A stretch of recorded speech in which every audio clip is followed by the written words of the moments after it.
If you clicked on this video, this means that you guys are ready to learn. And in this video, I swear to you, I just got done editing it. There is so much sauce. We learned about how to implement AI. We actually set up a full store live, do product research live, get sales live, even have like a semi-profitable day.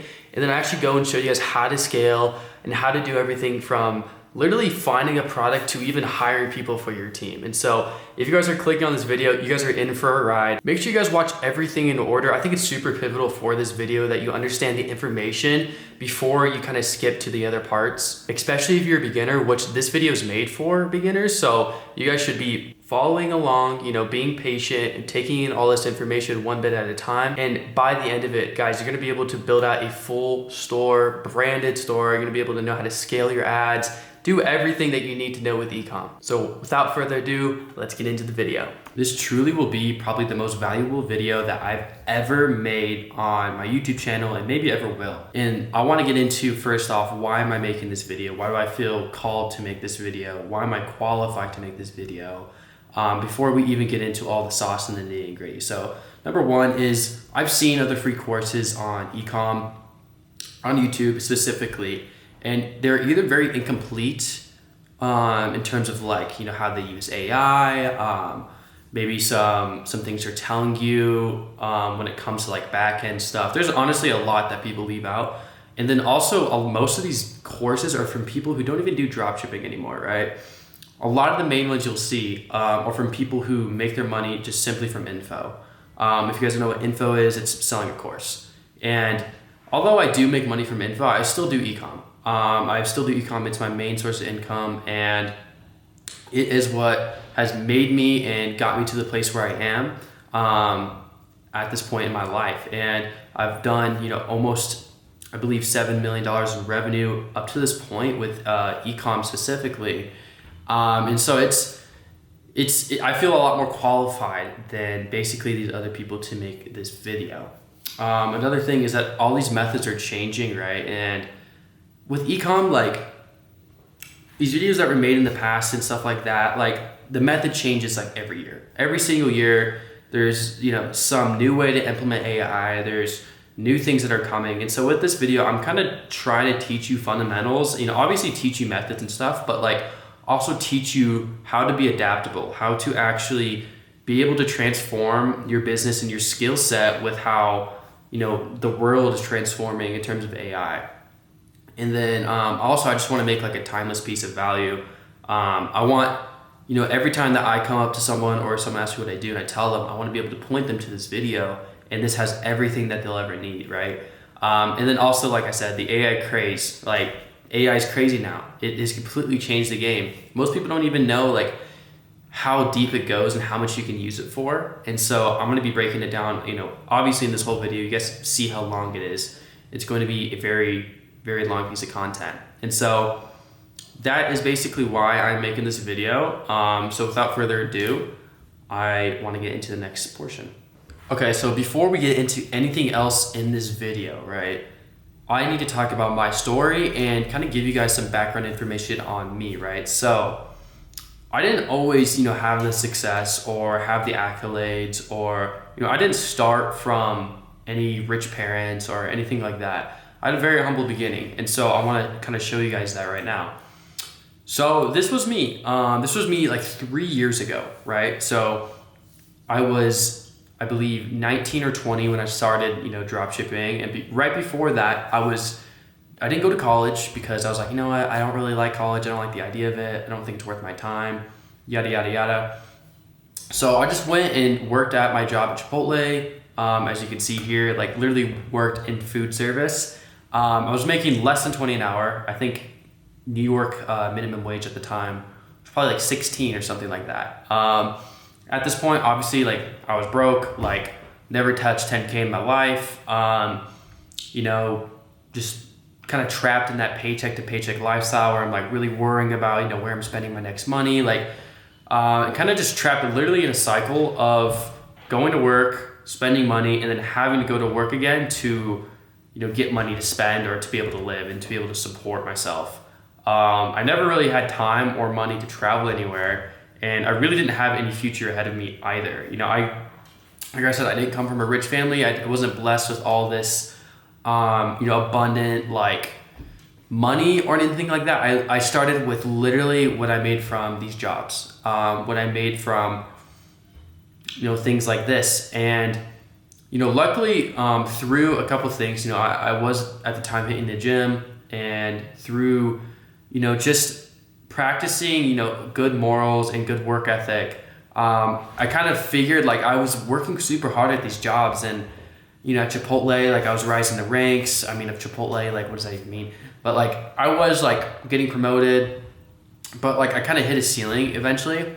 And then I realized that, I need to do something else. Like I need to figure something else out. And so that's when I started to look into ways to make money online. And, eventually, like I think I tried SMA. I even tried selling insurance at one point. Like I was literally a licensed insurance, like I passed the test and everything. And then I was like, that's just retarded. Like I would have to work literally 40-hour weeks for someone else. I don't know. I just didn't like the idea of it. So I was like, you know what? I'm gonna do Ecom. Ecom I like because you're your own boss. At least you're in control of things, and I really like that idea. And so, I did it for basically a year, and eventually I was able to find my first winning product. Through lots of trial, lots of learning, lots of failed mentorships, lots of failed discords, yada yada yada.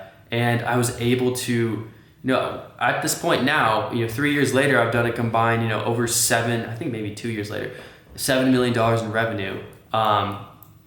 And now I'm able to actually like explore the world. Like, dude, I've literally gone to Hawaii 4 times since I stopped working, and actually work for myself now. I've been able to go to Europe. I've been able to, travel with friends. I've bought in cars, I've flown on private jets. I don't look at the prices when I eat places, which is actually a very bad habit, because if you start doing that, like you're going to start running up the bill, and like no matter what, an $1,000 dinner is not worth the money ever, in my opinion. But now I'm like building brands, like I've done this revenue, and then I also have really cool opportunities. Like I've been able to meet some of my idols in this space, the people who I watched on YouTube, and actually got to work with them on different projects and whatnot, and get to meet them in person. And so my life has completely changed. Like even the house I live in, like I'm not going to show it because I don't want to dox myself, but it's a very, very nice home. Like you guys can probably tell by this office, like it's pretty nice. And like my life has just literally completely changed. And I wouldn't say that I'm self-made. I would say that I am, God put me in the positions that he put me in and gave me these opportunities 100%. And so with his help and with his, obviously all the opportunities I've been given, and, just listening, I've been able to make it to this point. And so this is kind of basically my story in a quick nutshell. And it wasn't easy. Like that's one thing I want to share with you guys. Like if you're going into this thing, it's going to be a cakewalk and you're going to be profitable first day. It's not a reality, and you don't want it to be that way. You don't want it to be super easy, because it's not going to be fulfilling. Like you guys are surprised. Like everyone watching this video who is a beginner, the only thing you guys want is to make money. The only thing you guys want is to feel proud of yourself and to really be able to like do something and, have that freedom and have that joy and all these good things that come with Ecom. But it's not all sunshine and rainbows, right? There is a lot in between, these two scenarios. I spent a lot of time in here trenching, grinding, putting my head through a wall, like literally struggling, trying to figure things out. And so, hopefully with this video, you guys are on a straighter path, but you are 100% still going to go through difficulties. It's just part of the game. And the difficulties are actually what transform you into someone who just does normal stuff like this, into someone who can actually achieve their dreams and their goals and their aspirations, what they want to do in life, right? And it's really cool to see, because the further you go in life, it's like an upward spiral, kind of like this. Like the further you go up, the bigger your dreams get, the bigger your potential gets, the more you see. And like, it's so crazy, like to me, even with the opportunities I've had and the people I've met, like the more you know, the less you know. Like there's so much out there. And once you're in, like probably a lot of you guys are in a similar situation to this, where I was, broke, working at a normal job or something, or maybe just unemployed or something. It's hard to see the light. It's hard to see all these opportunities when you're in these trenches, but once you kind of made it out a little bit, kind of like I have, there's an abundance of things out there, and there's abundance of opportunities for everybody, no matter what kind of human you are. And so that's kind of a quick overview of my story, and that is basically what I've been able to do up to this point in e-commerce. So yeah, e-commerce has completely changed my life. Okay, so by the end of this course, this is exactly what you're gonna be able to do and what you're gonna be able to understand through everything that I'm telling you guys and all the value I'm giving, right? So number one is everyone who watches this full course will 100% be able to get a sale, no matter what. I'm gonna have literally everything that I know poured into this. You are gonna be able to get a sale. You're gonna be able to understand how to throw up a store, find a product, build ads, make ads, build a landing page, offers, everything, right? Everything, like literally build an entire new brand on your computer and get sales from that brand. You're gonna be able to know that. You're gonna be able to understand how to use AI, right? How to actually leverage AI to maybe build landing pages, copy, ads, everything that everyone's doing today. You're gonna understand the new methods and how important they are, and obviously how to use them. You're gonna understand what it takes to win, the mental stuff I'm gonna go over, how to lock in, meditation, these things that all these people, including myself and other people that I know in this space do to actually give themselves an edge. You're gonna understand that. You're gonna understand how to be adjustable, how to adapt. Because e-commerce is always changing and the market's always moving, a big part of being successful in this game is being adaptable and being able to adjust. So I'm gonna tell you everything I know about that, how to scale a store, how to retain customers, how to actually not only scale a store, but keep the store healthy, so that you don't get payment holds or bans. And then basically go over how people are winning right now, how e-commerce is working right now for the majority of people, and you guys are literally gonna get everything. So these are all the things you're gonna be able to do by the end of this video. So stay tuned, grab some coffee or something. I don't know what you guys need to do. Grab a snack, grab a notepad, and yeah, we're gonna get straight into it. Okay guys, so I wanna go over specifically the first failures and what I learned from them. So this is gonna be kind of just going over every little detail about what I learned kind of more in my first year of ecom. I'm not gonna get into year 2, year 3, which I'm at year 3 now, just because this is for beginners. And I want you guys to not make the same mistakes I did when I first started and when I was trying to learn, and just kind of understand some of the lessons that I went through. And so number one was learning from people who don't do ecom, right? Now I'm gonna start writing the text, but learn from people who don't do ecom. Forgive my handwriting, but this is something that a lot of people make the mistake with, and I also did. So when I first started, you just imagine me, fresh Nate, he's 20 years old, he's kind of cute, and he's probably a little fruity as well at that point. I didn't know who was what. I didn't know who was legit, who wasn't, and I'm sure a lot of you guys are in the same spot right now. And so I didn't go and do my research and see and ask people who's actually worth buying from and stuff. I kind of just sent it. And so I ended up in a couple of different courses. I'm not going to name names right now because that's not the point of this video, but I bought courses from a couple of different individuals who, online it looked like they were running these online businesses and stuff, but in reality, the only way they were actually making money was from selling info on how to run businesses. So selling courses basically on how to do something that they're not currently doing. And at the time, that really set me back, and it set me back for a few reasons. Number one is because if they're not currently doing ecom, right, they don't know what's working right now. They don't know the tactics, maybe even the concepts that you can use on ads, all these different things that really, really make a difference. And I was basically trying to do ecom in 2021 or 2020, or it was 2021 when I started. No, it wasn't. 2022. Sorry, schizo. I was trying to do ecom in 2022 with the same tactics that people were using 3 years earlier, right? And so just completely outdated information.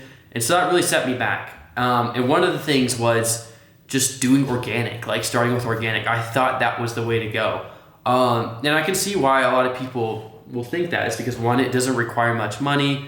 You just have to be good at editing, and you have to kind of be able to like analyze trends and stuff like that. Organic dropshipping is not a real skill because you cannot scale it indefinitely. You cannot build a store that lasts more than maybe a couple months with something like that, right? And so I remember seeing tons of people doing that. And for the first 3 to 6 months of my dropshipping career, I was filming TikToks and trying to literally make this sunshine lamp print and try to just, get people to click on my link on TikTok and then go to my Shopify page. That does not work. Some people do make it work though. I'm not gonna lie. Some people do make it work, but it's just not a long-term thing. It's not a skill that you can really replicate when it comes over to ads, in my opinion. And it wasn't a good investment because the skills you're learning there are just very limited and they don't really translate well into actual e-commerce and dropshipping, into the actual business model, which I'll get into. Number 2, and so I'll write this down right here. Number two was moving way too slow, right? And this is something that a lot of people, like I said, make the same mistake. And I've made, TikToks and stuff about this, but basically at this point in time, I didn't really understand how fast you had to move in this game. It's changing so rapidly. The market, what products are working, what kind of ad concepts are working, everything is changing so rapidly that if you move slow, you're just going to be left behind. And so I was taking a month. I was taking maybe even longer to test products and to actually see if they were working or not. And in ecom, it's just not going to cut it. Nowadays, I maybe take 3 days or something like that. I'll get all into that in a later and kind of break it down. But I just, like with anything in life, and this is not just like e-commerce as well, right? Like this is just life in general. If you're moving slow, you're going to be left behind. If you want to find success super fast, if you want to be someone who is able to just hop on every opportunity and it seems like everything they touch turns to gold, those type of people move really fast and work very hard. There's a reason why they're so successful. And it's because that they take action and they know what they are going to do, how long they're going to do it for, and when to pivot. And so it's a very important skill to learn. And that is definitely something I did in my first year that really, really held me back. And number 3, probably one of the first failures I also had, it was I didn't know how to actually lock in, right? I didn't know, right, how I was actually supposed to sit down at my desk and work for 4 hours or work for 3 hours or however long your deep work is. I didn't understand how to do that. I didn't understand actually how to be productive because up until that point, dude, I just played video games. I just went on my phone. Like I was a very dopamine addicted person. And so I didn't understand how was I actually able to sit in a desk because every time it came to something and I had to do something, I was like, oh, I'm bored. I'm going to go on my phone. Oh, I'm bored. I'm going to watch YouTube or something like that to stimulate myself, right? And it's something that a lot of people deal with, and it's not that hard it's not that hard as you think to actually fix. And there are a lot of different ways you can fix this. I might make a whole section of this course just for this because of how important it is. But simple things like obviously limiting your distractions, putting your phone away. Another thing that's really good is listening to music. Nothing with words, but like if you look up Flow State Studio on YouTube, I'll write it down right here. Flow State Studio. Or actually, no, we can actually look at it right now. I'll show you the channel.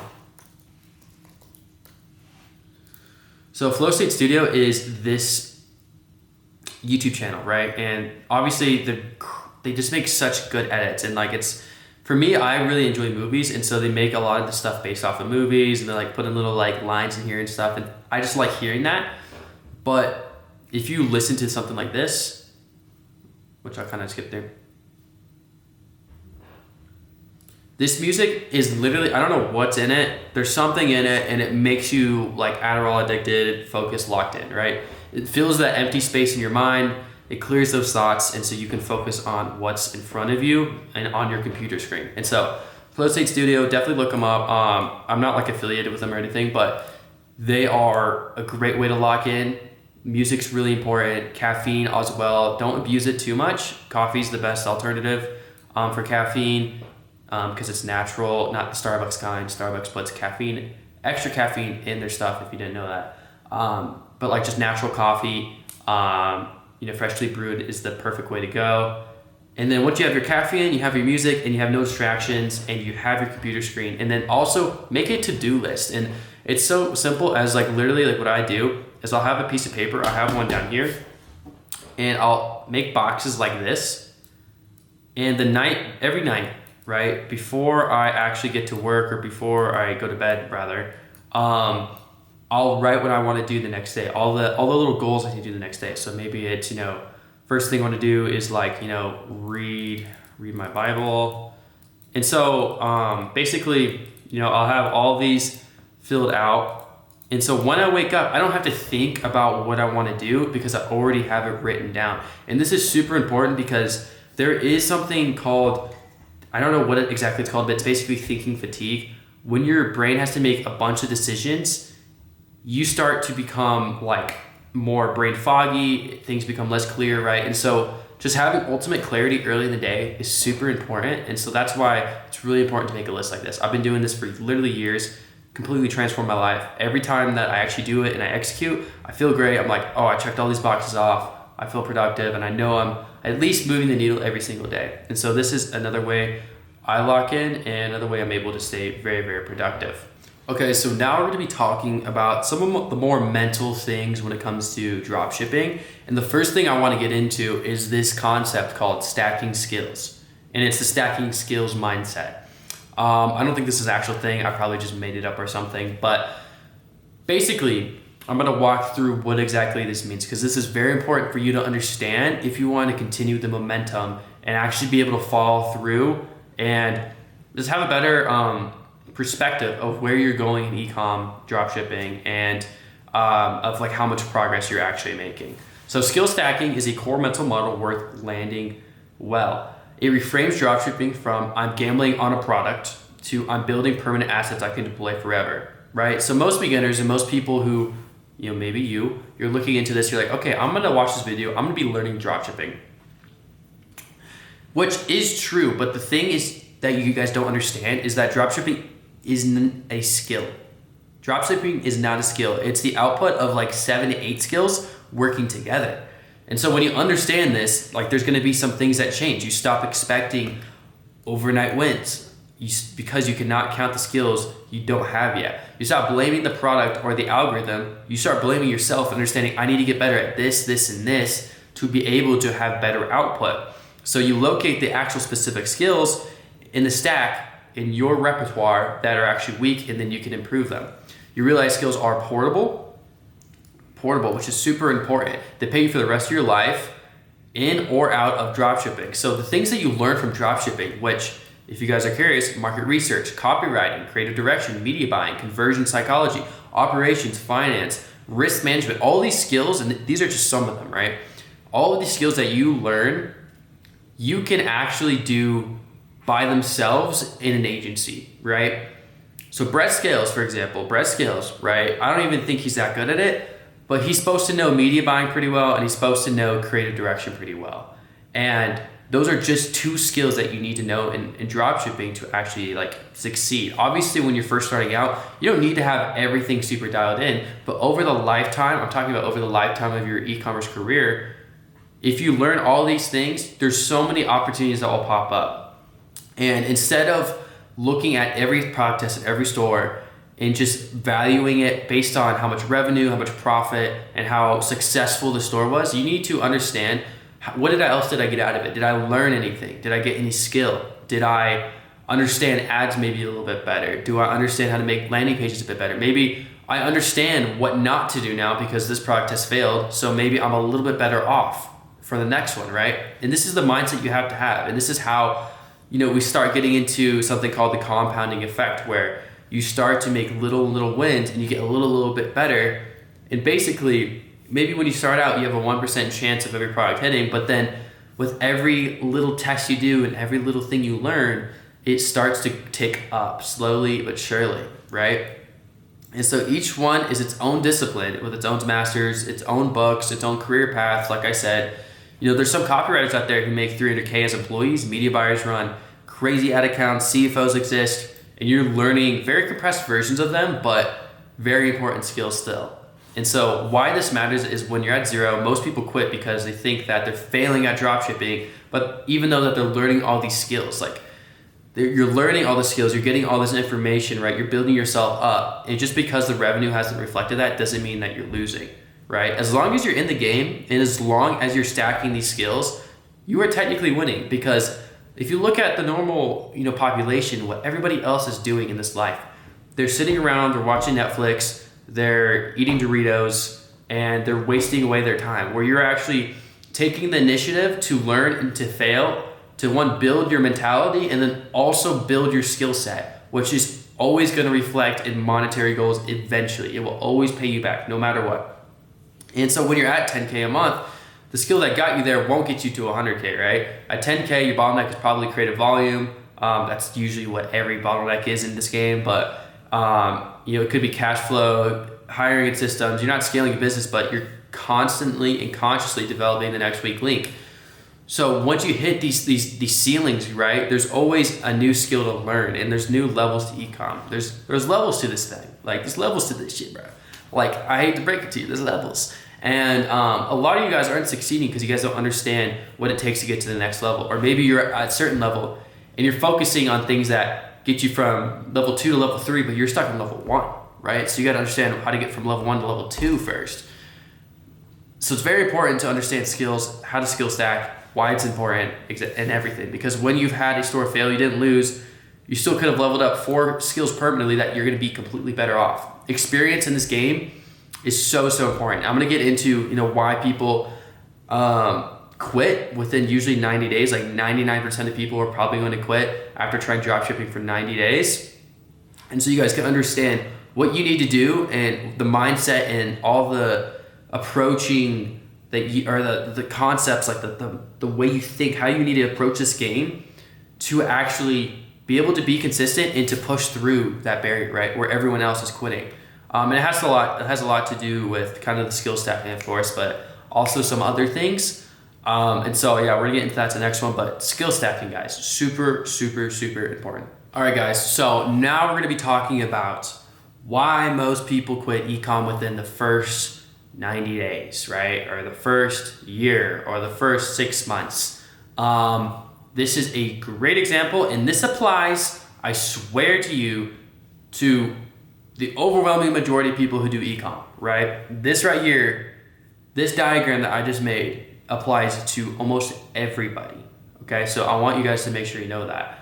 And so on the left side here, on the y-axis, we have money. On the x-axis, we have time in the form of months. So this is 3 months, 6 months, 9 months, and so on. This is revenue right here. So 50K, 100K, 250K, 500K, and $1 million in revenue, right?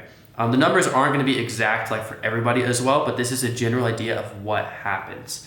And so obviously the first thing you guys see probably when you look at this chart is that it starts kind of slow. Obviously you can see right here in the 3 to 9 range, or maybe the 0 to 9 range, you have a little success, right? So this is what happened. It happened to me. It happened to a lot of my other friends. And this is something that's very real, right? You always, like, probably in the first year, once you're doing ecom at some point, sometimes people, it's in the first month, sometimes it's in the last month. Like, it doesn't, there's not a guarantee on that. It really is up to you how fast you work and the skills you already have and the skills that you have, able to actually apply to this game. But there are always going to be a little success, a little hump, usually in year 1, right? And this is, for whatever reason, I put it at, around 3 to 6 months. Okay.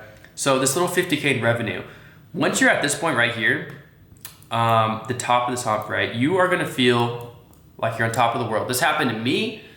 I was actually selling something called a film roll keychain. So if we look at that, I'll show you guys. Right. This thing, this literally exact product. I wonder if anyone's running it right now. I'm kind of curious. They kind of are, but it doesn't look like anyone's actually got a real brand. But yeah, this was my first winning product, guys, right here, film roll keychain, right? And I found it probably almost a year after like starting dropshipping, even though I started with organic. So with actually running paid ads, it was like 6 months in. And multiple product tests, whatever, I finally found this and was able to do like 80K in a month. So if we go back to our diagram here, where is it? It's on Miro. Let's just pretend like this is my 80K month, right? I had this high. At the time, you're doing like, 3K days or whatever, 2 to 3K days,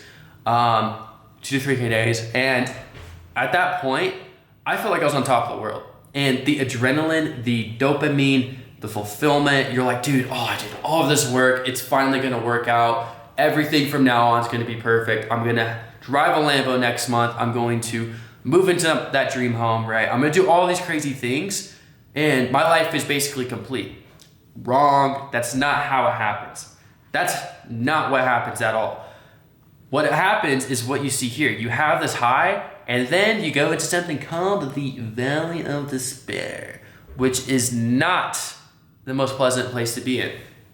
And why is it the Valley of Despair? Well, Nate, I already was at a low point, right? I started with nothing and now I'm back to nothing. I should have some bread left over. Why is it the Valley of Despair if we started at 0 and we're back to 0? Like we're just at baseline, right? No, because your baseline, you've seen what can happen. You understand, you felt the euphoria of literally on your phone scrolling through your Shopify notifications, right? And hearing the cha-chings and getting all this fulfillment, making profit, posting it on your Instagram story, whatever you do, and you're getting all this hype, and then now you're back to square one. And you're like, what the heck? What did I do wrong? This happens to everybody, okay? The Valley of Despair is a real thing. It happens to everybody. Everybody I know has gone through some sort of high and then a low, and then they had to push through the low to get back up and go even further, right? And so this is why most people quit. Is because this is a very, it's honestly, it really defines who you are as a person and as an entrepreneur, this Valley of Despair. What you do in this time defines you more than what you do, when you're at a high. And the reason why is because a lot of people will quit here. And why do they quit? One, either because they got lucky and they don't think they can do again, so mental thing. Number two, they're not willing to actually adapt. So they did something wrong, clearly. If the store fell off, they did something wrong, but they're not willing to adapt. So they're going to continue, testing products like they always have been, or maybe trying something very similar, but they're not learning. They're not trying to actually adapt. They're not trying to evolve. And so they're constantly going to be stuck in here and then they're going to quit, right? But how do you actually get out of the Valley of Despair? What do the people look like that actually get out of this and go on and see the success? Well, one, simply the people who stick around. Like, most simply, that's literally all this game takes. It takes your time. It takes your commitment. If you're committed to this and you're like, okay, I want to do this for 3 years, you're going to succeed. No matter what, you're going to succeed. Like, I don't know anyone who's done ecom for 3 years and not had success. Like, seriously. And I've met a lot of people who've done it. And so as long as you're doing that and then also you're learning, you have an abundance mindset where you're like, okay, there's always more things I can learn. There's always more things I can do. I can always improve this, that. And you try to be constructive and really find the places where you're lacking and try to excel in those areas and actually go through and watch videos and go through and, maybe listen to podcasts and stuff like that. That's how you get out of this, is simply by just pushing through and then also having a learning mindset, because that's literally success in itself. If you always stay committed to one thing, it doesn't matter what you're trying to do. It could be any business model, it could be any career, it could be anything. If you stick to it and you're always constantly learning something about it and you're constantly evolving, you're going to see success. That's the recipe of success for anything in life. You will see success if you do that. So that's literally all you have to do. And then once you do it and you hit this high, then you'll be okay, I gotta make sure that I don't make the same mistakes I did here when I get up to here. And then that is what's gonna fuel this, exponential growth, which everybody sees, and then you're just gonna blow up and act like you don't know nobody. Not really, but that is basically why people quit in the first 90 days. And sometimes people don't see results in the first 90 days. That's true as well, but it's the same concept here. Even if you don't see results, if you stick to the thing and you continue to learn and improve and continue to find new ways and new edges and just think and be creative, you're going to eventually find success. And so this is how everyone that I know, this is how like I said, this is the model of success in e-commerce. This is how it happens. And then once you get to this point and then you eventually get up here, you just have irreplaceable skills. Like you will never go broke again because you understand how to build a team, you understand how to make ads, you understand all these different parts of running the business. So you just have irreplaceable skills that almost make it impossible for you to go broke. The only way you could go broke is if someone chopped off your arms and your legs. Literally, that's the only way that can happen. And maybe not even then, because we have like voice to speech now. So you could do that on your iPhone. So that is why people quit in the first 90 days. It's why the majority of people, most people quit. And like I said, 99% of people won't make it to here. 99% of people won't make it to here. And so by making it to here, by giving yourself, like if you look on average, it's probably like a year and a half, maybe a little bit less. Let's say it's a little over a year is the average to make it to this point where this is where you find like real success, real longevity, etc. It's only time. And the reason why this happens, you guys might be like, this is just some BS graph that he made. The reason why this happens, like pushing through the valley of despair, yeah. But it's experience, but also like, right, if all these people are quitting in month 9 to 6 or 6 to 9, if all the people are quitting then and you make it to here, you're gonna have 15 months of experience, right? And you're facing, your competition is sure the people who have experience and who've already done this before you, but 99% of people quit, right? 99% of people quit. So it's gonna be 1%, over maybe a couple of different times, but like the most of your competition are gonna be these people who are in the 0 to 9 months range, the new people in ecom, because it's consistently getting churned. And so basically you have 15 months of experience and you're going against people who have a lot less. And so that is how you win. That is why it's important to stick to things, and that's how you don't quit. Okay, so we're gonna be going over a couple of mental frameworks that I think are ultra important when it comes to e-commerce, when it comes to really anything that you want to be successful in life. And these are not only lessons that you should learn for e-com, for dropshipping, whatever, but for life. This is how to be good at anything in life, right? And so I have a bunch of these well-studied studies that I performed that show the difference between, the elite and the average, or the elite and the good, right? And what did the elite do to get there? And so that's what I want to talk about in this kind of section. So first we have the Berlin violin study, right? And to just briefly go over it, they studied a bunch of violinists across 3 tiers, right? So they studied the ones that were the best soloists, the ones that basically were top of the top. And then they studied the ones that were good. So they were good, but they weren't the best. And then music teachers, which were just decent, or not as good as good performers. They all started at age 8, right? They all started at the same academy, at the same age, and all had the same access to instruction. So what the finding was in this study is that by age 20, the best group, so the best soloist, had 10,000 hours of deliberate practice. The good group had 7,800, and the teachers only had 4,600. So the only thing that changed someone from being the best to good to the music was the time put in, right? And so the single best predictor of skill was not talent, was not age started or IQ. It was just the hours of focused effort with feedback, with like specific intentional feedback. So what separates deliberate practice from regular work? So deliberate is another thing, like intentional practice. So actually being intentional about stuff. Designed to push beyond your current ability, not maintain it. Immediate feedback for each rep, ideally from a coach. Repetition with refinement, not just mindlessly not just throwing up a bunch of products, right? Not just doing a bunch of the same, but actually trying to improve every single time. It's mentally demanding, which you should know, by the way, but it is sustainable for only, a few hours a day at peak. And applying it to dropshipping is basically writing 10 hooks, getting feedback, rewriting, not the same as running 100 campaigns on autopilot for a year. Most people only work many hours, but never deliberately practice anything. So most people in e-com, and I know this, and I've done this myself, they don't actually go in through the work of deliberately and intentionally getting better at a specific skill and building a specific skill over a long enough period of time to see success. And so they're stuck in the same kind of thing where they're just throwing up products without intention. And so this is where a lot of people fall in to what I talked about. I believe it's right here. the valley of despair. They have a winning product, but they don't improve. They don't put in the work. And so they fall into the valley of despair, okay? And then we're also going to talk about the 1% better math. So improving 1% daily for 1 year, right?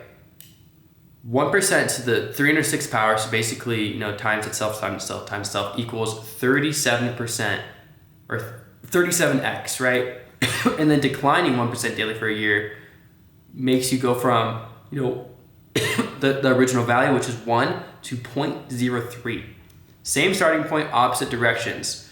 1,000x divergence in 12 months. It's not a metaphor, it's actual compounding math. British Cycling applied this under David Brailsford. Marginal errors across nutrition, sleep, bike weight training from 0. Tour de France wins to 5 in 7 years because he understands the compounding effect, which this is basically talking about. Habit automaticity research, right? So this was a research study done. 96 participants tracked daily on a new habit for 12 weeks. Finding average 66 days to reach new habit automatically. Or automaticity, which basically means that it's you don't even have to think about it, right? Range was 18 to 258 days depending on habit complexity. Once automatic, the behavior no longer drains willpower. Implication, surviving the first 60 to 90 days is the entire game. Most quit at week 6, right before the cognitive cost drops. Again, this ties exactly back right into this example. Most quit right here. This is the most important time of your whole dropshipping career, because if you can make it through these 3 to 9 months, your chances of success just increase by tenfold, right? They increase so substantially. Next thing we're going to be talking about is the polymath premium. So there were 5,000 Stanford alumni surveyed on career paths, right? Finding entrepreneurs had taken more varied courses than specialists. No single area of mastery, but a broad, curriculum or whatever of complementary skills. Scott Adams formalizing as skill stacking, and the top 25% in 3 skills beat the top 1% in 1 for total market value. Each skill is a multiplier, not an addition. So this basically what this is saying is it's talking about what we talked about as well, skill stacking.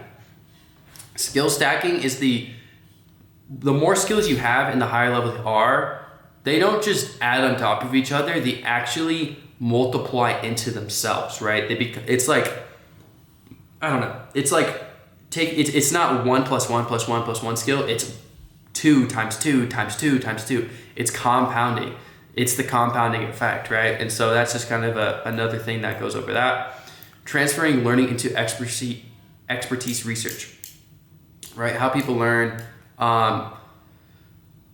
Let's see, what does it say? Adjacent skills transfer faster as the stack grows. Second supplement branch launch is much faster than the first, not because the product is the same, because the schema is built. Copywriter who learns media buying becomes a better copywriter. Skills feed into each other through shared underlying pattern recognition. If you guys know anything about life, pattern recognition is probably the most important skill you could ever have as a human being. Having elite pattern recognition is something that I would say I do have and I've built, and it is something that you need to understand and need to rely on. Pattern recognition is what allows you to spot opportunities where other people don't see anything, and it's what separates you from the crowd. And so the synthesis: abundance creates the cognitive space to do deliberate practice. Deliberate practice is what makes habits compound into skill. Stacked skills create rare combinations that the markets pay for. Grit is the variable that keeps you through the loop long enough to win, right? And so it's all compounding, guys, and we'll get kind of more into this right here. Okay, so let's talk about the shopping mall study. This is something, I know this is kind of like the boring stuff, but this is still very, very important to make sure you guys are looking into this. So 101 shoppers are given a hypothetical car repair scenarios. Half got a cheap repair, half got an expensive repair, and then they did cognitive tests on these people. Finding poor participants scored equal to rich on cheap scenario. On expensive scenario, poor scored 13 IQ points lower, equivalent to losing a full night of sleep or being legally drunk. Effect was triggered by thinking about money, not about being poor itself. Implication: financial stress consumes cognitive bandwidth in real time. This goes to the abundance mindset. That is why it's important to be and think abundantly, and to think like actually into the mind frame that anything can happen and that there are all these different opportunities out there, right? The sugarcane farmer study. 464 Indian farmers tested before and after harvest. Same person, same brain, different financial state by season. Finding pre-harvest farmers performed 9 to 10 IQ points worse, made worse financial decisions, and took out costlier loans. Proves causation, not just correlation. Scarcity creates the cognitive deficit, not the other way around, right? And so a lot of people like to think that because of their lack of knowledge or because they don't know all about dropshipping, that they can't have as much success as someone else. That's not true. There's so much opportunity out there. And so if you are in the scarcity mindset at any point, if you guys are doing stores and you're like, oh, I need to do this, I need to do that because what if it doesn't work out? Don't think about what if it doesn't work out. Don't even have that in your brain. Think about what if it does work out.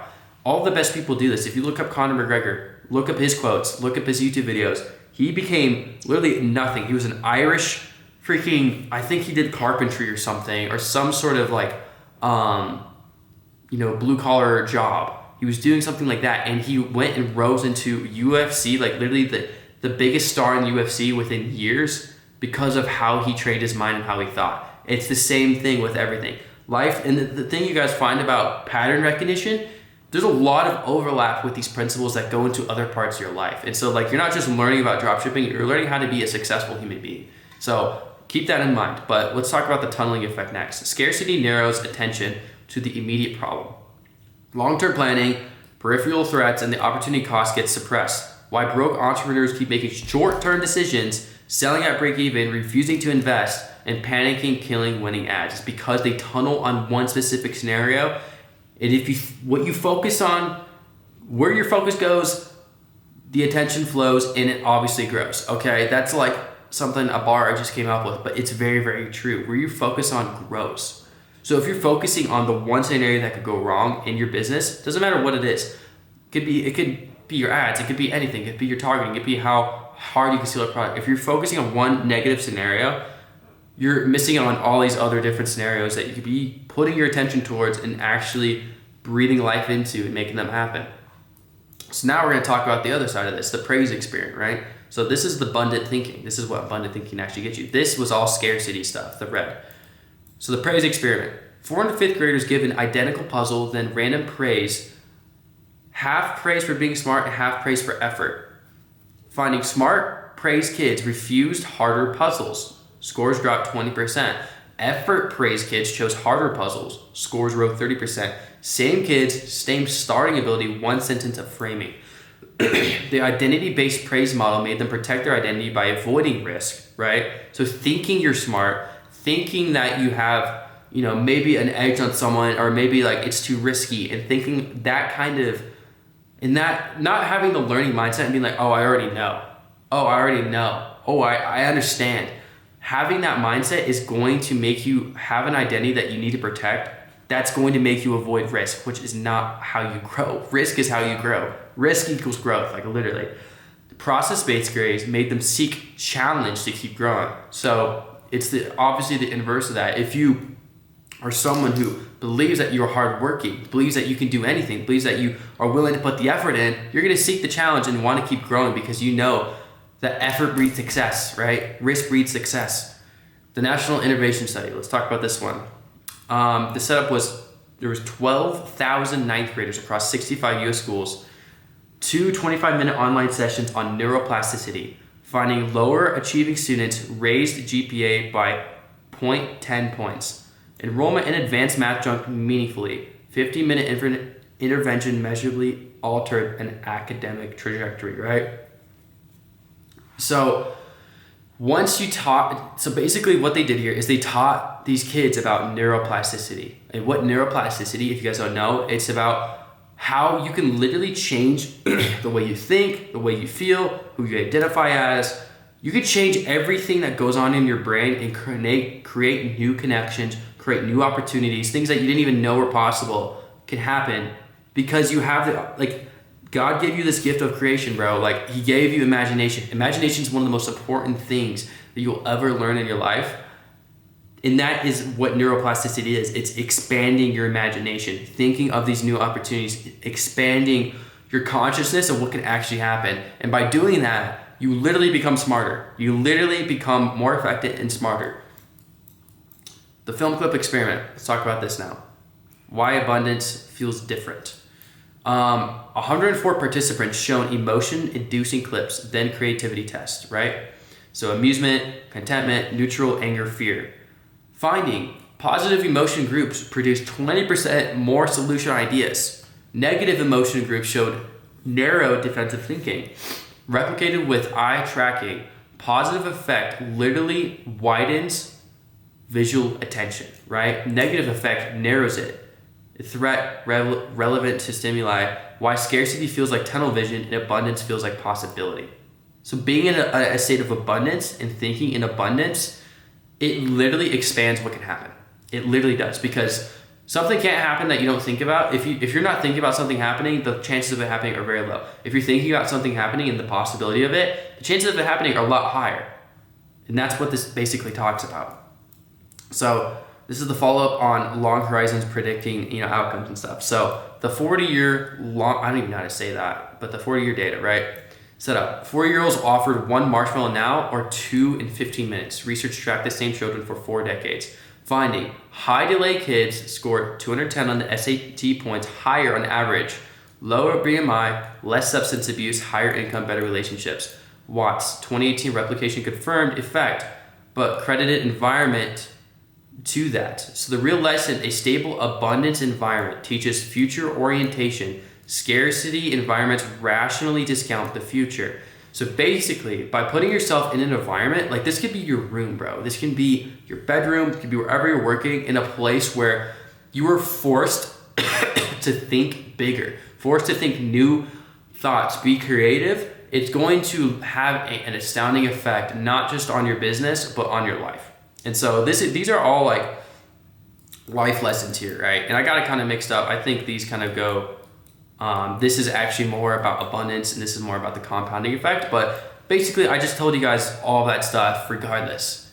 These are real studies that happened, right? Compounding, obviously what we talked about, the 1% better math, being 1% better every day. If you just focus on that, dude, imagine like that's 37% better over a year. Imagine in 2 years. That's going to be like even crazier than that. And then abundance, imagine if you get 1% better every single day, and then you also have an abundant mindset.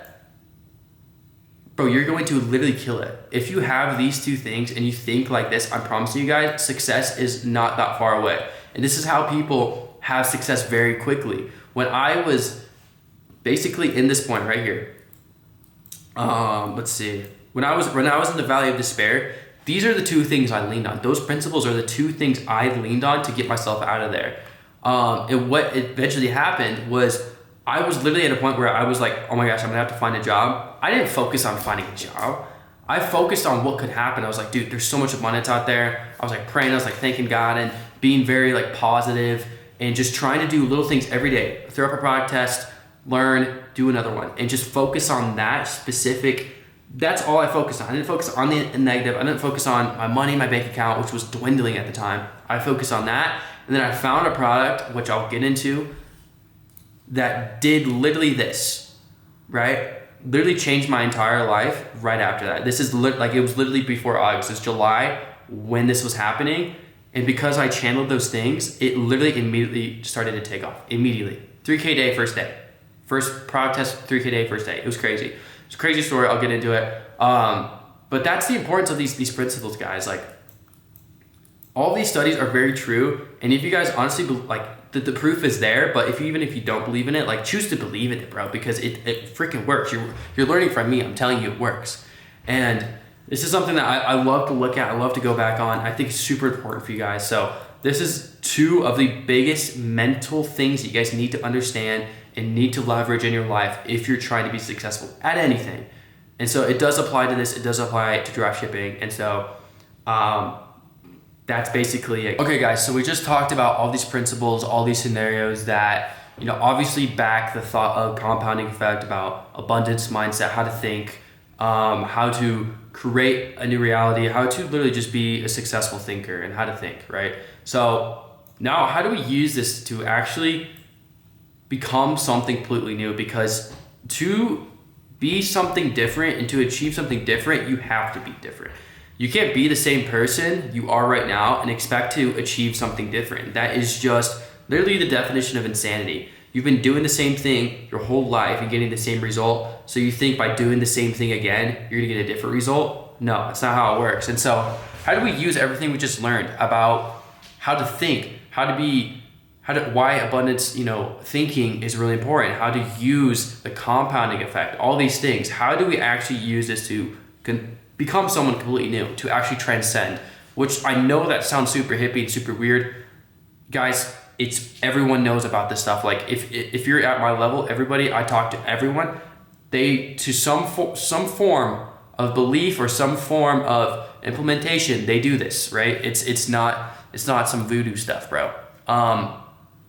And the number one thing that I recommend everybody do, and I did this myself, is creating a timeline. So basically what creating a timeline does is basically you say something like 2 to 3 years, right? I'm gonna give myself 2 to 3 years to get good at dropshipping, right? It makes success almost inevitable, because if you literally stick to it for 2 to 3 years, like I said, everyone who I know who actually does it for 2 to 3 years and actually puts in is not like just doing the same thing over and over again, they always succeed. They always find some sort of success, right? And so it gives you, in your brain, you're like, it takes this pressure off you instead of becoming a pressure, right? Instead of being like, oh, I need to get this this month, or I need to, make 10K this month, or else, instead of thinking like that, you're like, okay, all I need to focus on is staying consistent and improving 1% better every day, because I know over time I'm gonna succeed no matter what if I stick to it for this amount of time, right? And a lot of people, this is a problem I see, a lot of people make it a pressure. They're like, oh, I need to do this so I can pay for this. Oh, I need to succeed at Ecom, or else I'm going to, I don't know, have to work a job or something. Sometimes that works, but a lot of times, a lot of people get caught in that trap, and then they end up working a job, and instead of continuing, they quit because they're like, well, I have to work a job now. Well, what if you just look at it for 2 to 3 years and then actually just continue building the skills on the side, literally what I did, and then eventually you have the success, you have the jump, right? Another thing that we talk about is meditation and visualization. So one thing they were talking about in the last video is this concept of neuroplasticity, which is very true. Creating new thought patterns and actually using your imagination to imagine scenarios that maybe your old self wouldn't think of. And so this is why meditation and visualization they kind of go hand in hand, and they're both very important. Meditation is super simple, by the way. To do meditation, you just literally look up something like breathing with Sandy. This guy, an amazing YouTuber, literally even his 5-minute breath work, it will calm you down no matter what you're doing, right? It will dial you in. It not like dial in as your focus, your hype and stuff. It's going to relax you. It's going to relax your thoughts. It's going to clear your mind so you have ability to control your imagination to actually visualize, right? That's why meditation is important. It's also important just to clear your head before you work and stuff like that. All my friends that I know that do Ecom do it. We try to do as much as we can, or at least before, anytime have all these things in our brain, we're like, oh, I don't know what to do. We sit down, we listen to Breathing with Sandy, we meditate, we do our breath work, and that at least calms us down so we're able to think clearly. And once you're able to think clearly, then you're able to visualize. Visualizing allows new thoughts and scenarios to enter your head. This is where your imagination comes into play, because you can visualize yourself achieving the goals that you want to achieve. And I know that sounds crazy, but I was literally doing this every single night when I was really in the dump, when I was in, like I said, this valley of despair spot that I talked about. I was constantly visualizing myself doing 1 mil months, and I have a tweet about this, by the way. Let me find it. Okay. Wow, the lighting's a little bad. I need to fix that in a sec. Actually, I can do this. That's a little better. Okay, so now we have this tweet here. As you guys can see, this was back in 2024 when I was first scaling up this product right here. I made this in July. I made it literally before when I was in a tough financial situation. I thought I was gonna have to get a job and all this stuff. I made this around that time. I said I was gonna do $1 million in revenue and have my best physique, yada, yada, yada, close to God by January 1st, right? And then the next post is obviously me in the last 90 days doing $1 million in revenue from literally nothing. I visualize that thing. It's something that I constantly do. I constantly am always trying to visualize and use my imagination to bring these scenarios into my brain to create neural pathways that end up fulfilling themselves because the scenarios are possible in my head now. And a lot of you guys use your brain in a negative way. You use it to think of the wrong scenarios and negative scenarios. Even I do this sometimes, and I have to snap out of it, where you think about what could go wrong and you're building neural pathways that make that more likely instead of building the neural pathways that actually make success more likely. And so that's how I use meditation to clear my mind, and then visualization to simply just think of the scenarios that I want to actually happen. And how I visualize, just to put it really simple for you guys, I usually have some sort of playlist. I listen to those movie soundtracks or something like that. Like a common one is like Time from Hans Zimmer, stuff like that. And I'll just go in a quiet area, put in my headphones and close my eyes, listen to the music, and then picture and try to imagine how I want my life to turn out, right? How I see my life wanted, like if I was super abundant, what would happen? And I just try to live in that and try to be as specific as I can and picture it and experience it and be in the moment. And then those start to literally open up pathways in my brain for it to happen. It's crazy. I've done it so many times. And then lastly, to become someone completely new, you need to reinforce these new thoughts and scenarios with self-talk and self-image, right? So self-image comes from you actually kind of putting the work in, but self-talk is super important as well. So if you talk to yourself in a negative way and say, I can't do this is too hard, etc., it's always going to actually be true. You're going to be affirming that it is too hard. You're going to be starting to think that way. But if you start being like, I can do this, like I can do anything. This is completely possible. I'm completely capable of doing this. I can achieve success. If you start talking to yourself in a positive way, I know it sounds super basic, but it does change how you think, and it all ties back into itself.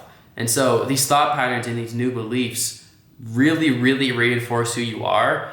And this thought and this belief into yourself is probably one of the most important things. And you guys, you see UFC fighters use it all the time. You see these people use it all the time to have success in whatever their field is. Like, if you look at anyone who's achieved crazy success, Mark Zuckerberg, Elon, they all have the most ridiculous self-belief. You think it's a coincidence? No, it's not. They believe in themselves. So you need to believe in yourself, and this is how you can kind of create that. So yeah, this is honestly probably, you guys might not think it's that valuable, but this is honestly one of the most valuable things of this whole video, because this can literally change your life completely. It can completely change your life. So yeah, this is how to use all that stuff I just talked about to become someone completely new and someone who can succeed at dropshipping. Now we're doing the part where we actually break down exactly what dropshipping even is, how it works as a fulfillment model, and kind of just give you guys a visual representation so you can understand what this even consists of. It's like how it even works, how do you ship your packages, all those different questions that you guys have. How do you even do you have to touch the product? Those will all be answered here. So as you guys can see on the screen, we have this little diagram right here. So basically you have a customer, right? And to get the customer, right, you have an ad. I'm not sure why it says right here, but let me just I'll draw it here, say this is the ad. So what happens is the customer will see the ad, right? So they're scrolling naturally on Facebook, Instagram. Those are the things I'm gonna be teaching you guys. And so they're just scrolling on the feed, and then they'll see your ad pop up. What happens is they click on the ad, and then they get sent to your Shopify store, right? So they get sent to Shopify, your landing page, your product page, whatever it is. From there, they place an order. It gets put into the Shopify platform. And then from there, you have a supplier or a factory, or also known as a 3PL, which is third-party logistics company, which basically just means a middleman. And they will have access to your store. They'll see the order on the store, and then they'll understand that there's an order there that needs to be fulfilled. And so they'll go ahead, get the actual order and the product, whatever you're selling, from the factory, and they'll send it directly to your customer. So they'll send it directly back over to your customer, right? And then your customer gets the product, and that's basically how it goes. That's kind of it broken down into like how this thing actually works. A lot of people are like, well, how do I, sell the product if I don't see it and stuff? You can always order the product in, test the quality and all that stuff. You can do that before you sell anything if you'd like. But this is basically how it works. The customer sees an ad. The ad takes them to your Shopify store. They go through the checkout. They press, purchase, and then your supplier or 3PL will see that on your Shopify store because they have access, and then they get the product from a factory, send it to the United States, which usually takes around probably 15 days on average. That's what people say, to get to your actual customer if you're selling to the United States. So that's basically how it works. This is kind of another breakdown that I have here. So customer sees the ad on Facebook, Google scrolling. They land on your store. The customer pays. The order will auto forward to the 3PL or the sourcing agent, and then you pay them. Then they ship out the order, and then the customer receives the package, right? And so how this looks from a money standpoint, like how do we make money in this process, right? So basically, let's say that you're selling a product for $60, okay? And the product costs $4 to ship, and then the product itself will cost $12 in value. So basically your cost of goods sold are going to be $16. And so what happens there is you're obviously also going to be paying for ads, and then you have to pay for the product. So the product costs $16. And let's say in this example, every $22 we spend on Facebook ads, we get a purchase. So we start at 60 here, as you guys can see, and then subtracting the Facebook ads that we spent. So we spent $22 an ad to get a purchase, which leaves us with $38 right here. Then you subtract the product cost and the shipping to customer. That leaves us with $22. And then that minus, you're gonna have a payment processor fee and some app and software stuff. So that's gonna be average out to maybe another $4, and then you're left with $18 in profit. So you spent $22 in ads, and then you ended up with $18 in profit, right? So it's not that a lot of people think that, I spent $22 in ads and only made 18. No, you spent 22, made 60, but the difference that you actually made was 18 because you have the cost of goods and everything. And so this is how dropshipping actually compares to these other business models. So we have traditional DTC, which is bulk ordering, which is something that you can actually get to from dropshipping. There's plenty of stores out there like Gymshark, probably a bunch of other ones that I can't even think of at the moment, that started with dropshipping, and then they moved to traditional DTC. So this is a common route you see in the Ecom space. Also, a lot of dropshipping stores, once they're at scale, they'll also start doing Amazon as well. So dropshipping is a great way to get started. And the best reason is because it doesn't take that much to start up, maybe $500 to $2,000, mostly an ad spend. You don't have to do any inventory up front. You don't have to pay your supplier up front. You pay them after you get a sale, so after the money comes in. And so mostly your the only thing you're paying for up front really is ads here, which is amazing.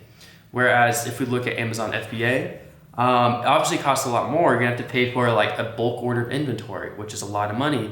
You have to ship to Amazon. There's no guarantee it's gonna sell. And then you have storage fees ongoing if you don't sell your product.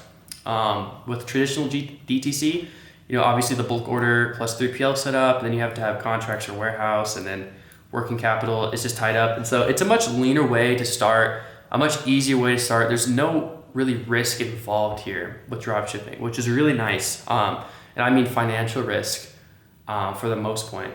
And so with these other business models, we'll kind of go through this very quickly, how they actually work. So we went over dropshipping, so I didn't really need to talk about that too much. But with Amazon FBA, you bulk order from the supplier, it ships to Amazon. Amazon stores the inventory, then the customer orders on Amazon. Amazon packs and picks the product. Prime shipping is 1 to 2 days, and then Amazon handles returns. Branding is very limited, and then Amazon branded box, no customer email. With dropshipping, you do want to have custom packaging eventually, at least, and then you have like kind of like inserts, thank you cards, and then a custom logo on a box is definitely something you want to do as well, because you're actually building a real brand. Like you want to have that presence, you know. And then traditional DTC, it's the same, kind of very similar to Amazon. Like you bulk order, usually it's a lot more. You have to ship to a 3PL. You have to manage the inventory yourself. You have to have, you know, customers order on your store. The 3PL picks and packs. The shipping is like 2 to 5 days. You handle the returns. So you have full control of the branding, and you can really customize and make it feel premium, but it just costs so much darn money, right? And so dropshipping as well has a pretty good margin up front. Like compared to Amazon, Amazon takes 50% off your top line. So like it takes its chunk, right? That's why Amazon is a big company today. It's part of the reason, because they take 50% of anyone who's selling on Amazon. So you have to account for that. But dropshipping, you're able to have a lot of more flexibility when it comes to pricing products, when it comes to how you do your whole business as a whole. There's different models you can use. And usually like a good dropshipping store would be 15 to 35% margin. You want to be on the higher end of that, in my opinion. But you do have to pay for ads, which is going to be, you know, a big thing. And then obviously, you know, DTC, you have big compounding effect with branding and everything. And so your margins would be a bit higher there over the long term. You know, the thing with DTC, it's very similar to dropshipping. Dropshipping is just low inventory risk, basically. You'll see that these are kind of similar here. Dropshipping is much lower risk, much easier for beginners. Like you're not going to have to spend as much money. And then these two are just going to be a lot of risk that you're bringing up front. So the amazing thing about dropshipping is like you can start with low capital, but you're also, you don't have to have all this money and build all these skills. Like you're going to have time to build skills, to actually like, you know, build confidence in yourself. So eventually if you want to move to traditional DTC, which includes, you know, Amazon as well, you can do that, which is really cool. Like right now, like I have buddies and I've done it, you know, myself a little bit, where we've gone on Amazon and we've sold on Amazon as well. And then some dudes, you know, start getting into retail, and like you see it all the time with these brands that get to like $1 million a month, they start branching out. And so that's like the beauty of dropshipping. It's a very low risk, low cash way to start a business online and sell a product and to get your entrepreneurship career off the ground. And a lot of people think to start a brand, you have to do basically all of this stuff. You have to have money, you have to know how to do everything. With dropshipping, you don't really have to know much. You just kind of have to get started. And you have to have that willpower. That's basically all dropshipping demands from you, is the willingness to learn and, you know, the consistency to actually put in the effort. So that's kind of dropshipping in a nutshell. So when do you actually see the money in Ecom, in dropshipping? When do you actually see that money go into your bank account? Because a lot of people think that, you know, you just make the profit the exact day that you spend the money in ads, and that's not true. So I want to teach you guys, because no one talks about this for some reason, about cash flow and why it's an important thing and why you actually need to have some capital to work with or some sort of income. So in this example, right, we're going to be using an example to teach you guys here. In this example, we're going to be selling a toy for $30, right? So here's kind of a timeline of what actually happened. So on day one, right, you're going to have to pay for ads. Okay. So let's say that in this example, we're selling a toy for $30 and it costs us $12 to sell that toy. Like on Facebook ads, every $12 we get a purchase, which is amazing. That'd be super, super sick and super profitable. And so day one, you spend the $12 on Facebook ads, right? So that money leaves your bank. Let's say that we start, in this example, we're starting with $100 in our bank account to work with, right? So now we're down to $88, okay? Day one or day two, you're actually gonna also have to pay your supplier to ship out the product. So that's minus 10 again, right? Because the product costs $10, let's say in this example, so minus 10 minus 88 is gonna be 78, right? And what a lot of people don't understand is that, you know, day one, even though that they purchased and even though that you paid for fulfillment, Stripe or /Shopify, which is the same payment processor, Shopify just uses Stripe basically. They're gonna hold it for 2 to 7 days. Usually it's gonna be 2 days. So you're gonna have a 2-day delay when you actually see the money go into your bank account. And so day one, you're gonna be minus $22. So if you had, $100 here, you're gonna be down to 78. So days 2 through 3, you wait and you're running more ads, right? And then on this example, it said it's not day 14, you'll get the money. It's probably like day 3 or 4 is when you see the money, unless it's on the weekend, because you don't get payouts on the weekend, which you guys need to understand. And so, I don't know, just ignore this whole one. This one doesn't make any sense. So the trap that people think is that you can be profitable on paper, but you can be broke in your bank account at the same time. And if you're scaling fast, let's say you're scaling aggressively, and let's say this example is real, like every $12 I'm getting a sale. So I'm technically profitable because it costs $10 to fulfill and $12 to pay for ads. So I'm making $8 an order, right? But I only have $100 in my bank to work with. So if it costs me $12, then I'm only gonna be able to fund like 7 purchases or something, because 7 times, that'd be like 84. Okay, so maybe I'll be able to do 8. I'd only be able to pay for 8 purchases, because 8 times, I wouldn't even be able to do that, honestly. 8 times 12 is gonna be like 96. But you gotta remember, you have to pay your supplier as well if you actually want them to ship out the product. So that's another expense. So you have to take that into account. So really, we're only gonna be able to spend, even though we have $100 in our bank account, we're only gonna be able to probably spend maybe half that on ads. So we'll be able to get maybe 4 orders for $12, right? Which is gonna give us 48. And then for those 4 orders, there's gonna be $10. So it's gonna be another 40, right? That's gonna be our expenses, so 88. And then minus, the original 100 we started with. There could be $12 in your bank account, right? There could be $12 in your bank account, even though that you're this profitable, even though you're making $8 an order. So technically, after a couple days, you'll actually see, when you see the money, your bank account is gonna look like, what's 8 times 4? 32. So technically your bank account eventually is gonna look, be evened out, and you're gonna see the profit.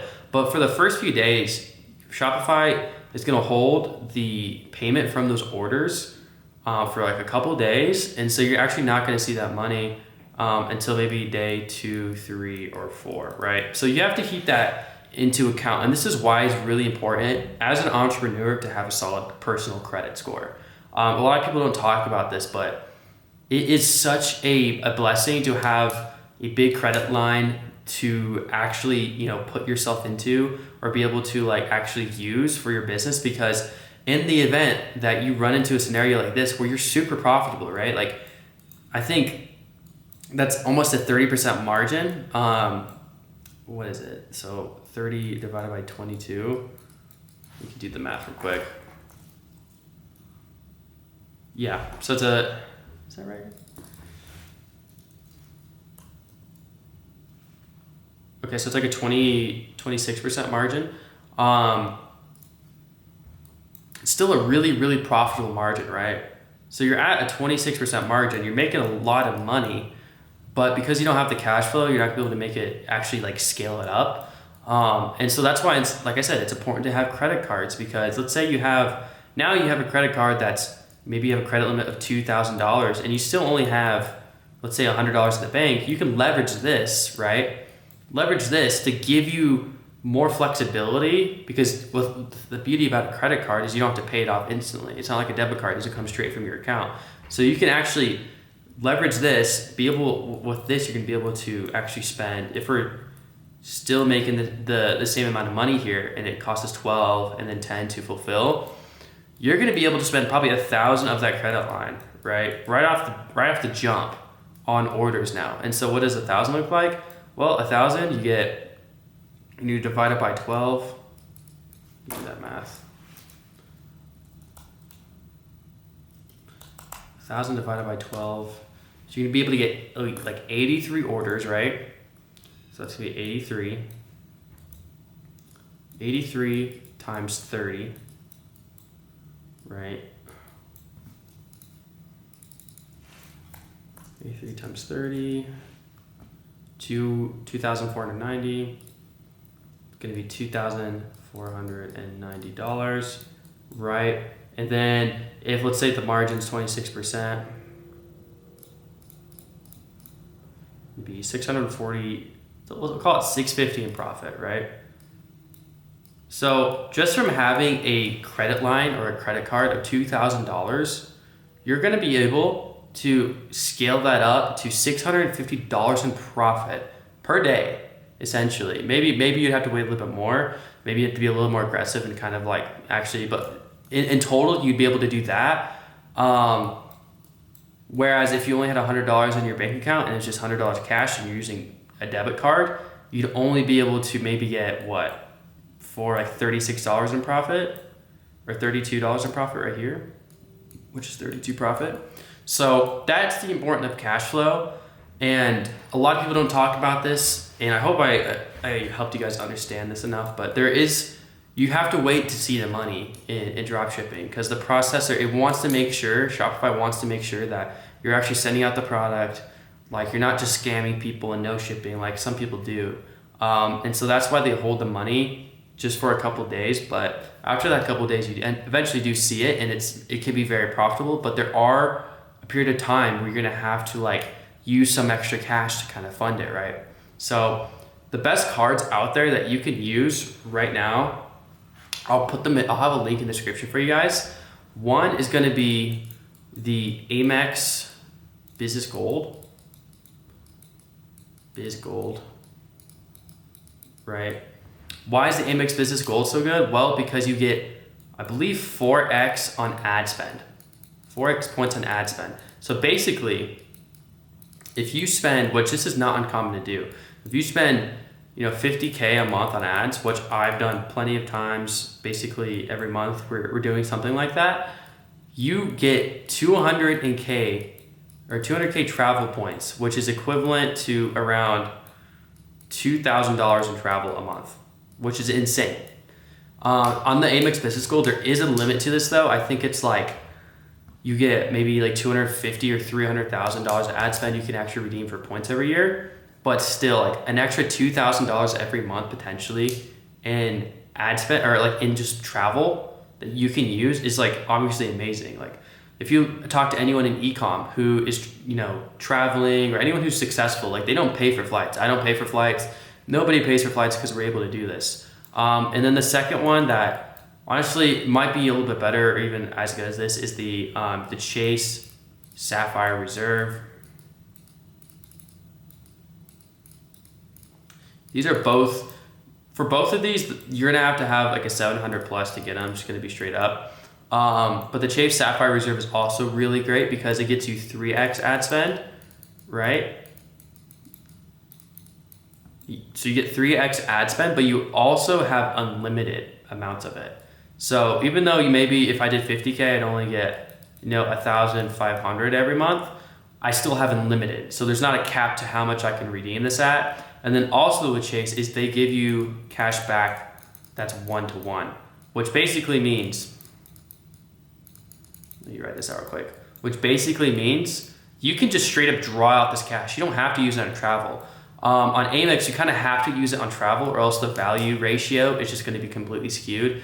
If you try to get cash back on it, it's like, it cuts the value in half. So you really only get like $1,000, per month worth of, cash. Whereas for Chase, you can pull it out instantly and it's 1-to-1. So if I spent, let's say in a scenario, like I'm scaling super crazy and I spent 300K on ads, right? That's a 300. I know my saying is bad.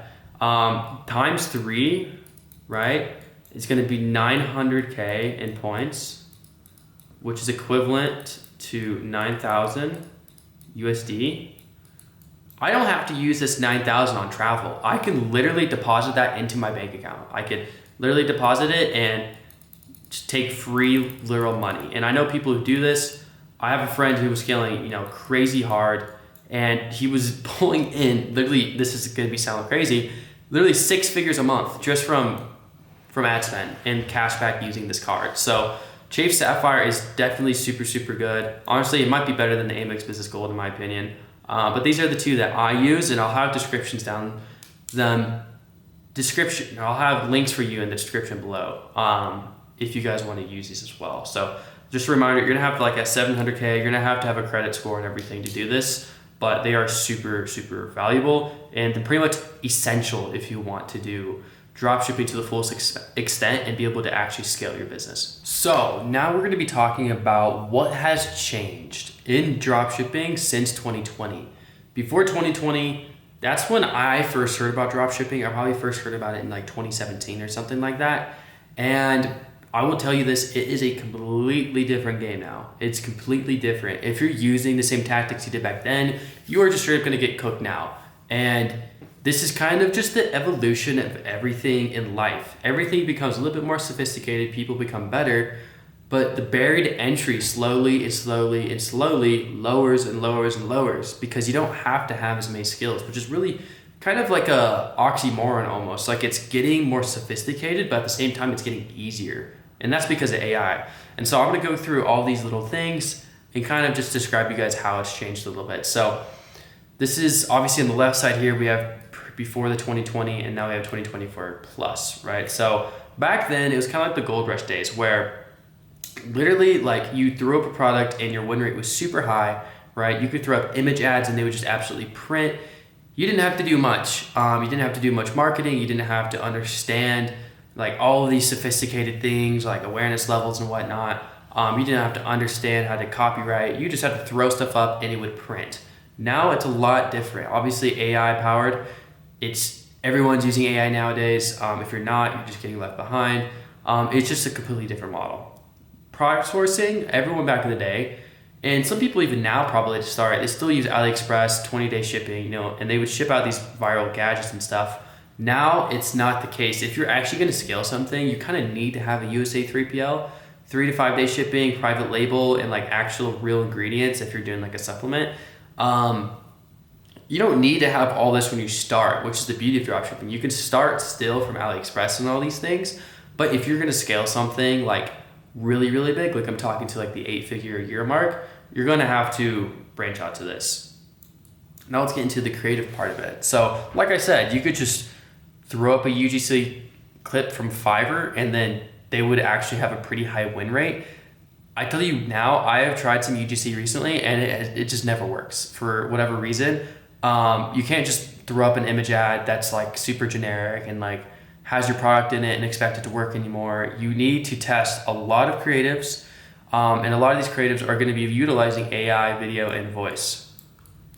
Targeting, people back in the day used to use, obviously like lookalike audiences. People would try even to do like super specific interests. Now everyone does broad, advanced plus, and you kind of let Facebook do the targeting and the creatives do the targeting for you. For the funnel, everyone used to run PDP. Now you see a lot of people scaling with advertorials, quizzes, VSLs, like these super advanced ways to sell people because the market's getting more sophisticated, right? Tracking, I feel like tracking hasn't changed too much. It says here that iOS killed it. I don't believe that. iOS still is pretty accurate when it comes to stuff like that, so I don't think tracking has changed too much. And the business model itself hasn't changed too much, but when it comes to scaling and like getting something really, really big, you're gonna find a lot of these one-off impulse buys are kind of rare to find. And a lot of people in this game who are scaling crazy, they're gonna be doing subscription or some sort of LTV play, which is just kind of true. But there is still a very big market that has these churn and burn, like, seasonal store kind of stuff. Like people still do that and make a lot of money from it. It's just that more advanced people are definitely in this play because this is where the equity is, right? This is where you can actually exit the business. And so that's why they kind of focus on that stuff.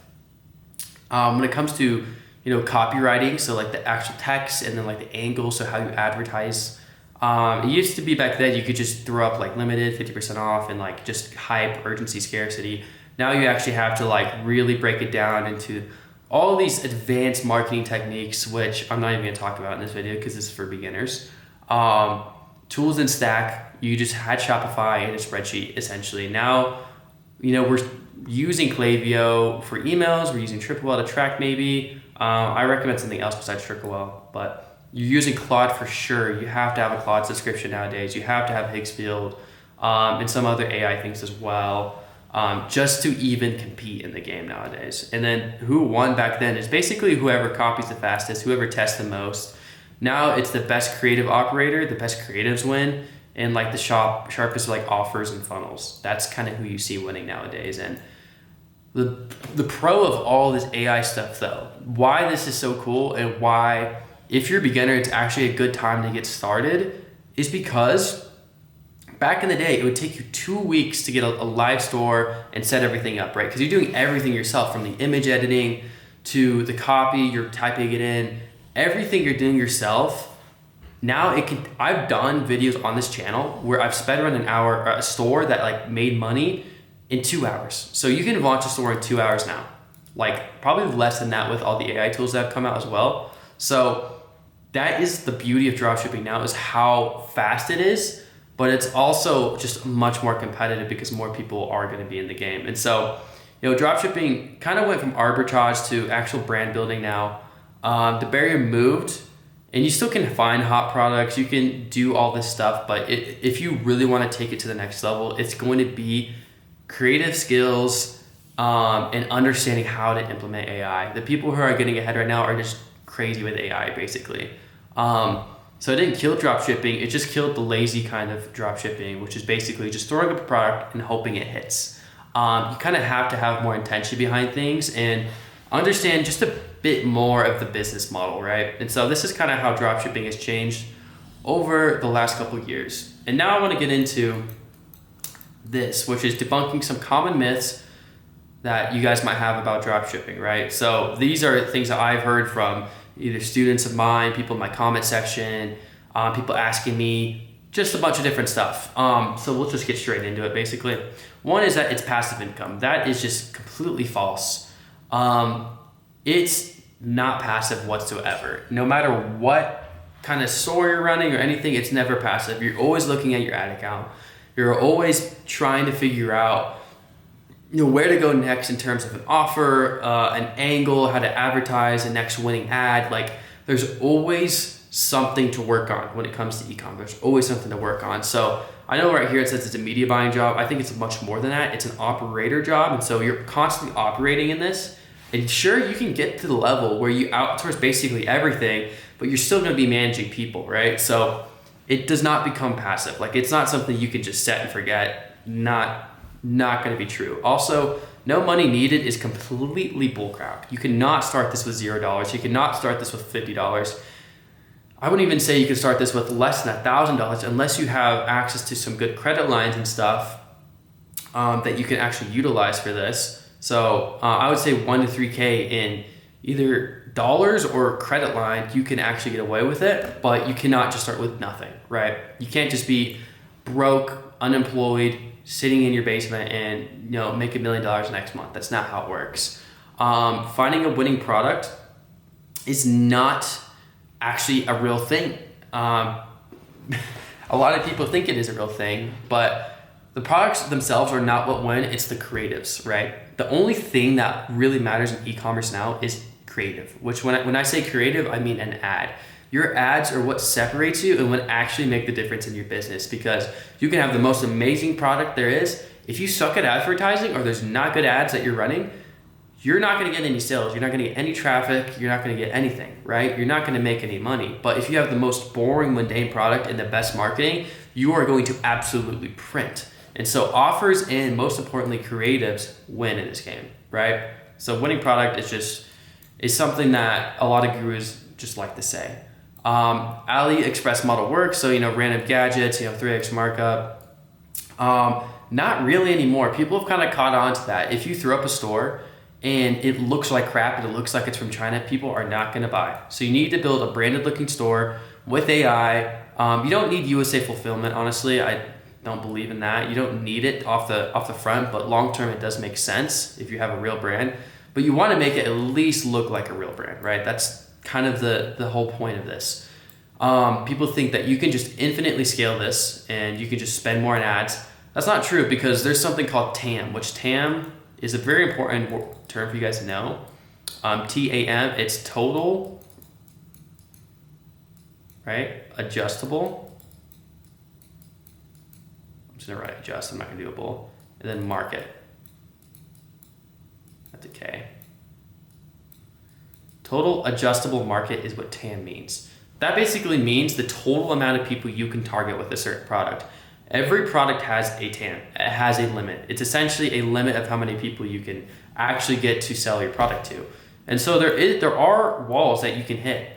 And the way you break out of, a certain wall is by finding a different market or a different angle to target. So you can't just infinitely scale or spend on one ad. That's not how it works anymore. You have to be creative with how you choose your audiences and how you branch out.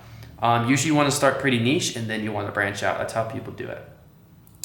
It's too saturated and dead and it's too late to start. This is also not true. The bar moved up, but the access moved up as well with AI. And so real brands are doing more than ever.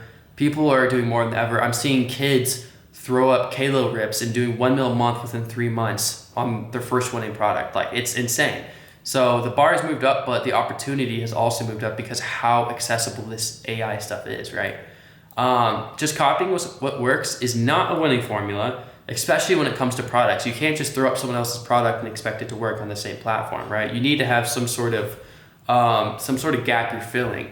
And so copies underperform, but the awareness levels shift fast. So the market's moving very fast right now. So you need to understand how to market. You need to understand where to go, where to look. And I'll make a whole video on that. I guess not a whole video, but like a whole video on here on that. And so you guys will understand that more. And then a lot of people also think suppliers are the risk. They'll mess you up. That does happen sometimes. Choosing the right supplier is definitely important, but it's usually bad math. So suppliers are completely solvable. Your math isn't. So if you don't know your numbers in Ecom, if you don't know, what your profit margins are, what your break-even ROAS, break-even CPA, we'll get into all that stuff. If you don't know what that stuff is, you're not going to make it in this game because you're not going to know even if you're making money or not. So you need to know if you're making money. You need to know all these different metrics, which I'm not going to bore you guys with right now. We'll have a part of this that we get into that. And so that is a super important part. Another thing is people think you need the perfect store. That is just so false. I'm going to cross this out even more times because 90%, I have a thing right there on my wall. It says 90% ads because dropshipping is 90% ads. Your store maybe accounts for 10%, maybe a little bit more depending on the product, but 90% of your performance is going to be from creative, which essentially this means ads, right? And so the pattern under all these myths is that these beginners and these myths are because people look at the surface. They look at the product, the store, the supplier. Operators, people who are actually successful, look at the engine, offer, creative, math, and cash, right? Every myth confuses the two. So that is debunking, look at this funny guy. That is debunking dropshipping myth. So now we are getting into the case study. So this was my first major winning product. And this is a crazy number to look at, right? This was back in 2024 of the Q4 of 2024. And this was the product that I told you guys that I was literally in the dumps before and I threw this one up and first day we did like 3K or something like that. So it was a super crazy product to sell. If you guys are wondering what the product was, I'll have it here. It was this rotary cheese grater. Most people know this already, but I want to go over this in this video again just to show you guys that this stuff actually works. And so basically how I found this product, and I'll just kind of sum it up for you guys basically. What I did is I saw this at the time. It was, right now it's only doing like 156K revenue or something like that. At the time, it was one of the top products on Kalo Data. In Kalo Data, if you guys don't know, it's a spy tool. It's basically you see these products that are selling really well on TikTok Shop and you're able to like actually download the videos and repurpose them to maybe sell on Facebook or somewhere else. It's a really good tool. A lot of people use it. And so this is when Kalo Data first came out. And so to my astonishment, I found this product and I was like, I'll check and see if anyone was selling this on Facebook because, right, it was doing 3 mil on TikTok Shop. And so I was like, man, maybe if I bring it over to Facebook and no one's selling it yet, maybe that's good. And so I checked Facebook, right? Which basically what I would do is I'd go Facebook ads library, just like this. And then searched up, rotary grater. right? This is literally what I did. Obviously now there's a lot of people selling it. And I literally found like there was nobody at all selling this product. Not one person was selling this product. I think I maybe saw some like Chinese store, which if you guys don't know what a Chinese store looks like, I'm not sure if I could find one, honestly. Maybe this one. This might be a Chinese store. This one's not too bad. It's not a great store, but it's definitely not Chinese. But they're like these super general stores that have all these different products in them, right? So like not branded at all. And I was like, dang, like there seem to be maybe doing some sales and no one else is like, the competition's really weak here. And at this time I had like over experience. I had like a little small winner before. And so I kind of knew how to like run ads and stuff. And so I was like, all right, I'm going to try this product out. And yeah, I threw it up on Facebook ads. And the first month we did 100K in sales. The next month scaled it a little bit more, 130. It was really consistent though, like 30% margins. And then September to October is when we really hit scale, almost 500K. Then we did 900K in November. So that was including like Black Friday and everything, which if you guys don't know about Black Friday, like that's when you print the most in Ecom. That's when there's the most demand because everyone's buying Christmas presents, right? And then finally I did over $1 million in revenue in December that year, right? And so this was a life-changing thing. I probably made in the span of this time, multiple six figures cash. I didn't make a million on it, I'll be honest. I didn't have the greatest margin on it, but I did make a lot of money, and it was completely all because simply the reason why this worked is because I found something called product market fit, which I will get to probably, let me see on here. I'll get to in one of the next sessions, we'll talk about that. But this is what can happen when you lock in on Ecom and when you lock in on dropshipping. Like you could literally, I was going from literally almost thinking about getting another job at this point before August and July. I was thinking about getting another job. I was like in debt, I was in credit card debt, right? Running out of my cash flow, tested one product, and then boom, that just changed my life forever. And so that's what dropshipping can do. And if you guys want to see, I don't really think we need to get the product page and all that stuff. But it's a crazy product and it was a crazy opportunity and I'm super blessed to be able to find it. It basically, I just found something that worked. And in terms of the ads, what worked really well is initially I just tested all of these candidate ads. So this one right here is the one that really scaled. This was like, probably got hundreds of thousands of dollars in spend on Facebook ads. I simply, literally guys, and this is crazy, I literally just downloaded this ad from Kayla Did It and slapped it on Facebook and it just took off, right? But there was other ads that I found and I just started making like iterations of them. So I would change the hook, I would change, maybe cut them up, maybe put a few together, just try to like make different like kind of concepts out of that. And that's kind of what got me more scale. I started testing a lot of ads that way as well. And so that's basically all there was to it. And I think over the lifetime of this product, I probably, I did close to $3 million during this time.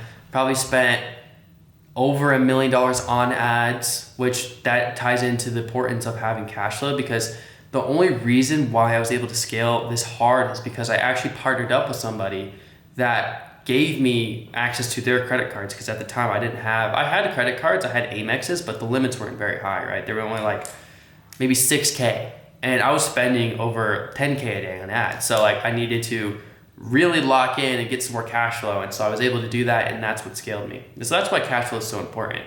But this is a big number, this is a big result, and for a lot of you guys, like even doing 100K per month is completely life-changing, and it really is. Even doing 50K a month is life-changing, right? Because you're working for yourself, you're making profit.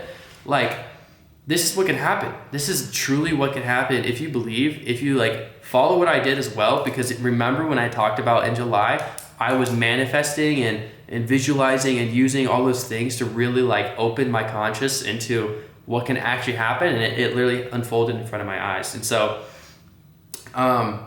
I don't really know what else to talk about. I just wanted to show you guys this. Like, this is kind of what the add to cart rate and conversion rate was. My AOV was around $70, which is, I don't remember it being that high, but like, I guess that's a pretty good AOV. And yeah, I did basically all of this. I mean, some from Instagram, some from Facebook. These would be from just probably mistracked or something like that. Did some revenue off of Google as well. And so a lot of the stuff just came from, just simply running ads, running Facebook ads. And that's why I teach Facebook, because I was doing TikTok before this, and this is my first real Facebook winner, and look how crazy it went, right? So Facebook ads, you can get the most scale out of them, and so that's why I really recommend it. And you guys will also see most of my orders came from mobile as well, which is pretty cool. Not a lot from desktop, which is really, really interesting. Let's see, what is the top city? Chicago got the most orders, or most sessions from Chicago. Dallas seemed like just all those white moms who were really loving this product. So that is the first product that I've ever really ran up pretty crazy. This made me my first 100K. This gave me my first 100K in my bank account.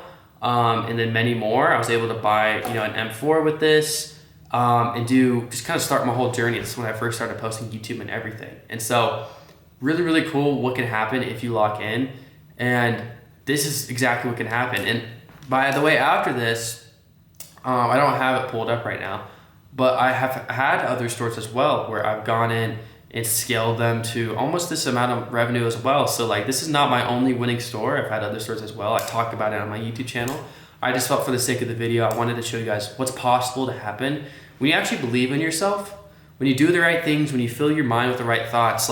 You literally end up visualizing and literally just creating the scenarios that you think about. And so super, super important that you listen to that. All right, guys. So now we're going to get into the section where we actually talk about Shopify.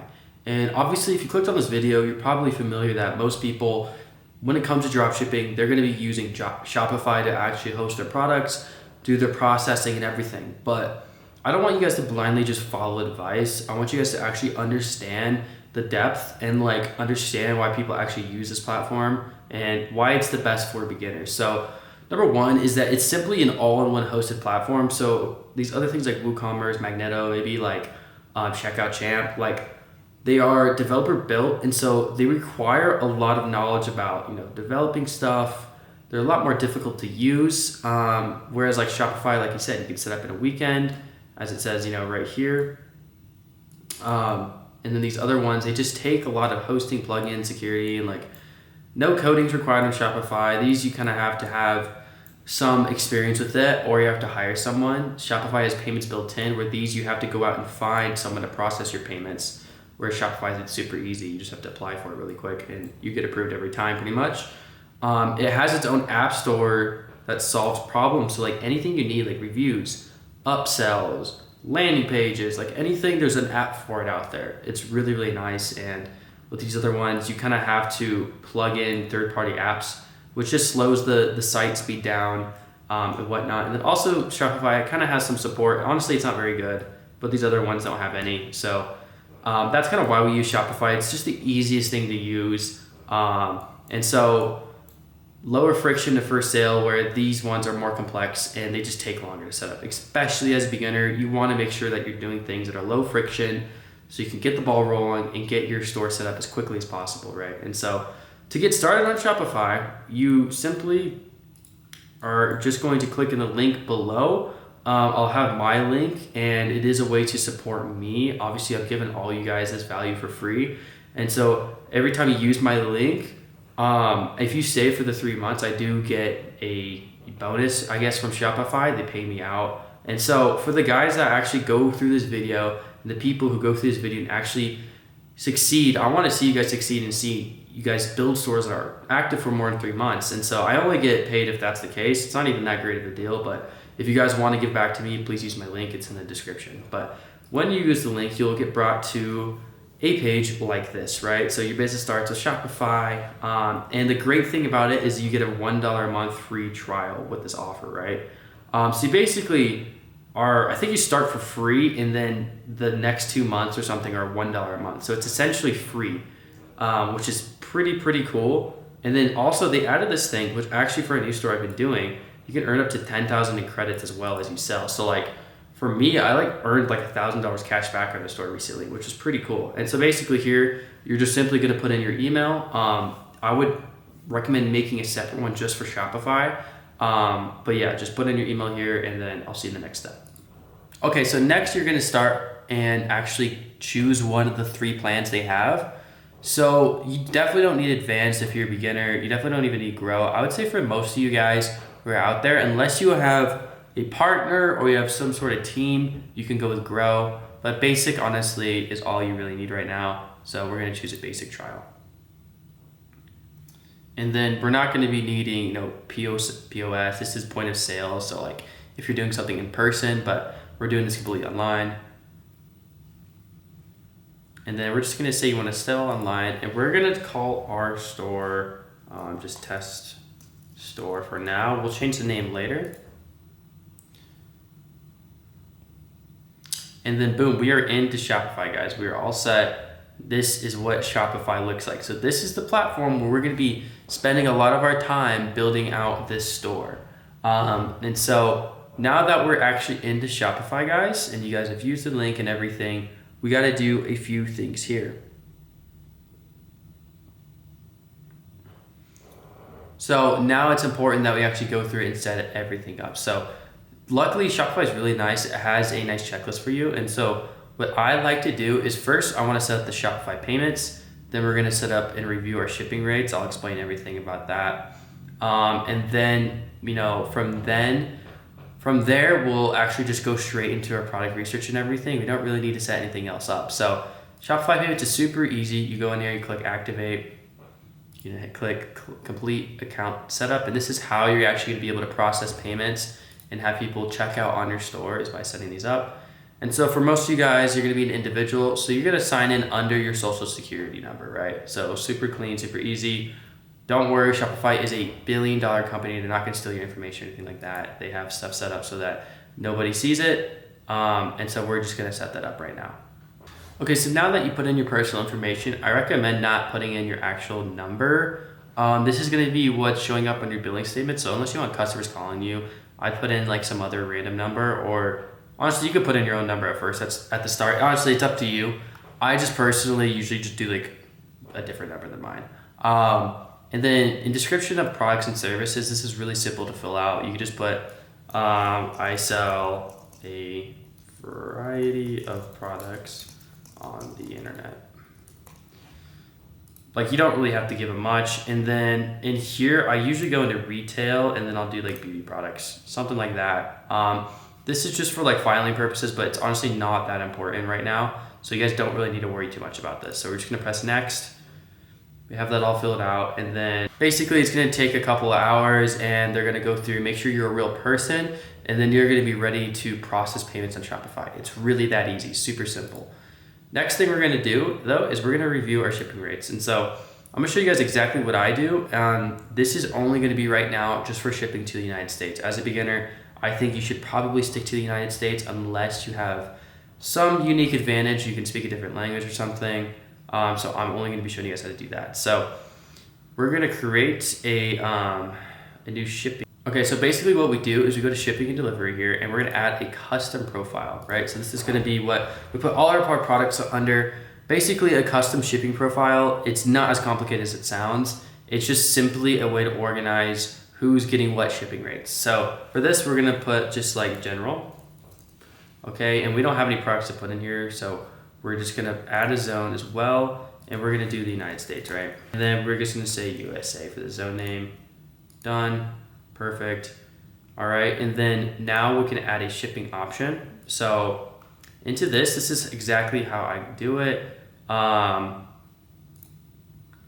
We can do the offer free shipping in a second, but for right now, we're gonna do a flat rate. We're gonna do $4.99 for standard shipping. Very interesting. I haven't seen this. We're gonna call it standard, and it's gonna be we'll do custom. We'll do like 5 to 10 business days for this one. It's usually around how long it takes for people to get shipments in. So then we're gonna press done, and then next we're gonna add our express shipping. Okay. And so this will be using a little bit of faster shipping lengths. We're gonna do 5 to 8 business days here. And then this I usually put for like $8.99 in price. And so now if you press done, as you guys can see, we have a standard and an express shipping option. So now we have a little upsell. So when they get to checkout, they have an option to get their product a little faster, but we make a little bit more money, right? So it's kind of a win-win. I always set this up for all my products. So that's basically shipping setup. And then we're gonna go back to our home screen and just make sure that we don't have anything else we need to do. Domain and stuff, I wanna do that after we actually find our product. So now that we have our store kind of ready to go, we have it set up, we have payments set up, right? We have our shipping rate set up. Now all we really need to do, guys, is find a product. So for the next, the next part of this video, basically, I'm just gonna show you guys exactly how to find a product. And I'm not only gonna do that, but I'm gonna be walking through and literally doing live product research with you guys. We're gonna find a product together. We're gonna build the store, build the photos with AI, and then brand the whole store essentially around it, and then put it up on Facebook and get sales. So this is kind of the fun part. This is where we actually start to get to the actual like parts of this this video that you actually get to see like what it actually looks like to run this business. So I'm super excited, and yeah, I'll see you guys in that one. Okay guys, so now we're gonna be talking about the secret behind every business. And this is a very important thing that I think nobody really talks about online. And I don't know why they don't talk about it, because it's literally how the easiest way to find a winning product. It's how you make winning product. It's how you find opportunities that you can literally just make a bunch of money very, very quickly. Is this what I did with the cheese grater? It's the secret behind every successful business, right? You can see it in Grunz has done this, Comfort Hoodies has done this, RX Bar, super cool protein bar, I don't know what you call it that. And then like Purely like Deluxe, like these are like huge brands, and this was purely a ecom brand. Grunz is kind of an ecom brand. They started more in like the actual like legitimate retail kind of like side that costs a lot of money. But it doesn't matter what kind of lane you're in, you still need to understand why they chose their products and how they went about choosing the products, how they found the actual opportunity. Because you guys can use that for dropshipping as well. Like there's plenty of opportunity out there. And so I really want to explain this and hammer this one thing in your guys' brain so much that you guys really take this into account when you're looking at products. Because most people just look at products and they just pick whatever looks nice, like, oh, problem solving, oh, it's got this, it's got that, and then they run it and it does nothing. And this solved a lot of that. So first, I want to look and go through every specific example and tell you guys how they found this thing. And if you're wondering what the tactic is, it's product market fit, okay? And so I'm about to explain to you what product market fit is and how to use it. So sorry for the the lines here, but Grunz, these are basically gummy vitamins, right? So people hated drinking AG1. If you guys don't know what AG1 is, huge, one of the biggest probably ecom brands right now. I don't even know how much they do a year. If you look on SimilarWeb, 2 million visitors a month, like huge ecom brand. Like you've seen this, you've had to have seen this somewhere if you guys are on the internet and don't live under a rock. AG1 was a big thing. And there was a huge trend going on with greens specifically. Like being able to take your greens in some sort of a drink, some sort of maybe like a pill or something, so you didn't have to actually go out and like worry about eating all these vegetables and stuff. So people online were doing this, and it was a big trend, right? And this was before Grunz was actually a thing. And everyone was like, it tasted like swamp water. You had to clean the shaker every morning. It was gross. So Grunz, the founder of Grunz, and his name is Chad Janis, he has a bunch of interviews online and on YouTube, and I highly recommend looking at them and listening to them. I've probably listened to every single one. He was like, literally told the story about how he came across it. And he was like, yeah, like I was just at my dad's like, office or something like that. And he was drinking this greens powder, and he was like, dude, there's no way I'm gonna be able to do this for 30 days. Like, that's like the whole point, is like they want you gotta do it consistently to get the effects, the effects of the science and the studies of actually taking in your greens and getting all those little micronutrients and everything. He's like, dude, there's no way I'm gonna do this for 30 days. And so for whatever reason, right, maybe by the luck, maybe by fate, maybe by God, he had a a fixation about gummies. He loved gummies. He always used to eat, Sour Patch Kids and all this stuff, and he loved gummies, especially in college. He used to eat like a whole bag every day, he used to say. And he was like, you know what, no one's actually done a greens vitamin supplement thing into a gummy. And essentially that's what he did. And their ads literally showed the gross green sludge next to the cute gummies. Customers ended up switching, and now it's not even a $5 million brand. I want to say it's going to be more than that. In 2 years, it's one of the fastest growing ecom brands ever. Gruns, you'll see them in retail, you see them in Target, and it's something that he literally just found an opportunity that no one was thinking of. He saw something that was already working, and he found a way to put a twist on it or to make it a little different, right? And that's kind of what you can do with product market fit. You can see like, oh, people take gummies for this. People were taking Flintstone gummies for how long, but nobody put a greens powder in a gummy for some reason. And so he's like, greens are doing good. Gummies have always done well. Why don't I combine the two? And so he saw the opportunity, right? And so he basically made the popular thing easier to use. Now, if we look at Purely Light Deluxe, the teeth whitening, Hudson found teeth whitening kits on Alibaba for cheap. Same stuff everyone else was selling. He just made better ads with dentist approved NASA Tech Vibe and sold them 10x. Product wasn't special, the marketing was. And what Hudson talks about, he does a lot of these podcasts as well, and so that's kind of why I'm using these examples, is nobody was selling these Purely Light Deluxe on, like they might have been selling on Facebook at the time, like teeth whitening. They might have been selling on what other ad platforms out there, but nobody was doing TikTok ads. Nobody was doing Snapchat ads. And so he took what was working on a different market or a different even ad platform, and he moved it over to Snapchat, and he found his own way to market it and his own little niche to market it to that nobody was doing yet.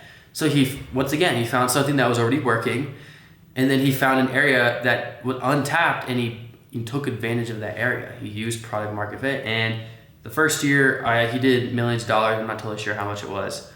He is actually the guy who started Comfort as well. And same guy had anxiety, and he wished that someone would hug him, so he got a heavy oversized hoodie that feels like a hug. Put "You Matter" on the inside tag, got TikTok creators to post about it.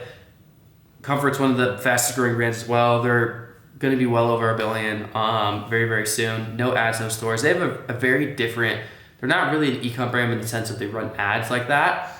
But what Comfort does super well is he found everyone's buying these comfy hoodies and stuff, but nobody's really taking a different angle at it. They're not selling to people who have anxiety. They're not creating something so comfortable that makes you feel like you actually are being hugged and want to feel cozy and comfort. Like Comfort really does make you less anxious. It's a thing. So he found the opportunity and he took advantage of it. He found a way to, hoodies are obviously been selling for so long, and so he found a way to market them that nobody had done before. And then one of the cooler ones is RX Bar. And RX Bar are these protein bars. You probably have seen them. They're very, very healthy, and they kind of have an interesting packaging on them. And so RX Bar were founded by this guy named Peter.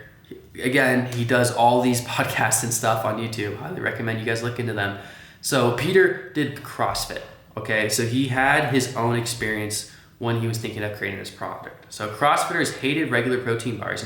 They're trying to be super dialed. They need to be as clean cut, dialed with nutrition, everything, so that they can perform to their best. Because CrossFit, I'm not a CrossFitter, so I'm not totally sure, but I'm pretty sure they get rated on their times or something like that. And so they want to cut down and be as dialed as possible. These are the most crazy performance people, right? And so he made a clean bar from his mom's basement and sold it. He didn't sell it on Facebook ads, right? He didn't sell it in these places where there was a bunch of competition already. He went straight to the CrossFit gyms and started selling them in person. And so he created a product that was better, and then he sold it to the people who would want it at first, and then he scaled it up through that. And then ultimately he stayed in CrossFit gyms for a while, but then he went mainstream, and then they sold to Kellogg's for $600 million. Another thing, he found an opportunity with his own experience, which is really cool, because one thing you guys individually all have is your own experience. You have your own hobbies, you have your own niches, you have your own interest, and you guys can really leverage that to do something like Peter did here, to find a gap, right? And so he just made a product that protein bars were huge. Protein bars are still huge. They're going crazy, right? Everyone's doing protein bars nowadays. And he found a specific market that was being not really directly marketed as, or didn't have a product specifically for them, and he filled that demand, right? The demand was already there and he filled it. Same with the other ones. And so the lesson is to find a small group that hates what's out there, win them first, and then worry about everyone else later. That's what all of these brands are doing. You know, they find people who are annoyed at what already exists, or maybe it doesn't suit them exactly, and then you give them a better version specifically tailored for them, and then you sell it to where those people are already hanging out and where there's not as much competition, right? So the thing about these brands though is these are like, you know, very high level ecom brands. So how does this, they're not drop shippers, you know, drop shipping is a little different.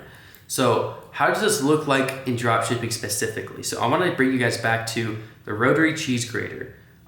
This product right here, obviously, I already showed you guys the screenshot of it, but or not the screenshot, I showed you the dashboard. The rotary grater, it was very interesting. I want to tell you guys exactly how I found product market fit. So product market fit is finding demand that's not being fulfilled, right? It's supply and demand. Like you're trying to find something that, you know, where there's a bunch of people who would buy it, but there's no one selling to them yet. And the great thing about that is as soon as you throw up a product, you have the opportunity, if it really has the much demand as you think it does, and it's actually true, to literally print on day one, which is crazy. And I don't know why nobody makes videos about this, especially with drop shipping. So what I did with the grater is I looked on TikTok, right? People were selling it crazy on TikTok Shop. It was one of the best products. I think it was doing like, you know, 3 million in revenue a month or something like that, something insane. It was literally top 3 when I found it, right? And then I went on to Amazon. People were selling very similar products. They were doing like 10K orders a month. I'm like very zoomed in. They were doing at least 10K orders a month. And so it had a lot of demand on Amazon as well. So people were searching for it on Amazon. People were buying it on TikTok, and yet nobody was selling it on Facebook, right? I went to Facebook, and like I said, there's virtually nobody selling it. So it was selling here, it was selling here. It was a product aimed at older people as well. And so I was like, Facebook, like, why is no one selling it here? It makes a lot of sense. There should be demand there, but no one's selling me to it. And then what I did, I threw it up, and day one was a 3K day, right? I did literally $3,000 in revenue, day one, like $1,000 profit. It was like 5 ROAS, which a 5 ROAS is like basically I spent on that day, I spent like maybe $500 and got back, you know, over 2.5K on ads, which is like insane, right? And so literally all that was product market fit, was finding an opportunity that wasn't, and finding demand that wasn't being satisfied yet. And that is one of the most important things you guys need to understand when you're looking for products. And so how does this work in dropshipping? How do you find a winning product? I wouldn't say winning product, but a product that, you know, fits those categories, or those, whatever, you know what I'm talking about. Number one, you got to pick a product. So something you find kind of interesting, and you don't have to pick one immediately, right? You want to like look at a product. So for example, you go to Kaylee Data and you find a product on there, or you go to Amazon, you find a product on there. You want to find something interesting that's kind of new, that you haven't seen before, and something that's obviously trending, right? It needs to be trending. And so on TikTok Shop, you 1K units sold. I don't want to use these frameworks. Even these as well. Don't worry about that. So you want to see if it's selling, preferably on TikTok Shop and Amazon. For what the model we're doing, we're specifically going to be teaching Facebook ads to you guys because it's the best platform. And so you need to find something that's probably selling on TikTok Shop. Why does it need to be selling on TikTok Shop? Because one, it obviously shows that there's demand. Two, there's going to be videos out there for it. So that's just going to be even better because you're going to be able to repurpose those videos and bring them to Facebook. Amazon as well, you want to make sure that there is probably some people selling on Amazon. If it's not, it can be kind of a red flag because that could mean that there's probably some sort of issue. You can pretty much find anything on Amazon. So it should be selling on Amazon. It should be doing like at least 10K orders a month combined through or over that through all the stores and all the listings, right? Shopify, you honestly don't want to see anyone selling on Shopify yet, so don't worry about that. And the next thing you're gonna do is once you find a product that's selling on TikTok, on Amazon, you're gonna check Facebook ads library, okay? Because Facebook ads library is the way that you actually see if anyone's running ads on something, okay? So few or no ads running means that there's basically no competition, no one's really fulfilling demand yet or doing it effectively. There could be like Chinese websites or really bad ads, and so you can go in there and make some better ads and actually take their sales and actually fulfill that demand. So if there's few or no ads running, you want to go for it. That's when you know, okay, I need to test this product. If there's a ton of active ads, that means skip, or you need to find a new way to sell it. You need to sell it in a different niche or a different market, a different way, right? But usually it means a skip. For you guys, like finding a new angle, you guys are beginners, right? So you want to find something that works pretty fast. Finding a new angle requires more testing and stuff. So honestly, I recommend you guys just go back to the drawing board and pick another product, okay? And so to basically sum this up, you guys can look at places like TikTok Shop, Amazon, potentially even Reddit. Don't worry about Shopify. Look at these 3 platforms, see if people are talking about it, see if it's trending, see if there's videos, see if there's demand, is there sales, and then you need to see Facebook ads if there's anyone running it. If there's people running it, then the chances of you succeeding with that product are just gonna be lower. It's just the facts, right? So if you're trying to find product market fit, you need to make sure that there's little to no competition on Facebook ads. And then the winning combo, obviously, viral on TikTok, viral on Amazon, like the grader, and then very, very quiet on Facebook. So basically nobody running. And that is product market fit, guys. That is how you can leverage what these 9-figure brands right here, these 9-figure brands do to actually implement that into dropshipping to find really big and quick success. I did it with the grader. If you guys want to see this on the Google Trends thing, I'll show you right now. Also, I'll be talking more about Google Trends in a bit, but if you look up rotary cheese grater, and then we do the past 4 years. Oh wait, I spelled it a little bit wrong. You want to guess, guys, when I sold this product. You want to guess when I sold this product. I still started selling this product August 2024, right? So I started selling it right here. Literally right here is when I started selling the product. And then I was able to catch this wave. And obviously some of this was from my Facebook spend and stuff like that. And so, yeah, that's when I sold the product. So that kind of shows you, like, I caught the trend, I saw the demand, and I was able to fulfill it, right? And a lot of this Google traffic went straight back to my store, and I was able to actually capture it through Google. So pretty cool. But yeah, that is product market fit. That is how these brands are leveraging the secret behind every successful business to make their stuff pop and pop quickly. Okay guys, so now it's time to get into product research. So this is when we're actually going to go through and start looking for products. So a very, very important time. And like I said, guys, I'm going to first show you what I kind of look for. Showing you guys a couple of different methods you can also use. And then I'm gonna literally do product research with you guys. You guys can see my thought process, see me looking at products and stuff, which is really cool and a very insightful way for you guys to learn. So first off, what do I look for in a product? So there are 2 things you focus on here. Is 1, logistics, and 2, product market fit. So logistics, I would say it comes second to product market fit. If you find product market fit, bro, if you find an amazing opportunity like I did with the cheese grater, right? That is something you just need to throw up and make it work somehow. Whatever you have to do to make that thing work, if it's gonna get that much revenue and that much sales, you can make it work. Like, trust me, there's a way. So forget about logistics in that scenario. Logistics is not end all be all. It's not like if something's super heavy and like super big and it costs a lot to ship, like there's still people who make that stuff work. I know people who scaling those freaking cat litter boxes that are huge, right?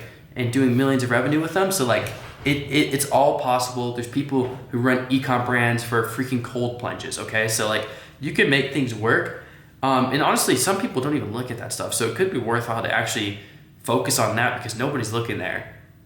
Quick thought. But let's get into what I personally look for in a product, and I'll break down every single part of the thinking process. So number one is a 3x markup. So a 3x markup basically means that I can sell it for 3 times the actual price that it costs me to fulfill that order. So let's say if the product cost and shipping included, right, are both $10, then I need to be able to sell that product for at least $30, right?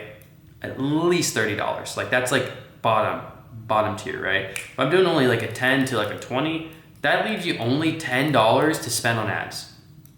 Only $10 to spend on ads. It's very hard to get a $10 CPA on Facebook ads. Extremely difficult to do that. So like, you're just not going to see any success with that. Also, like I wouldn't honestly sell a product for less than $30, honestly, on Facebook ads. Facebook ads are not the same as they used to be. You can't sell cheap products on there. Like you're gonna have to spend a decent amount on your ads. So if the product is less than 30 or something, or it can be sold for less than 30, then you can't really do that. But you guys might be asking, well, how do I even figure out how much I can sell a product for? And that's a great question. And this is where Amazon comes in clutch, because there's so many products that you can sell on Amazon, right? And I wanna use the grater example. So for this cheese grater, if you guys remember, the average order value was roughly $68. I think I sold one, it was like $55 plus $5 shipping or something like that. So in total, I was selling it for $60, right? And you go to Amazon, right? And if we look up rotary cheese grater, I wonder how much this is doing actually. I'm kind of curious to see this. And the specific one I was selling was this. It's very similar to this one. And as you guys can see, they're only selling it for $30. So like I sold it for a lot more than they did on Amazon. And a lot of you guys are gonna look at products and you're gonna see it selling for cheap on Amazon and be like, well, why don't people just go to Amazon and buy it? That's a very common question that I get all the time from students even. And I'm telling you guys, you are running ads direct to the consumer. So the consumer sees your ad first. And so they see your ad, and most of the time, they don't even think to go to Amazon. But there is a thing called Amazon bleed, and probably 10 to maybe 30% of people who see your ad will go to Amazon and buy. It's true, but it's still possible to be very, very profitable. Like when I was running this product, when I was running the cheese grater on this store, like I would say at least 50% of the people went to Amazon and bought the product there. And I still made a lot of money. Like I still made so much money. But that is just a benefit of once you get big enough of getting actually on Amazon, because that literally gives you a lift of like 10 to 30% of revenue, which is like insane to think about. And a lot of people don't even know that. So that's one thing to think about. But when it comes to pricing, you can sell for almost a 2x markup on Amazon. Usually it's almost that. It really depends on the product. But if Amazon is selling it for around 30, usually their cost of goods, so how much the product actually will cost, is gonna be like half or like 66%, right? So 2/3 of the price. So for this, it'd be anywhere from $15 to $20, right? Because that, if you do the math on $30, half of 30 is just gonna be 15, and 2/3 of 30 is gonna be 20. So it's in this range, which is actually accurate. And so that is how you can find the cost of goods. And so if you want to see if you can get this 3x markup, then you're simply going to multiply this by 3. So at the high end, it's going to be 15 to 20 by 3. So it'd be from $45 to $60. Do I think I can get this product to sell for $45 to $60 based on all this information and based on the fact that they're selling it for 30 on Amazon? Absolutely. You can sell products for 2x markups that are on Amazon. Your pricing is, you're not competing with Amazon. You're competing with the other people on Facebook. So even if someone's underbidding you on Amazon, it honestly doesn't matter at all. So you can definitely, and you always should price your products higher than you do on Amazon as well, because Amazon, they specifically do it super low to bid against these other listings where your ad is the only ad the person's seeing at the moment. So you just have the opportunity to make them click, and they're gonna see your store, and they're not gonna go look for other ecom stores, right? So they're gonna buy from you. So usually if it's within the range of like a 1.5 to like a 2x markup from Amazon, right? And this is kind of fulfills that, then you're pretty much good. Then you have the 3x markup. So to put that into kind of simple, if it's $30 on Amazon, then you basically need to see if you can sell it for 1.5x to 2, so 45 to 60, and making sure that you're still in that 3x markup range, which in this scenario, I pretty much clear that, right? I'm right at it, which is not the best, but I'm basically right over it. You know, some people have done 2.5. I really like the 3x. I think it's super important, right? This next thing you want to do is you want to look at kind of products that are lightweight, and this is a preference, right? Like the cheese grater, it was honestly pretty light. Like it was a bigger box, and that's why like the shipping cost was just a little higher. But products that are lightweight and that are small but still like have a very high, like people think they're super valuable, they have a high perceived value, are the best you can find, because they're going to be super cheap to ship. They're going to be like, I've found products that are literally like shipping them out the door are $6, and I can sell them for 40 plus, right? So like an insane markup, like a crazy markup just from finding something lightweight. So this is a preference, and I'm not saying you need to look for this, but this is something that in the back of my head, if I do find a product and it happens to be lightweight, I'm like, okay, that's a good thing. The next one is no one's running ads on Facebook. No one is the best case scenario. Maybe a little competition is like a okay scenario that you can still test if you believe you can beat them on some sort of like, you know, ads or like funnel part of the actual business, but preferably no one running on Facebook. And that's just product market fit. We talked about that already. That is what you want to look for. You want to look for also that product or similar products are doing 10K orders on Amazon. So if we're looking at the grater, right, you see these numbers right here where it says 4K bought in the past month, 6K bought in the past month. So from these two listings, which there's this one right here, and there's probably a couple more down here that we're not even looking at. It looks like this product is selling at least 20, it says up here, 20K bought in the past month, right? So 20K times, you know, the average order value of all of these is probably like 27 or something like that. So we do 20,000 times 27. Like on Amazon, these graders are doing over $500,000 in revenue just on Amazon, right? So that's like super important to know. And it just shows that there are demand. There's people who are actively going on Amazon and searching for this product. And if people are searching for this product, then there's a likelihood that people are going to want to buy it if you run Facebook ads as well. So that's why it's important to see that. And around 10K orders is kind of the sweet spot. You know, 10K plus is like the sweet spot that I've seen. Another thing is trending or decent rev on Kayla Data or TikTok Shop. So I always use Kayla Data because you can see pretty much every product. There are some products that don't show up for whatever reason, but you can see every product. It's easy to sort. Like if we go onto here right now, like I can do all these fancy things. Like I can sort by, you know, category. I can sort by revenue. Revenue, by the way, on Kayla Data doesn't really matter, and I'll talk about in my product research why I think it doesn't.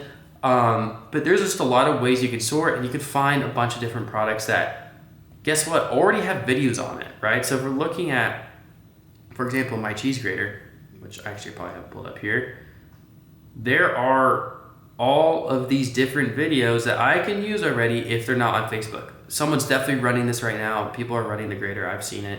Everyone like tags me in their comments. It's really funny. But you have all this free content that you can use, and like that is what's really cool about Kayla Data. And so I try to find something that usually, honestly, the range I'm looking for when it comes to Kayla Data or TikTok Shop is going to be anywhere from 50K plus in orders or in revenue, right?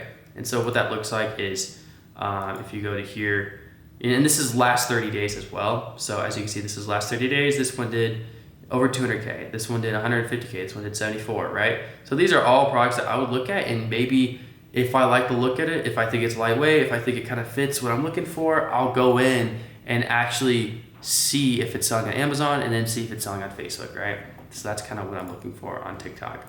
And then also I wanted to solve some sort of problem, preferably a deep problem. It doesn't have to be a deep problem, but the better the problems are, or the deeper the problem is, the easier it is to sell something. It's just human psychology. Like if we're selling like just literally a glass, like a whiskey glass that has like a cool design. It doesn't solve anything cool. It's kind of a commodity. People don't need it. But if you sell something that people think that they need, it's going to make selling it so much easier. It's going to make actually convincing people to buy a lot easier, right? And so that's why having a problem is really an important part. For the grater, it didn't really solve a huge deep problem, but the problem it did solve was a convenience thing. It's so much easier to cook. And basically what the cheese grater is, if you guys don't know, I'll show you guys a quick video on it.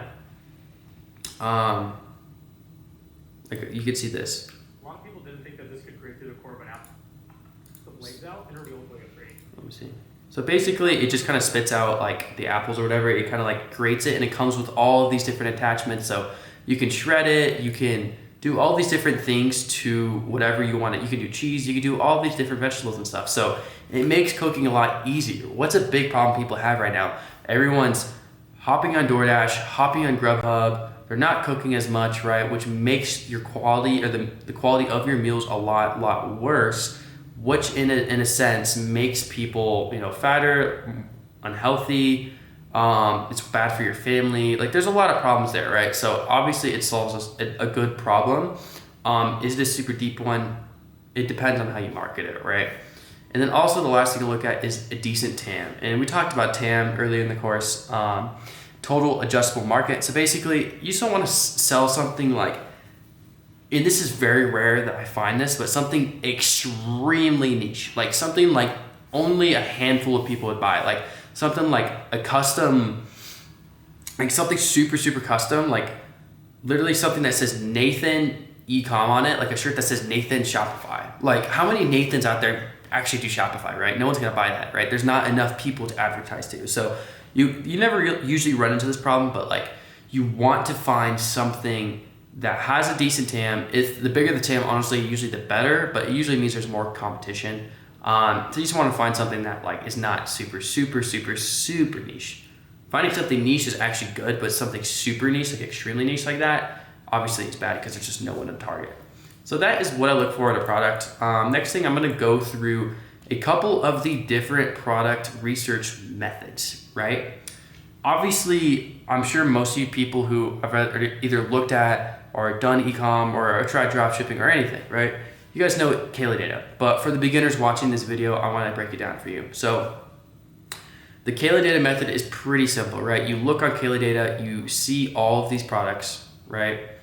And you can scroll and sort, and then you can do the product research method, which I'll be showing you guys in the next video, exactly how to do that. And then basically from that, you just get access to all these products. You can sort by revenue, you can sort by category, last 30 days, like you can customize it. Like there's a lot of ways to filter information. It's a quick way to see a bunch of products really fast, analyze them, and then actually find something. It's probably the quickest way just because all this information is compacted into one, what is it called? One platform, one software, where you could just see just all the information you basically need to judge if a product is even worth trying to validate. So basically, we find a product on Kayla that looks cool, we validate it, we see if it's selling on TikTok Shop, Amazon, and then see if it's selling on Facebook as well. If it's not selling on Facebook, then maybe we test it, right? That's the Kayla data method in a nutshell. Good for lazy hunting. Data tells exactly what's winning. It's just very convenient. It's a very convenient way. I know people who not even a month ago found a product on here and they're now doing 100K days with it. So that tells you that Kayla data is still a really powerful way to find products, right? Method 2 is going to be Amazon and AliExpress. So this is basically looking at what's already a bestseller and then kind of doing the reverse where you see if it's selling on TikTok Shop, you see if it's selling on, something like, like selling on Facebook ads or not. So usually what I'll do is I'll go on Amazon, I'll see something interesting. I'll show you guys exactly what I would do. So I go over here to bestsellers. You can do bestsellers. You can also do, there's one, I think it's movers and shakers. Maybe they got rid of it actually. I think they got rid of it, but new releases, and then you could find all these new products that are selling super well and that are super hot. And then you can reverse search basically. You go to Facebook, see if they're selling on there, and then you go to TikTok Shop and see if there's any content for it. If there's content on TikTok Shop and no one's selling on Facebook and it's selling on Amazon, boom, you got a really good product that you can immediately try to sell, right? So that's the Amazon method in a nutshell. Let's get into the TikTok scroll. This one I can't really show on here because I would need to be kind of like on my phone, right? But basically, what you're gonna do is you're gonna create a brand new TikTok account, right? And then you're gonna scroll, and every time you see an ad, you're gonna like it for like a dropshipping product or something, or even like a TikTok shop ad. And what's gonna happen is over time, you're gonna build your platform and TikTok to just keep giving you these ads, and you'll start seeing these new interesting products on there. So you start seeing like these new products, and then from there, you get to see if they're selling on Facebook, on Amazon again. If they're not selling on Facebook, time to throw that thing into Meta Ads Live or into Facebook ads and see if it prints. What's really unique about the TikTok scroll method is that you can find products that are not yet on Kayla Data, because it takes, for whatever reason, I think Kayla Data has to import all these products like maybe like a couple times a month. And so sometimes there's opportunities where a product is absolutely taking off on TikTok Shop, but it doesn't show up on Kayla Data yet. And so you're given this really unique opportunity to be the first one to hop on this product and bring it to Facebook, which is really cool, really amazing. And honestly, it's very underutilized. I think Kayla Data is definitely where everyone's doing right now, but like it's still a really good way, and there's ways to look at products and actually find good stuff. But when it comes to actually like finding your edge and finding a new way to do things, I think the TikTok scroll honestly is a really good way to do that as well. And so those are basically the 3 ways that I would look at doing product research. But for the sake of this video and in the next video that I'm about to film, we're going to be doing the Kayla Data method. So we're going to be looking through Kayla Data, searching for products. Obviously, we're going to be going through our list and making sure that it's hitting every single one of these points, making sure it's not on Facebook, everything. And then we're going to find a product to sell. And then guys, from there on, we're going to start building our store, building the product photos with AI. It's going to be super sick. And I'm going to show you guys all on how I'm going to do that as well. So without further ado, let's get into that section. Okay guys, so now is the fun part of the video. This is where we're actually gonna be able to go through with me personally and go find products. So what we're gonna do here is we're gonna go use Kayla Data. Like I said, it's the easiest way to do it right now. And it's the simplest to explain on this video. And there are some other methods, like I said, but we're not gonna get into them on this tutorial. So for this, we're just going to be going through Kayla Data. We're going to be looking through some products, and then we're also going to be validating them. So we're going to be checking demand. We're going to be checking, different places to see if there's any competition, right? So everything that you should be doing when conducting normal product research. So without further ado, guys, I think we should just go ahead and get started. So for this, you're going to need a Kayla Data subscription. And usually what I like to do is there's 2 ways I like to search for products on Kayla Data. Number 1 is through the product tab. It's probably the easiest. You can go through here and sort through revenue filters and all these good stuff right on the left side, so you can really get specific to what you want. But you can also do video and ad, and this is a good way to find like new things, like things that just started to pop off. And like videos, like, 'cause specifically what makes Kayla great, right, is that you're using it to find products with videos that you can run as ads. So the most important thing is not really the product on Kayla Data necessarily, it's the videos with the product, right? So going and searching for videos is just a great way to do that. So one way we're gonna do this, we're gonna do last 7 days. Category, I'm gonna leave the categories pretty open here. There's honestly a bunch that could be really, really good for us. So I don't really want to go specifically to anything.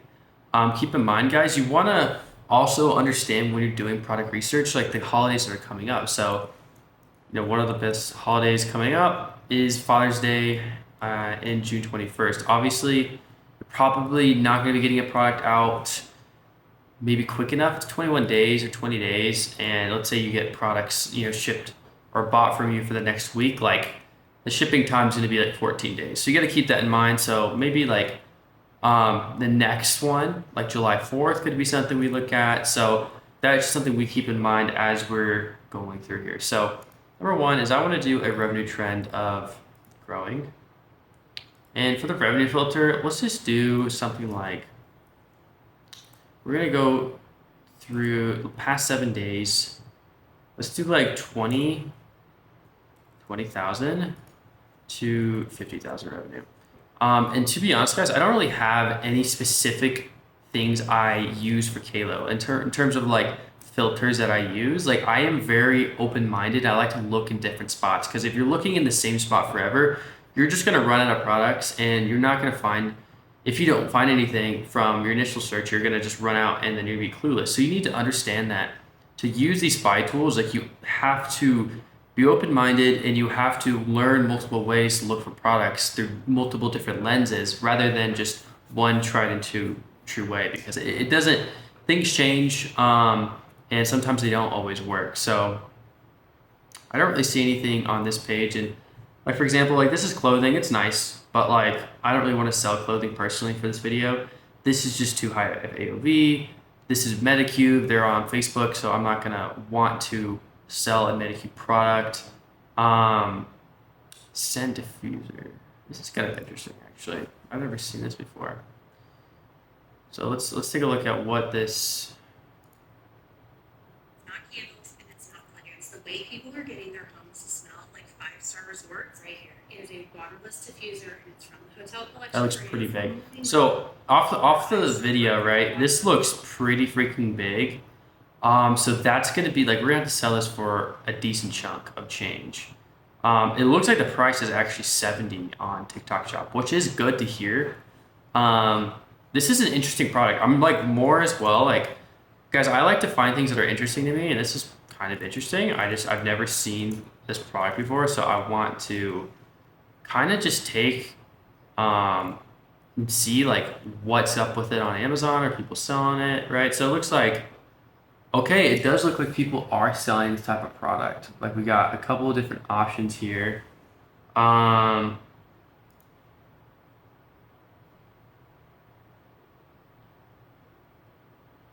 Yeah, it doesn't even look like it's super branded either. So like, this is potentially a product we might be able to dropship. One way you can find for sure that you can dropship if it's on AliExpress, but there are a lot of products that aren't on here that you can still dropship. So you want to keep that in mind. Let's see if there's anything similar that we can find. And when I'm doing this is me validating the product, right? So like, I'm literally going through here. This looks like a similar one. It looks like a pretty big one. I'm literally going through and seeing if the product is, one, able to be sourced. This is exactly what it is. And so how much is it? It's $70. We could probably get it for cheaper. I'm guessing there's some cheap version we can sell, but like, I'm going through here, making sure that I can, one, find the product, two, that there's demand, right? Like, there's some people buying on Amazon. There's not a crazy amount. Like, this one has a decent amount. This one has a decent amount. It's a pretty expensive product though, which is interesting. But this is a very interesting one that I kind of want to, I'm just kind of interested in. Like, it's an interesting product. So another thing we can do to verify trend data is we can go to, this is Google Trends. And if you guys have never heard of Google Trends, it's an amazing platform. So basically what you can do is you can put any search term into here and then plug it straight into Google Trends, right? And so the scent diffuser thing going crazy. And so it kind of tells you what the search volume is looking like. This line is search volume. And so at the end, like, you can see, like, obviously this peaked last month and it's kind of going down, which is interesting. But I found that there's like just a bunch of different categories recently that peaked last month. So like, I don't know, this doesn't really make me feel too great about it. Let's look at past 3. See, it's kind of like a little down, I guess, past 3 months. But another thing is I have this dandy app here called SimilarWeb, where I can actually search up something in Google and it'll tell me. So there's not even that many, really? 30 per month? That can't be right. That just can't be right. But there are different, it seems like there's different people selling this, so it seems like this product is able to be sourced, which is very interesting actually. So let's look at a couple more.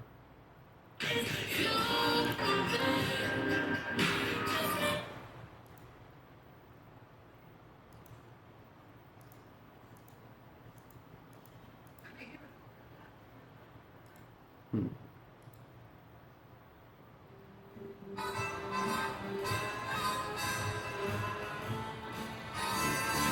this is such a dropshipping product for sure. The thing is, it's just like fulfillment wise. Yeah, that's a tough thing. I don't know if we're gonna be able to fulfill a product like this just because of how big it is. Like shipping things from China, usually when I ship things that are a little bit lighter weight. So I'm gonna continue looking for now. Maybe we'll come back to that. Maybe we'll look into that a bit more. But let's continue to look, guys. What is this? It's Galaxy. Obviously, like big name brands like Samsung and stuff, you just cannot sell those. Like even like a Shark, like a vacuum, too big. Toolbox, too big. Right, so we need to continue looking through here.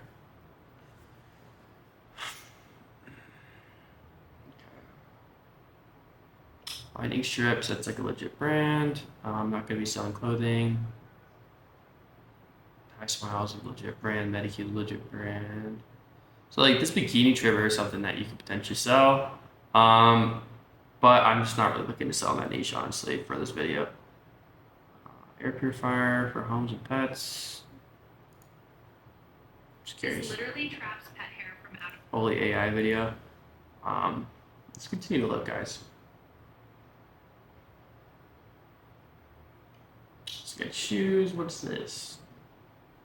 Not looking. This pillow has been something that I've been seeing a lot of. It's a very like TikTok kind of creative for these pillows, right?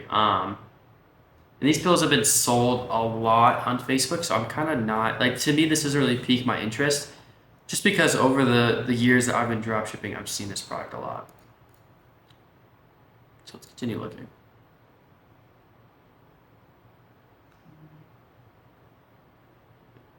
Like none of these products look like they're really anything I can sell, so we just need to keep going.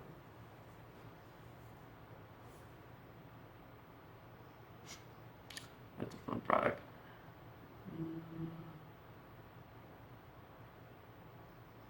Still don't really like any of these. These are all like either too big, they're brands, or I just don't really want to sell the same things. No, definitely don't sell like Samsung Galaxy Watch. So it seems like the search terms that are the search kind of thing I put in here is kind of high, which is like totally normal. And so there's gonna be a lot of brands up here, basically, is what that means. Something like this though could do really well because this is like this makes perfect sense for this time of year, June. This is why the Japanese are so nice. This is your normal American fan. This is a really good creative, but I can guarantee you guys, what's this called? Portable fan. If we look this up on Ads Library.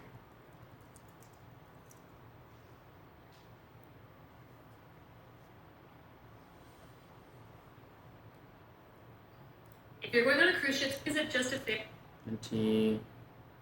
There's definitely someone selling this somewhere. Yeah, right here. So I got one of those portable turbo fans that everybody's in. Low key, these are kind of. This is not bad side, actually.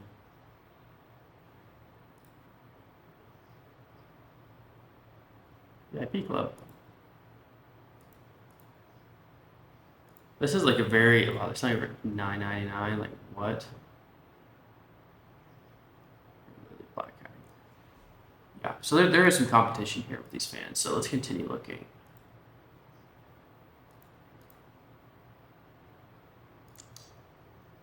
So I'm trying to find something that kind of catches my eye. So I might start going a little quicker here, just so we can maybe get through some more products. Hey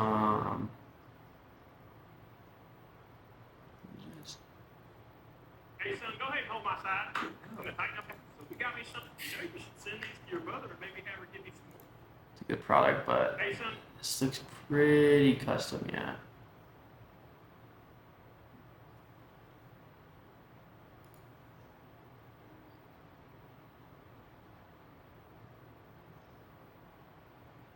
Dr. Groot. No. Gotta continue looking, guys. Gotta continue looking.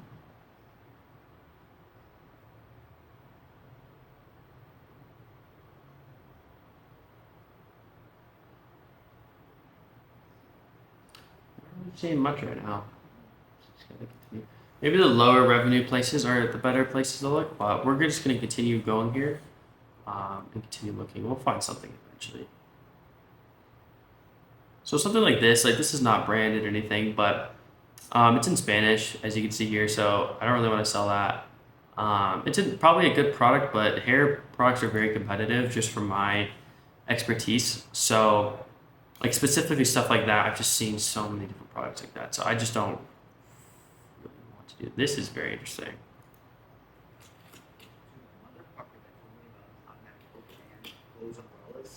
That's sick. This old umbrella, all umbrella free. And I live in Chicago, the windiest city on earth. When the wind dust hits this, that thing is getting destroyed. And you manually have to close it. Ew, look like a peasant. But these umbrellas have 30 carbon fiber rods up here to protect it from busting in the wind. Just look at the size difference. Old umbrella, new umbrella. And these ones are double layered, so you get SPF 50. It's a great ad. In the sun when it's not. These are like this stuff. This is actually a really, really unique product. You see how that like just catches your attention instantly? Like very interesting product here. So let's look into this. Last 30 days. That's a decent revenue as well. A lot of good ads out there. Like that ad itself is like such a good ad to make. This is a really actually interesting product. So we're going to look a little bit more into this product specifically. So automatic folding umbrella is what they're calling it. So let's first things we're going to do. Wow, very cool. You could tell it's like a Chinese product because like they're using AI. That's kind of how you know it's from China. Like this isn't something super customary thing. Like I guarantee if we put in here,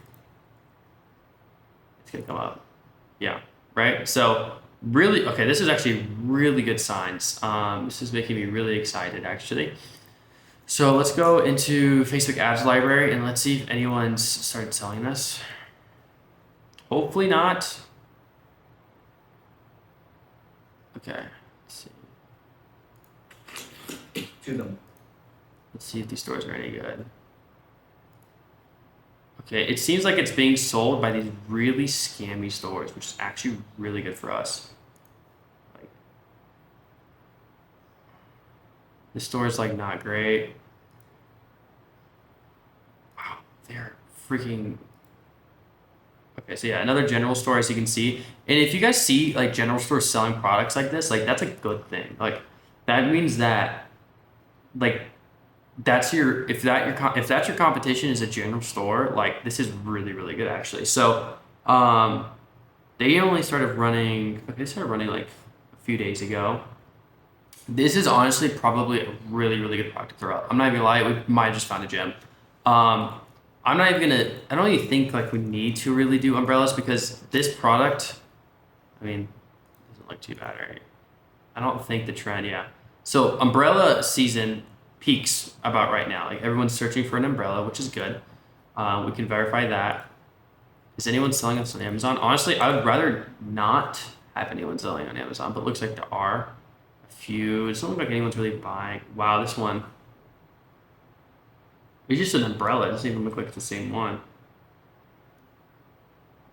This is a really cool product. Though. You see how like this product, it just like it catches your eye, and it like it's also just cool in the terms of like shock value, so it can sell really well in an ad. This is very very interesting.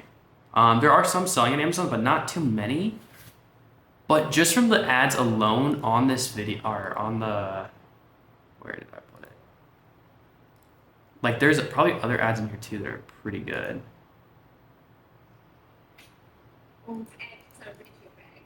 Yeah, really good UGC.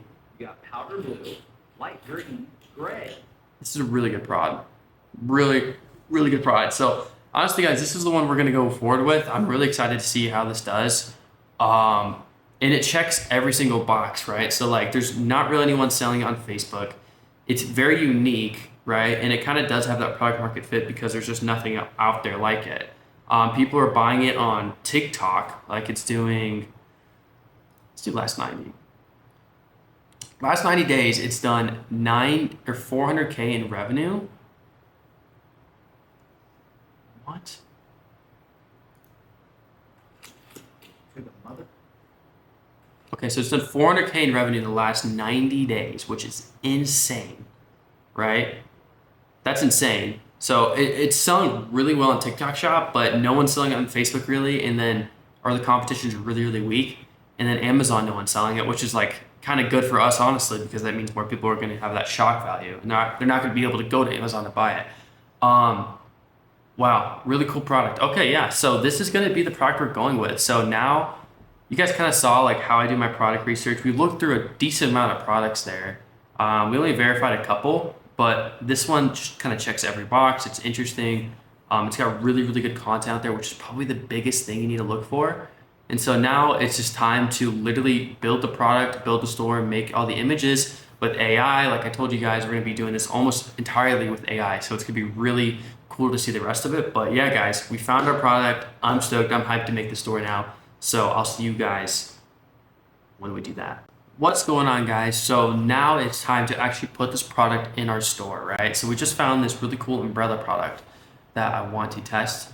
Now it's time to put it in our actual Shopify store. So first thing we're gonna do, we're gonna go to add product, and we need to find a name for this product. So usually when I do this, guys, there's a few things you can do. Sure, off the top of my head, number one is you can look at Amazon. What are the ones that are selling really well? The products are really good. I think the best, coolest thing about this product is how it's automatic. So we need to make sure to include that in the name, right? Like you look at all of these, it's like automatic, compact.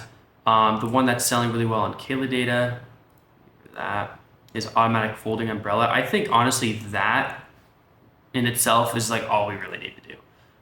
So I'm gonna go and just literally paste that in here. Automatic folding umbrella. Let's get rid of that comma. That just kind of literally explains the product in 3 words. It looks great, clean, no use for anything else, right? And so now we're gonna go into the rest of this. And so I'm gonna tell you guys what I fill out and what I don't. So to be honest, guys, I usually don't really do a description anymore. I don't think descriptions are really useful for products because like I just do copy manually on my landing pages. But for the sake of the video, for a subscription, it's super, super simple, right? So we're gonna open up Claude here. And what I'm going to do is simply just tell Claude like, hey Claude, I found a automatic folding umbrella on TikTok Shop that I want to start selling. So give me a good product description based on this text. And then what I'll do is I'll actually go and find the same product on Amazon. So it's definitely this one right here because it has like those carbon fiber things up in there. So we will literally just copy the description of this, right? Because this has all the little like, UPF, like the inches and everything. And so we're just not gonna really look at it.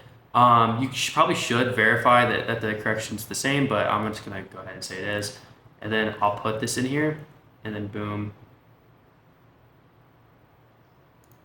And then we're just gonna press enter, and then we're gonna let Claude work and get us this description, right?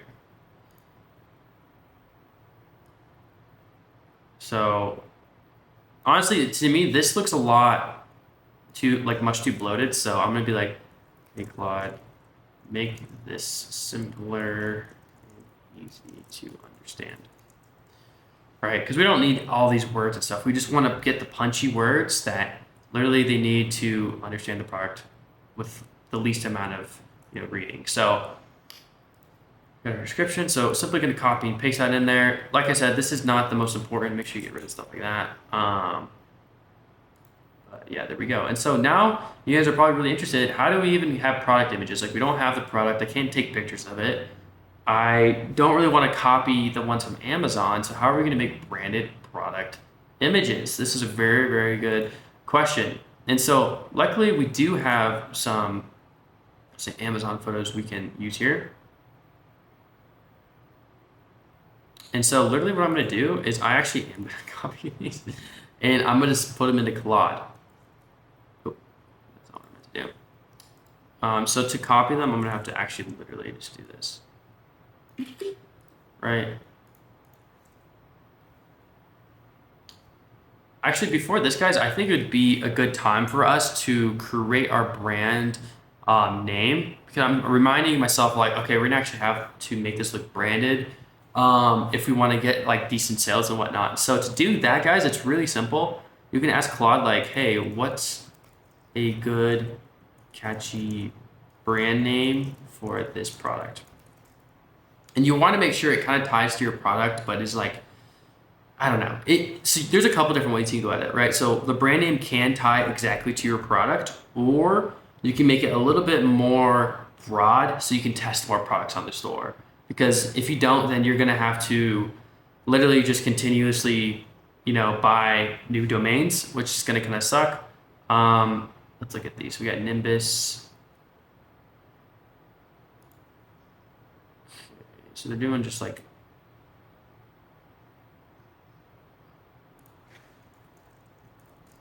for the Ecom store. It's kind of giving me some really short names. It's kind of weird. The Umbrella Club, Rainy Day Co. I mean, these are kind of cool names, honestly. Nimbo, Fold & Co., Umbrella Goods. This is something more broad, but makes sense for this product.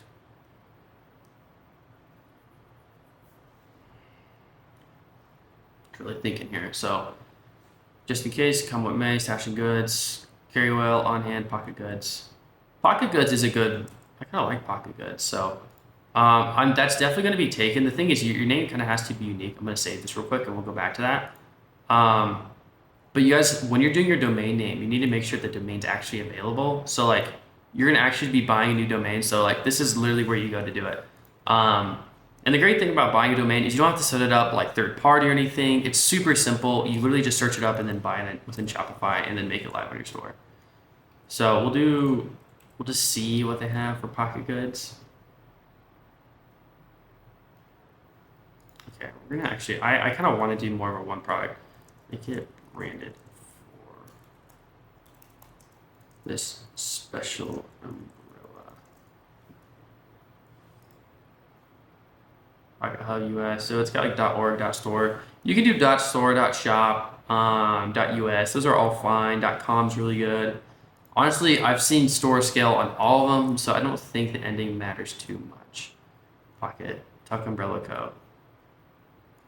Tuck Umbrella Co. All Scout Shield. Nimbus umbrellas. I like Nimbus, honestly. Nimbus kind of sounds fun. What if we do like Nimbus umbrellas?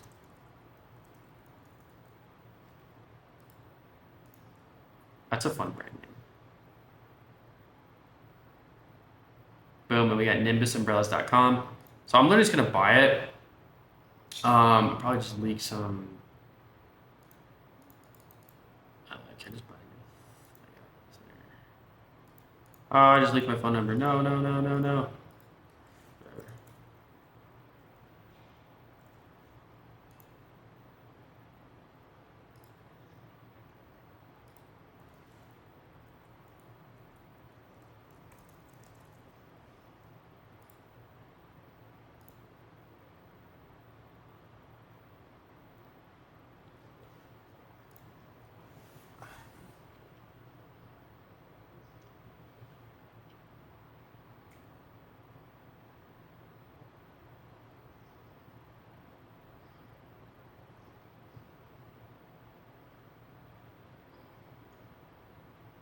Okay, guys, so now we've purchased a new domain. So as you guys can see, nimbusumbrellas.co, perfect. That's exactly what we need. So now what we're gonna do to make sure that this domain actually sticks on our store and sticks on our site, if it loads, might be weird. Pretty cool.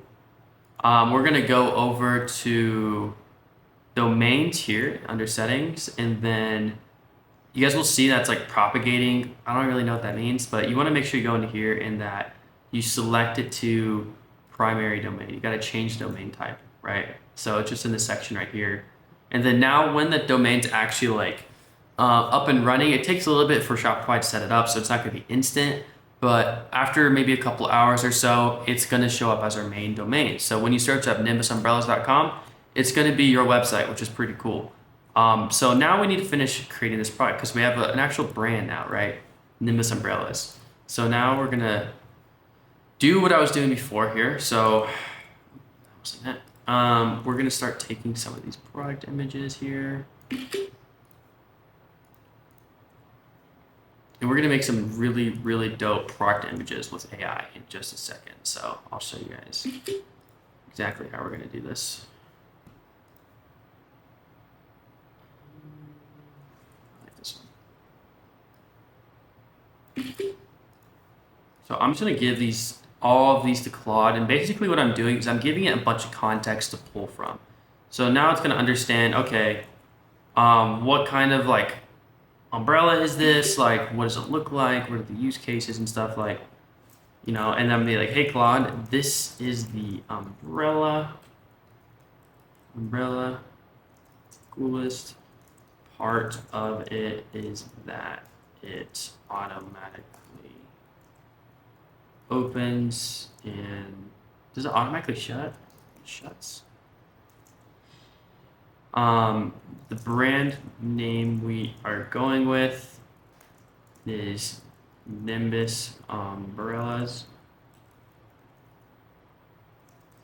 So, can you please make some high quality product images that reflect our brand and the product well. Make some. So we're gonna have it make some prompts for Hicksfield, so we can create these images.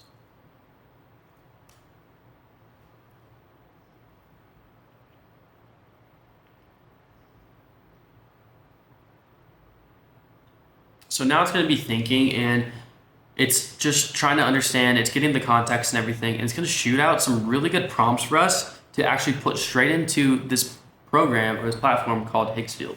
If you guys have never heard of Hicksfield, it's the easiest, best image generating AI tool to use. I'm not even affiliated with them. I just use them so much that I just recommend it so much for you guys to use. So if you guys are going to want to make these images that we're making, like, you're going to have to be using Hicksfield because that's all I know how to use because it's the best. And so now it's got some couple things, different colors and stuff. That's the thing that I didn't really consider about this project is I think there's multiple colors. These ones just seem to be, no, they got different colors, yeah. They got pink and other colors. Okay, so we're gonna have to look at AliExpress here to see what actual colors they have. Okay, so it seems like these are really the ones that they have. White, gray, blue, pink. Okay. I don't think there's really a pink in here. So we're gonna have to take that into account, right? But we're gonna try to put as many colors on the store as we can and try to get them fulfilled. So now, as you guys can see, it spit out some of these prompts, and so this comes to the part where we're going to be making these actual AI images.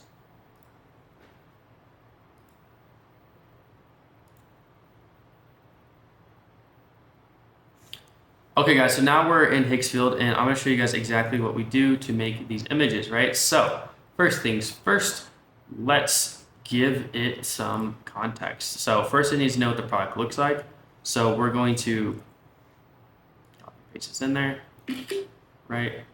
And let's just do this. And then we're gonna see how this first prompt performs. So these prompts honestly don't look that great. So I'm gonna say make these prompts more descriptive, and make sure there is text showing off the product features. Okay, and so I'm gonna actually ask it for some better prompts because those just looked a little short to me. Didn't really seem like all that great. And another thing we can do if we really want to make this look super branded is we can look up some other umbrella brand, right? So something like this, where this is like a really fancy umbrella brand, I guess. And it seems like they just kind of have very simple product images here. So we're not going to actually do anything too crazy. Like, I don't think we really need to go crazy with this. But here we have our first prompt. So we're going to put this in. We got a 404 batch size. So it's going to generate 4 images for us. And we're going to see exactly what this looks like. So now it's just going to generate, and we're going to wait here and see what happens.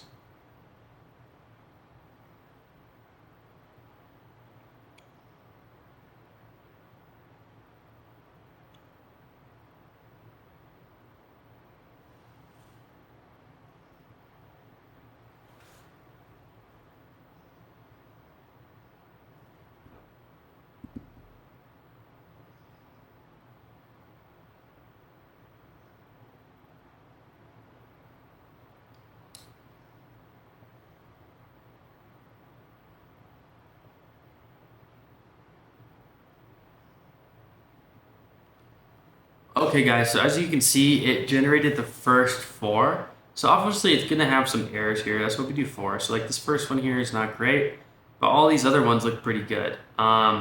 Personally, I think that this one probably looks the best. So I'm gonna actually download this. Simply to download, I think you just click on it and press download. But I need to get some sort of hero image, right? So something like this that kind of makes it look more branded. Let's see if, so these are kind of all the other ones.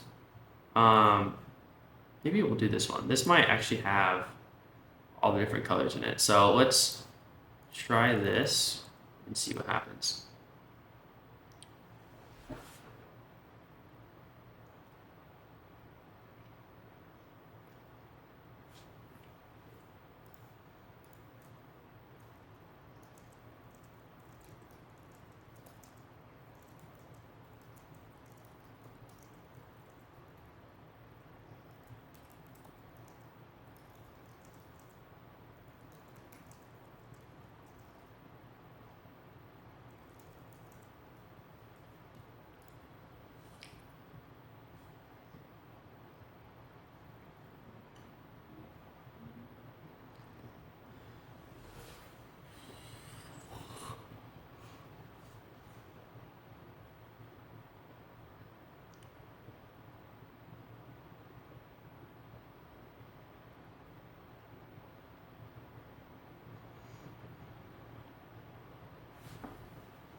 Okay guys, so now we have a bunch of product images in here. So I'm gonna go through the ones we have. So we have this first one, it's like our hero shot. It's got the umbrellas hanging from, the really cool carabiner thing. And then it's got our brand name, bestseller, 30-day guarantee, which is the guarantee we're gonna have. And then we have a pick your color. We have the actual dimensions. Then we have this upgraded, swivel buckle thing so that you can hang it on your clothes. One touch open auto close. We have the weather protection and then just like another kind of generic image. So that's kind of all we really need. When you're testing products, you don't need to go super crazy on these, right? These are like, they look nice, but they're not like the craziest product images. But for a product like this, the video is really what's going to sell it, right? So you don't want to overcomplicate it, basically is what you're trying to make it look branded and simple. And so basically to make these, I just kind of like play with the prompts a little bit. I did some back and forth in here at Claude, as you guys can see. found some more prompts, used some more images, and then was able to create, a few different ones that I really liked. So just basically use Hicksfield, and it worked very, very well. And so now we have our product, right? We have our description, we have a product name, we have a brand name. We'll actually do Nimbus, and I'm gonna do the TM copy and paste.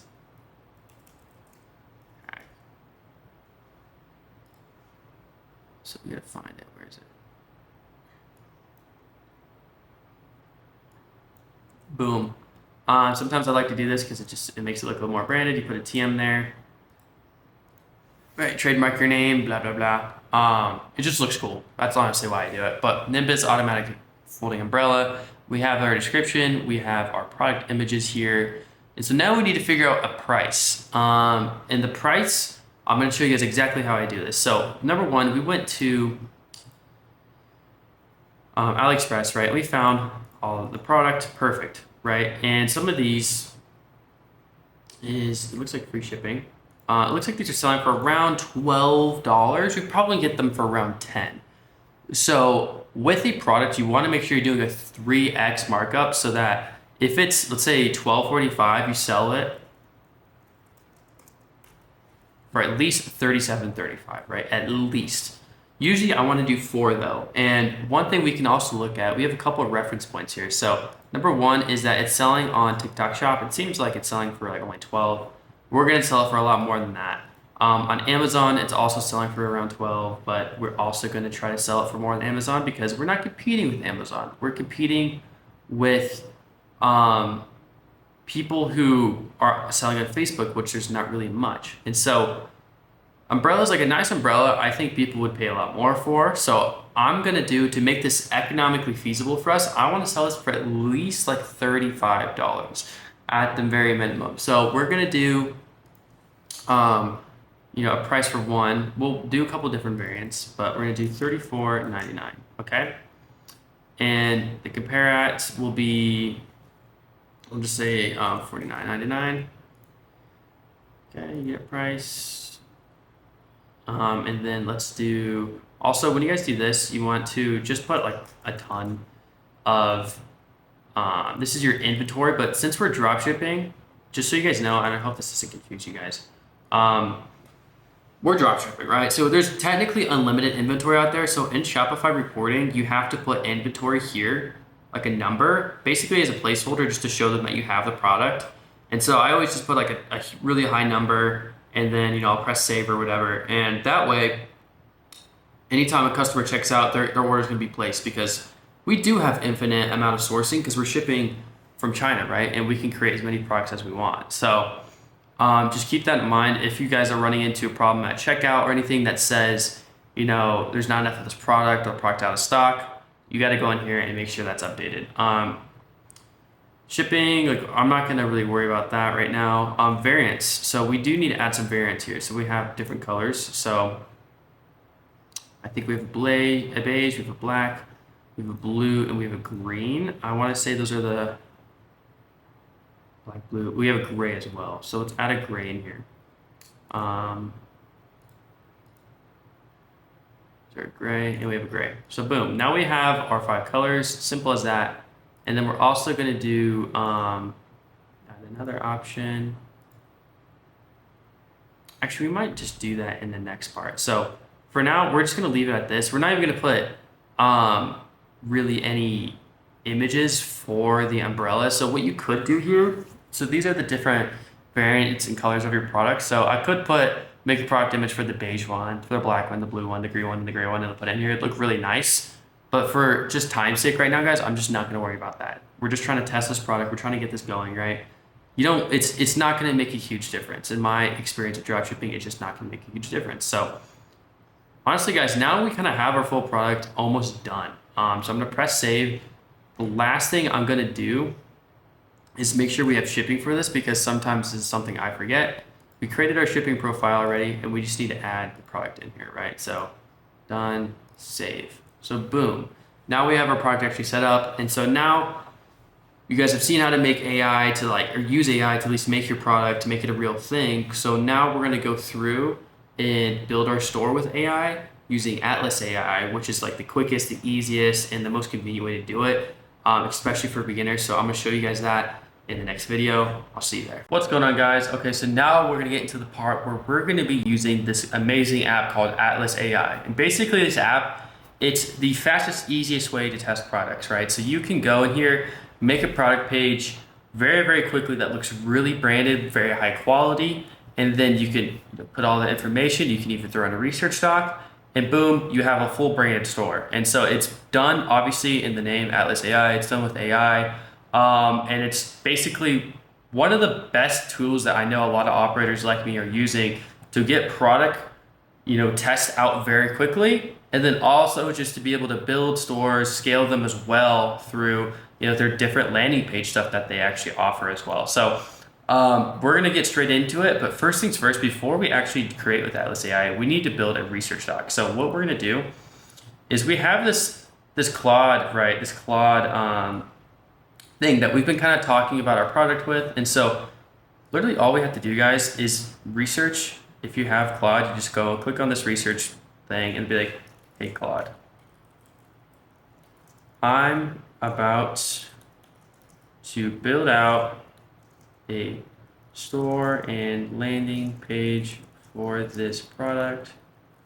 Please go through Reddit, Amazon, and any social medias channels to find comments and information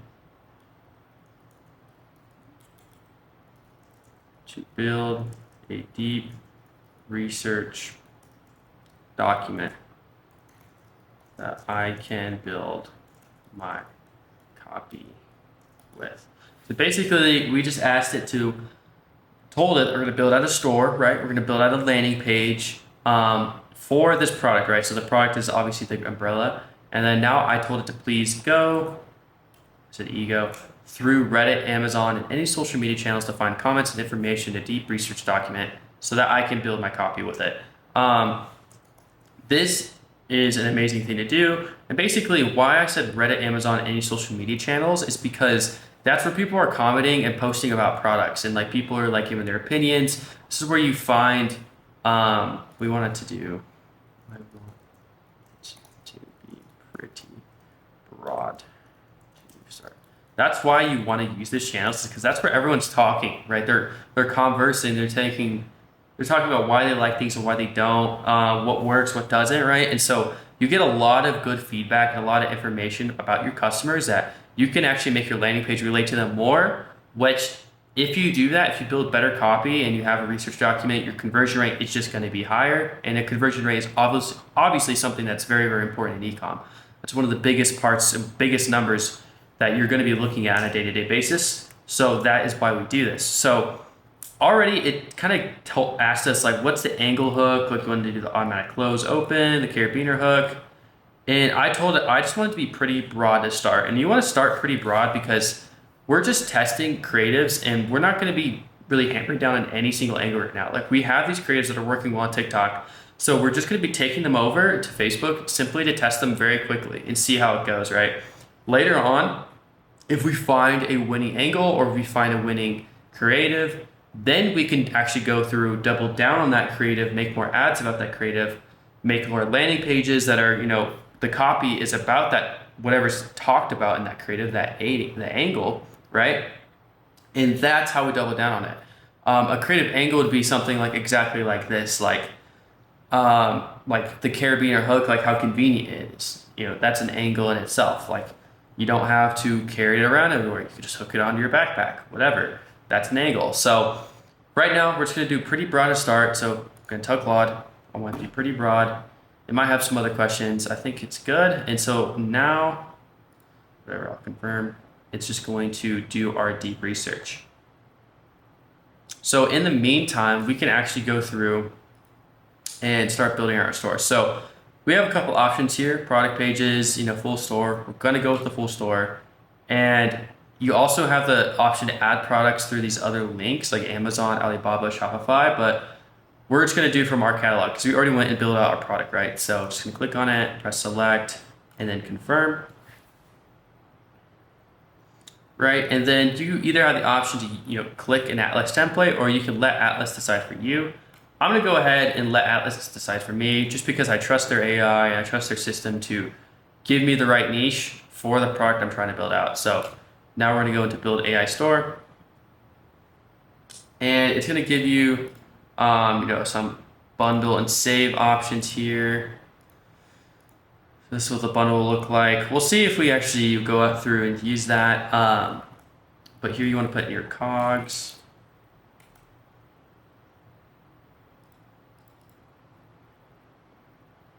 And then we're going to save, we're going to actually activate this bundle. So looks like it wants your cost of goods. So if you guys remember, we went through and kind of estimated what that was going to be. We went to AliExpress. I think we found it for like $12.45. I was going to estimate probably get it for 10, honestly. So $10, of the product cost and the shipping to the United States. So as you guys can see, now we literally have our page built out. Obviously there's some things we got to change here, but we have a lot of good things going on here, right? So we have, our different colors here, which is cool. Obviously we got to fix all those photos and stuff. We have some, sections. We have an as seen on section, which is cool for like building social proof. Let's see if we have anything else. We have like the percentages of why people use it. All of this stuff as well. Engineering, more social proof down here. And then we have FAQ and all that stuff. So pretty solid to start off. Obviously these colors are not what we want. So we're going to go through and change it. So we're going to look at a couple different ones here. We're just going to let it load. So this green one honestly kind of looks kind of good, but honestly, I think the navy one might be a little better.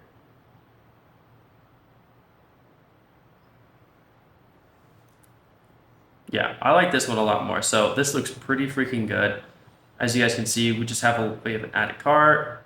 It looks really, really, really solid. So now we're gonna have to go through and kind of mess with this landing page a bit. But before we do that, guys, we're just gonna publish changes. Okay guys, so now we just went through and finished some changes on the actual landing page. So I'll just show you guys real quick a couple things we did. So obviously we added this logo here, which to do that, honestly guys, it's honestly pretty simple. What I did is I found this photo right here. I select it as a reference, and basically what that does in Higgsfield, it'll kind of like let you use the photo for context. And I said like create a logo, or give me this logo of an image, like just a black logo. So I used this one. Took it into Canva, put it into, let's see, what is the actual aspect ratio here, so I can tell you guys.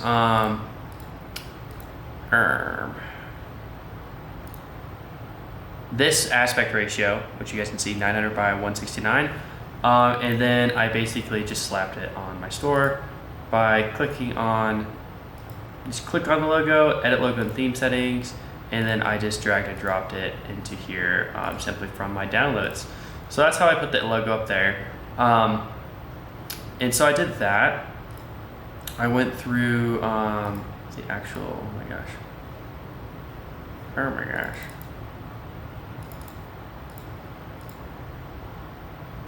So, and I went through the product page. I changed the background a little bit. We're gonna add some bundles here, so we're gonna change our offer a little bit. I fixed these reviews because they didn't like transfer over extremely well. I put in Tim Cheese, and then I had to do this. I don't know why I wanted to do this, but Marvin Beek from Ohio, if you know, you know. And then I fixed some photos. So on this page right here, I added like the actual umbrella, like a better photo. I went through Higgsfield and I did the same thing I basically just told you, where I referenced, I think this one, or maybe one of these, and I was like, okay, make it in this resolution, in this like, obviously 2x3. And as you guys can see, it printed out these really, really high definition ones. So it just fit a lot better, in my opinion. So now this landing page looks honestly a lot better than it did. So there's still a couple things we need to do. Basically, we just need to do our bundle here, and then we need to do our checkout as well. But and our menu as well. This is important. So let's do those things right now. Let's knock out our menu first. So what you guys need to edit your menu so that you have a shop now, because Shopify automatically, it sets your main menu to have catalog, but we're doing one product stores, right? So we don't have a catalog. So we're just gonna do, you can do shop, you can honestly change this to whatever. I've always done shop, and then we're gonna actually change this link from all products. We're gonna go into our products and into the umbrella, and then boom, save. And then now once you go, okay, we'll save now. Now instead of on your store, when someone clicks this, they'll see a shop button, and they can click that and it'll take them to the actual umbrella page here, instead of it like just being like a generic page. So that's what we did. And then also we need to make sure we fix our checkout, which used to be able to do in here. Yep, here we go. So checkout is another thing that people ignore a lot, because if you don't go in here and actually change anything, I mean, this will all look fine, but you'll have test store as your logo, right? So we don't, what just happened? Let's go back. We don't want that, right? We want to actually have our brand logo. So up here, it's not implementing.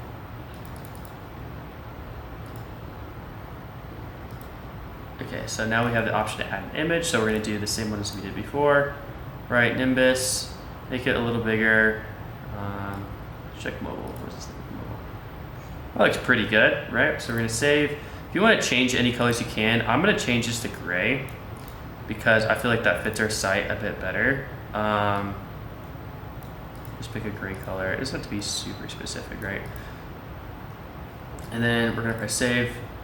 And so now our checkout's done. It's got our logo up there, and it's just gonna look a lot more legit, right? So that is super cool, and that's all set up. So we can go back. And now we pretty much have a full store.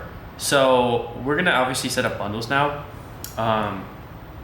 We're gonna do that, but I first want to just make sure everything kind of works in the store. So we're gonna password.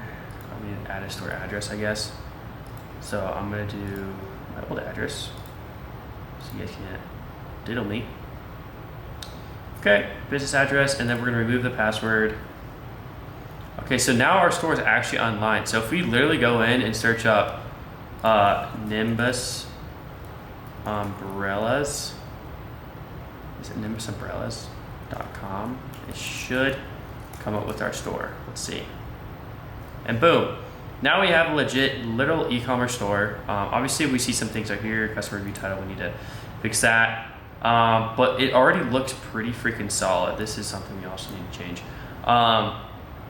So let's go into here and let's just make sure we go back and change a couple things that we maybe forgot to.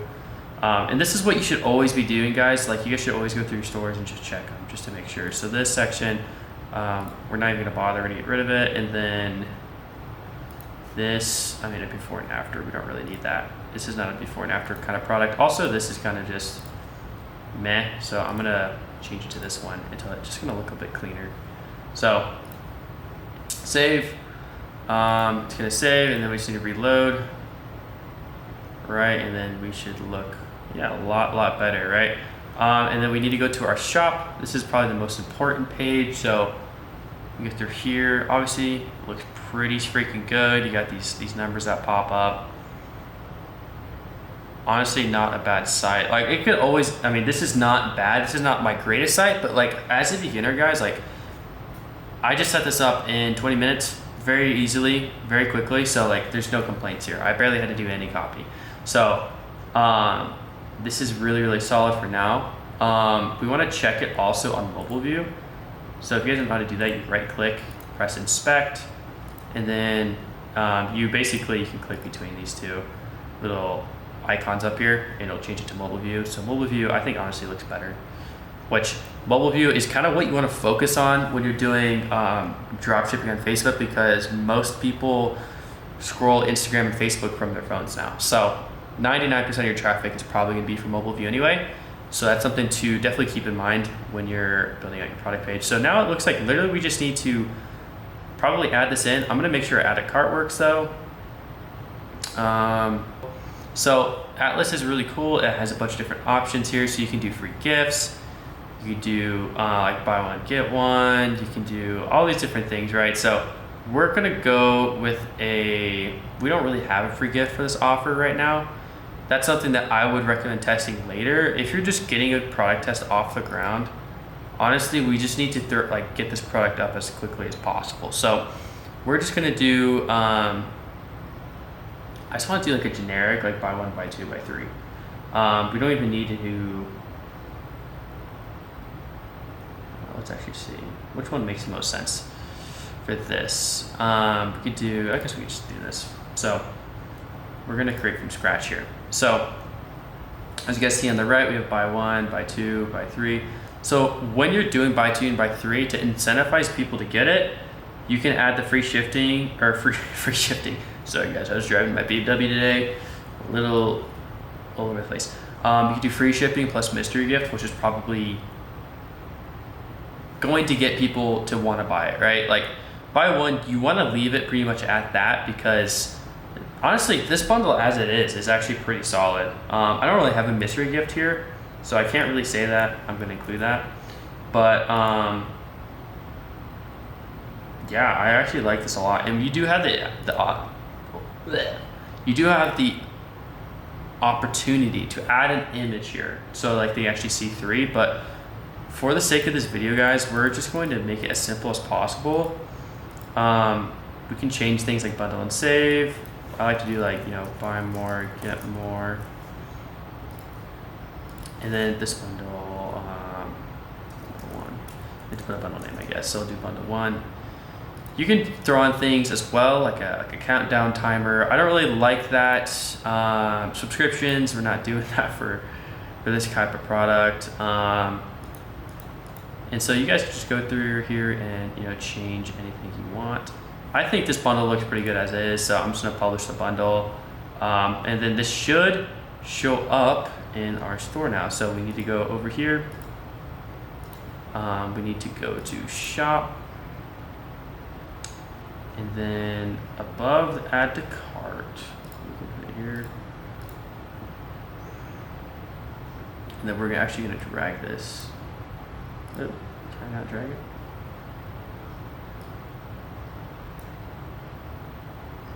Boom. So now we're gonna make sure that everything looks good here. And they obviously have the drop down here to change different colors, which is exactly what we want. And you can see the subtotal does change when you do it, so that's perfect. So we're gonna save.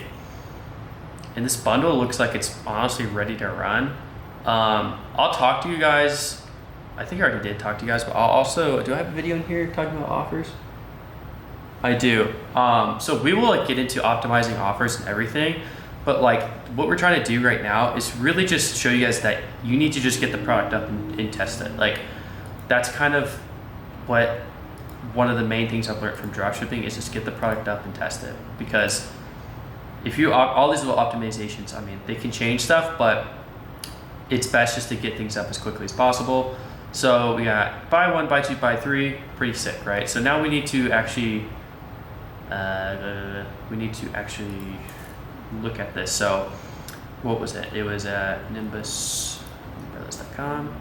Let's make sure that this offer actually works in our store. So I'm gonna go back to mobile view. As you can see, this is honestly looks really, really good. We'll do the buy two. I know we already have one in cart, so we need to get rid of that. Buy two, add to cart, and then boom. Okay, yeah, so it's working. I got kind of tricked out because it said $31.49, but it's actually sweet. So yeah, that's working really well. That's good to see. Let's see if there's anything else we need to do. Honestly, we're pretty set up. We can actually enable card upsells as well. This one, I don't know what this one is. We're gonna delete it, but we're going to add that as well, which is something that's really nice about Atlas is it has all these things built in, and you can also do shipping protection, which is really sick. If you guys don't know what shipping protection is, it's basically customers can buy it for $3. They have the option to buy it, and if they don't, no one's actually going to use it, but if someone actually gets their orders lost or theft or something, they will get refunded. That's basically what it is. So we need to go in and activate it, looks like. So we're making sure it activates, boom, all good. And then we can honestly, I've done it, cart upsell 1. This looks pretty solid. We just have shipping protection on. We don't really have any product upsells to do, so basically what this does the best, or what's this the best for, just make sure we actually change the colors to kind of more what we're going for. We're doing more of like a beige, right? Or like a navy. But this cart is going to, one, incentivize people to spend more because it's got like the $41 more and then you get free shipping. So it's gonna make them wanna buy more. Or you click this and get more in their cart. Also, it's gonna just give them a bit of urgency so that order in the next to get it by tomorrow. Okay, that is complete cap. I do not have 1-day shipping, so we're gonna make sure to change that. But there's just a lot of stuff you can do in here to increase your AOV and to basically just get you more money per order, which is like super important when it comes to ecom. So we're gonna go through here and just change kind of some of these to. All right, guys, we're back. My battery just died, so sorry about that. But let's get straight back into it. So I'm just gonna simplify. I'm just gonna make this black. Let's make this some sort of navy color. Yeah. So this looks kind of solid. Honestly, it doesn't look too bad now. So you have the option to kind of customize all this stuff, but one thing about Atlas, it always looks pretty freaking solid. So I'm gonna save it. I am gonna change the order to get it by tomorrow. I could ship it by tomorrow, but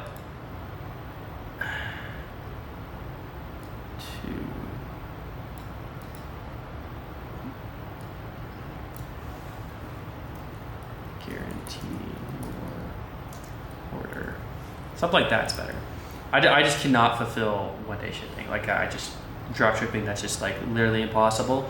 They would literally have to like airstrike that thing over to their door, which I don't think is a thing yet. So I didn't even see that you can actually A/B test as well. So now we have a cart upsell, which is pretty sick to see. So we're actually gonna go back and we're gonna, and you guys can see that the cart looks so much better now. Wow, that looks a lot better. Let's just make sure it test it, make sure it works again. And like you guys see how much better this cart looks. It looks a lot better, and you have all these incentives and everything. The free shipping threshold is wrong though, so we need to make sure we change that, which I believe, just edit it, right? It's probably gonna be in here somewhere. Reward progress bar, yeah, because we have it set to, I think, 50 on our store. So change that. Just got to make sure that's good. And basically what the free shipping threshold is, it's like if someone buys more than $50 worth of items, they get free shipping. And that's what we're doing in our store, right? So another thing we need to do is make sure that we have that enabled in our actual shipping and everything, which we're doing in here, which it doesn't look like we actually have. So do free shipping, price, and then, oh wait, forgot. Shopify just changed this section, so bear with me for 1 second. Offer free shipping, minimum order amount is gonna be $50, right? Oh, do we add it to these ones?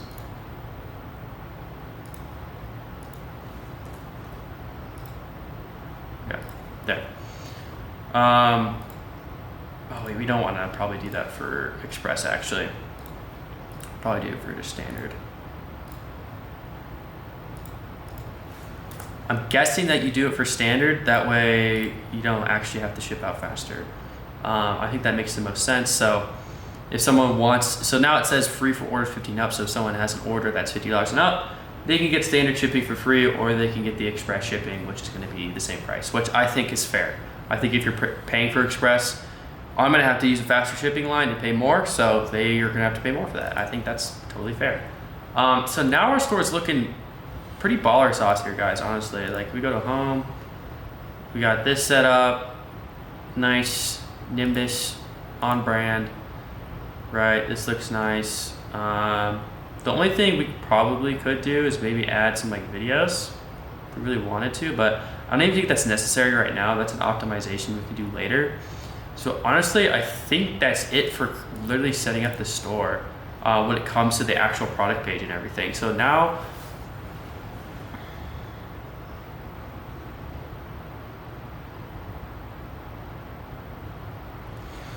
okay, so now I'm going to talk a bit about branding. I'm going to talk a bit about like the policies and stuff we need to set up, and then just like the final things that we should go over when it comes to creating your store. We just did kind of all the busy work, like we did all the creation, but I'm going to kind of talk to you guys about some other lessons when it comes to branding and just honestly just taking your store to the next level. So I'll see you guys in there, but guys, look at this. Now we have a pretty dope looking store. So all right guys, so now we're going to be talking about the landing page fundamentals, right? Landing page fundamentals. And these are a couple things that it's really important for you guys to understand and implement at some point in your e-commerce journey. And I'll kind of explain what I mean by that. But first things first, the first thing that you should have on every landing page you build is risk reversal. What is risk reversal? Well, you see here, I have this image and it's from Rise Mushroom Coffee. And Rise is a huge brand. Like they do, over 9 figures a year in revenue, and they do it very, really well. And this is a great example to look at. So as you guys know, especially now with online sales and people buying stuff on the internet, people take on a bit of risk when they do that. They have to reach out and try a product they've never used before and essentially take a gamble on whether it works, whether they like it, whether it tastes good, like all these different factors. Like they're taking a lot of risk. And so risk reversal is how we can structure a guarantee or basically put some copy in our landing page to make them feel like there's no risk, right? That's basically, you're trying to make the customer feel as comfortable as possible to purchase this product. And even if they don't get the satisfaction that they want or the outcome they want, that they're going to be able to have a desired outcome, or they're going to be okay in the end. So they're going to get their money back, or they're going to be able to ship it back, or something like that. And so the way you do this is by having a section like this. And so, like I said, Rise does it really well because they say, try it for 30 days, you will love it, guaranteed. Now that's a big claim. To love it, they're not saying like, you can try it for 30 days. If you don't like it, we'll give it back.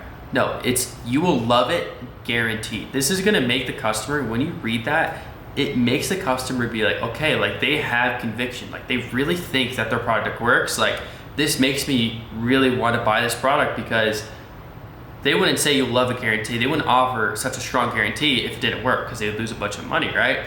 And so Rise just does this beautifully, and this is an easy way you can do it. And I think Alex Ramosi talked about this, is like you want to make it seem almost ridiculous. Like you want to make it seem like something super, super like drastic when it comes to the claim you make about your guarantee. Like if you're like, I think an example he uses is like, if you're not jumping up and down after you use it, we'll refund you in the first 30 days, right? Something like that. Like you want to make it, the customer visualize like, wow, I'm gonna really like this product, because they're gonna visualize them like doing the action. Like they're gonna visualize them loving it. Or if I say, if you don't jump up and down, they're gonna visualize them jumping up and down, and they're already making mental associations with the product that it's gonna be a positive experience, which is really good. And it actually is a really good selling point. And so it's really important to have a section like this. I actually don't think we have one yet in our store, which I've realized, like we don't even have a guarantee anywhere. So that's something we're going to add. And it's simple as you can put it like down here in these icons. We'll probably create an old, like a section just separate for this, because we don't even have it yet. So we're definitely going to do that. But the next thing is going to be social proof, and we do have quite a bit of social proof. So social proof is basically, you see other people use it. We live in we are social animals. We're not animals, but we're social beings, right? We like to have community. We trust community. We like to have trust in things, right? And we have a tendency to trust people and what they say. And so having reviews on your store is obviously social proof. Having ratings is social proof. It's like, oh, Rise does it really well here because they have a ton. You can see they have over 300,000 reviews that are 5-star reviews, and they put it on their store. Any customer who's on the fence about buying it is going to look at that and see like, okay, like at least I know it's a legit product. At least I know that it's probably going to work, or it's probably, you know, something that's worth testing, right? Or worth buying. And so social proof is another way to really increase your conversion rate, along with risk reversal. And these are two major things that you guys need to be having on your landing pages. So if you guys are ever looking for good ways to implement it, look at the big brands. Look at the big brands in your niche and see what they do. Like if you look at, I mean, this is an umbrella. I don't really know any big umbrella brands, but this is another really huge brand. And I guaranteed within the first page, they're gonna have some social proof, right? Where is it? Right here, they say, or I'm sorry, this is a risk reversal, 45-day money back guarantee. They're gonna have some social proof as well. They have 5-star, 7 million cups served. That's social proof in itself. This is another social proof, another form is clinic and choice. So it's verified by some MD or something like that. So lots of social proof there. And this is more of like an authority figure kind of thing that you can use, and you can use that for some products, but that's like the importance, and that's why the biggest brands use it. And so it's something you guys need to understand when you're trying to build these stores, is you need to make sure that you're implementing these two, and it's just gonna boost your conversion rate, right? And conversion rate is how many people are, if you get 100 visitors on a store, and let's say 3 check out and purchase, you have a 3% conversion rate. So it just increases the amount of people that are going to actually go and buy your product. And so next thing I want to talk about with you guys is the importance of branding. And this is something that people honestly overlook, especially in the e-commerce space. I don't think it's the most important thing early on. Like, I think you should make your store look branded like we did. Like, we did a really good job at that. We picked a good name. We picked, you know, a color scheme. We picked like kind of like a format to go with, right? But once you get to the bigger echelons of e-commerce and dropshipping and this vertical, branding becomes more and more important, because branding is one of the only moats you really have. If you guys don't know what a moat is basically, if you had a castle, all right, so I'm gonna draw a castle right here. It's the water that goes around the castle, right? Let's pretend like this is like, right here, like these are like little water thing. Like, you know, like those castles you see in movies, and they have like a bridge that goes over. It's the water that protects the castle, right? It's the water that protects the castle from all the people trying to get in on the outside. So what a moat is in ecom is this is going to be your brand, right? This is your brand, this is your product, and these are your competitors, right? So your competitors, once you start printing in e-commerce, there's going to be people who try to come after you. There's going to be people who want to steal your product, who want to run it, who want to basically just have the success you're having. And so you need to figure out a way to build a moat to actually separate yourself from these people so they can't get the success or they can't run the same product. So a couple ways you can do that. I mean, there's one like trademarks, obviously, which maybe I'll talk about later. Another one is patents, which is kind of hard to get on dropshipping products because they're dropshipping products if you didn't invent it. But the best way to get it is branding, because if you build a genuine connection to your audience and an actual community around your product that loves it, buys it, they are going to be loyal to you, right? They're not going to switch over to another crappy e-com store, right? They're going to be loyal to your product. So that's why branding is really important. And if you want to look at branding and understand branding to its depth and see like who does it really well, Liquid Death is probably one of the best brands right now, because they literally sell water. They sell flavored water, right? Sparkling water. A super sophisticated, a super saturated product, super saturated niche, but they put a twist on it. And obviously you guys know, you've probably seen this brand around. It's super interesting how they do it. They make it really edgy. They make it really fun, youthful, right? They like took a whole different spin on this product and connect it to their audience. And they obviously have some like save the environment stuff that people resonate with. But just from making your product look a certain way and having a certain brand and appeal to a certain audience. Is this an energy drink? I'm gonna have to try that. Like, I even like Liquid Death. I think it just tastes good. Just by making their branding so unique and so different, people are going to be attracted to that, and you're going to have a very loyal customer base. So anytime they launch a new product, like it's going to be sold out like that. Like, they even have merch. They were a beverage company, and they have like merch. Like they have like freaking like sick clothes and stuff. I never even saw this before. That's pretty cool. Look here, check comps on this. How much is it? They have a liquid death fridge. Oh my gosh. See, like I'm even a big liquid death fan, and just being associated with it, like if I have a liquid death can in my hand, like if I literally have liquid death right here, if this was liquid death and I'm drinking it, like, and you see me drinking it and it has like this cool logo and stuff, like you're gonna think I'm a cool, like edgy dude, you know? So like I associate myself with it. So you need to have a brand that people can associate themselves with. And that is obviously the upper echelons of ecom. When you're just testing, you don't really need to worry about this too much, but when you're taking things to the next level, you definitely do need to understand branding and the importance of it. And you know, certain brands, they serve different purposes. So like Liquid Death, obviously are gonna be that fun, edgy crowd. There's brands that are like more, their branding is kind of aimed to make them seem more premium, more high quality. There's brands that are seen to make more, maybe like just fun and playful. Like there's different ways you can go about it.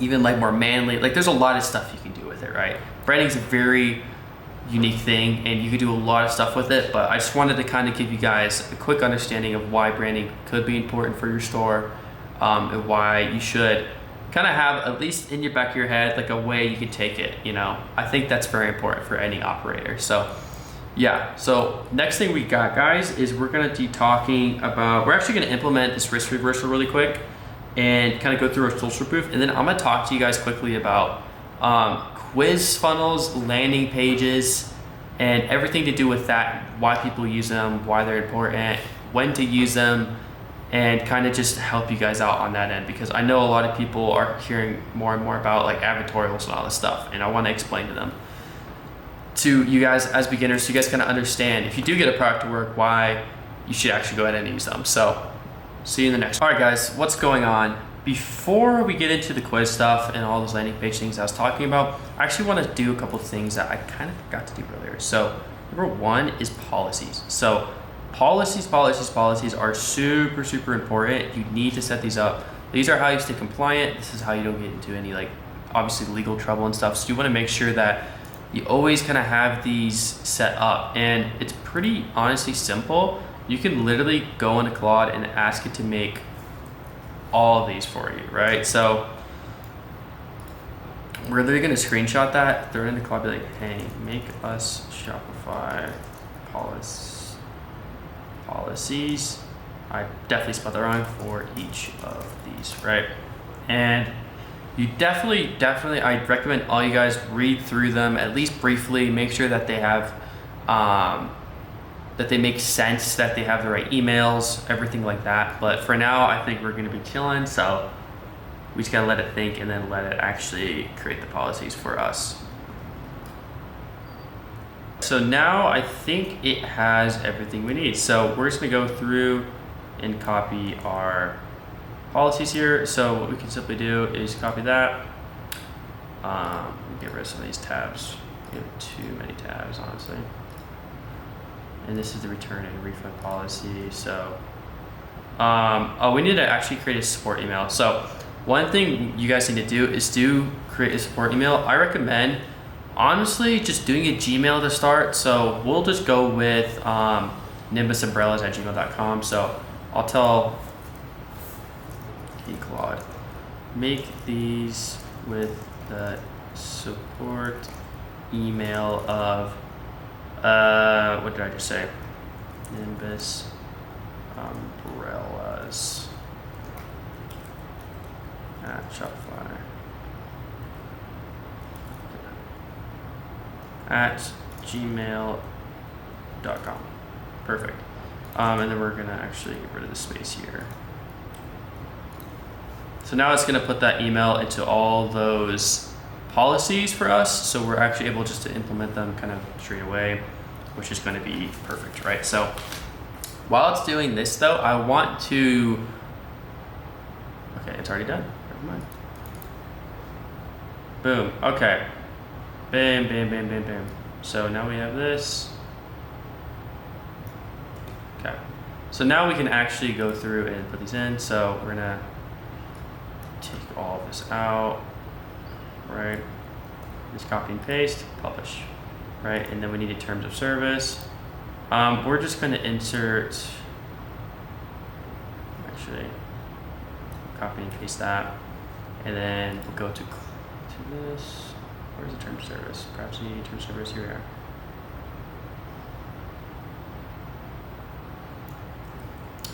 Okay. Publish. Super simple, super easy. Shipping policy. I think I just scrolled past that. Yep.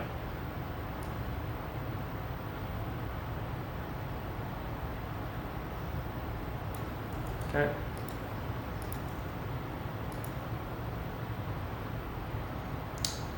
Privacy policy is automated, so we don't really have to do that. Contact information, that's the next one. Contact us. So for this, I know that this says kind of like phone, hours and stuff. Honestly, you get rid of that because when you're starting a business, I mean, one, you're not gonna have many people contacting you, but you only really need to give them one option right now. Like we don't actually have a legitimate running store, so I'm not gonna set and spend all this time setting up, you know, a phone number, you know, a business address and all this other stuff. Legal notice, I don't think we really usually do anything for this.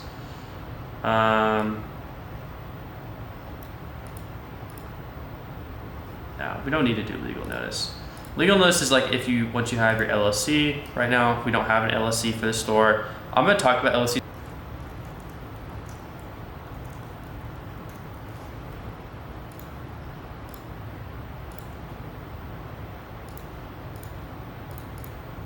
All right, one thing I like to do for fun is actually change the store name, which I just did there, and then actually change this as well. I just like to make it look kind of cool. So what's a cool picture we can put in here? I think, honestly, I mean, this looks like an umbrella. So we'll just do the umbrella. And now it says Nimbus Umbrellas in our store, which I just like. I like how it looks, you know? So now we need to add our actual social proof, guys. So, our risk reversal. And so to do that, we're simply gonna go back to our online store. We're gonna edit our theme. And this, you really just need this on the product page, honestly. So go to shop.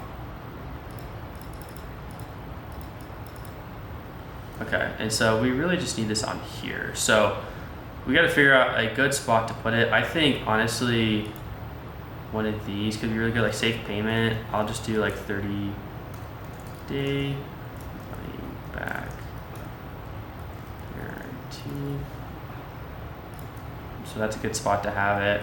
And then we have the option of also doing, we'll just do it right here.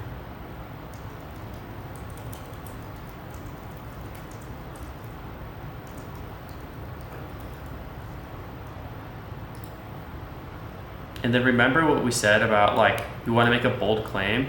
So instead we're gonna put, I mean, this has like just a description of the product, but we're gonna switch it out since we put the heading to 30-day money back guarantee. We're just gonna say something like ridiculous, like, if you don't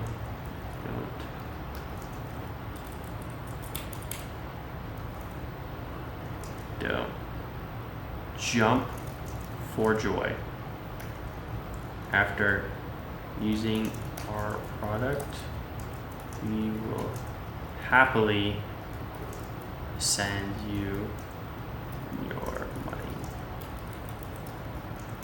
back. Right? So that means that we have really good conviction. Like we get them in with the 30-day money back guarantee, and then we're like, if you don't jump for joy after using this thing, like, we will happily send your money back. That's pretty, like, that's gonna be like, okay, they mean business, you know? I'm just gonna do a quick check and make sure it looks good on mobile. Yeah, you got money back guarantee. And yeah. Solid. Okay. Yeah, so this looks good, guys. I think, what else do we need to do? Look at my list.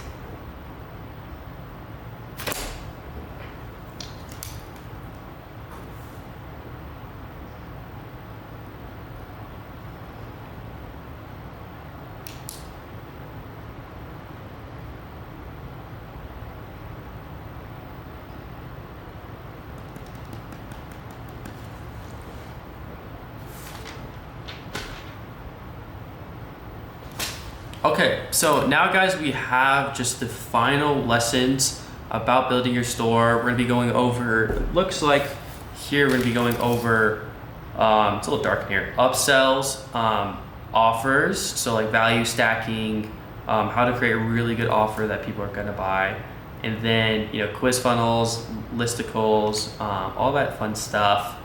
And then we're gonna place a test order, and then from then on, guys, we are going to talk about my testing campaign, how to set that up, and then from then on, we're gonna get this on Facebook ads and actually throw some money behind it. So I'm pretty excited. We're getting pretty close to actually getting this product running. So yeah, let's get into the next one. All right, guys, so now we're gonna be talking about these funnels. So if you guys don't know what a quiz funnel, advertorial funnel, or a listicle funnel is, I'm gonna show you that in a second. But to basically dumb all these down into one big group so you guys can easily understand what these are. Usually, as like, for example, what we just did with our store, like we just have a product page, right? We just take people exactly and directly to our product so it's easiest for them. There are some products and there are some ways that you can actually get more conversion rate rather than them just sending them to the product page, because on a product page, usually what 90% of people do is they just click here and add to cart. They don't actually ever scroll down here and look at all these different things. I would say the majority of people just simply scroll, look at the product pictures, and add to cart. And so if you want to actually, let's say that we're getting a bunch of add to carts and we're not getting any purchases in our store, maybe we introduce a page before this that will educate the customer a little bit more so they're more confident to actually check out and make their purchase. And so that's essentially what a funnel is. And to put it into a graphic for you guys, a funnel looks like this, right? And so basically when we're advertising to customers, this goes for ads, this goes for landing pages, for copy, for everything, right? E-commerce in general, our business model, we're trying to get cold traffic all the way down here to warm. Or hot traffic, right? I guess hot is the best word to say.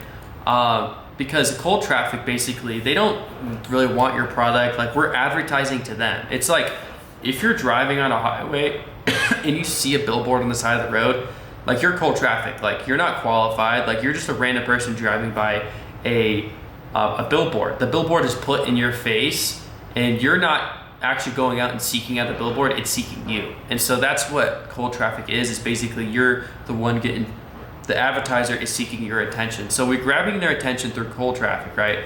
And with this attention, we need to somehow educate them and get them to want our product and buy it. So this is what hot and warm traffic, it's the people who buy and who are interested in our product already, right?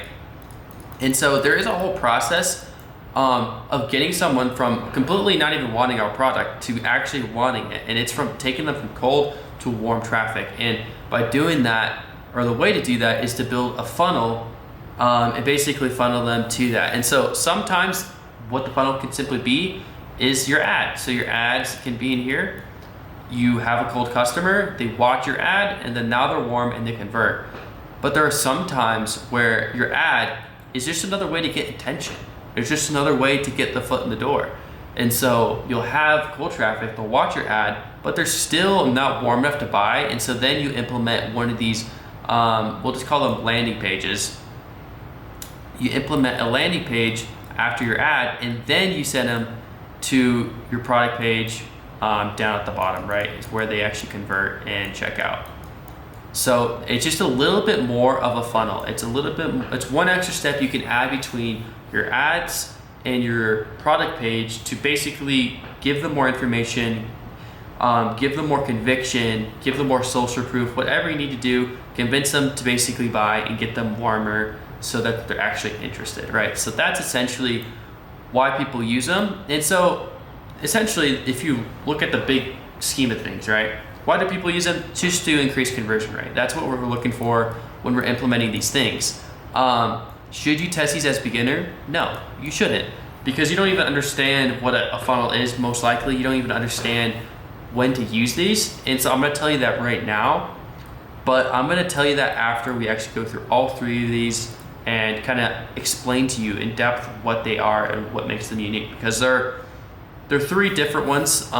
We have the quiz, we have the advertorial, and we have the listicle. They are all unique and they all serve a different purpose. So I think it's good that we go over each of them. So number 1 is we're gonna be doing this quiz funnel. So this is a quiz funnel from Ulta Beauty, one of the biggest.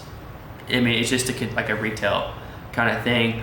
Honestly, I couldn't find quizzes from any ecom brand, so I just wanted to go through this, but it's the same exact concept. It applies the same. So basically what a quiz is, it's making the customer more and more like inclined to purchase by literally just them putting more effort in. Because the more effort someone puts in to actually seeing your product or finding your product, the more likely they are to purchase. So like if you go through this, like let's pretend I'm a girl, right? And I'm like, oh my God, my face really needs work. So we're gonna put face, and then they're asking, what are you most concerned about? I think I'm getting wrinkles, so acne, I'm aging. What else about this area concerns you? Just aging really. Maybe fine lines and wrinkles as well.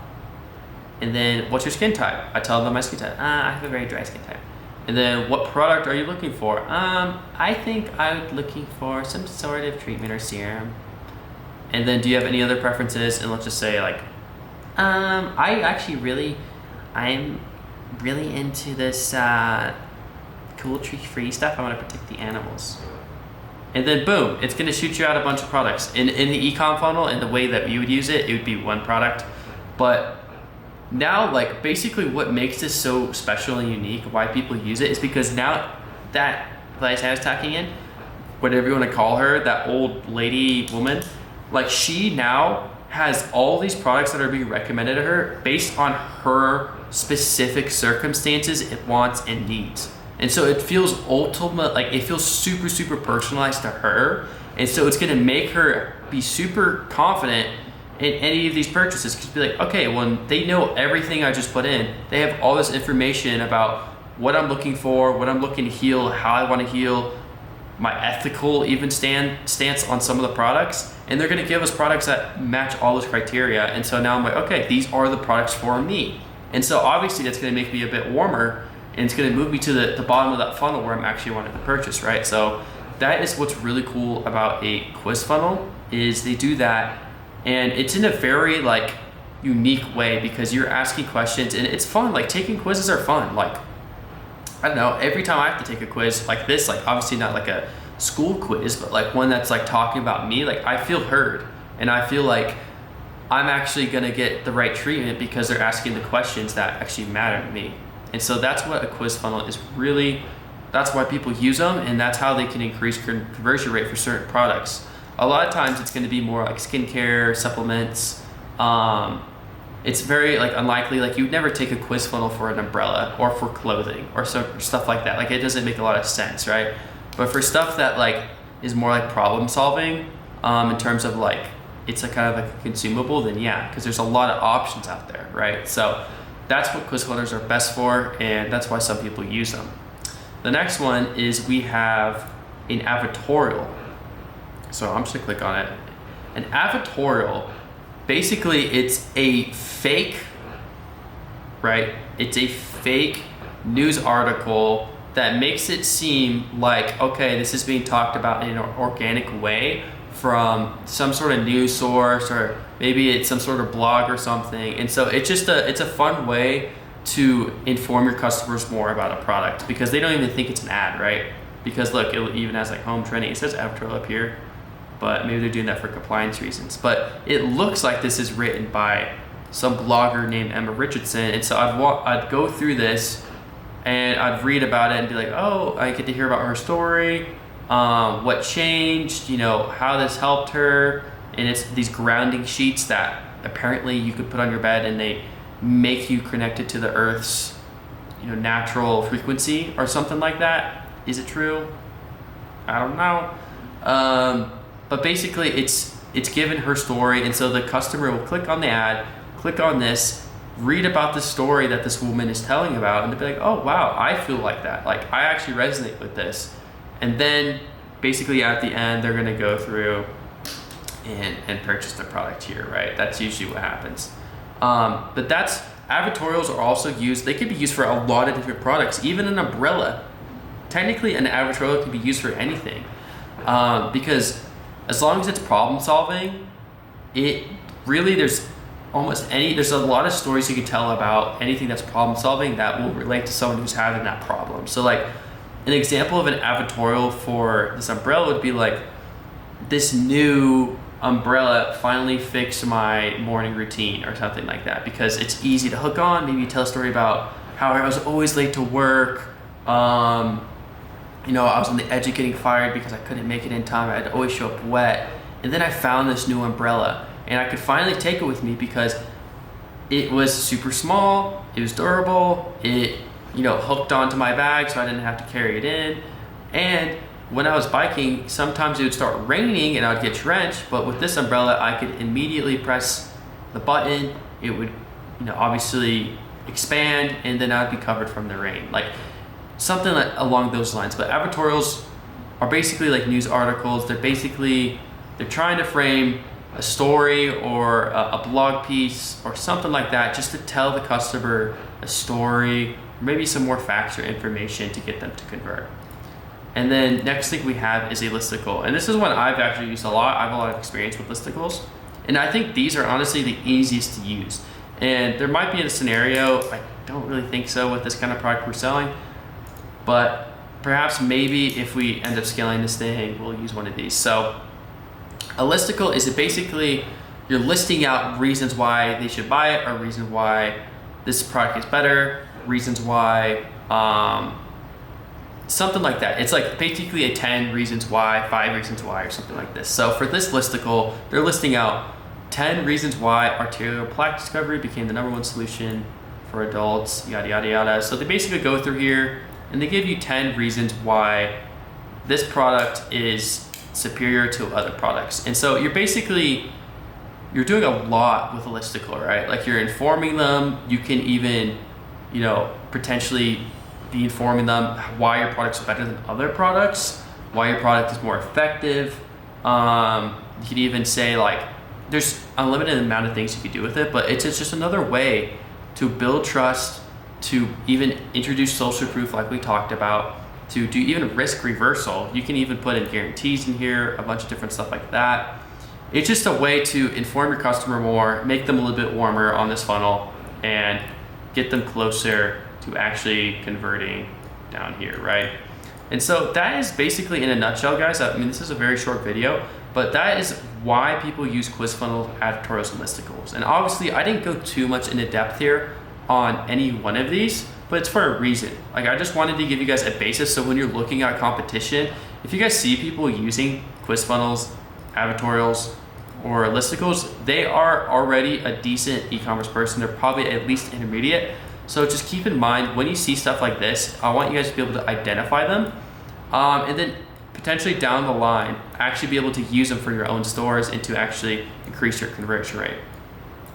And so I did tell you guys that I would talk about when you should actually test these, and that as a beginner, I don't believe you should. As a beginner, you should just work with PDP, but when you get something working, when you actually get a product that's actually like making use of cash or making use of money, and you have an ad that's actually working, you can double down on that ad and make it, you know, into something like this. You could test these out.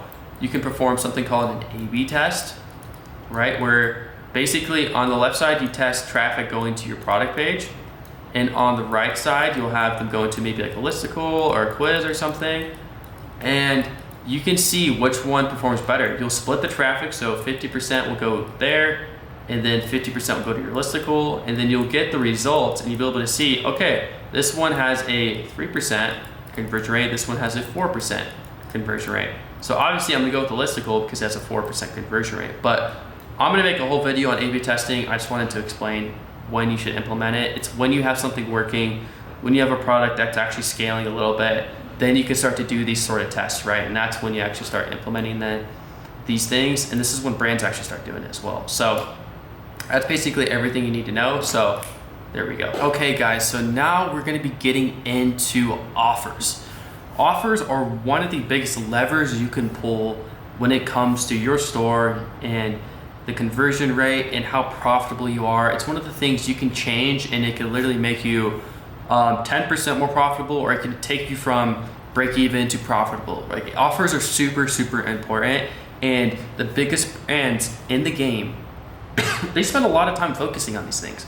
They spent a lot of time testing different offers, coming up with new ideas, and trying to figure out new ways and new tactics to essentially create a better offer that gets them more money for cheaper. So offers, the main reason that people will test them, and the whole point of an offer and to test a different offer and to have a better offer, is to increase your average order value and your conversion rate, right? Because your average order value is how much someone spends with you every customer. So like, for example, if I had 3 customers, right? Let me get the writing thing out. If I had 3 customers, let's say one of them bought for 45, one of them bought for 50, and another one bought for 55. So it's basically the average of these 3, which is going to be 50. And so increasing the average order value of your customers is just going to give you more room to scale, because the more money you're bringing in, the more money you can spend on ads, which means the higher you can scale to, which is really, really cool. And then also conversion rate is really important, because conversion rate, actually, believe it or not, it affects how profitable you are and how many people are actually purchasing from you. So it'll affect your ROAS, it'll affect your CPA, it'll affect a lot of things that are super important as well. And so these are the two main metrics that people look at when they're actually building their offer, and why people even mess with offers to begin with, right? So I'm gonna go through a couple different examples here. So the first one is we have bundle offers or buy one, get one offers. So this is a G here. So people call it BOGO, buy one, get one. So basically, what people do with this is they'll have something like this. So this is something you probably have seen, like, you know, the stereotypical, like someone will buy, maybe it'll just be like buy one, buy two, buy three, but instead people are doing a buy one, buy two, get one free, and buy three, get two free, right? And so it incentivizes people to get more. And so it incentivizes people to spend more money, because these are obviously a higher price because you're getting more product. And so you want people to get these lower options because it's just going to be a higher AOV for you, which usually means more profit on the front end. And we'll get kind of deep into that, but just look at how they do it here. Like they start with one, and notice how it's not buy one, get one free. It's just buy one. They leave the buy one very, very, very plain, very blank. It's just the normal basic offer. And then they make these look all fancy. They make them look better. They make them look more enticing because you get a free product with it. And then on top of that, you get 3 products, right? For less than the price of 2 would be if you bought just like a buy 2, like if you click this twice, because like if buy one's 35, the buy 2 get 1 free should technically, if it's 3 products, it should be 115, right? Or what, 105? But it's not, it's only $60. So it just makes it seem like such a better deal. And so that's kind of why you do it. You do it to incentivize the customer. And so I want to break down how they're even able to do this, because you'd be like, okay, they're selling 3 products, but they're selling it for so much cheaper. How are they even able to make profit on that? And it comes down to unit economics, which I have right here. And so this is a brand that I actually kind of know decently well. I understand their economics pretty well. So I know for every product they have, it costs $4 to ship, right? That's at $4. And then the product cost itself is only $2, which is crazy. It's a very lightweight product. It's a very small product. It doesn't probably work. It's a supplement. It's a dropship. You guys probably know a layer. It's a layer. And so we know for buy one, it's just gonna be 4 plus 2 because shipping price, like the shipping price is fixed on all of these, but the product cost is what's gonna change because you have different product quantities, right? And so for this, it's gonna be 4 plus 2, which is 6. That's how much it's gonna be. That's how much the cost of goods are gonna be for this buy one order. For the buy 2, get 1 free, right? You got 3 products there. So it's gonna be 4 plus 2 times 3, so 2 times 3, 6, plus 4, which is obviously going to be, I put it as 12, I kind of just rounded up, but theoretically it should be 10. I'm going to do 12 for the sake of the video. I think it just makes more sense, and I think it's probably honestly closer to what they actually have. So let's just say that, well, actually, for the video sake, to simplify it, we'll say it's 10, right? So this is actually going to be 40. So this is 10. They can give you 3 products for $10, which is insane. And then the buy 3 get 2 free, right? It's going to be that $4. They have 5 products they're shipping out, you know, so that's going to be 2 times 5, which is 10. So plus 10, so it's going to be $14. So this is actually going to be 14. And what you guys will see is, even though they're giving these crazy offers and these crazy deals, every single bundle is actually making the more profit the more they sell, right? So even though they're doing a buy 2 get 1 free, like they're giving away free product and they're selling it for less, they're still making more because of their cost of goods and their unit economics, right? As you guys can see here, like the gross profit on this order, which is the COGS minus their selling price, is $29. This one is $40, and this one is closer to $70. That's insane. They're able to give you insane offers for super like crazy profit margins because of their unit economics. And that just goes down to, you know, having a really good markup, which a markup is like what we talked about. It's like 3 times markup is what we aim for. They have an even crazier one because their product is so cheap to ship, and it has a high perceived value because it's a supplement, that they're able to sell it for, I mean, this is a very extreme example, but their markup, I mean, what's 6 divided by 35? I don't even want to do that math. I'll just do it here. 6 by 35 divided by 6. So they almost have a 6x markup, which is insane, right? It's insane. It's absolutely diabolical. So because of that, they're able to have these really crazy offers. So if you guys are going to be doing a buy 2 or BOGO deals, you have to understand your unit economics, right? You have to understand what your cost of goods are, how much it actually costs to fulfill each one of these bundles. If you actually sell them, that way you understand that you're actually making more money per order, because you don't want to do the inverse. You don't want to be making 29 here, 20 here, and then 10 here. That's how you lose money. You want to make sure you're always making more, the more bundle, or the higher the bundle is, right? And so this is our actual offer, guys. This is like literally this offer. And so I'm gonna go through and actually show you guys how to actually, like, why this offer makes sense and if we could change any pricing here, right? So from our understanding, our COGS are $10 from what we saw on this. I think it's gonna be 10 because you can usually get it lower than you get on AliExpress, right? And so I'm guessing that $4 is gonna be the shipping price, and that $6 is going to be the product price, because this is a bigger product, right? It's not too big, but it's bigger, it's a little heavy, right? And so if you guys can see here, I have it 4 plus 6, so that is $6 per product, right? And then $4 for shipping. So now let's go through and actually do the unit economics here and do the math ourselves. And by the way, guys, you could do this with ChatGPT. I'm just doing it on the board for visual reference, and just so you guys can learn and actually understand it a little bit better. So our first bundle here, we have a buy 1, buy 2, buy 3. Like, we're doing super simple offer. We're not doing these plus, you know, get a free one or anything like that, because it just doesn't make sense, I think, for now.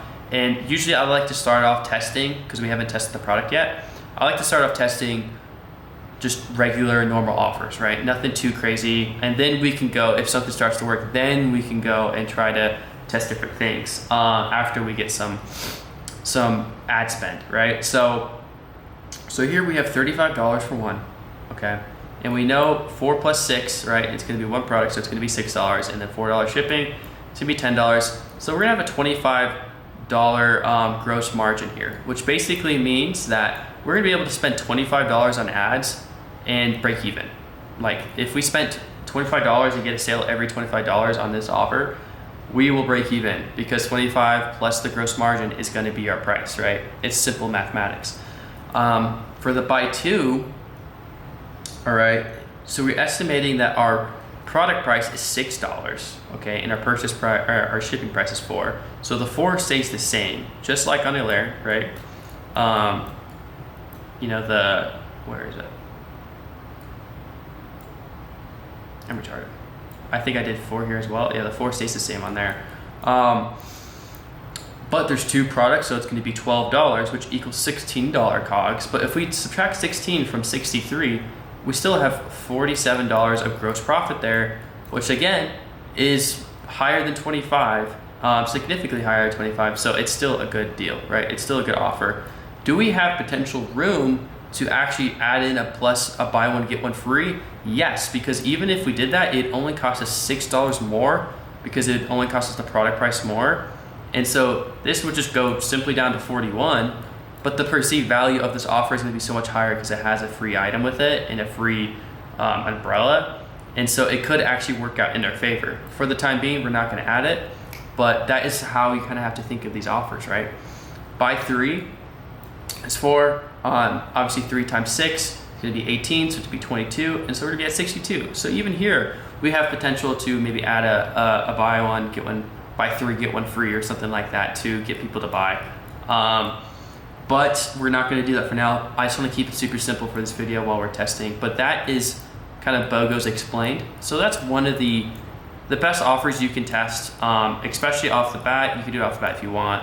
For the sake of the video, I'm doing ours simple. But next, I want to talk to you guys about value stacking. Value stacking is basically another thing you can test. And a lot of the bigger brands you see out there do this really well. If you think of brands like Mars Men, like AG1, a lot of these subscription brands, but even like apparel brands nowadays are doing stuff like this, and they're giving you a bunch of free items. And basically what value stacking is you're just stacking more things, stacking more value on top of your offer to give to the customer, usually for free, to incentivize them to purchase, right? So if you look at this is like an extreme example of it, okay? An extreme example of value stacking. This is Rise. Look how many free gifts they give you, and look how they actually showcase it as well. So if you're a customer and I just landed on the Rise landing page and I'm typing, and I see this, I'm like, holy cow, I only have to pay $50 and I get 1, 2, 3, 4, 5, 6, 7 things. I get 7 things. I get 7 things, including a bunch of free gifts. I get free shipping is not a free gift, I guess, or technically it is, but I get a magnet, I get a scoop, I get a tumbler, I get a vanilla creamer, and I also get the product, right? And I also get the mushroom coffee. That's an insane offer. And so obviously as a customer, this is going to really incentivize them to purchase, because you're like, yeah, you can get this, but you can get all this other free stuff as well. How can they afford to give out all these free items for only $50, you guys might be asking? Well, it's because it is a subscription offer. And so they're banking that this customer is going to come back to them month after month. If I give you all these free gifts, I'm hoping this customer stays for, at least 6 months and continues to buy our product every month, right? That's what Rise does, and that's what they're able to do. But for us, we can use this just in a little bit of a different way, but we have to get really creative with our free gifts because we don't have the same structure to our back end and to our shipping and fulfillment as Rise does. Like, we don't have all these branded products on standby. So how do we give free gifts? Well, that is a great question. Free gifts and ebooks are 2 really good things that you can value stack with. And the free gifts you can get, you can actually drop ship a lot of free gifts. And this is something you need to test. It's something that I would probably test after you test the product itself. But an easy way to do it is to look up your niche on Amazon and try to find some cheap stuff that matches your product, right? So for example, it needs to be cheap to source, and it needs to pair well with the hero product. It's similar to an upsell, which I'll talk about in a second. So we'll go through here and we're just gonna look up umbrella. You can put umbrella accessories, and just certain stuff like that. So for the umbrella, like, look, we have, that's a beach umbrella accessory. Umbrella hat is crazy. That's sick. What? Okay, I don't really see much here, but like, for example, what are umbrellas used for? The rain. So it's in a similar category, and it makes sense to buy it with. So maybe someone would want to buy, if they bought an umbrella maybe they want to buy a poncho. I don't really think that makes sense because like why would you have a poncho and an umbrella? So like maybe like rain boots or rain protection.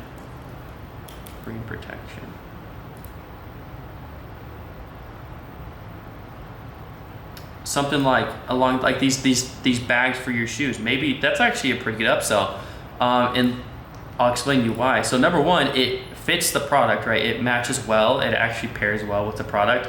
Number two, these are super lightweight. Like it's literally a plastic bag for your shoe, and it's super cheap already on Amazon. So we could probably literally add this on as an upsell. We could charge $10 and it would only cost us $1 or $2 more because of how lightweight it is and how cheap it is already. And so that's an easy way for us to get more value, right? Because if let's say that we added these as free gifts to like this offer, like let's say like you buy 3, but you get free rain boots or whatever you want to call those. Like we can add, right? Technically $10 worth of value for only $2 worth of our actual fulfillment cost, which is like basically that's offers in a nutshell. Is you're just trying to add more value than it costs you to actually fulfill, right? And so perceived value is a really important thing when you're doing offers and when you're adding free gifts in all these things, because you need to make sure the product actually have some sort of perceived value, but you can still source it for very cheap. Like why does the Rise scoop or the Rise magnet have any sort of value? Well, the scoop is valuable because you would actually use it for this product. That's why it's valuable, and it's wooden. It's like it's seen as premium. It's not some plastic spoon, right? The magnet, I don't think that's like that valuable. I think that's just a fun throw-in. That's what you kind of need to be thinking of when you're finding these 30 gifts. So you need to find something lightweight, and you need to find something cheap, and you need to find something that actually fits. And then also you can have the option of doing ebooks. So ebooks are usually more for like supplements, for things where you need to learn something. I don't know. I don't think for an umbrella an ebook makes sense because ebooks are just extra education. So like for example, if I was selling a workout band, I can give them a free workout in an ebook, or like a workout plan in an ebook, and it's just a digital product that costs me literally $0, and I can sell it for 10, right? So there are a lot of cool ways to do it. I don't think Rise does it because it doesn't make sense to have an ebook with a coffee product. But let's say that I'm selling like a heart supplement. Like, yeah, I would throw in an ebook because I can give them a exercise plan to help them with their cardiovascular health, right? There are different things you can do with it. So that's why ebooks are interesting. You can use them for some products, but there's a lot of products obviously you can't really use them for. So you just kind of have to figure out what you can use and how you can stack. But I do recommend doing all of this testing probably after day 3 or day 1 of your testing. Like you would need to just test the product first. I don't recommend setting all this stuff up immediately. And then last but not least, we have upsells. So upsells are another really important part of your offer. And what upsells can do is simply just increase your AOV, right? So upsells, basically it's after your customer already shows intent to purchase. So usually you'll see upsells in 1 or 2 places. You'll see them in, firstly, the cart, and secondly, you can see them in post-purchase, which is after they check out. Post-purchase, right? And so the cart upsell is going to be like they add to cart, they're at the cart now, and they see something like this where it's like you can upgrade or you can add more to your order. And it's literally what we already have in our cart. We have kind of an upsell in itself. Like you can buy more and then you can get free shipping. That's an upsell. Even having express shipping in your shipping options, that's an upsell in itself if you're making a profit on that. And so you got to think of it like that. Like you want to add upsells to increase your AOV. That's like the main reason why you do it. And so cart upsells are very similar to the free gifts, where like you're trying to find something cheap, you're trying to find something lightweight, and you're trying to find something that fits your product. It's exactly the same thing. And so honestly, a lot of times what I'll do is I'll just put any free gifts I have in my offer. Sometimes I'll just throw them in the cart, and they actually still convert because sometimes people don't take them, because I'll usually put them on the higher tiers. And so if someone bought one, maybe they still want the free gift and they'll actually purchase it. So that's what you can do with cart upsells. And to find them, it's the exact same thing. You go through Amazon, you try to find similar products, right, that are lightweight, that make sense, that people, it would fit with the product, it would just make sense overall. Like an outdoor water shield, that's kind of interesting. And that's kind of how you find them. For a post-purchase upsell, this is where you want to do something similar, but there's other things you can do as well. Like some people even do, like, for example, we had shipping protection on our cart, which basically, if you opt in and get shipping protection, your product's going to be protected from any thieves. You can do a lifetime guarantee. I've seen people do that and sell like a lifetime guarantee in their post-purchase for like $5. So like literally just by paying $5, you can ensure that if you ever need to get another product, you can get it or get it refunded or whatever. And I've done it so many times. I've actually done this a lot, and really nobody takes it like ever. So it's basically a free $5, basically. Like it's a very high profit margin on this because it's completely free. You're just giving them a guarantee, right? And so that's one thing you can do. You can also do other products on your post-purchase. You just have to get really creative with it. Like technically your post-purchase upsell, your cart upsell, and your free gifts can all be the same thing. I recommend kind of testing different things out, but these are all different levers you have to pull to increase your AOV and to, not really your conversion rate, but mostly just increase your AOV. Your offers are how you can increase your conversion rate by applying the rule of perceived value versus actual input and all these unit economic stuff that I talked about. So that's kind of offers in a nutshell, guys. Like that's basically all you need to know. I'm not going to talk about subscription or anything right now. I talk about that in my actual coaching. But for you guys right now, this is what you need to understand as beginners. And hopefully this video kind of made you understand it a bit more. For the sake of this video, I think this offer right now, we just kind of went through it, we explained it, it's perfectly fine. I'm not even gonna go ahead and add any upsells yet because I just want to get this product out for you guys and I want to show you how to use Facebook ads and everything right now. So we're just gonna focus on that. We're gonna get that up, we're gonna get that going, and yeah, it's gonna be sick. Okay, so one thing we need to do before we set pretty much anything else up is we need to place an actual test order in our store just to make sure that everything's running well and that everything is performing as it should. So we're gonna go to shop now. We're just gonna buy one here, and don't worry guys, I'm gonna be able to actually refund this as well. So if you guys are worried about like, oh, is he gonna actually pay this money? No, you can go into your store and refund it. I'll show you guys exactly how you do it, but we're just gonna go through. Okay, so as you guys can see, it looked like I just got my confirmation there. Looked like my order is confirmed, which is really, really solid. So let's go into our store and see if we can see the order. And as you guys can see, our order did pop up. Here it is. Here's the first order on the store, Nathan Miller.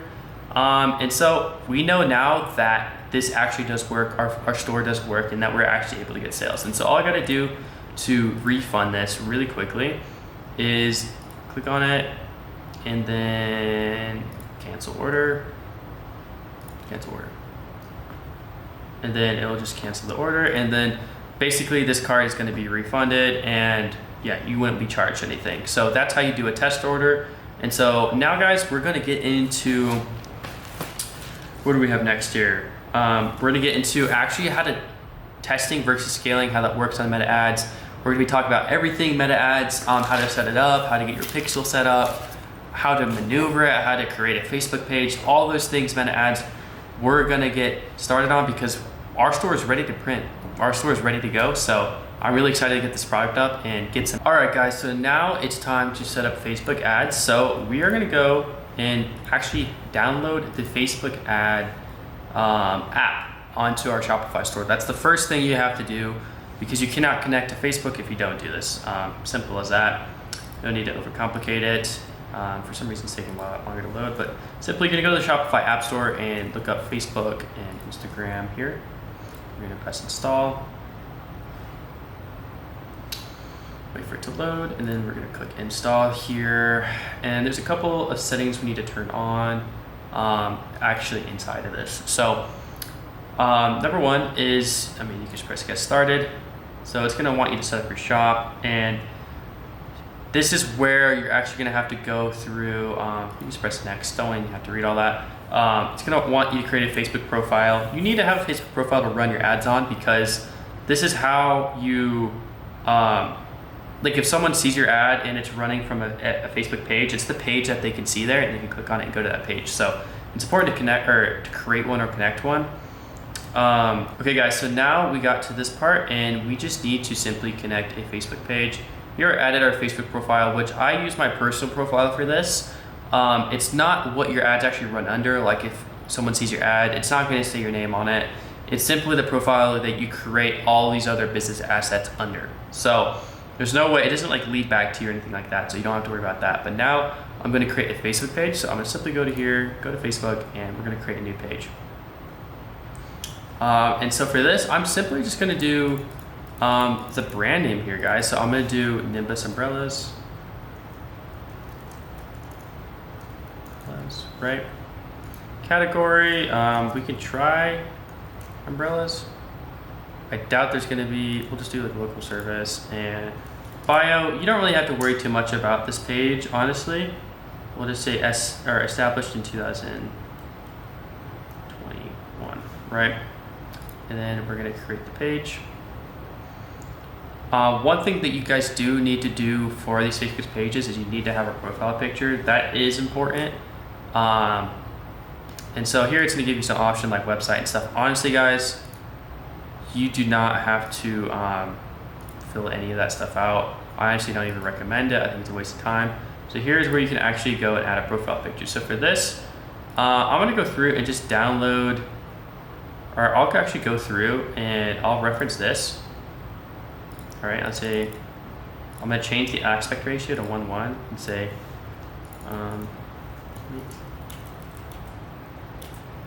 put this into a PFP image for Facebook. Okay, and I'm gonna have it generate our image here. So now Higgs field is generating our profile image. Super easy, super simple. Probably won't take very long either.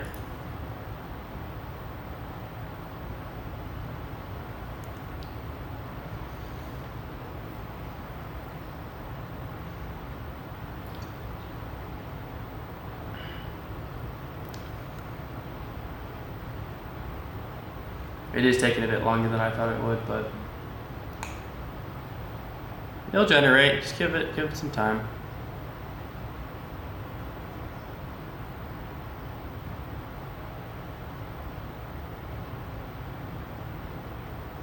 Come on. Another thing you guys can do, you guys can simply like put something simple like this umbrella. But I think we're going with a more branded approach for this store. So that's why I want to actually have the brand name in the middle. We'll see if it lets us. It's kind of taking a while, so I'm going to hit it with a refresh. All right, perfect. So as you guys can see, this is exactly what I was looking for. So I'm literally going to click on it, and I can't see the white box up there kind of that well. Download. Ooh.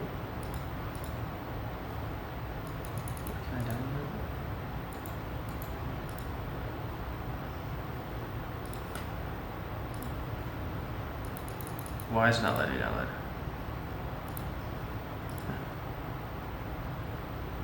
I don't think it loaded. Oh wait, I think that's why. What? Okay, it's glitching out a little bit, so give it a sec.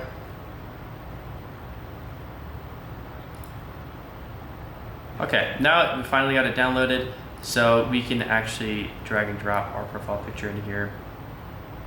Boom, and that looks super sick. So that's literally all you need. You can just press next through the rest of this.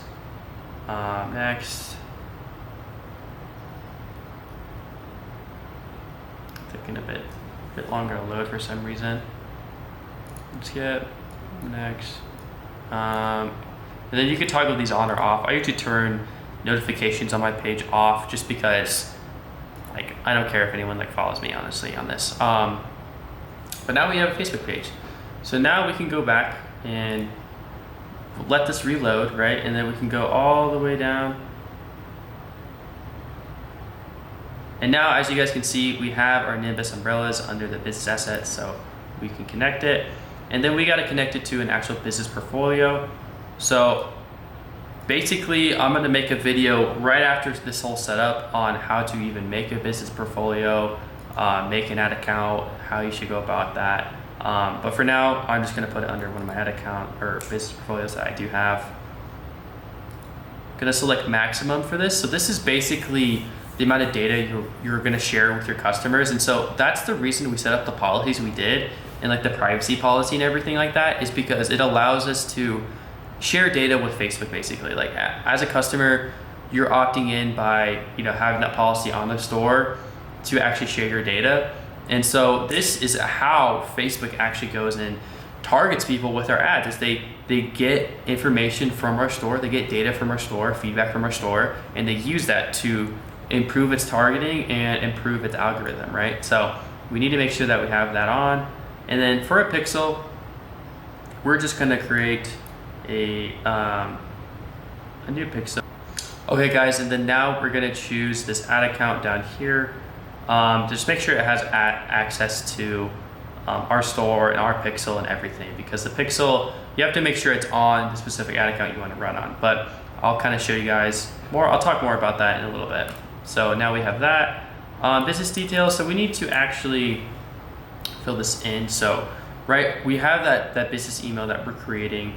That's going to be Nimbus umbrellas at gmail.com.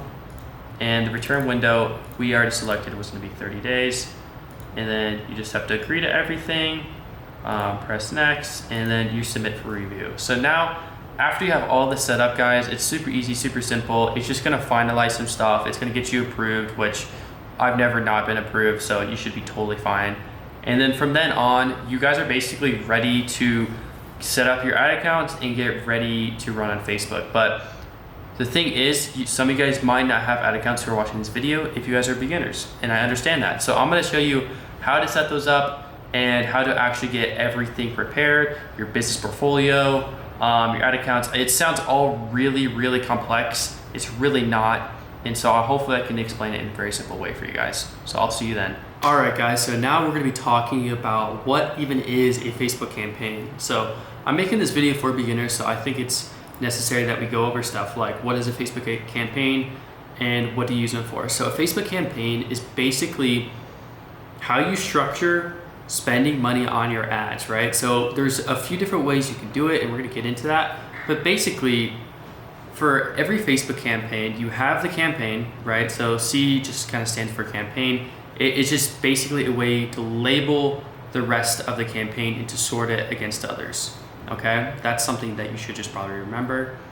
And then under the campaign, you have an ad set, which an ad set is another way to label and sort from others. And then under that, you have ads. So it's kind of like, if you look like a bracket, the campaign kind of stands above all, and then it gets sorted into ad sets, which the ad sets, pretend these three lines are the ad sets. The ad sets are another way that you can sort your ads, and then your ads are underneath the ad set. So it's basically, that's how a campaign works. And you're always, with a Facebook campaign, guys, you're always going to be using conversions, which if you guys, when we do the setup and stuff, you'll see that there's gonna be a few different options. So you're gonna be able to do conversions or sales. I think it's called sales on Facebook. But you can do like engagement, you can do views, you can do all this different stuff, leads even, I think maybe be one, but we're doing conversions or sales because that's what we're trying to get. And there's no use, in my opinion, to have Facebook optimized for anything else. I think it's just a waste of time. I know some people like to say that you should warm up your ad account with like an engagement campaign. I don't think that's ever true. So we're always gonna use a conversion/sales campaign, and every campaign, it starts with a campaign, ad set, and ad, right? And so this will kind of make more sense once we actually go through and actually set it up like on the video, which we will. But first, I want to talk to you guys about the different campaigns that you can use for sales and why they're each unique and why they're important. And then the next video, we're going to talk about what you should start with. I think it's important for you guys. Taking that out. I think it's really important for you guys to understand, why every single type of campaign is unique, what you can use it for, but also understand why you have to use a certain one for testing or what I recommend for testing and understand the reasoning behind that. So these are the different types of Facebook campaigns explained. So the number one, or the first campaign we have here is called a CPO, or it's campaign budget optimization. That's what it stands for. So basically what a CPO is this is like the campaign structure, right? It's the same thing I kind of had here. So you have the campaign, you have your 3 ad sets, and then you have all the ads under the ad sets, right? So under this campaign, it's going to, basically you're gonna set the campaign budget. Let's say like our budget for all these 3 campaigns are $100. $100 would be set at the campaign level. So basically what that does is, because you set it at the campaign level, all the ad sets, Facebook is gonna decide which ad set it wants to spend that money on. And so a lot of times you'll get one that like takes majority of spend. Maybe this one has 50, and then this middle one will have 25, and then this one will have 25, right? That's what campaign budget optimization does. Basically, this is a way to give Facebook, just let Facebook spend your money where it deems best. And I've seen for the majority of people, this works really, really well, because Facebook's algorithm, guys, has been around for like decades now, right? Facebook is an old company. It has so much data and so much data points to base their algorithm off of. And so if you let Facebook spend your money, it's actually going to probably get the best results rather than you forcing spend. But there is a way to force spend, and that is with an ABO. So an ABO is a little different. You still have a campaign, right? But you set the budget per ad set. So we have 3 ad sets here. So let's say that we want to distribute it evenly. So we do 33 for ad set 2, and then 33 for ad set 3, right? These are going to spend exactly $33 each. It's a way for you to manually set how much each ad set spends. And then, depending on the ads in the ad set or what ads are the best, maybe Facebook's going to decide where to spend it on, which ad to spend it on. So it's like the same kind of concept of how we set the budget at the campaign, and then Facebook chooses the ad sets to spend it on. In this, you set the budget at the ad set, and Facebook chooses the ads to spend it on. So it's a little different, but it's a way to kind of control your budget a little bit more. And to, if you are testing creatives and you want to get like guaranteed feedback from them, let's say like you make 5 ads, right? You make 5 ads and you want to see how every ad performs at $20 spend. Then you would do an ad set, you'd do 5 ad sets, you'd put 1 ad in each ad set, and then you would set every budget to $20, and that's how you do it, right? So ABOs are a good way to guarantee spend, and to basically guarantee that every ad set will get some sort of spend and at least get a chance to perform. And then we have bid cap, which is probably the most confusing one of them all. And so it's similar to the ABO, where you guys are actually going to set the ad set budget instead of the campaign budget. So like your $100 would be going towards these ad set budgets. Or actually, I'm trying to think. I think you could do, actually, I forgot. You could do a bid cap for either one of these, I believe. So a bid cap is actually not its own campaign in itself. It's a way to structure your campaign. And what a bid cap does is basically, how we were doing, let's see if I can find it. We were doing this whole shenanigan with your offers, trying to find, what's our break even, how can we offer or create an offer that's going to increase every single bundle, the AOV, and then like what is our actual break even or gross profit margin, right? And so from these, like we found that $25 at the minimum is going to be a really good starting CPA for us, right? If we get, in CPA, if you guys don't remember, is cost per acquisition. So it's cost per pretty much purchase. So every time that we get a purchase, it's going to be in $25 of ad spend. So hopefully that makes sense. And so let's say we take that example over to here, right? And we have our bid cap. We know that if we do less than $25 per purchase on a campaign, like we're going to be profitable, right? So on a bid cap, what you do is maybe you'd set it, you could do ad set or campaign budget, but we're going to do a CPO for the purpose of this. And so you would have the campaign, you'd set the campaign budget to $100, and then you'd go over here and then you have probably 3 ad sets, right?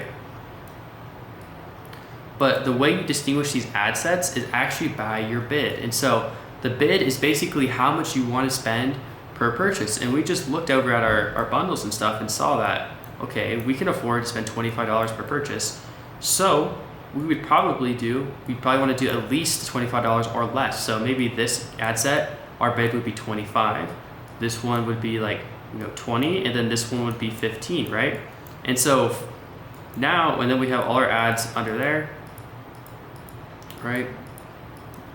Just say we have 3 ads per, and they're all the same ads. Keep in mind, you need to do all the same ads for these ad sets. And so when we're doing this, our campaign, right, it's going to spend $100 towards whatever bid it deems best. So if Facebook's like, okay, I can spend comfortably, I know I can get a purchase for $20, it's going to spend majority of spend on the $20 mark. If it thinks it could do lower, it will do 15. If it thinks it can only do 25, it's going to spend on 25. And then sometimes with big caps is what you'll see, if it can't get any of these, right?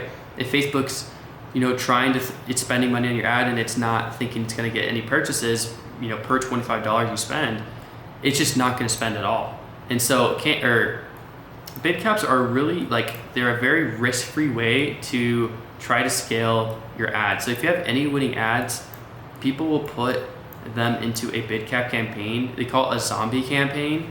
And they'll do maybe some top 5 targeting, which basically means you target the top 5 English countries, which I'll kind of talk about a little bit later.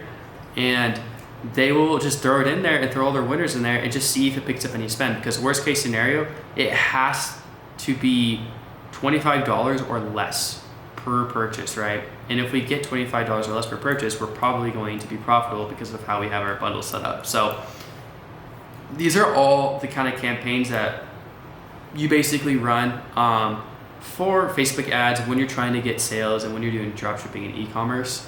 This is kind of a very simplified and brief explanation of each of them. Obviously, you're probably very confused about how some of these things work, are these all the same ads and stuff like that. But hopefully when we're actually setting up our Facebook ads, and probably one of the next couple of videos, is that you're gonna actually understand it a little bit more and understand what I do.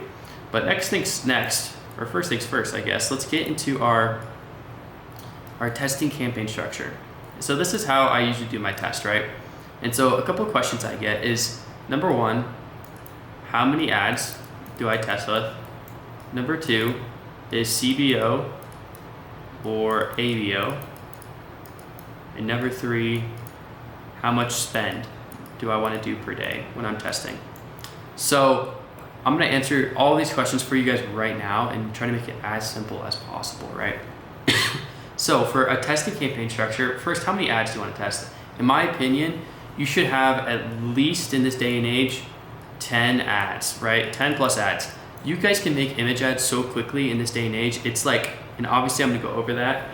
It is so easy. It's just like making, it's just a little bit different than making all of these ads, right? So it's really, really not that deep when it comes to how you actually make your image ads. You can make literally hundreds of them every single hour. So there's really no excuse not to have at least 10 ads. But the thing is with ads, you need to be very intentional as well. So usually what I try to do is I try to start with 10 plus from Kayla data, right? From the Kayla data listing. So I'll go through and I see this now, and I'll probably take the top 10 and put them into Facebook, right?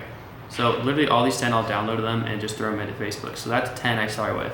And then, now that we have obviously the ability to make image ads, maybe I'll do another 10 plus in just images, right? And so this is kind of usually what I start around. So usually it's kind of a total of maybe 20. But honestly, guys, the more the merrier. I feel like if you throw more ads up, you have a bigger chance for ads to actually perform. And so the more you can find, if they're decent quality and they're good quality, it's gonna be the best for you. So when people ask me how many ads do I throw up, it really just depends, but I would want to say at least 10 videos and at least 10 images. That's kind of the gold standard that I have found that anyone can do and that anyone should do. Number 2 is what kind of campaign structure? So we just talked about the different types of these, right? And I'm actually gonna go, when we're testing, I usually go with a CBO just because we already are probably gonna do, just for these 2 ads, right? So we have 10 video ads and 10 images in theory, right? So in the campaign, I'm probably only gonna have 2 ad sets. So one of them's gonna be image ads and one of them's gonna be video ads, right? And then you'll have like 10 under each, right? And so I'm gonna do a campaign budget and do a CBO and spend it here, because then Facebook, if there's a really good image that for some reason is gonna outperform the videos, Facebook's gonna spend on it. But if the videos Facebook thinks are still the best, then Facebook's just gonna double down and spend on the videos, right? And so I just wanna let Facebook in the early stages kind of pick where to spend my money, because Facebook has the best algorithm, guys. Like, it's something that you need to trust. And as a beginner, it's kind of hard to understand because you guys are probably not used to spending money like this. You guys are not used to giving something else that you can't control $100 a day. But with Facebook, you need to do that because that's how you scale. And I've done this before, guys, and I've actually like gone to like a 3K, 5K day on day 1 just because I let Facebook decide where to spend the money, and then it instantly found the winning ad, right? Facebook algorithm, it's so good, and it's just amazing. So I always do a CBO, right? And I usually, for this, if I'm gonna do images and videos, I'm gonna separate them into 2 ad sets, and then I'll have, the 10, let's pretend like this is 10 right here, and pretend like this is 10, right? I'll have the 10 ads, 10 videos under here, and then 10 images under here. And then Facebook's gonna decide where to spend that $100. So maybe day 1, it'll spend 75 on videos and only 25 on images. Sometimes, honestly, it will spend literally like 95 and then 5. So like, it really just depends, but I trust Facebook enough to do it for me. So that's what I do for testing. And then for the actual amount of spend, I try not to go any less than, at least for me, $100 a day. Back when I was in the trenches, guys, I would do, something more like 50 if I had to. But I feel like for Facebook, $100 a day is a really good way to start. And if you let this run for 3 days, you have $300 in ad spend. You're gonna have some decent data to actually make a decision whether you should cut the product or whether you should keep going. And that is why I like to do 100. To me, I've just done it for so long. It's what I start every test at. And I just think it's the best way to test a product, honestly, on day 1. I feel like $50, like for example, if you guys, if we're selling a product that's $35, right, and our break-even CPA is 25, like we're only going to be able, in theory, if we break even, have maybe enough spend to get 2 purchases. But when you do $100, right, per day, you have the opportunity to get 4. And sometimes like things happen, like you gotta understand, like maybe you'll target a customer and you'll get unlucky and they just don't check out for whatever reason. And so by doubling the budget to $100, you have a lot more space and spend to smooth over those kind of little instances, and it just becomes a lot more consistent, a lot more reliable when it comes to actually getting you results. And so with $100 in spend, you can actually tell if something is gonna work, something is, maybe needs a little bit of work, maybe it's flatlining, or something is just losing you money, right? You're able to tell it a lot quicker, and so you waste less time and you spend less time doing the things that don't matter. And so that's how I do my testing campaign structure.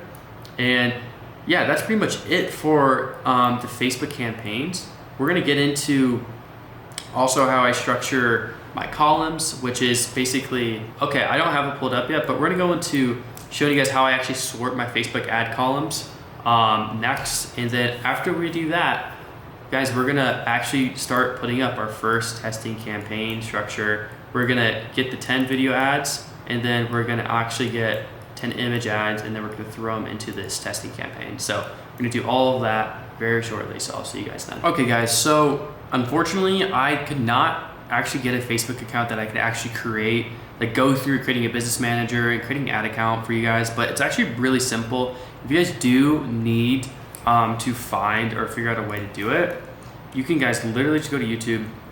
I wish I could provide it, but I literally could not, like, I hate to make you guys click off this, but I really could not figure it out how to like even get a new business, because I've always used my personal account, and so I don't really want to leak that. But you just click one of these and it's going to show you how to do it in 10 minutes. It's honestly super easy.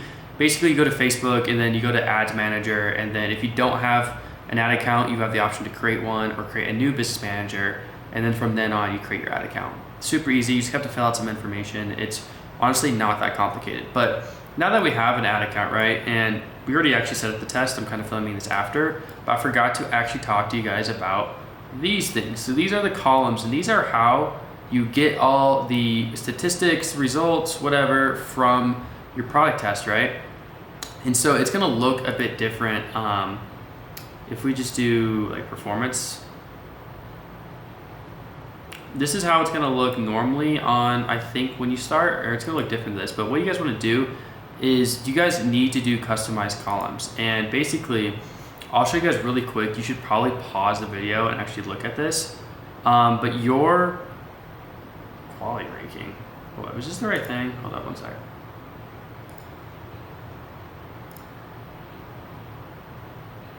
I've never had that on my, okay, get rid of the quality ranking.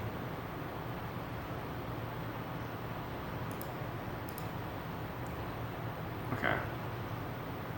So this is what you guys want to actually have in your Facebook account.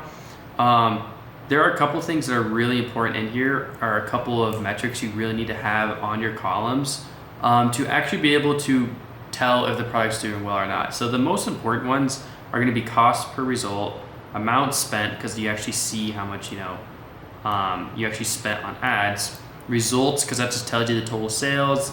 Budget obviously is important because you need to be able to change this. And then other things like purchases are really good. Honestly, dude, this column kind of sucks. I'm not gonna lie, guys. So we're gonna, I'm just gonna go through and we're gonna create just a completely new one. We're gonna customize this thing. So I think everything after, let's see. We'll do everything after this. We're gonna redo all of these things. Okay, so the next thing I would usually put is cost per result. I'm gonna put down here. Amount spent, I'm gonna put right after my budget, and then results, right? Next thing we need to make sure we have is we need to have ROAS, right? So ROAS is basically, if you guys don't know what ROAS means, it's return on ad spend. So you're doing your total purchase ROAS, and you guys wanna make sure you have these both unchecked. The reason why you have to have them checked because it's just gonna show you different numbers and stuff. You just wanna have them unchecked, and it's gonna show you your general ROAS. It's kind of confusing. Don't really wanna get into it, to be honest. But ROAS is return on ad spend. So basically it tells you if you spend, like for example, $300 on ads and you got $900 in sales, that's gonna be a 3 ROAS, right? So it's gonna give you that metric, and that's a metric that's very important to know.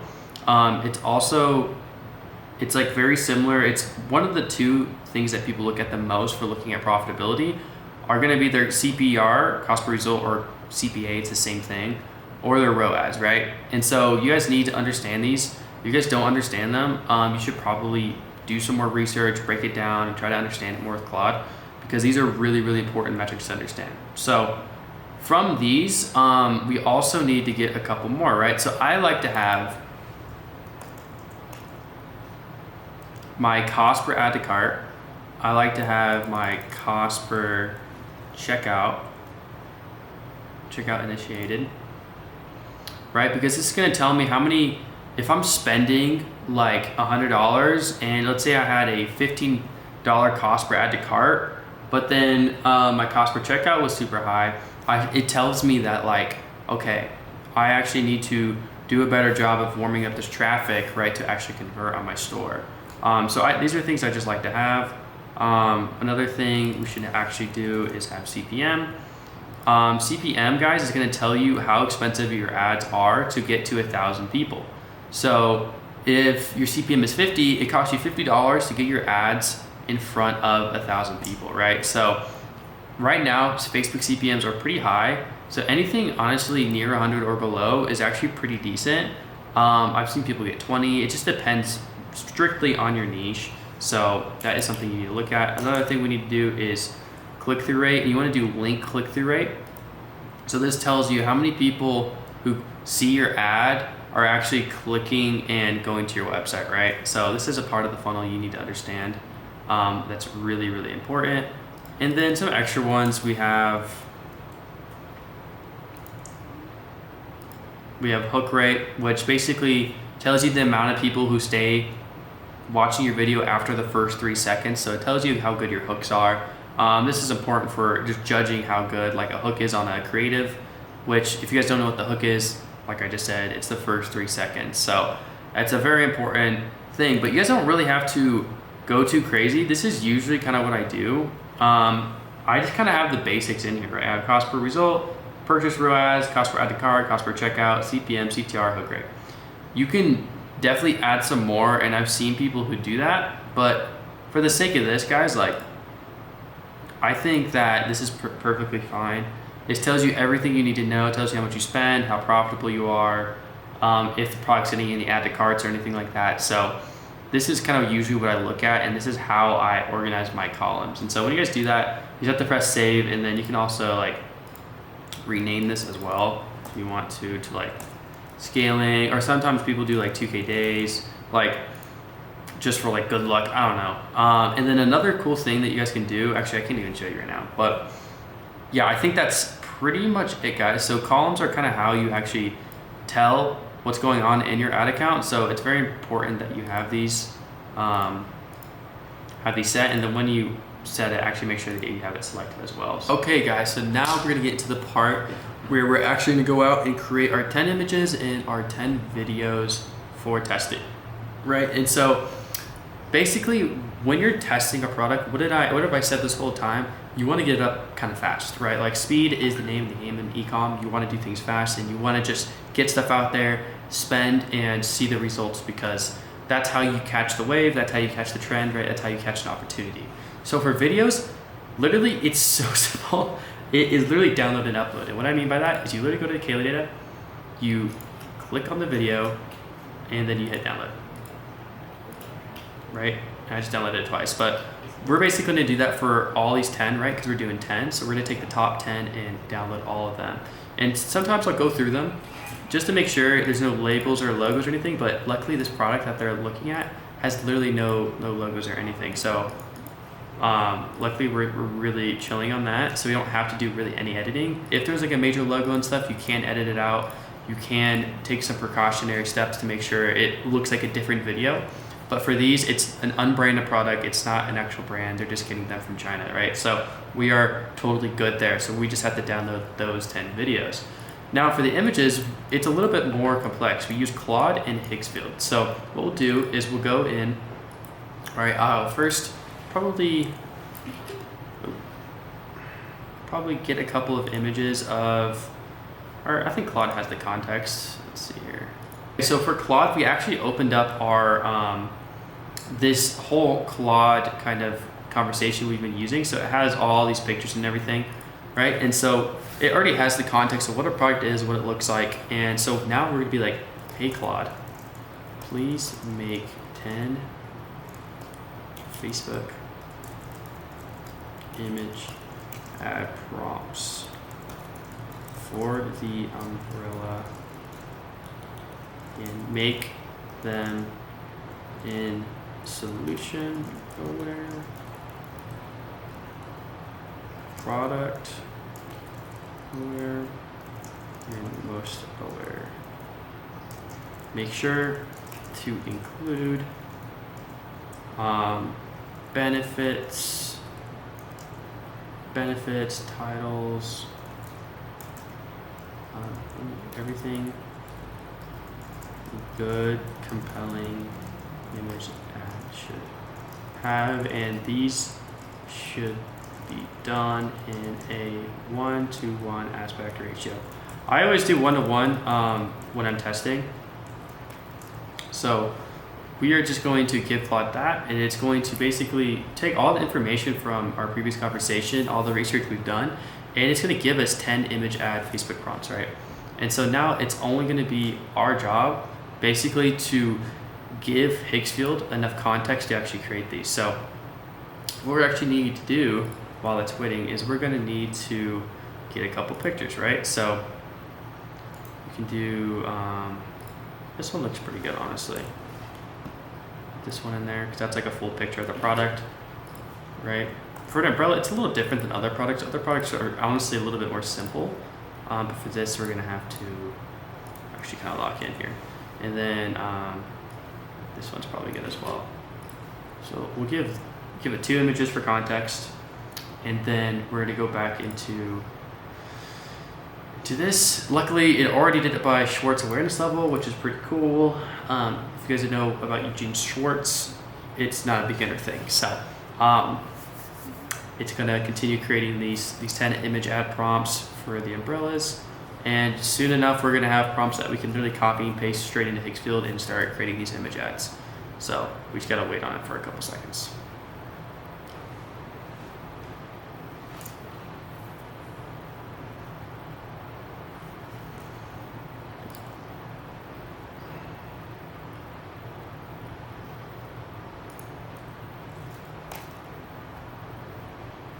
Okay guys, so now we have the image ads, right? So you guys can look through these as well. You probably want to read through them and make sure that it has all of the context it needs. But I pretty much trust Claude at this point, so I'm literally going to just copy from here to here, right? And then we're gonna put this in, right? And then generate. Super simple, guys, super easy. And then we're gonna literally take everything else out, go to the next one, right? And then generate. Take this one out, go to the next one. You guys have probably seen the pattern here.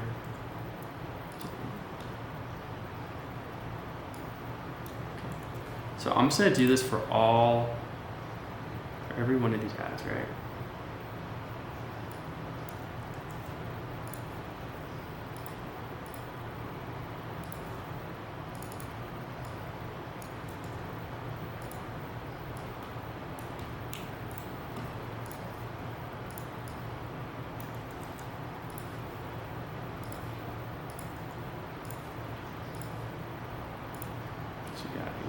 Looks like we got a few more here. So I'm gonna do all of this on camera so you guys can see kind of how like actually fast it is.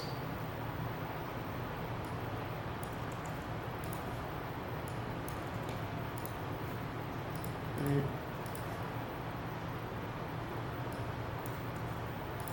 And so the reason we do the solution aware, the product aware, and the what I said here was like the most aware, is because we're trying to actually get every part of the funnel. And I don't want to explain the whole awareness stages to you guys, because it's not a beginner concept. It's a very advanced concept that is kind of hard to understand, but basically it just gives us more room and more customers to advertise to, and you just cover a little bit more of the market. That's the only thing you gotta really understand, is that you're just simply putting an ad out for different types of people and more people instead of just one specific person, right? So looks like we just finally got done generating some of these. So we're gonna go through them and actually look and see if any of these are good. So the reason I do 2 is because usually you want to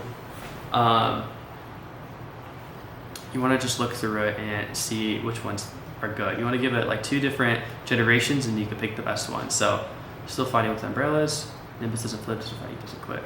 So I actually kind of like that one a lot. So we're gonna check that one. Lost or broke 15 umbrellas. Lost or broke 15 umbrellas. I think this one looks better. So this one doesn't even have. This is a good one. I like how this one actually shows using it. So obviously a lot of these went for the angle of just the umbrella like shutting. It's kind of hard to showcase it opening in one go. But as you guys can see, like some of these kind of need some touching, right? Like this one just looks like a normal picture. It's an umbrella that clips to your life. Like it has this weird thing on it. You can barely even see the umbrella in this picture, so we probably won't even use those. And then these ones don't. You just have like X's and stuff. So, yeah, these other ones I don't really like too much. But how many do we have so far? We have 5. Okay, so it looks like we need to actually give it, percentage off. So we can say we do 30% off in website.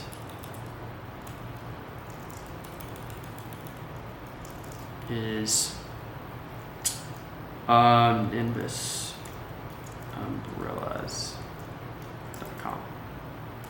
And then we're also going to tell it to make some solution aware ads for the one-click open and close mechanism.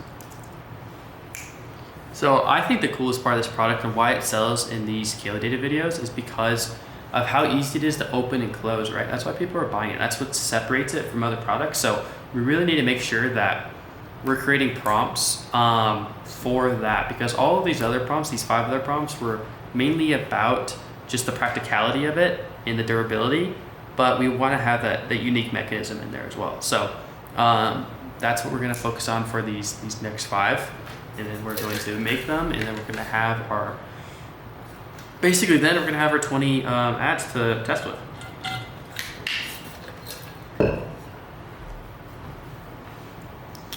Okay guys, so now it has spit out these next 5 ads. They're solution aware with the one-click open, right? So now we have a couple more. And these prompts are a bit longer, and usually the longer the prompt when it comes to Higgsfield guys is the better the actual ad. The more dialed in it is, the more specific it is, the more it actually aligns with what you're trying to do. So just kind of keep that in mind when you're making these prompts, is that the longer is actually usually better when it comes to Higgsfield. And so we're going to just continue to go in here. All right. And it's kind of crazy, guys, because Higgsfield wasn't even around like 6 months ago, I believe. Maybe it was 6 months ago, but actually 6 months ago it was. But like a year ago, it wasn't even a thing. And now, like, look how fast Ecom is changing. We can make all these different,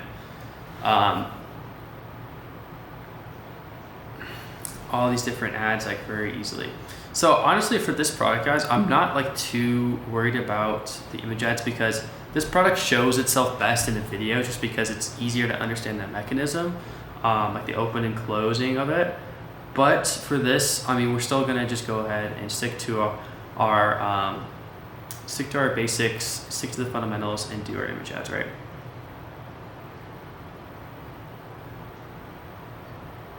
So now it looks like we have, let me get rid of this so we can see.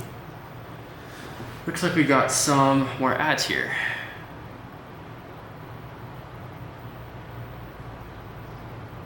But okay, this is cool. It's kind of more text, but it's very descriptive, as you guys can see. It actually kind of shows, like, that's very interesting.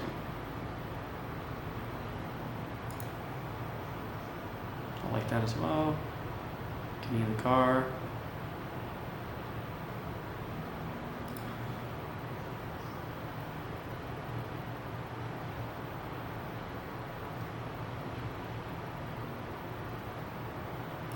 This one looks the best.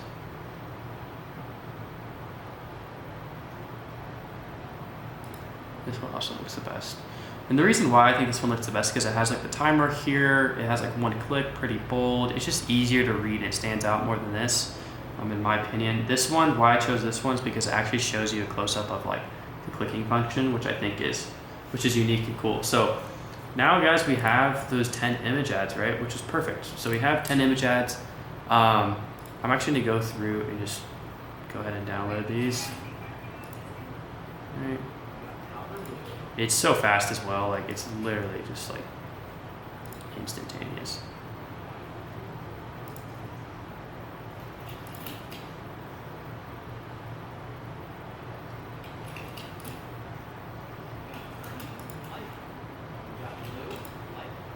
Okay, so now we have literally 10 ads of each. It literally took us less than 15 minutes to create these ads, right?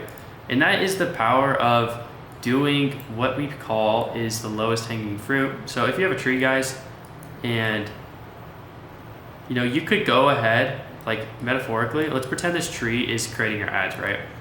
And there's an apple down here and there's an apple up here. Why would we do all the effort just to get the same apple when it's at the top, and we get the same apple and do little effort, right? So these images, right, and these videos just have a good, especially as a beginner, probably have a better chance to actually perform and do well than the ads that you are actually going to make. Because like personally, like if you actually went through and edited every little part and like filmed everything, because you are a beginner. The people making these ads on Kayla Data, they're TikTok Shop affiliate people. Like they have doing this for a living, right? And then AI as well, image ads, they know how to do image ads, they know how to create image ads. AI is getting better and better. And Higgsfield as well, it does a lot of it. So it's going to produce better or similar results to what you even do with a lot less effort. And so that's why I do recommend doing the download upload for beginners and then the Claude and Higgsfield for images, right? So that is basically how we create our videos and images for a beginner. It's super easy, super simple. Later in this tutorial in this course, I'm going to explain to you guys a little bit more in depth about like VSLs, native ads, how those work, and like different types of ads as well, and like what you should focus on, UGC, all this stuff, right? All the buzzwords that you hear. I will explain that later, but for this testing, if you guys are following along, this is all you need to do. And then now we simply got to set up Facebook. Okay guys, so now we're in the part where we're actually going to be setting up our Facebook campaign. So hopefully before this video, I kind of gave you guys a brief tutorial on how to actually get an ad account, how to get a business manager and all that stuff, how to connect it. And so now we have our actual ad account. And so we can actually create our campaign. And like I said, in this, we're gonna do 10 images and 10 videos, but our testing campaign, we're gonna do a CBO, $100 budget, right? And then 2 ad sets, 1 ad set for the images and 1 ad set for the videos, right? And so let's actually put that into fruition. And so we're gonna walk you through, I'm gonna walk you through the step on how to actually set it up. So, what the heck? I've never seen this before. Okay, this is just like a new thing. We're gonna select create new. Dude, what is this?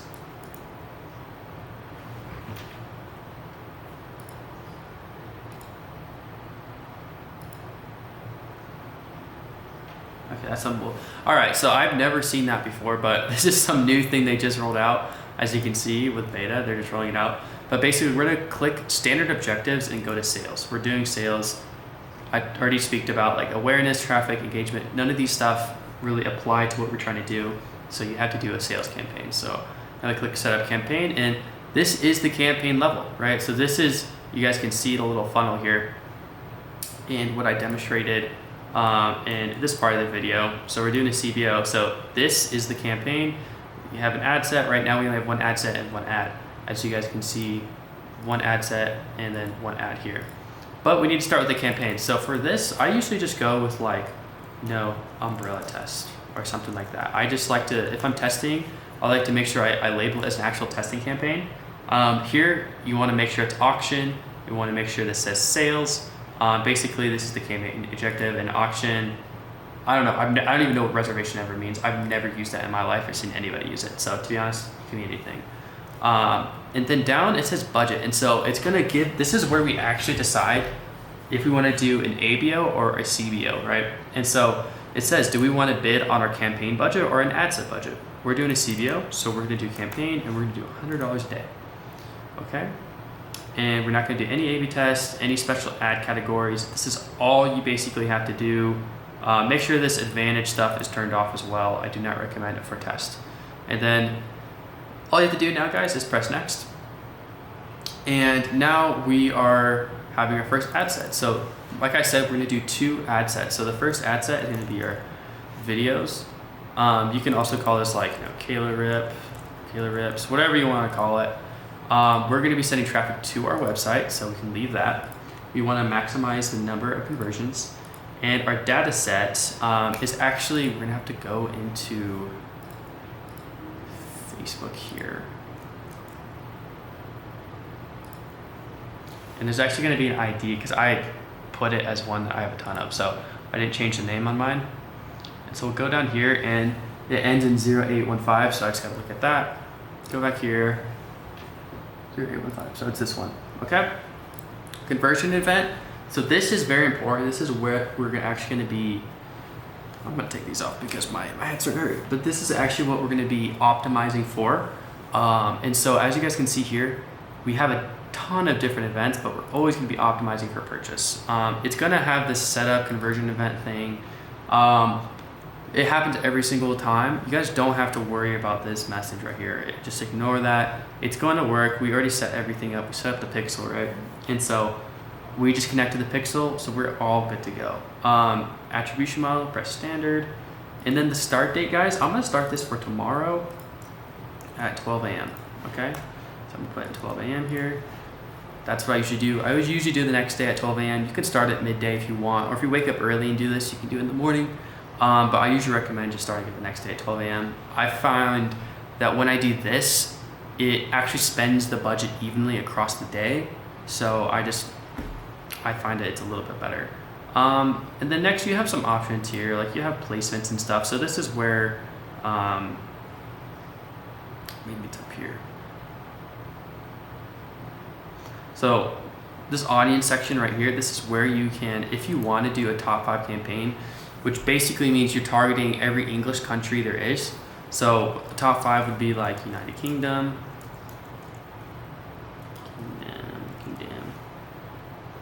right? You could do that. Australia is another English speaking. New Zealand. Then the last one would be Canada, right? And this is actually a really good thing to do when you're scaling, but for beginners, guys, honestly, I don't even recommend this. You can just stick literally with the United States. The United States has over 250 million people, I think now, and so it has the biggest market, biggest audience. You're gonna get most of your results from the United States anyway. So just to simplify it for you guys, you can stick to the United States, but I just wanted to show you that that's where you actually change where you're targeting, like in terms of geography, right? And so this is basically all we need to set up. And so now we just need to, we can press next actually. We'll just upload the video ads first. And so simply now I'm just gonna do this. And what I like to do here, guys, is we gotta find our, I like to do video 1, video 2, video 3, all the way to 10, because we have 10 videos, right? But I'm gonna show you a trick on how you can duplicate them so you don't have to manually fill out every single ad here, because you guys can see this is a lot of information. And so we need to change that.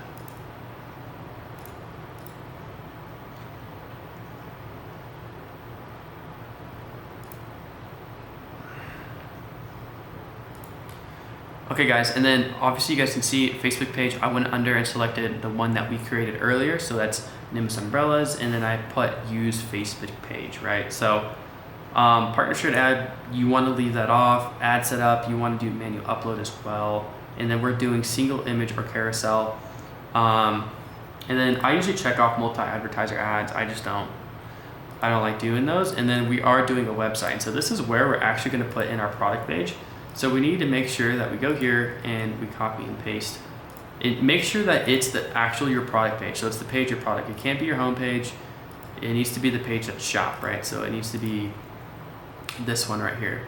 And what you can do is you paste it in, right? And then it's gonna show you the link here. And then you can also test it by clicking on this button and making sure that it goes to the right spot.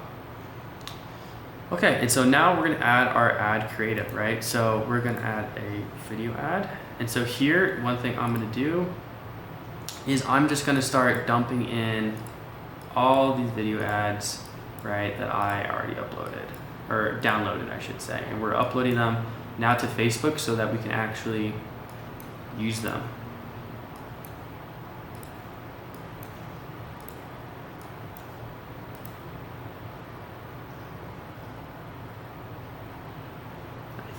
I want to say that was 10. So now it's going to take a little bit of time for it to actually go through and process these videos. As you guys can see, I have a crap ton of videos in here. I've been testing a lot of ads on different accounts, but yeah, we're just going to let it process. And now, as you guys can see, I think we should have all 10 here. We got 1, 2, 3, 4, 5, 6, 7, 8, 9, 10. So I think we are missing a couple actually. So let me see. a 752. So I didn't do this one. Oh.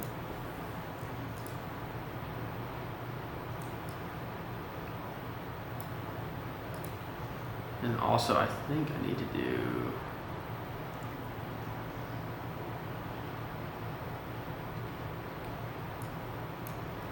okay, there. Now I think we have all 10 videos. 1, 2, 3, 4, 5, 6, 7, 8, 9, 10. For you guys, it will be a lot easier to see this, honestly, because you guys are not gonna have any of these videos in here. And so you guys will easily be able to count. So I'm gonna just assume that all 10 are in here. And then honestly, from now on, I'm just gonna start uploading some of these videos, guys. So I'm gonna probably start from left to right and then press next. And then it's gonna say like creative setup and all that stuff. Honestly, you guys can, you can put in your label there if you want. But usually what I do is I just press next.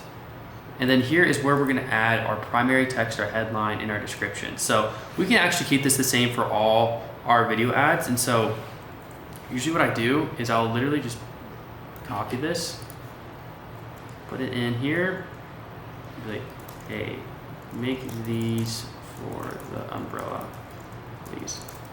And then now Claude's gonna just think a little bit, and then it's gonna spit us out some copy that we can easily use.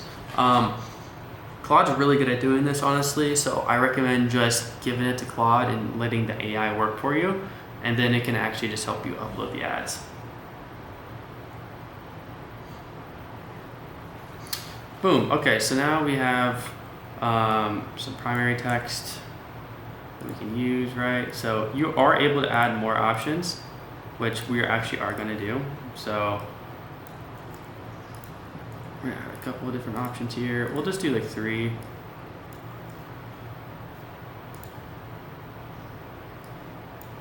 Do this one. Okay, and then now we have our headline. And so we have a couple different options. So usually for a headline, you want to do kind of like something very catchy, something like a hook. You can do an offer. So as you see, like 30% off, stay dry and hands-free. The umbrella that closes itself. Like these are like, basically you're trying to make your product stand out in these with either your offer or your mechanism. So I'm just gonna do like 4 of these. And then for the description,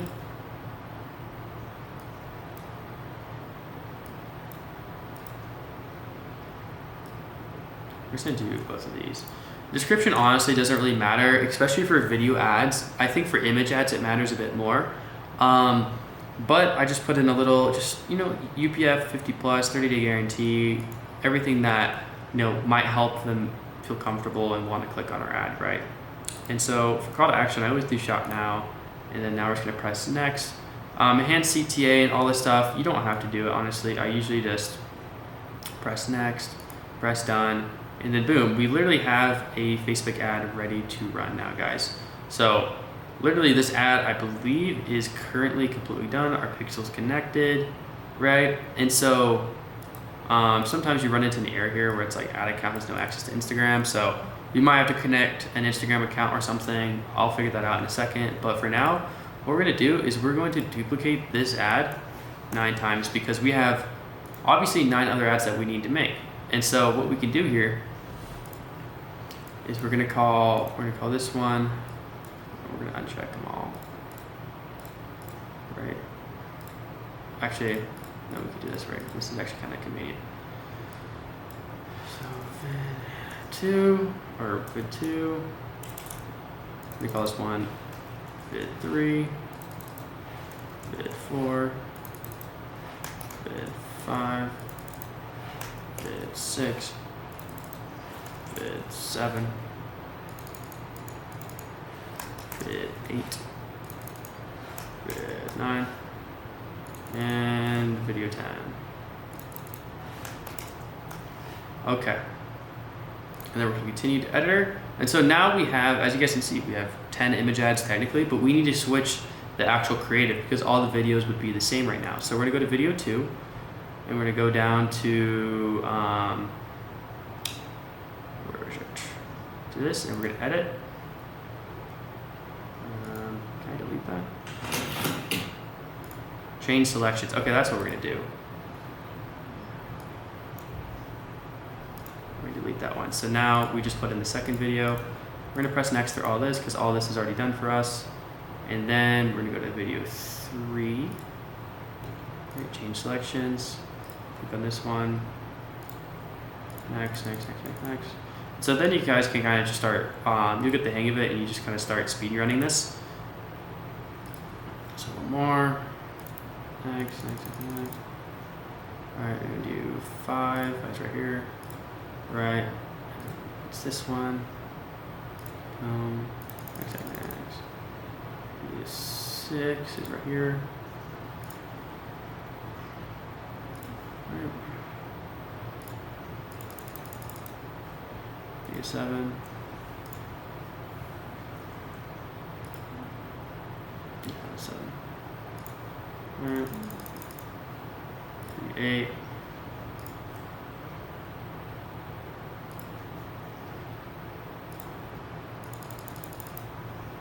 Okay, video 9.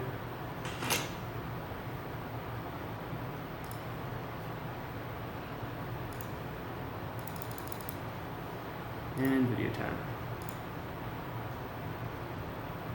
Okay, I don't think we actually got a 10th video. I'm not sure where. I must have got lost in the files, but I'm not going to stress too much. I'm just going to delete it because I don't feel like going through and actually finding it again. But now this is basically all our video ads done. Like we just did our whole video ad set. All we really need to do now is publish. Obviously, these are going to have this kind of ad account, no access to Instagram message. Let's actually try to publish them and see. Let's see if they work.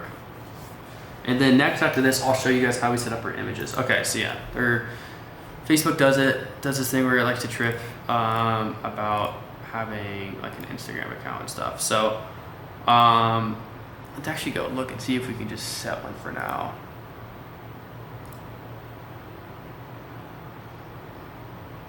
Press edit and then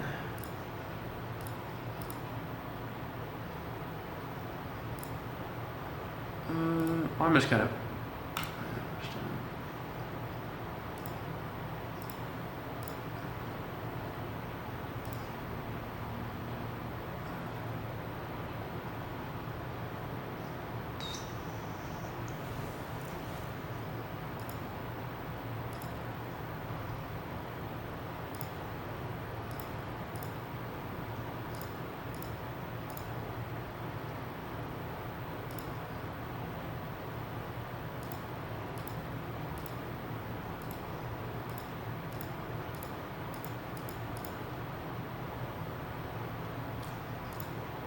Okay guys, so I decided that I'm still not figuring out why it's doing this error. It's because it has no access to an Instagram account, so it looks like you do have to actually go ahead and create an Instagram account. I'm gonna do that after. I'm gonna first show you guys how to do the picture ad set. And so literally, we already have this full ad set done for us, right? All our settings are in there. So we're gonna duplicate this, right, into the original campaign. And then we're simply gonna call it, our picture ads, or pick ads, right? So now we have all our pick ads and we are going to go through here and pick one. We just gotta change names on these, right? Pick 2, that's not how you spell pick.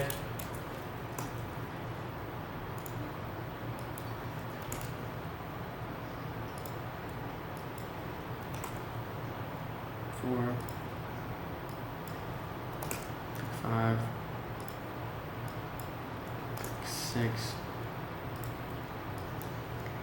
7, 8, and pick 9.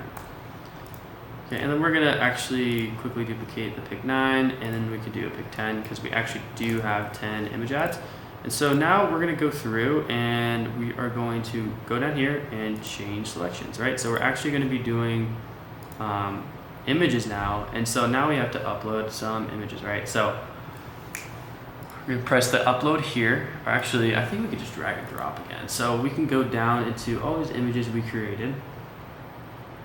So it would be that's one with all these PNGs. I wish there's a way to bulk do this. 2, actually I think there is. Let me go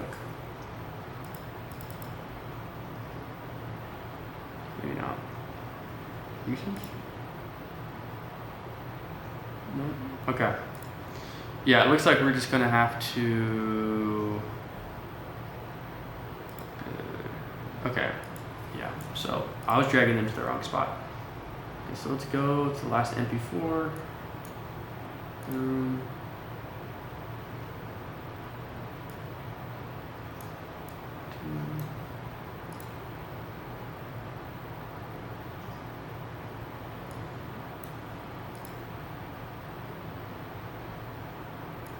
You guys might be like, how do you remember which one you put in last? I look at the download size.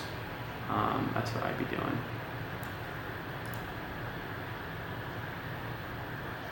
So putting all these in.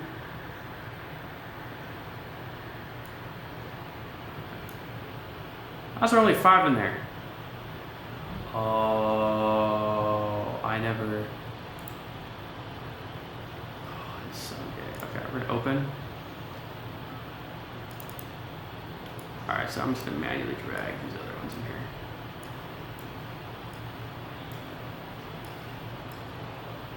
Okay guys, so now we have our 10 image ads in here. So now we're gonna do the exact same thingamajig, bro.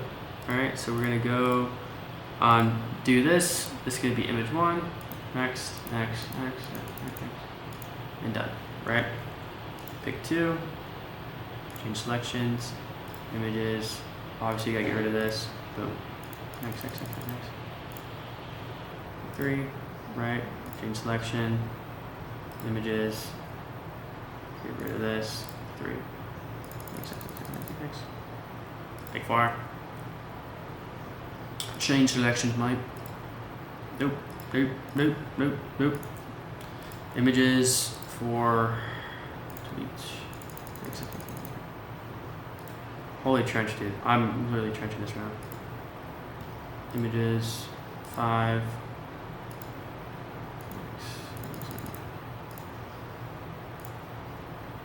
Okay, 6. Change selections, images. All right. Get rid of the creative. So you guys see the pattern. We're just trying to do this as quick as possible, trying to get these up, right? Trying to not forget to delete anything or any step. Same here.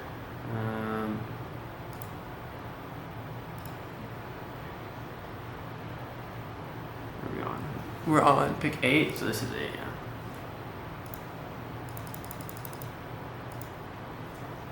Nine. Change selection.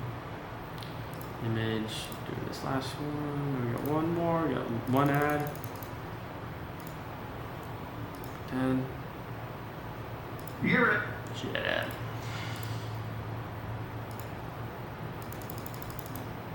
Alright guys, so now we have our 10 image ads here, as you guys can see. And then we have our 9 video ads. It's supposed to be 10, but I forgot where one of them went. That's on me. But now basically all we have to do, I just have to figure out this Instagram glitch.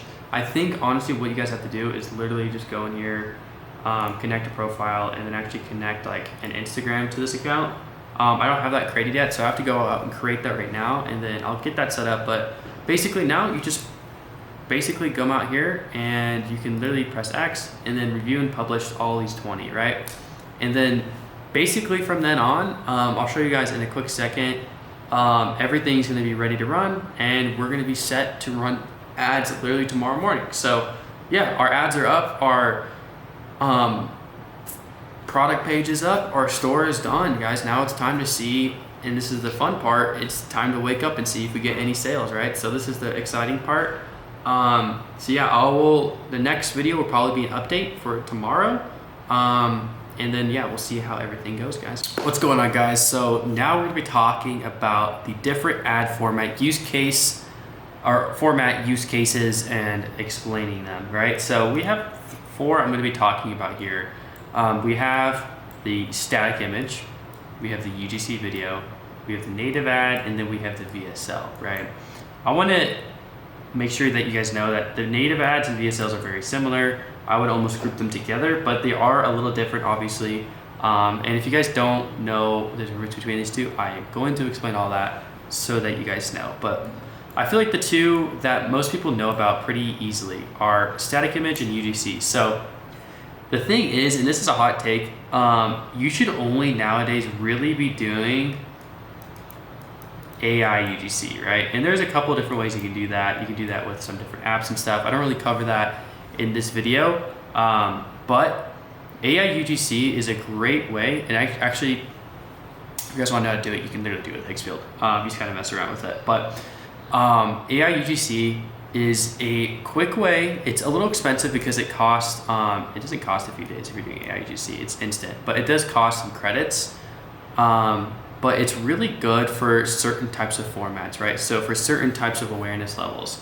I feel like the products that are super saturated, so like something like supplements, something that you could just have them, like have it in their hand and they could talk about, those products do well with UGC because they get to resonate with that creator and it makes them want to convert. And it's usually more of like a story-based kind of thing where they're actually talking about how this helped them or something like that. And so that's kind of what UGC is primarily used for. And UGC, AI UGC is, obviously it fails when it's over scripted and when it's gone stale. So you gotta make it really interesting as well. You have to make everything interesting. Like advertising is not as simple as just like pooping on a script. Like you have to make it good. And so UGC video and specifically AI UGC is a really good way to start scaling your ad account with new ideas, new concepts.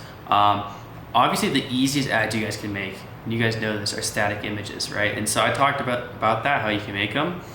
And the reason why it doesn't take hours to make, it takes seconds to make now. The cost is low.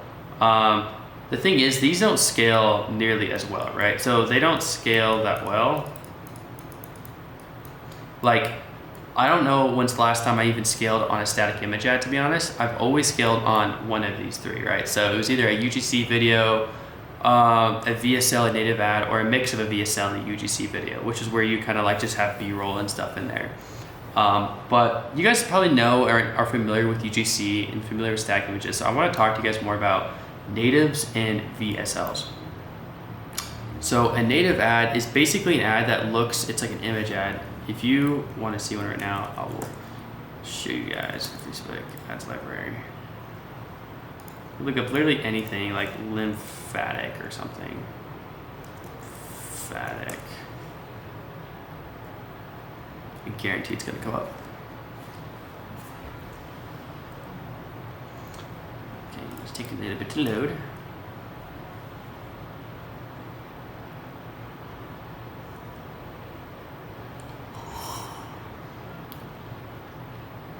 All right, so we're gonna scroll for 2 seconds and then we're gonna find a, wow, I actually am not seeing any right now.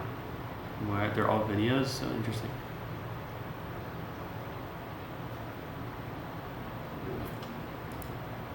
So this is a native image ad. So as you guys can see, it's usually like a hook-like kind of photo that will hook a person in and make them read this very long primary text, right?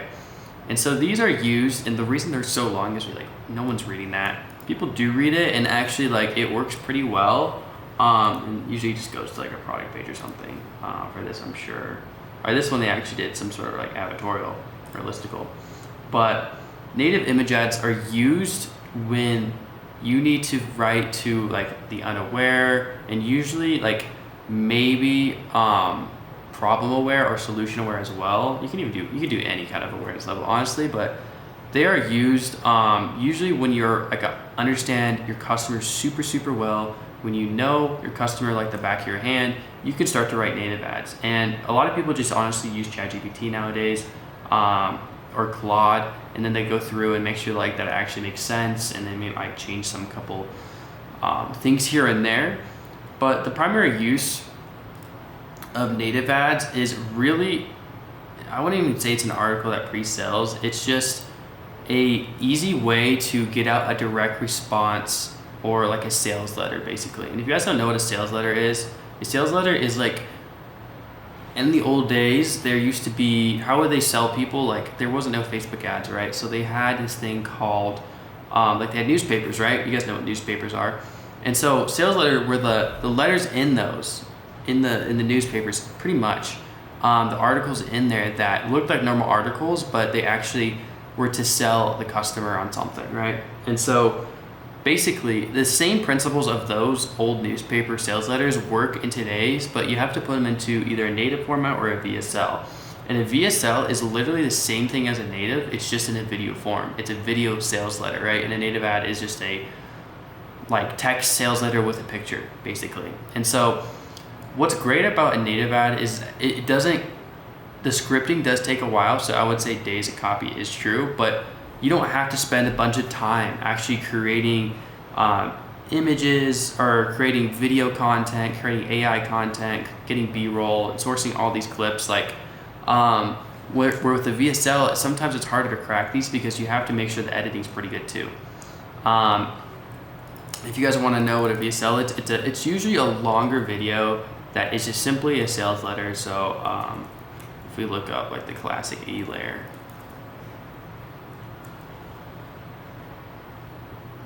right?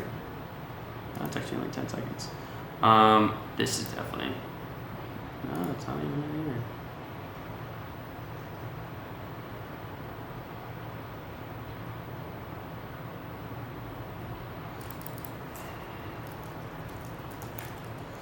I'm gonna find you guys a VSL right now to look at.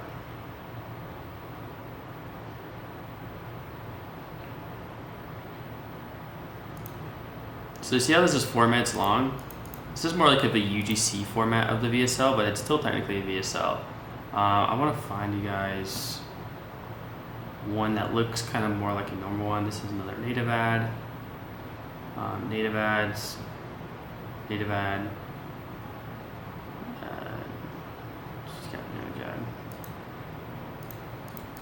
So this is another VSL, right? So she's talking over it, but she is, you see how there's B-roll, there's clips, and she's kind of like just explaining, basically she's taking the customer from, it's like a listicle, like we talked about, how they take a customer from cold to warm, right? So that is what a VSL is, and that's what it does. And I'm purposely not going as in depth in this video because this video is for beginners, and I don't think you guys necessarily need to know all this stuff yet, but this is the stuff you worry about when you try to scale. When you are trying to scale to 6-7 figures a month, like these things come into play. When you're first just trying to test products, like use the TikTok videos, use the static images to get your foot in the door, to validate, you know, certain angles that you can attack. And if you guys don't know what an angle is, I think I've explained that, but it's just like, for example, if I'm selling magnesium, one of the angles would be like restless leg syndrome. Like I can target restless leg syndrome because magnesium does solve that problem, right? So it's basically a problem that you're trying to solve, usually. You can get more specific with it, obviously, but for this, you guys just really need to focus on these two videos, or these two concepts. These two concepts are more advanced.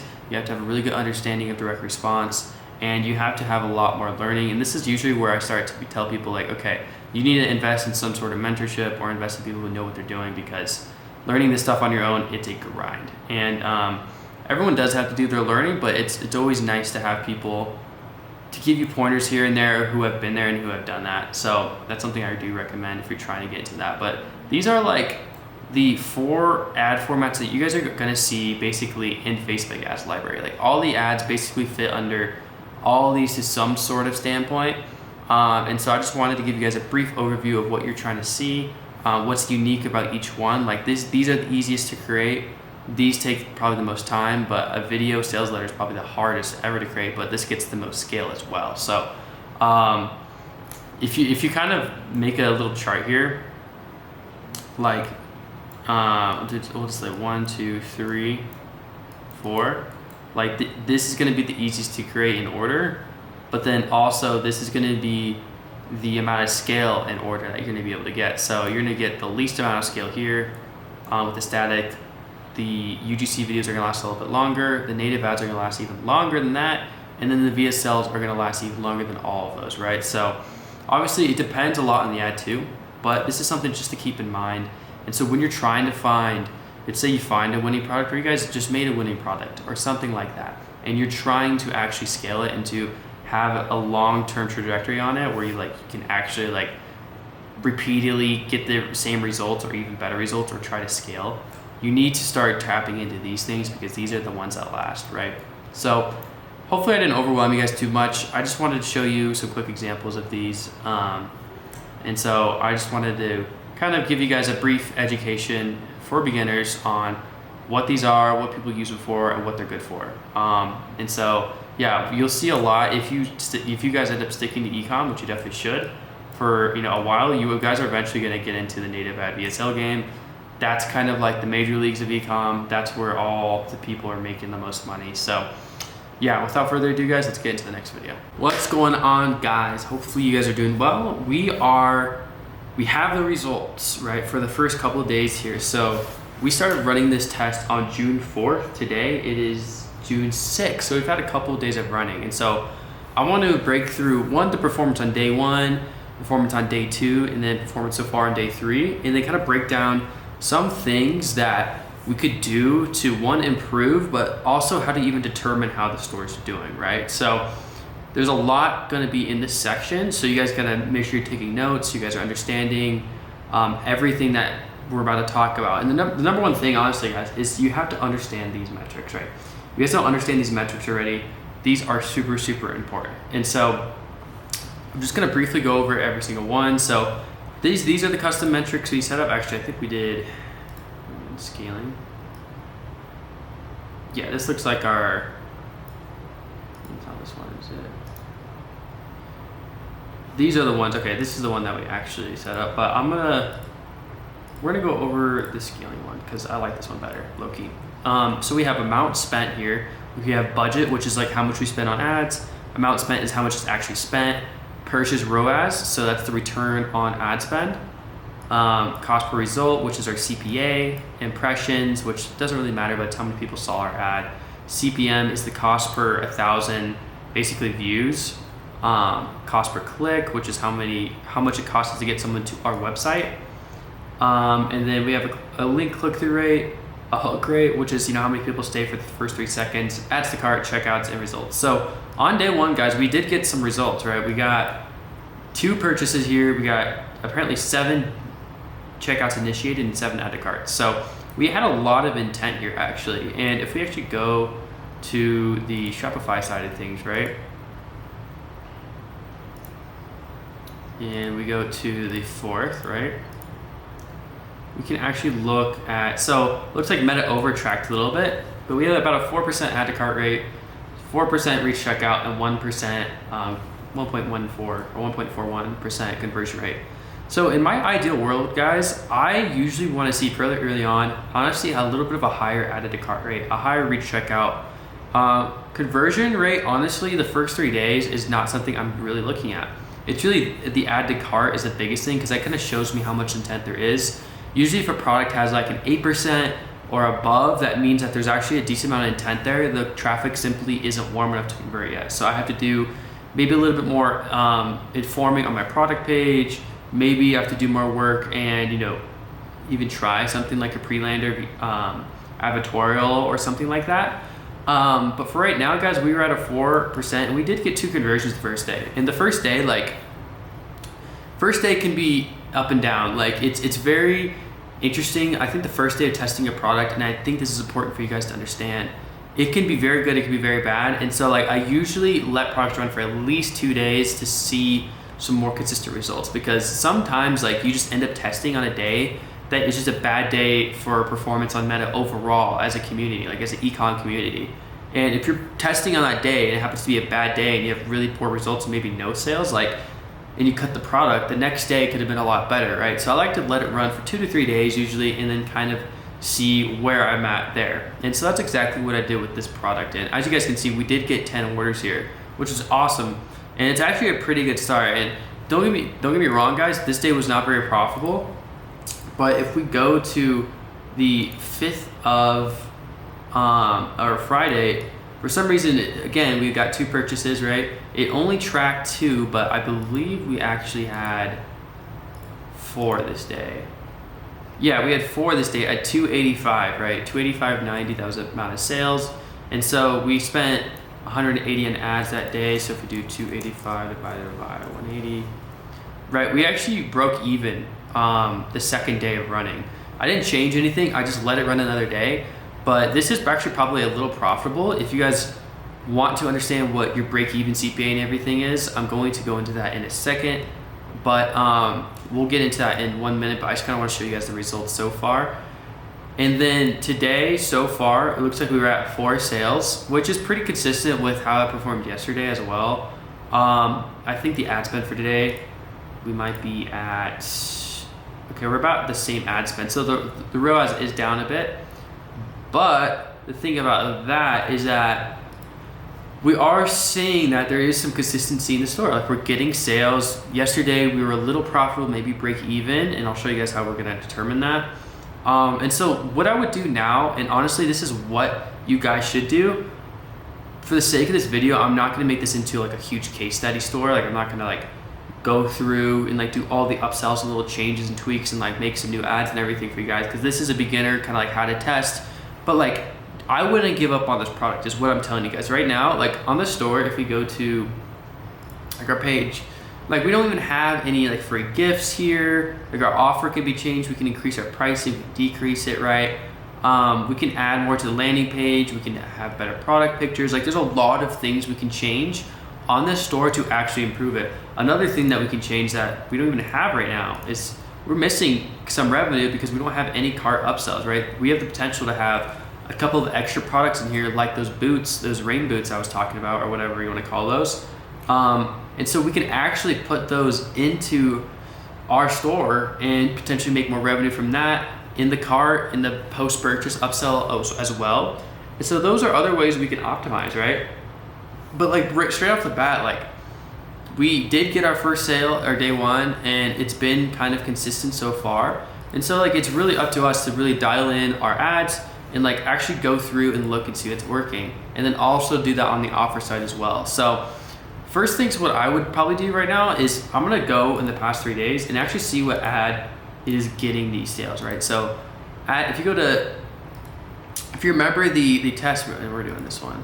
If you remember the actual campaign, we were doing a CBO and letting it spend on, you know, whatever ads that it thought best. Clearly, the image ads, Facebook didn't like very much because it was only $1 spent, and it really, really liked the videos, right? And so if we go and click on the Kaylee Rips, right, it looked like this video here, video 1, right, got pretty much all the spend. So it was basically, the hook was about the umbrella being bougier than you. So this is a very, very nice umbrella. Here's why you should buy it, etc. And this was getting us most of the purchases, right? And none of these ads got nearly as much as spend. So we need to figure out and break down, like, what I would do now is I would go through this ad, break it down step by step, maybe even transcribe it, put it into a Google Doc, and then actually go through and see like what I can make better in this ad, what I could change. Maybe I could put a different couple clips together, but try to understand the overall like thesis of why this ad picked up spend, why this ad is working to the extent it is, right? And so we should have a couple more purchases here.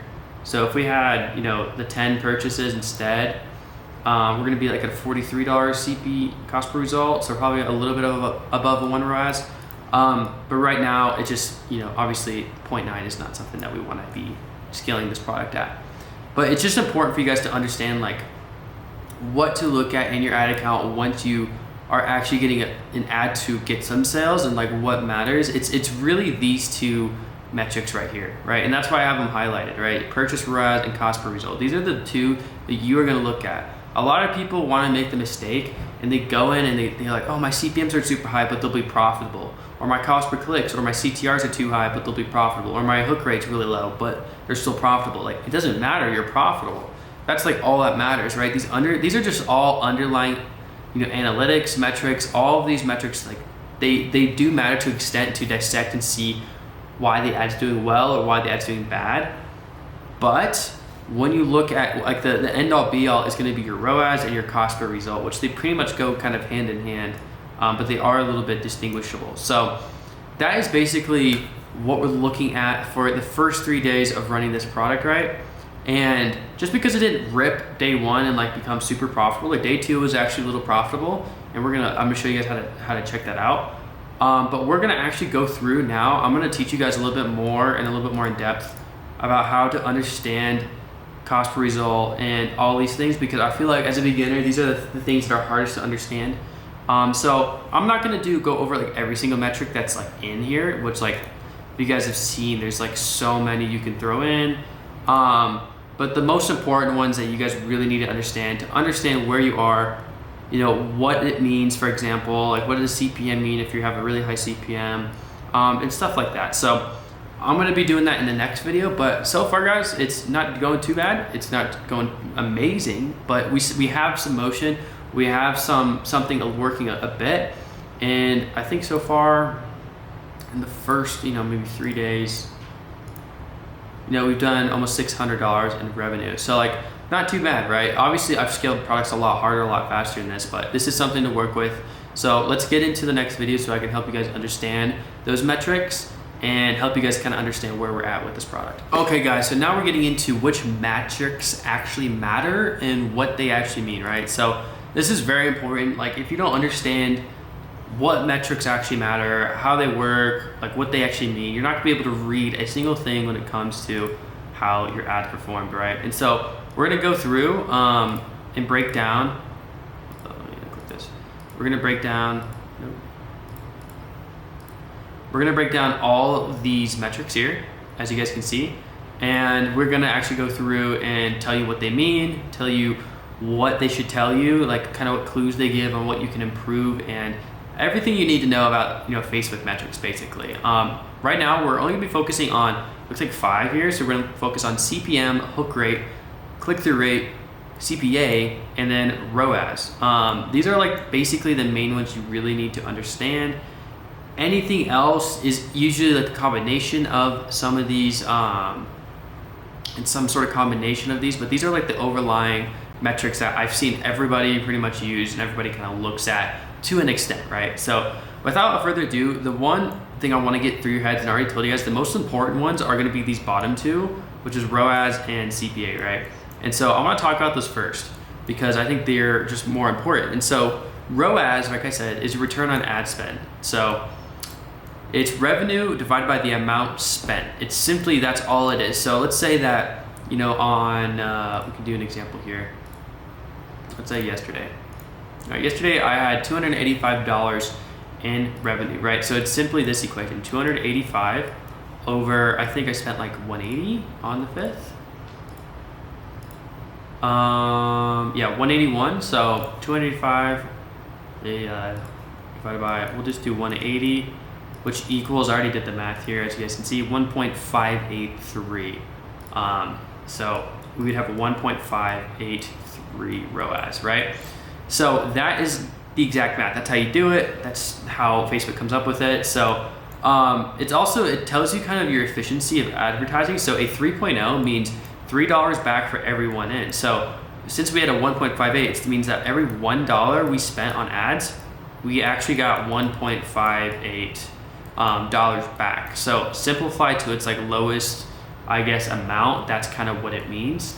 The catch is ROAS ignores cost of goods, right, in fulfillment.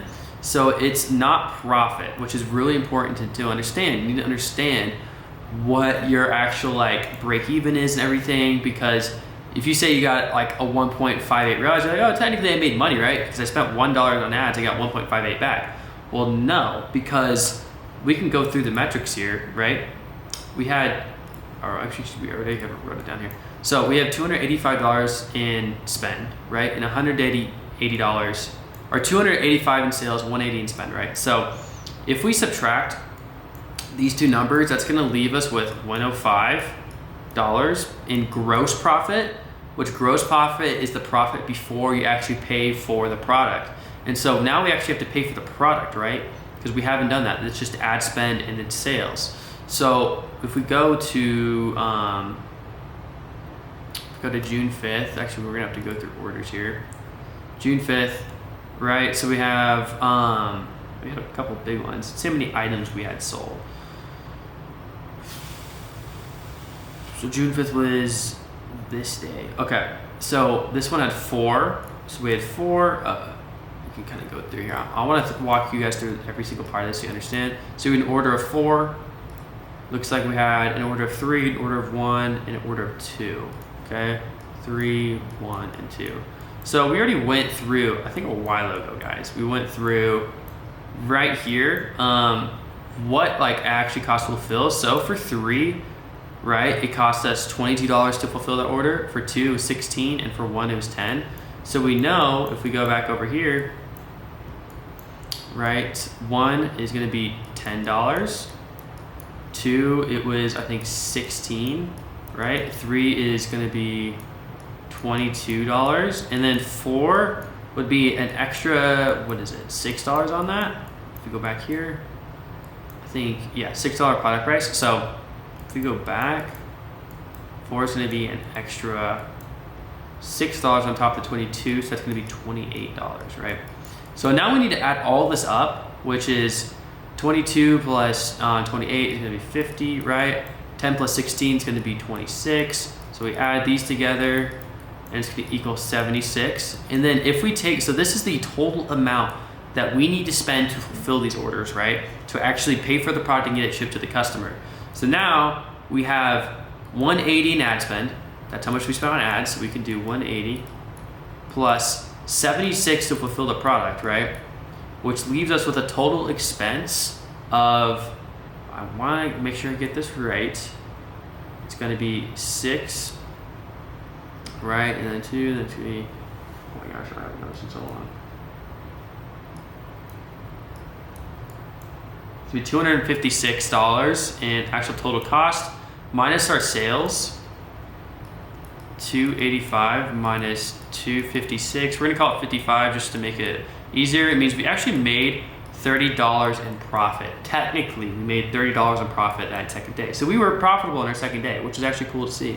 But the thing is about that, guys, is this is not accounting for some other things. There's other things you have to take into account. Like Shopify takes a fee.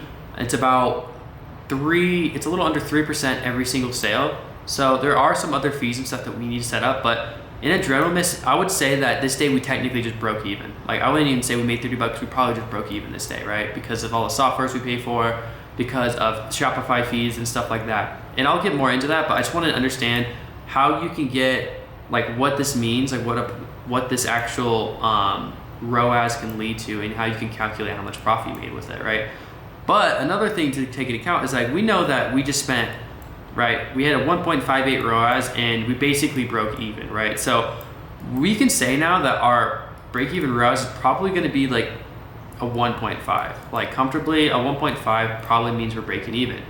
So it's really good to understand where your break-even is, because then you guys know like exactly what's the least amount you really need to be to before you lose money, right? So now we know, like today, for example, if our break-even is a 1.5, today, now we're at a 1.2, we're definitely unprofitable, right? And that's a good thing to know. You want to know where you are. You don't want to be guessing where you are. And the way you find your break-even ROAS, I mean, you can do this where you like actually calculate everything and then you kind of estimate it.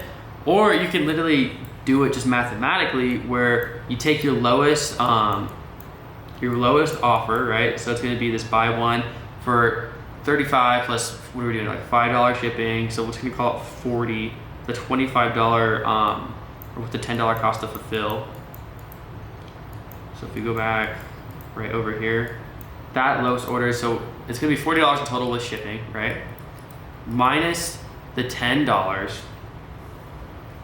right? It costs to fulfill that order. That leaves us with 30, right? But we need to actually do the math here and actually figure out like, okay, what does this actually mean? So what we do is it's super easy. No, it's the other way around.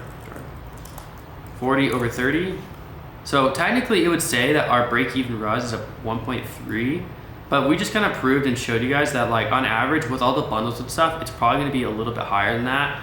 So we're gonna call it a 1.5, which like it's not, like on paper, this lowest bundle is gonna be a 1.33, but I'm guessing if we do the rest of these, right, plus like, you know, the free shipping discounts and everything, it might just average out at a 1.5.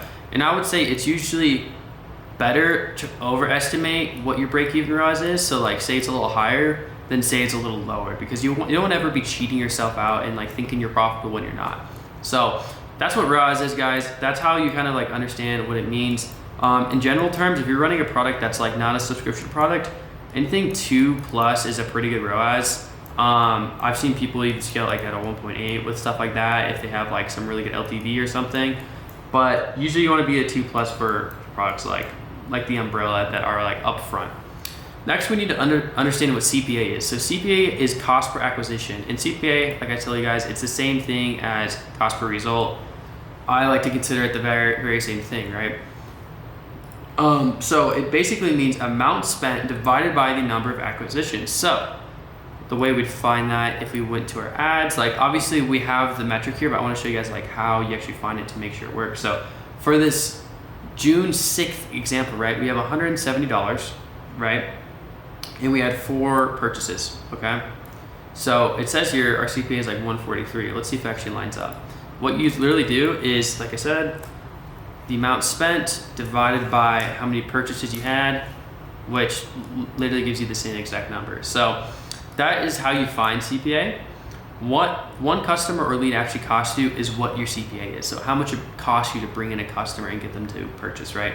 This is the number that you hold against your margin and LTV. A good CPA only exists relative to what the customer is worth, which is why your subscription unit economics matters so much here. So let's talk about subscription stuff. I'm not gonna get into that in this video. That's way more advanced. If you guys wanna learn about that, you can look at my other videos. But for this instance, right, LTV does matter because LTV is the amount of money the customer gives you over their lifetime, right?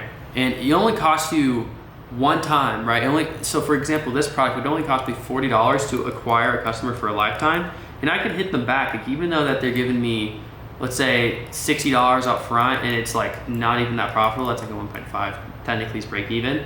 I can hit them later because I have their email, I have their phone number, so I can hit them with these things on the back end to get them to actually spend maybe another $60 with me, which makes it that $40 initially that I spent way more profitable. So that's what it's talking about when it comes to LTV and stuff, but I'm not even talking about LTV right now because I think that's a little too advanced for beginners. I think you guys just need to understand the basics, right? So CPA, how do I find my CPA, my break-even CPA, which is a really important metric to know because we found our break-even ROAS at 1.5, so we need to understand what is my break-even CPA actually gonna be. And the easiest way to do it, right, is you take exactly what we did. So the lowest tier bundle we have, which is $40, minus 10, which is how much it costs to fulfill, it gives us 30. That's gonna be our break-even CPA. So we need to get below a $30 CPA on average, right? Just on average to actually be profitable. Now, if you add in some other things, like you add in like these bigger bundles, and this is why bundling is important, is because the CPA of these bundles are actually gonna be bigger. So the reason I have 25 here is because I'm not including shipping, but we're doing like $5 shipping. So we can add 5 to this one, but not this one because this is going to actually, not this one either because this will be free shipping. So we can add 5 to this, so 30, this is actually 30. This one's gonna be, the buy 2 is gonna be 47 is our break even, and then the buy 3 is gonna be 62 is our break even. And so one thing you do, if you think that people are gonna wanna buy these other bundles, technically you can go in, add all these up and divide it by 3, which we can do that really quick. So 30 plus 47 plus, what is it, 62? 62, right? Gives you 139 divided by 3. Oh man, I just messed it up. Here, let's do that one more time. Divided by 3 gives you a $46 CPA, break-even CPA. So technically $46 if an even amount of customers bought every bundle. So let's say like if we had 9 orders and 3 bought here, 3 bought here, 3 bought here, technically our break-even CPA is 46, which is a lot higher than our initial 30, right? That's a big difference. And that's why it's important to have bundles and all that stuff set up. That's like why you want to increase your LT or your AOV, so the average order value that someone will order with you the first time, because then you can spend more in ads. If I have a $46 CPA, I'm allowed to be a little bit more aggressive than if I only had a 30, right? That's a 50% increase. That's pretty substantial. And if we look at day 2, which is Friday, I guarantee that our CPA, so we spent 180. So it's actually in half, so it's actually $45, and we break even because remember it didn't track, we actually had 4 purchases today and only tracked 2. So we actually had 2 more purchases, which essentially would have cut this in half, so it would have been 45, which we broke even on, which actually lines up with this $46 CPA, break-even CPA. So we know that from that day, at least on that day, this CPA is going to be a little bit more accurate than like the worst case scenario. But that is kind of just what you should be guys taking into account if you're doing bundles and stuff, right? So it's not as simple as taking your lowest unit, but that is basically what CPA means. So we know that for this store, if we get, on average, probably below a 40, we're going to be pretty profitable, right? And I can go through some scenarios with you for that, but I'm not going to do that right now. I just want you guys to understand what it even means and why you should look into it. And then now we have click-through rate, which these are like I said, the most important. These three are all underlying analytics, right? So they're not actually anything that, like, you can't tell if you're profitable based on these, right? But they tell you things and they give you clues about your creative. So click-through rate, which is CTR, right, is clicks divided by impressions times 100. So how compelling, or 100%, I'm sorry. How compelling the whole ad is earning the click. Always confirm whether you're looking at link CTR, the one that matters, versus all clicks. So yeah, like I said, you always want to use link click, not the normal one. Okay. And then CTR inflated by likes, expands, profile taps. Link CTR is 1%.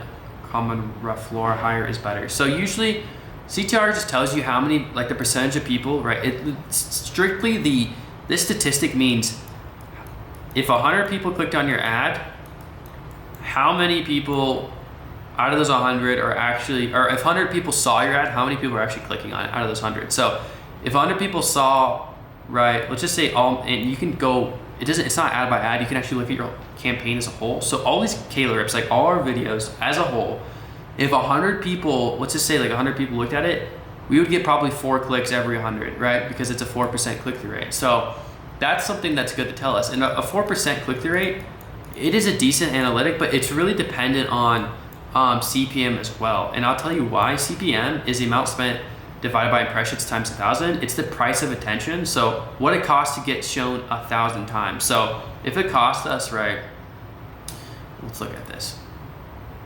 It cost us, looks like our CPA was about 65 this day, or our CPM, I'm sorry. So if it costs us $65 to get our ad in front of 1,000 people, right? We know that because our click-through rate is 4%, right? That per $65, we're gonna be able to get 40 clicks to our website, right? Which is actually not bad, because usually what you're looking for in terms of this is a very broad overlying analytic. It really does depend on niche. It depends on your competition. It depends on saturation. There's a lot of things this analytic actually depends on, and that's why I don't really like to look at CPM, but I think it's important to understand, because you're actually understanding like your analytics of a funnel, right? And so it costs us $65 to get 40 clicks to our website. So that cost per click is going to be, I don't even know what that would be, like $1.6. So every $1.6 we get a click to our website, and then from that you can actually go and look at your conversion rate. So if we go to analytics, you go to the 5th, and we have a 1.84 conversion rate. You can say, okay, so if we spent 1.6 and then we multiply that, I'm trying to think how to do this. I don't think that's actually correct. But basically, we know it costs $1.6 to get one click to our website, right? And that click has a 1.8% chance of converting, okay? So we know that if we multiply, I'm kind of forgetting the math here. Honestly, guys, you don't even need to do all this crap, like break down your funnel. I mean, just literally understand what CPA means and understand that it's how expensive it is to get a click on your website. If you put these together, you can understand how expensive it is to get a click to your website, and then from then on, you can build out your other analytics. But I just kind of wanted to break down what it actually means. CPM is the amount of people, or how much it costs to get 1,000 people to your ad. And then click-through rate is out of 100 people, how many people are actually clicking on your website link and going to your website, right? And then hook rate is also very important. And the hook rate kind of shows like how good, I mean, obviously if you look at it, like how good your hook is. So on a lot of winning ads, a 40% or above is a really good hook rate, okay? That's something to pay attention to. So if you guys are testing a product and it's like 20%, and you guys go to Facebook Analytics and you scroll over, do I not even have it on this? Oh, it's right here. So ours is 50, which is actually pretty good. But if you guys go to Facebook Analytics and you understand that all these other analytics are looking cool, but like your hook rate's really low, you can improve your hooks, and that can actually change around your profitability, right? And so hook rate, it's really as simple as it seems. It's how many people stay after 3 seconds on your ad. So for today, or for the 5th, right, we almost had a 50% hook rate. So that means that 50% of people actually stayed and watched longer than 3 seconds on our ad, which is really, really good actually. That's like a really solid looking ad. And so it seems like our creatives, honestly, from these, if we go to the analytics here, like our cost per link click, pretty decent actually. Anything below a 2 is actually pretty decent. Our CPMs are not too high. Our hook rates are high. It just seems like our site isn't converting really well. And you can see that because we're looking at a conversion rate, it's only a 2% on an AOV of 50, which it should be at least probably a 3 in my opinion. I think we can get that to a 3. So this kind of tells me, by just looking at all these statistics that we've just broken down, our ROAS, our break-even ROAS, that we can make this product work, because we already broke even one day, right? So we're probably a little bit negative, or some days we're going to be, break even. And so if we just, right, maybe make some tweaks to our site, maybe increase our AOV a little bit, and let's say we bring this conversion rate up just a percentage, guys, like to 3%, right? That is going to give us 50% more sales, which on average, like right now we're doing like, maybe 250 a day. So if you divide that in half, that's going to be, or not divide it in half, but so if you divide it in half, that's 125. And then if you add that on top, right, we would be getting 375 sales a day and still spending roughly the same amount, which is around like 180, right? And that's going to give us, guys, a 2+ ROAS, which we know our break even is 1.5 and our break even CPA is 30, but I'm just kind of looking at ROAS. Our break even is 1.5. So that's going to give us a really solid margin, right? And that is kind of like how you break down and how you dissect, like what's wrong with my funnel? Is it my ads that are not performing? Is it my landing page? Is it my website, right? It clearly looks like to us, guys, that our website needs some work. And that's completely fine, because we know that we can just make some small tweaks. Website is one of the fastest and easiest ways to change actually profitability, because you can do things in an instant, right? We can change your offer, we can do an A/B test. There's so much different little tweaks and stuff we can make here. And so I just kind of wanted to share with you guys, what do these metrics actually mean? What is a good standard? So we saw that from our underlying metrics that our ads are actually not performing that bad. Like, they're getting clicks to our site. We have a high, hook rate. Our cost per link click is not that bad, especially for the first 3 days of the test. A 1.5 is really solid, because usually over time, when you guys start to get more engagement on your ads and stuff, basically more ad spend behind them, this is going to go down. And so now we know, okay, we really need to lock in on our actual website. And so next, I'm going to tell you guys some optimizations, what we should optimize on the store, what we should look at, what we should actually try to improve. And then from there, we're gonna actually go through and actually figure out how much profit and loss we did. I'll show you guys how to do that. But hopefully this makes sense. I know I kind of blabbered on, but I wanted to give you the raw, how I think about this stuff and how you can break down your funnel and actually see where you should be improving stuff. So yeah, that's basically metrics, what metric matters and what they actually mean. So without further ado, we'll get into the next one. Okay guys, so hopefully you understood a bit about what I just said. If you didn't, that's okay, because guess what? I totally forgot that Claude is amazing and that we can literally build out something that tells you exactly what metric or what you need to work on in a product test, right? With Claude, with Claude Code. We can just make a spreadsheet, plug it in, and it will tell us what we need to work on. So I'm gonna show you guys exactly how we do that. So we're gonna go to Claude and say, hey Claude, please make a spreadsheet with those metrics that we can input our data from Meta and Shopify to see how not how profitable, see what we need to work on and how. So if cost per click is $2, it likely means are good. If CPR is above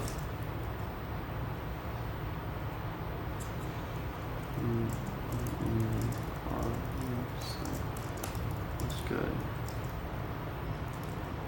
Factor in averages from Meta and Shopify and make this.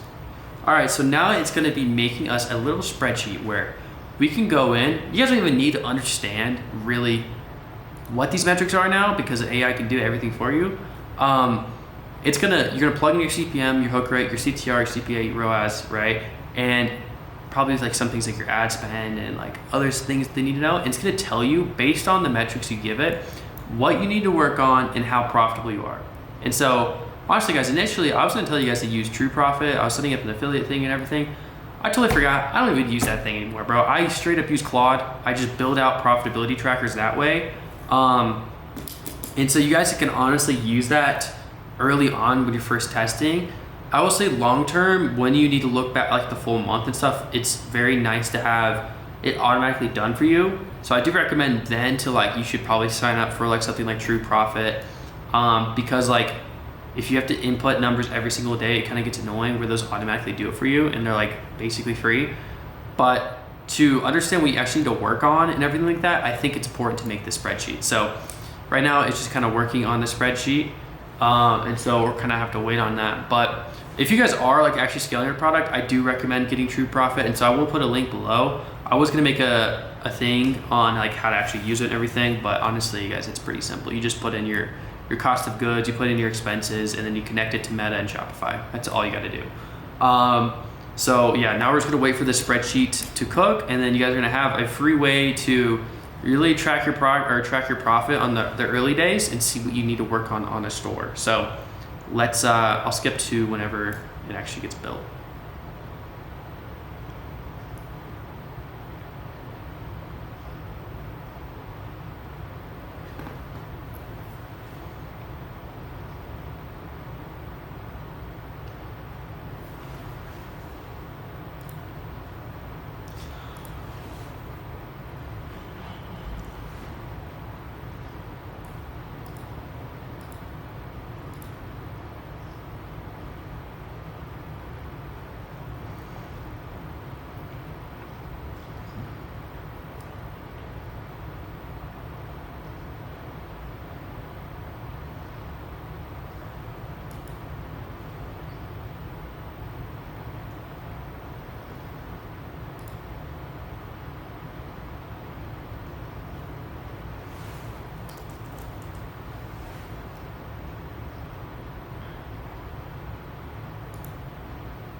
god, Claude, you're so fucking slow.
Okay guys, so now as you guys can see, we have our Meta plus Shopify performance dashboard. This is what Claude basically just spit out, as you guys can see right here. And so we basically, all we have to do is we have to go in and filter in all of these values, right? And so we'll just do it for one of the days. And I think the day we've been looking at is the 5th. So we're just gonna do it for the 5th, right? So we had $181 spent, right? Impressions, we had 2,801.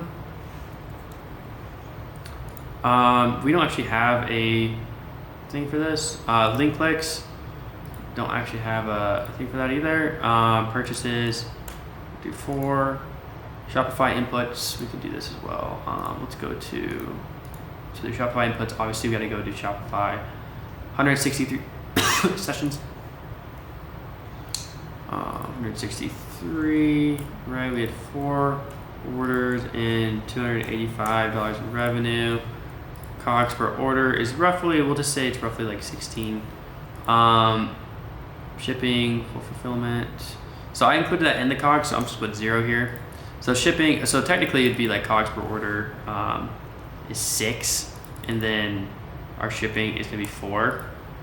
Your processing is gonna be 0.3. And then other available cost per order. So if you have other stuff you want to put in, you can, right? And so now it's spitting out a lot of metrics here. But first, so I kind of want to get 3-second video views. I mean, 3-second video views. So if we had so it's gonna be like roughly half, actually. Link clicks. I know we had our click-through rate was 4%, so 200 times 0.04 is 112. So we had 112, right? Okay, so that should actually get us most of our metrics in here. So now by just plugging in all these things, and guys, you can go through, and if you want to change these to like hook rate and like, you know, click-through rate instead of those, you can simply just tell Claude to do it and it'll fix it really quickly. But I just plugged in all the metrics, right, from that day. Based on what we had. And so it's actually going to tell us now what is actually good and what's actually bad. So performance metrics, right? Our ROAS is a 1.57. We need to fix. AOV says, you know, it's probably decent. I think 71 is a good AOV actually for that day. CPA, we need to fix. Conversion rate, we need to watch. Above 4% is site offers converting well. I think this is the biggest thing, but as you guys can see, the hook rate, the click-through rate, the cost per click are all good, which that basically means, right, that the biggest, and honestly the CPM is good as well. $64 CPM is not bad. I would say that's actually pretty good. Yeah, I honestly think that's good. So that's one thing I'd fix about this, and simply to fix it, you just go into Claude and just tell maybe anything above 100 is a bad CPM. I don't know, something like that. You want to basically go off your niche average. So like, it really just depends. Like, I don't know the average CPM for an umbrella, so I can't really, maybe this is a bad CPM for umbrella. I don't know. But we know here that our creatives are performing at least decent because all of these statistics are good. And then our CPA is kind of bad, ROAS is bad, but those aren't factored by just creative or just site. It's a mix of the two, so we can't really look at those. But we can look at our conversion rate, which is a watch, right? Like it's only 2.45%. I would say it's even a bit lower because technically it's just only including the meta things we had. And so it looks like, yeah, it looks like we just need to fix our site, right? Because if let's say we got another couple purchases, right? So let's say that we increased our conversion rate and we got 6 orders, right?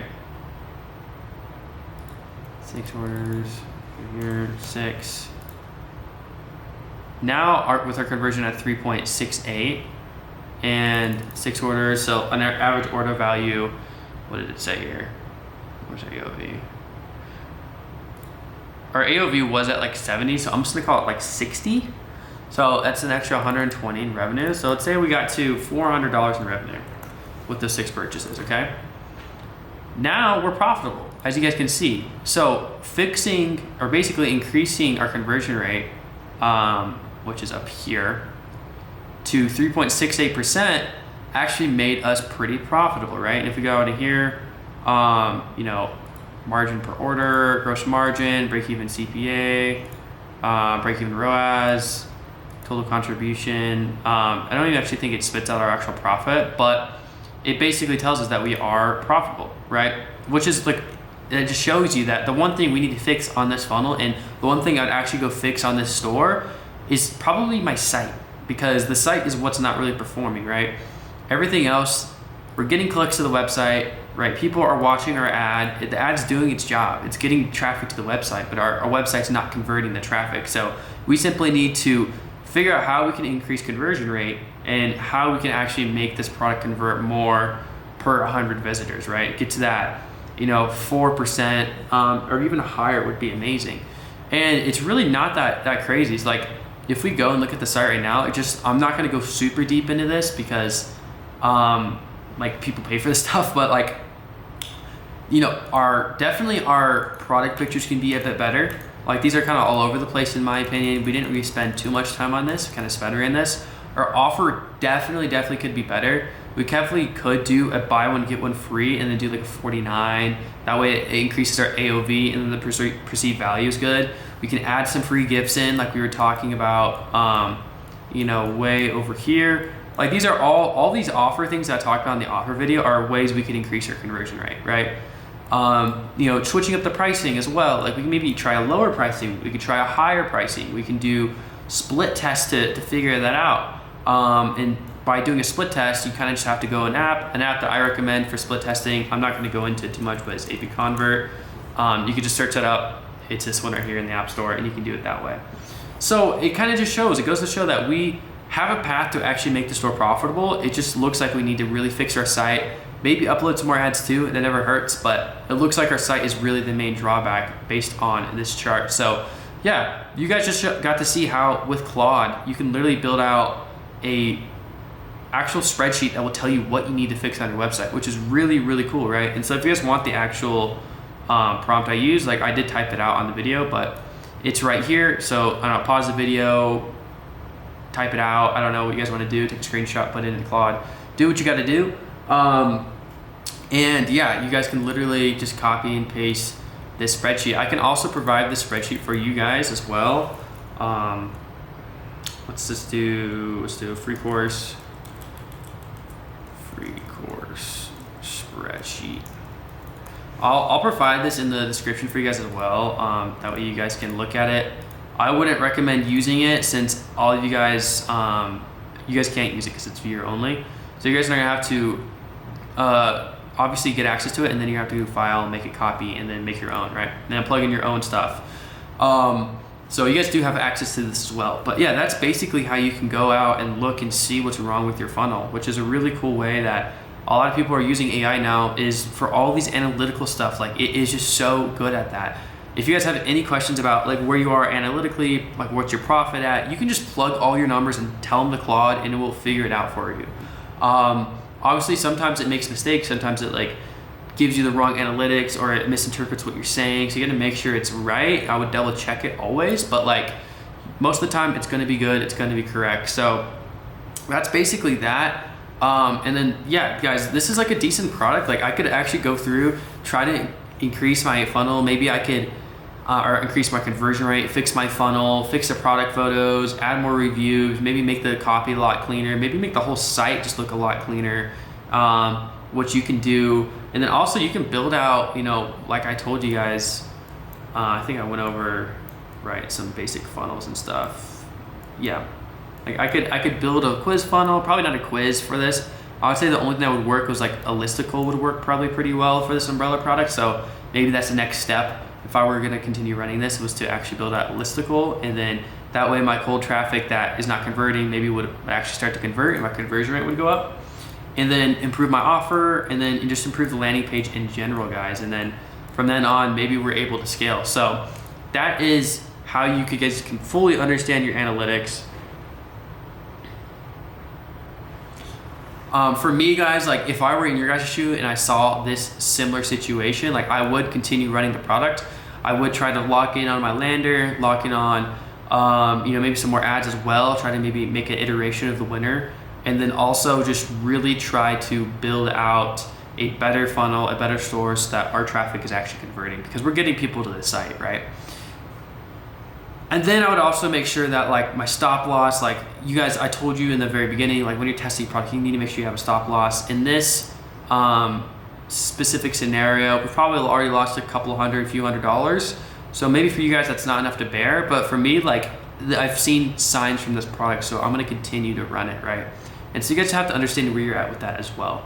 But basically, guys, that's it for this store and like what I would optimize, everything, how to read the analytics. Now we're gonna get into the back end side of things. So like actually fulfilling the product, protecting your processor, all that good fun stuff that you guys are gonna need to do if you wanna scale a product and actually not get banned or not have your payouts get paused or anything like that. If you guys wanna really lock in and make sure that everything's solid, smooth, and safe, like these next couple videos I'm gonna be making are gonna be very important for that. So without further ado, we'll get to those ones right now, but yeah, let's do it. Okay guys, so now we're gonna be talking about fulfillment, and I really wanna go in depth on this to make sure you guys understand how fulfillment even works, like how the supply chain model even works with e-commerce. And then also I wanna make sure you guys understand really well the different options you have as a beginner, and maybe when you should switch over to something a little bit more professional, something a little bit more branded and stuff like that. So I'll kind of clear out all those questions for you guys, and I'll even show you guys how to go out and fulfill a couple orders as well. So first things first, you guys need to understand like how this model even works to understand the different parts that are in play and the different factors, right? So when you're dropshipping, you are basically always going to be fulfilling from China. Most of the time, like 99% of the time, you're going to be fulfilling from China, right? And so there are factories in China that will make your product, okay? So this is going to be like a factory. These are like those, pretend there's like smoke coming out of here. I'll put an F on it so it stands for factory, right? But you are not communicating with the factory directly. So if I put, this is our, pretend this is our Shopify store, right? We're not going directly from the factory, right? There's always going to be a middleman, because one, we don't understand Chinese. Two, the factories just don't have, most factories don't have departments that actually like ship out your order and stuff. They just make the order.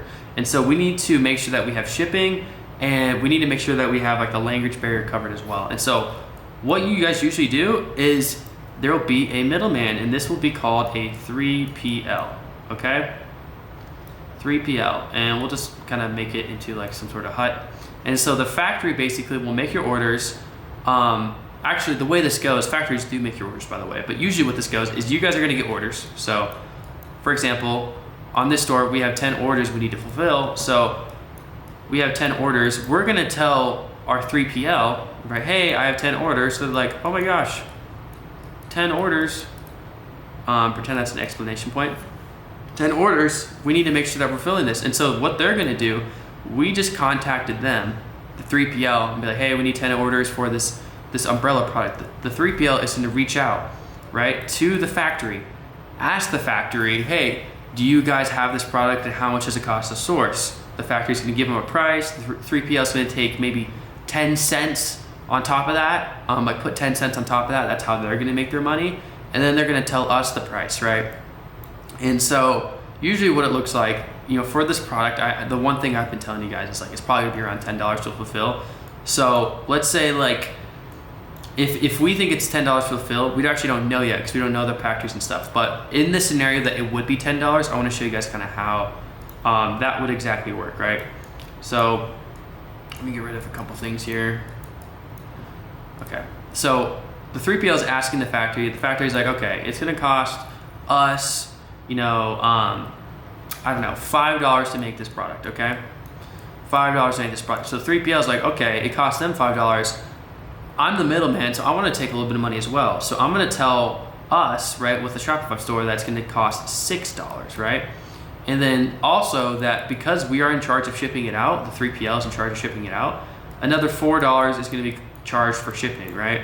And so then it comes to us, and we're like, okay, so every order I need to spend $10 to fulfill the order, basically, to pay for the product and to ship it to the customer. And that's obviously for one unit. And so that is basically how it works in a nutshell. But the thing you guys don't understand is that a lot of people, right, this is how it works usually. A lot of people, beginners, actually only know these 3 companies, right? And what these 3 companies do is they add a second middleman into it, right? So what they do is they find, they are essentially 3PL, and there's a factory, but then there's another middleman usually in between them, in the form of like AliExpress, right? And because like these platforms, if you guys want to understand, like AutoDS, CJ Dropshipping, Zendrop, if you guys have heard of them, they are like the platforms that basically any beginner has probably, you guys have been told to use, anyone been told to use. And I'm not saying you shouldn't, but I want to understand why, like why are they, even how are they able to fulfill thousands and probably like hundreds of thousands of different stores' orders at the same time? It's because they don't give you guys really specific agents. They just basically give you a software that connects to AliExpress. You can fulfill from AliExpress. So it's not even, you know, this 3-party relationship here.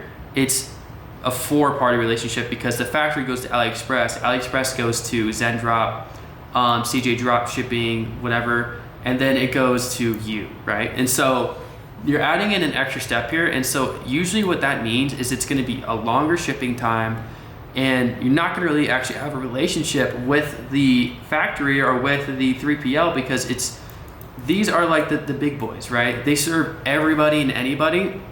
Like, doesn't matter if you're doing 1 order a day or 100 orders a day, they're going to fulfill your products because the way they work is they want to do as much bulk as they can, right? Whereas a private supplier, like these are not private suppliers, right? These are the public, anyone can use them. A private supplier like Max, right? They are only going to work with you if you're doing like 50 orders a day. And so you can build a relationship with them over time. You can get better deals, better discounts, better pricing, and you can get faster shipping as well. The options on these are going to be very limited because of how much volume they're handling. If you guys think about it, Max, I don't know how much people they actually use them. I'm going to guess it's under 1,000. 1,000 merchants use them.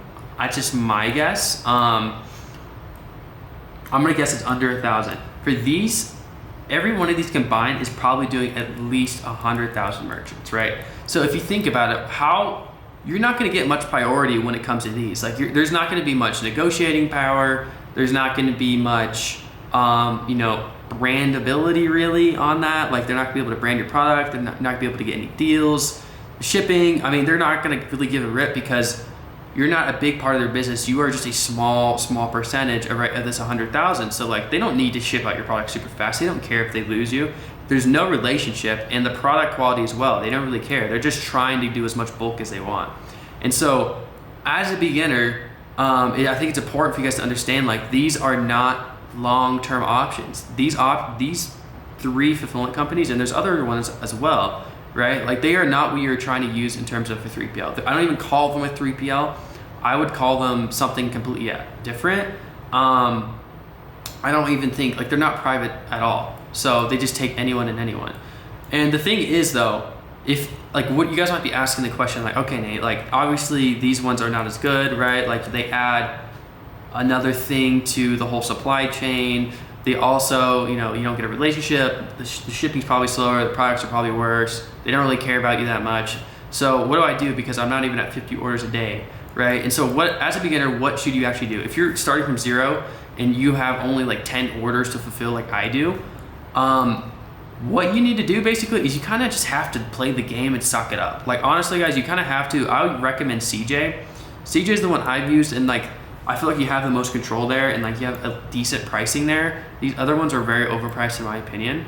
And so you kind of have to use one of these for the time being, but then when you guys do get to 50 orders a day, then you guys can switch over to Max, and then you get all the perks and benefits of that, which like for beginners it's kind of hard to understand, but Max is the real deal. I've been using them for like 2 years, and luckily I have been able to build a really solid relationship with them. But like, just to put it, they have it on their site, right? So like they have CJ and Ali on here, these competitors, right? Their shipping is much faster, right? Their products are much better. You can also like brand it like without having to pay a bunch up front, which these other suppliers and like 3PLs or whatever, they just don't even do that. And so that's kind of like, Max is just the all around, like if you're actually building a legit brand, you're doing a decent amount of orders per day, you kind of have to go to some sort of private supplier like them. There are other private suppliers. This is the one I've used for the past 2 years. And the reason I like them so much is because honestly, I just have a really good relationship with them. And then also, the USA 3PL is huge, what basically means, like I told you guys up here, usually how you're actually fulfilling from China, what you can do with Max, what they give you the option to, is still have the China prices, right? But they have a 3PL in China, so this is gonna be the China 3PL, right? And they are actually, will ship your product overseas to a USA 3PL, so a different one, right? That's located in the USA. This is if you're doing like a lot of orders, right? And so that it's only a 3 to 5 day shipping to your customer in the USA now. Whereas if you just went, let's say the customer's here, and this customer lives in somewhere in the USA, right? This would be 3 to 5 days, and then from China it would actually be like probably more like 15. So your customer satisfaction is going to be a lot higher. Chargebacks are going to be a lot lower. Churn's going to be lower if you're doing subscriptions. It just alleviates a lot of pressure, especially on like your support system and all that as well, which we'll get into as well. But this is basically fulfillment in depth. I wanted to break down like these specific companies, like how they work, and then the private supplier side, which is kind of like Max. That's the one I use. And so I do have a link down in the description for you guys if you guys want to use Max. Like I said, you guys probably should be doing around 50 orders a day, unless you're doing, I would say like probably like 3K days to use Max if you wanted them to take you seriously, because they don't have a lot of clients and they don't have a lot of like staff, so like they are kind of selective who they actually reply to. So if you're doing a lot of orders, they're going to be a lot more responsive to you. But if you're not doing anything and you reach out to them, they're probably not going to respond to you. Whereas these ones will only fulfill you no matter what. And also a great thing about the private supplier is like they do everything for you. Like for my stores, for example, I literally will get like in this one, right? I'll have 10 orders. They'll go through, they'll have access to my store, they'll fulfill it, they'll upload everything, and it'll all be done, and they'll send me an invoice, right, at the end of the day or at the end of the week.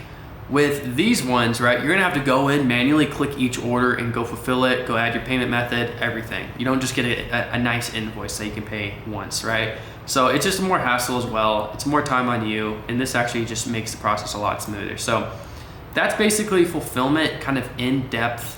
So yeah, as a beginner, like most of you guys probably should just stick with CJ, honestly. And yeah, now I'm gonna actually go in and show you guys how to fulfill those orders. So this is our Shopify store. Excuse me. And so to actually go and get CJ, we're gonna have to download the actual app here. Right, so we're going to look up CJ Dropshipping, install.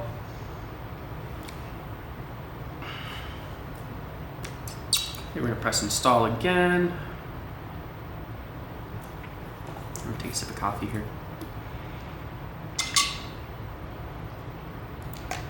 Log in and authorize. So what you guys are going to have to create an actual account. I'm gonna actually go ahead and create an account as well. I think I have a Gmail. I can use the Ecom speedrun. No, I don't have one. Okay. I'm gonna log in with a past account actually. Boom. Okay, so now we're into CJ, right? And so once you get into this dashboard, then guys, what you need to do is actually go through and add your store. So the way we do that, if I correctly remember, wow, that's pretty sick. It's actually been a while since I've used this, not gonna lie. Here we go, it's probably down here somewhere. Post sourcing request, automatically fulfill, connect.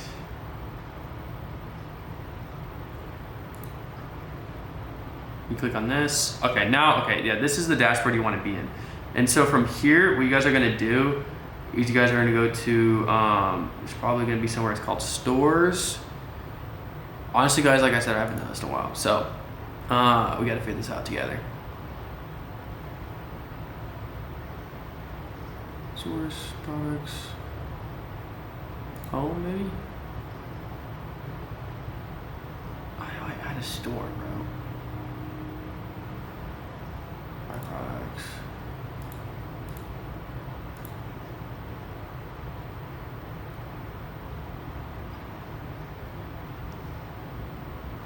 Wow, it's been a while since I freaking. So I think you press.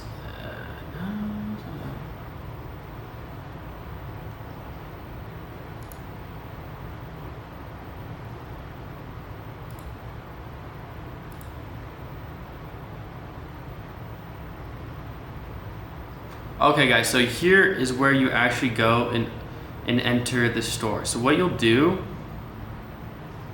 is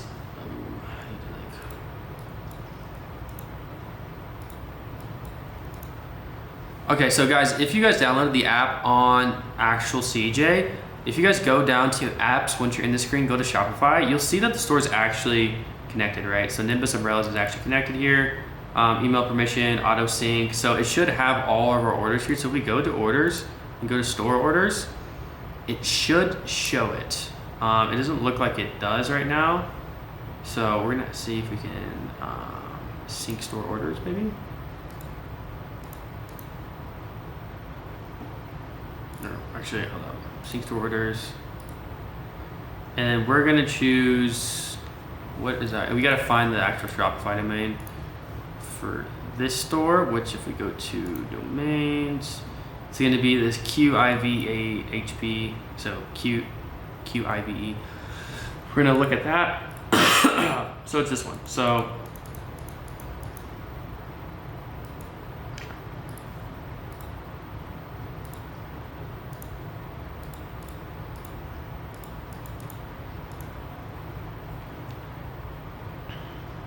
now it's syncing all of our orders, and then once it syncs our orders, okay, it says that we don't have any, which is just not true.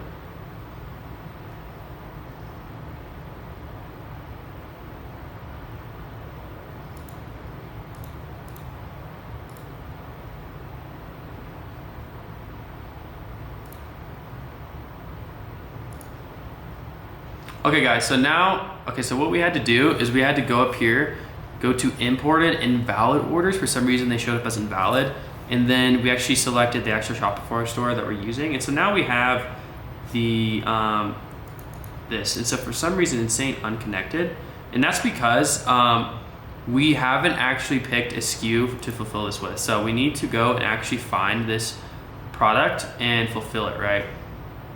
And so a couple of the ways it's going to do, it's loading right now, is I believe you can look at certain products, which it looks like they have some similar ones here. This actually looks like the exact product. Yeah, these are the exact product, as you guys can see. And you guys can see it's $4 to $6 per product, which is actually about what we thought it was going to be. So we're going to go ahead and connect this one. And then we have the beige variant, which is going to be that. Black, which is going to be that. Gray. Ooh, is it not a blue? Oh, we have a gray variant, which I don't know if they have a gray. They do have a gray. A blue, which they have a blue, thank goodness.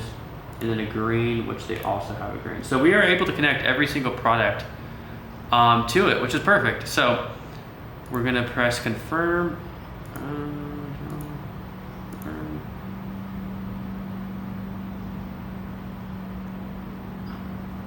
Shipping method. Okay, and then here is where you're gonna choose your shipping method.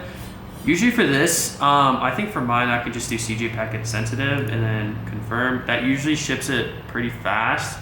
For you guys, it's gonna probably, I don't know if you'll have as many options, to be honest. I'm just kind of showing you guys exactly how I use this stuff. And so now we have the product connected. So if we go back to our orders here, store orders, hopefully, okay, yeah. As you guys can see, the orders actually do show up.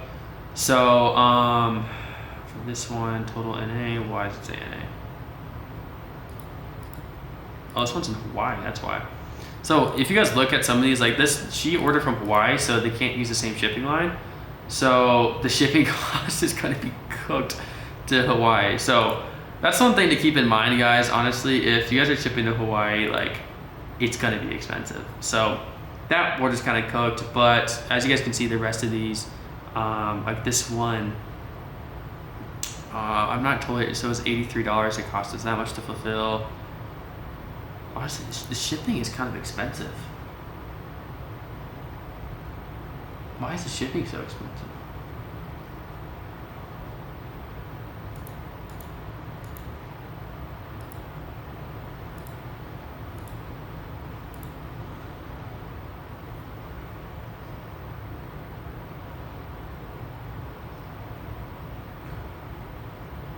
Okay guys, so now we have all the orders here. So we have all 10 orders. We need to simply just click this button and then add orders to picking.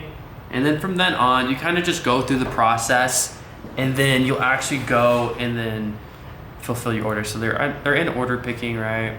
And then you just kind of click it again and submit. This is the total amount we're gonna have to pay. On CJ, this is the thing why, like, honestly, you guys need to work with private suppliers kind of as soon as possible, is the COGS on this are actually more than we anticipated. And it's simply because we're just using CJ Dropshipping, and they can throw whatever shipping prices they want on it, whatever prices they want. Like, we don't really have a lot of control over that. The product price is not that bad, and the shipping price for whatever reason on this product is just a lot higher. And so it turned out that our COGS were a little bit higher than we anticipated, but I know that I'm not gonna change it when it comes to my calculations or anything, because when I do eventually, if I were one of you guys running this product and I wanted to get this order or this product to like 1K days, 3K days, right?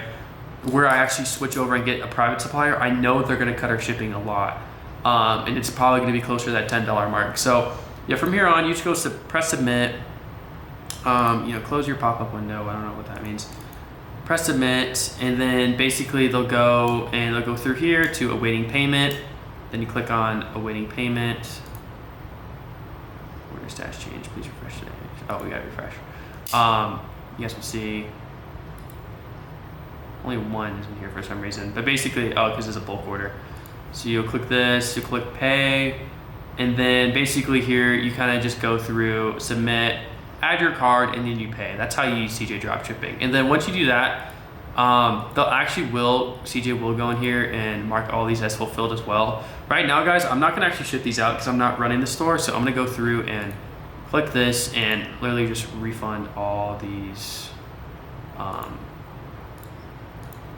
That's not what I was trying to do.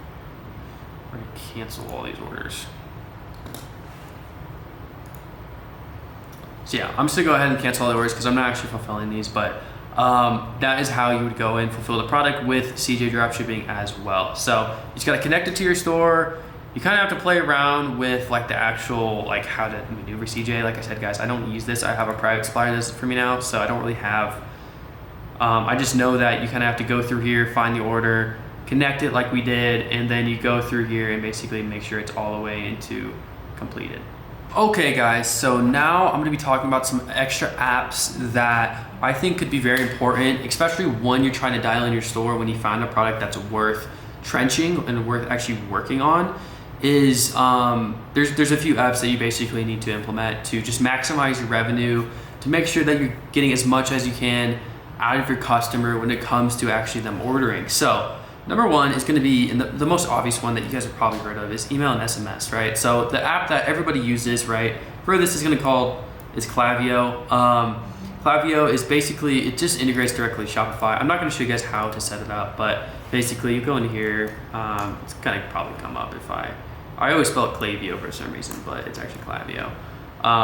And it's right here. You go in there, you set it up, yada, yada, yada. But I actually don't recommend you guys, as people who are, if you're trying to do dropshipping ecom, essentially you're trying to become an operator, right?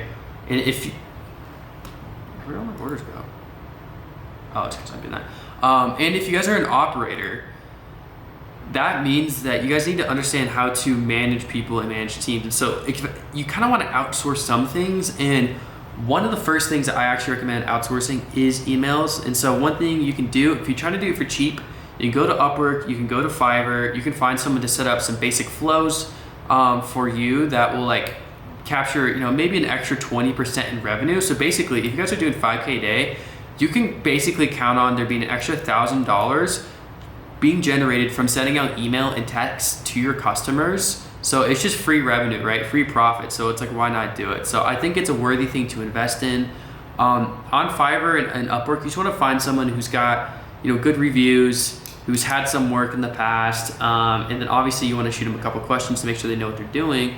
You can obviously just use Claude for those questions and stuff like that, and just ask Claude. You can literally send their whole resume to Claude and be like, yo, do you think this person's good? And it will shoot you a good answer. So I'm not gonna really go through and like kind of show you guys all that stuff, because I do have my own guy who actually does my Klaviyo flows and everything right now. And if you guys want access to him, I will be putting a link in the description. You guys do need to be doing at least, I think, 100K in revenue a month. So this is for the people who watch this video and who actually trench and actually get a store going. And when you come back to this, you can use him. His name is Victor Gotsk, and he runs an agency called Obsia. So these are some of his emails. You guys can see, like, these are really, really clean. That one's actually hilarious. My friend runs that. And yeah, these are his emails. He does a really good job. I've worked with him. My friends work with him, right? So like, he does a legitimate job. He's good at what he does. So if you guys are looking for like the best of the best, someone who's good, and you're not really trying to cheap out, like, go with this guy. I'll put the link in the description. But let's get into the other apps. So number one, like I said, email and SMS. You can't go wrong with that. You need to make sure you have that set up. Number two, and this is honestly really easy to set up, is after sell. It's gonna be back end and like kind of card upsells. I think the after sell is mainly back end. Card upsells are included with, what is it called? Atlas. Atlas actually does cart upsells, and so you can set it up all through there. There are some like third-party apps you can use as well, but might as well just use Atlas if it's included, right? You don't have to download more apps and pay more fees for it. And so after sell is what you're gonna be using for the back-end upsell. And a back-end upsell is basically when they order your product and they press purchase, they'll get hit with a page that kind of gives them an opportunity to one-click buy literally another product. And so it's a really easy way to increase, one, your AOV, and increase your profit as well. And so it's really easy to set up. Like I said, you kind of just go into here, type in after sell, it should come up. If not, you just go to the app store. Right here, there's a free plan. I'm sure there's a free trial or something. Go in there, you just set it up real quick. Honestly, I'm not gonna even make a video on it because it's so easy, but I recommend this to get a little bit more revenue out of your backend as well. The next app that I recommend you guys using would be for A/B testing. So if you're scaling your product and you need to test anything like landing pages, carts, anything like pricing, literally anything that you're testing to try to increase your conversion rate on your website, you can use A/B Convert for. And so A/B Convert, you search it up in the App Store. It's going to be the top one here. Obviously, it has really good reviews. This is what I've used, and it's super, super simple to set up a test. It will walk you through the whole process. But if you guys are trying to test things like price, anything, just use this app. This is what I've been using for years, and I definitely recommend it for you guys. And then next, for reviews, this is probably like the last thing you'd want to put on your site. Some people put this on their site first. You don't, obviously you guys just showed, like, we just got sales without putting like a review app on our site because we had testimonials and stuff. So you don't necessarily need it, but I think eventually it is smart to kind of start collecting some reviews because you get one, customer data, and then it's more social proof for your website. So it just looks better, honestly. And I've seen people who even go out and like they'll build out like a whole review page on their site. So like a customer, they can go click to it and look at it and read a bunch of different reviews, and it just builds a lot more trust that way. And so for this, you can use Luke's. Another one I didn't write down, Judge.me. These are both good options. Recently I've been using Judge probably a little bit more, but Luke's is still as good. You can actually import reviews on both of these from like Amazon, from AliExpress and stuff like that. So you can actually like steal reviews from listings in there. I think it's better to just have your own reviews, but I mean, everybody honestly steals reviews nowadays. So that is an option as well for you guys. So those are kind of like some other apps that I recommend you guys downloading once you actually got the product and you're actually trenching it. These are gonna help just retain revenue, increase conversion rate, and everything you wanna do once you start locking in on a product. So next video, I'm gonna be talking about, we're gonna be talking about some more back-end stuff. We're gonna be talking about LLC structure, so maybe some hires as well. So I'll see you guys then. What's up, guys? Okay, so now we're gonna be talking about when do you need an LLC? And I think this was one of the beginner questions that a lot of beginners honestly have. They always think that they need to set up an LLC before they make any money, and that's not true. Basically, what I usually tell people when it comes to actually setting up an LLC and how it works, number one, I'm just gonna tell you straight off the bat, you don't need an LLC unless you've made at least probably like 10K profit, like profitly. Because if you haven't, then you're just not going to get that much benefit from it. It costs like, you know, somewhere from $200 to like $300 to set up, I believe. And yeah, you're just not going to get that much saving out of it if you've made less than 10K. Like, you're fine being a sole proprietor, which if you don't have an LLC, basically if you start a business, you're just a sole proprietor. That's all you are. It's like you're a DoorDasher basically at that point. But if you make more than 10K, then you do need to set up an LLC. But one thing to understand, guys, is that taxes aren't due till April. So technically, even if you set up the LLC, let's say that it's 2026, okay, and you made 50K profit, right? 50K profit in 2026 in the months January through December, and then you're like, oh, I forgot to set up an LLC until, you know, maybe like December like 15th or something. As long as you set up and form the actual company before the end of the year, you can still file a 50K profit that you made under the LLC. It just has to be formed during that year. I've done this before. I know other people have done this before. And it's because like you don't pay your taxes on January 1st, you pay them in April, right? So you have a few months to reconcile everything and to kind of go through all your expenses and stuff and make sure you have all the write-offs done. And so technically, if you made money that year, you can wait till December to set it up, but obviously you just something you want to get ahead of if you know you're going to be making money or you are making money, right? So yeah, usually you want to make at least 10K profit. And then also, the way the LLC works is it doesn't necessarily change a whole lot. It just makes you as a person less liable for anything that happens. So let's say like you have an LLC, your Shopify store is under that, and you know you're selling a product and it injures somebody or something like that. Then they sue your LLC, and your LLC and the assets of the LLC are liable, but your personal assets, so if you have like a house, a car under your name, those stuff they can't come after. So it's important to have it because it mitigates risk as well. And then also, like, everybody knows that the obvious reason for having an LLC is because it saves you on taxes, right? You're able to have business write-offs. So if you go to Miami, right, to go to a conference about e-commerce, about advertising, right, you can write off the whole trip essentially. You can write off the travel tickets, any dinners you have that are actually business dinners, you can write off. Honestly, people write off a lot of stuff, but you want to be smart about what you write off, though. You don't want to just write off anything, because if the IRS does decide to audit you, you're going to owe a percentage on what you actually were supposed to owe. So that and plus more.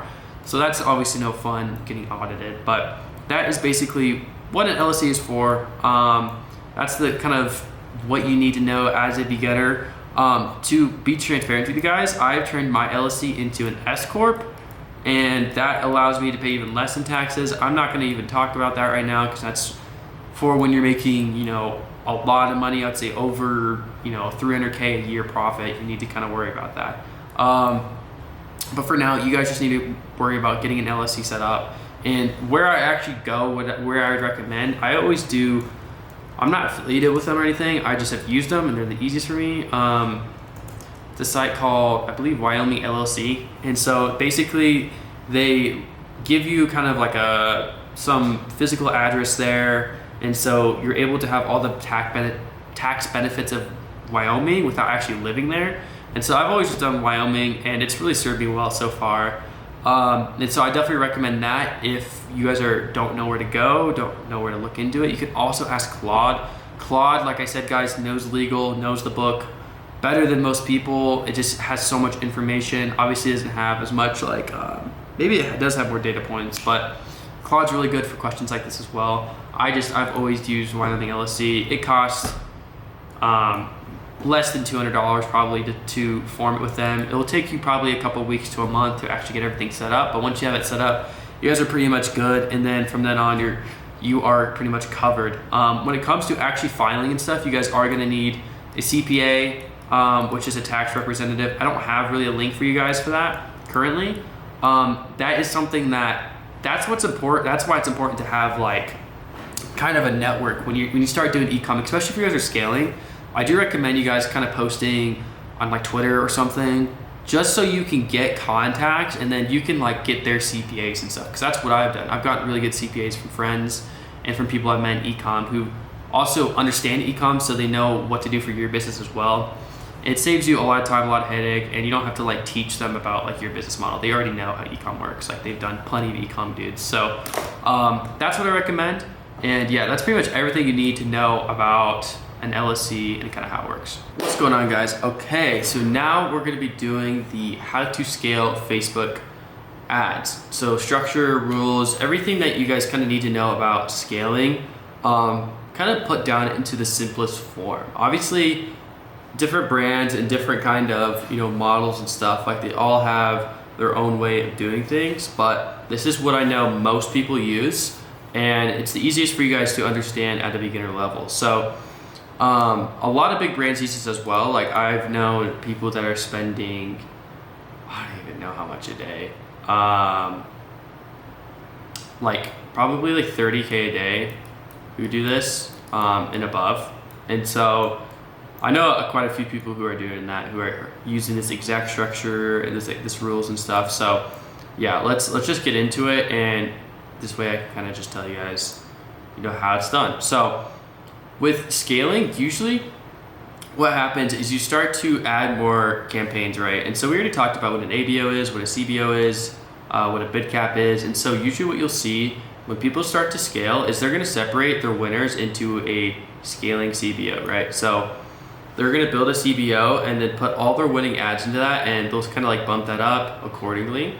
And then when it comes to testing, they're going to actually start testing in ABO, because if they threw all the ads that they're trying to test into a CBO, they're just probably not going to get much spend, and they're not going to actually see the result of that ad or get any feedback, right? So that's kind of how they do it. And then also sometimes they'll do something called a graveyard campaign, which is a bid cap, right? So basically what a graveyard campaign is like they'll set it usually to worldwide, which we'll talk about that a bit later. And they make it so like a super high budget, like they'll set it to like, a crazy high budget, but they'll make it a bid cap that's pretty like, if it hits, it's going to be super, super profitable, because the way bid caps work, it only spends if it hits the certain threshold CPA that you guys set it to. So like for our product, like our break-even CPA was like 45. So you could set it to 45, and the bid cap's only gonna spend money on ads if it can get purchases for 45 or less, right? So it's just a good way to kind of like, just in case if there's any extra spend you can squeeze in there, like this will take it, right? This will get you that spend. And so that's what most people are doing right now. For lower volume, so if you guys were doing like less than 10 creatives a week, you could honestly just do a testing CBO and then a scaling same CBO, and maybe just separate them into ad sets. Like I don't really think, if you're doing like the high volume, like you're doing like hella cash flow, hella volume, you need to stick to this structure because you need to separate them. But if you're not, if you're like just starting out, or you're just trying to start to test ads, you could still keep throwing them in the CBO. That way you guys are not like wasting a bunch of money on testing ads in your ABO, because the thing about a CBO, Facebook will choose to spend on the best creatives in its mind, right? And so when you start doing ABO, you're forcing spend to creatives that might not convert as well. And so therefore there's going to be probably less profitability. There's going to be more wasted spend. And so if you guys are not in that position where you can do that, I think you guys should just do the same CBO, kind of like I tell it here. There are a few different ways you can scale. We're going to talk about how to actually scale your budgets and everything like that. But obviously the first one is spend, raising your budget. The second way you can scale is angles and avatars, which is like basically you doing more research, creating more ads for different types of avatars, and then more landers as well that actually like speak to that specific person. And so an example of this would be like, if I'm selling something that solves, blood pressure, like maybe I could branch out, instead of just making a bunch of blood pressure ads, I can make a landing page and, something else for like, I don't know, blood flow or something along those lines, right? Maybe like heart disease. I mean, that's kind of like a very gray area, so I wouldn't do that. But that's basically what I'm saying, is like you can branch out to different problems, different avatars, different angles, etc. And that's one way people scale, and that's how people scale supplements like really, really hard, and scale like these health products that kind of have like a more than one, I guess, problem that they can solve. Like that's what's amazing about picking a product with a good TAM, is because you have a lot more opportunity to scale angles and avatars, which is really, really cool. Scaling spend, like there's only there's like a max amount of spend you can scale to, but if you can continue finding more avatars and angles and doing more research, ads and landers, like you can scale almost infinitely. Like this is how people are scaling. Like if you look at Rosabella, I don't know if you guys have ever heard of them. They, like I swear to God, every single health niche that you look up, like if I do heart health, right? There's going to be a Rosabella native under it. And just because they've scaled to any angle that they possibly can, I don't even think their product solves all these problems, but they are just like going so crazy with, just tapping into as many angles as they can to scale their ad account. And so I guarantee if we scroll for a little bit, we'll see some Rosabella stuff. Yep, right here. I mean, that's just kind of a static ad, but like right here, this is a native ad from them, right, for their beetroot capsules. So I mean, beetroot actually does help with heart health, so that's fair. But they have a bunch of different SKUs, and they're just branching out and scaling like super hard into all these different SKUs, and that's kind of how they get their volume, and that's how they're able to scale super hard. If you look at Rosabella, like crazy traffic, like 1.5 million. They're doing probably, I would guess, around 8 figures a month in revenue, which is crazy to see. So they really utilize the second angle to really scale, right? And then another way we can scale is by just scaling our countries, right? And this is kind of like spend in terms of the way it's kind of fixed. Like there's not unlimited countries you can scale to. Usually how I do this is I'll start off like USA, and then from then on, if it starts working pretty well in the USA, I'll go and try top 5, which top 5, if you guys don't know, it's like the top 5 English speaking countries. So it will include the USA, Canada, the UK, Australia, and New Zealand. So I'll try to advertise to all of these with my same English ads I use in the USA, like the same exact ads. And then from then, if that works, sometimes I'll try a worldwide campaign, where a worldwide campaign is a little tricky because it's literally the entire world, right?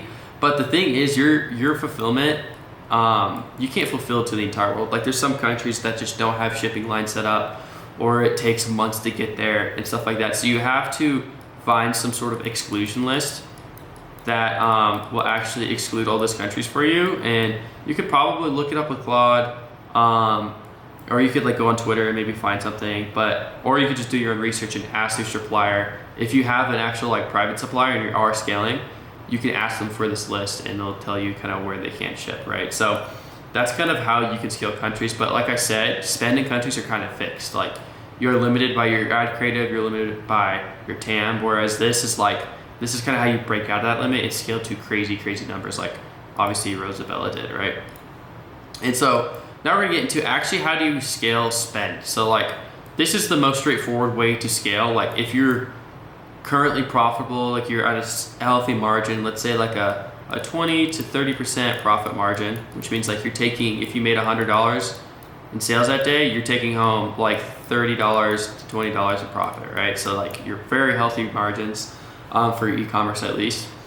And so the way you scale this, or way I scale, is a concept called surf scaling. And so this is something that I actually learned back when I was running TikTok ads way back in the day. I don't even run TikTok anymore. I don't think it's that great.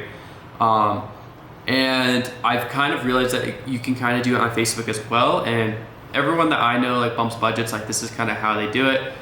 A lot of people will tell you that raising 20% is the way to go. I believe this is complete bullcrap. Especially if you're doing it like on an interval, like a daily basis. Like I just don't think like, oh, let it sit and then raise it 20% the next day and hopefully the next day, it goes up. Like it's just not how Facebook works. Like some days are better, some days are good on Facebook, and we'll get into all of that, but I think this is a complete bullcrap. So I'm gonna tell you guys exactly what I think you should do.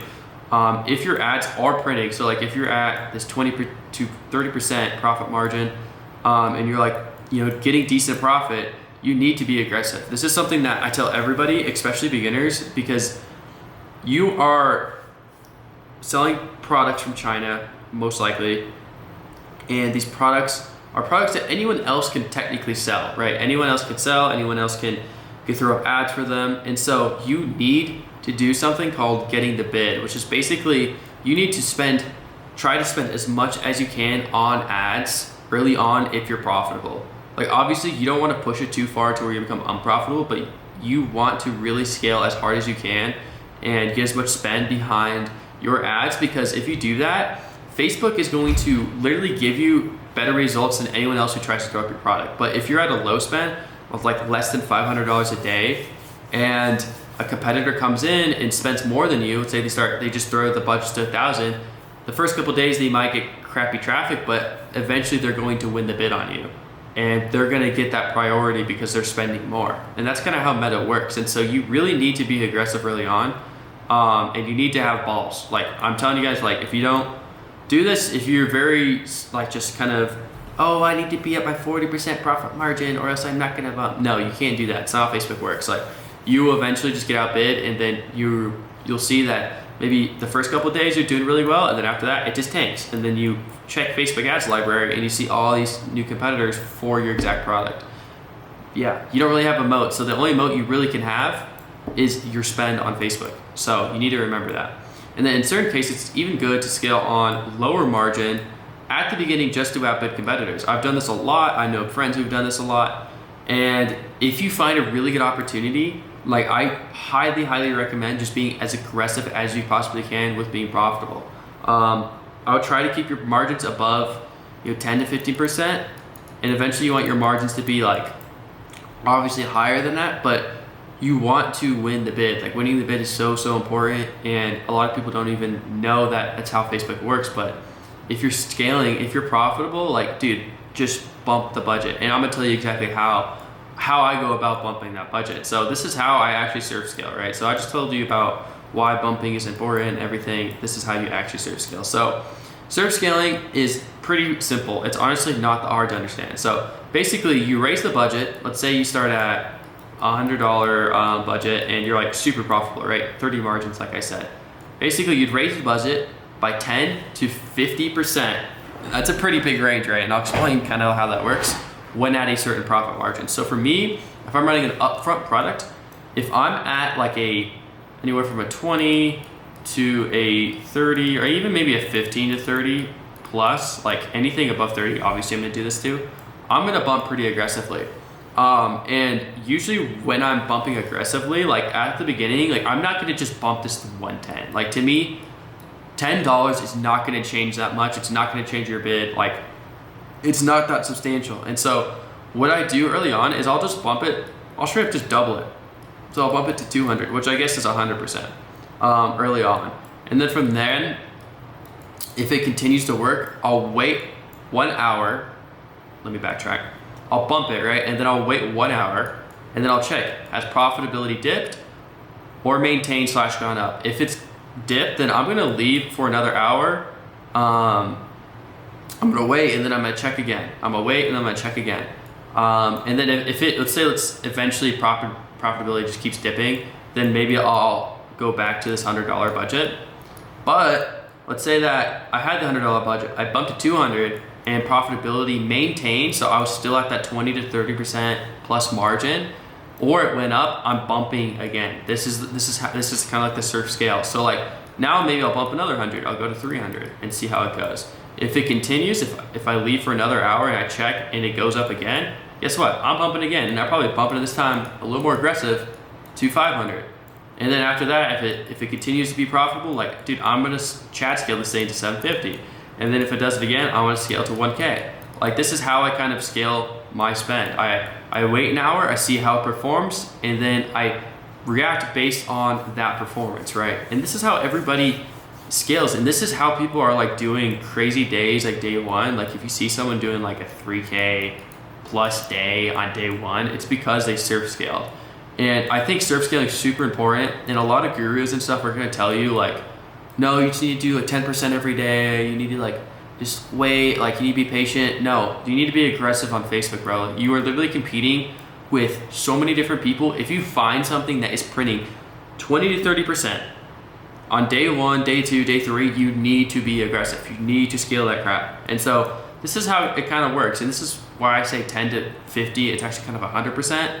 It's a range. It's because like early on, I'm gonna make a bigger bump, like 100 to 200.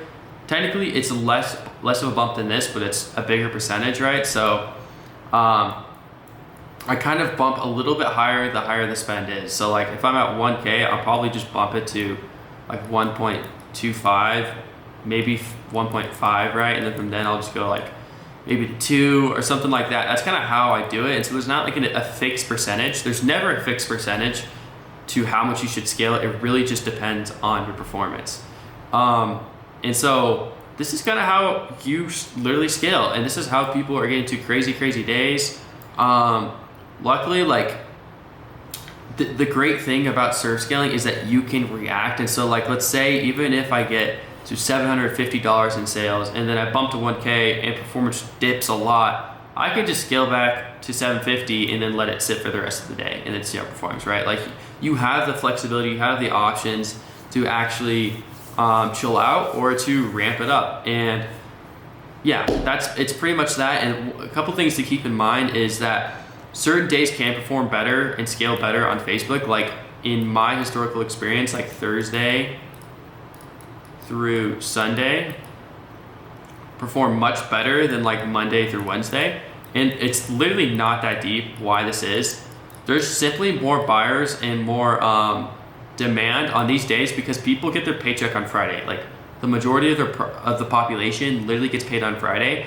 And so there's so much more buying intent on the weekends. People are off, they're wanting to spend their money, they're wanting to have fun. Like they're in a much more buying mood, whereas Monday, Wednesday, people are not. People are less likely to buy.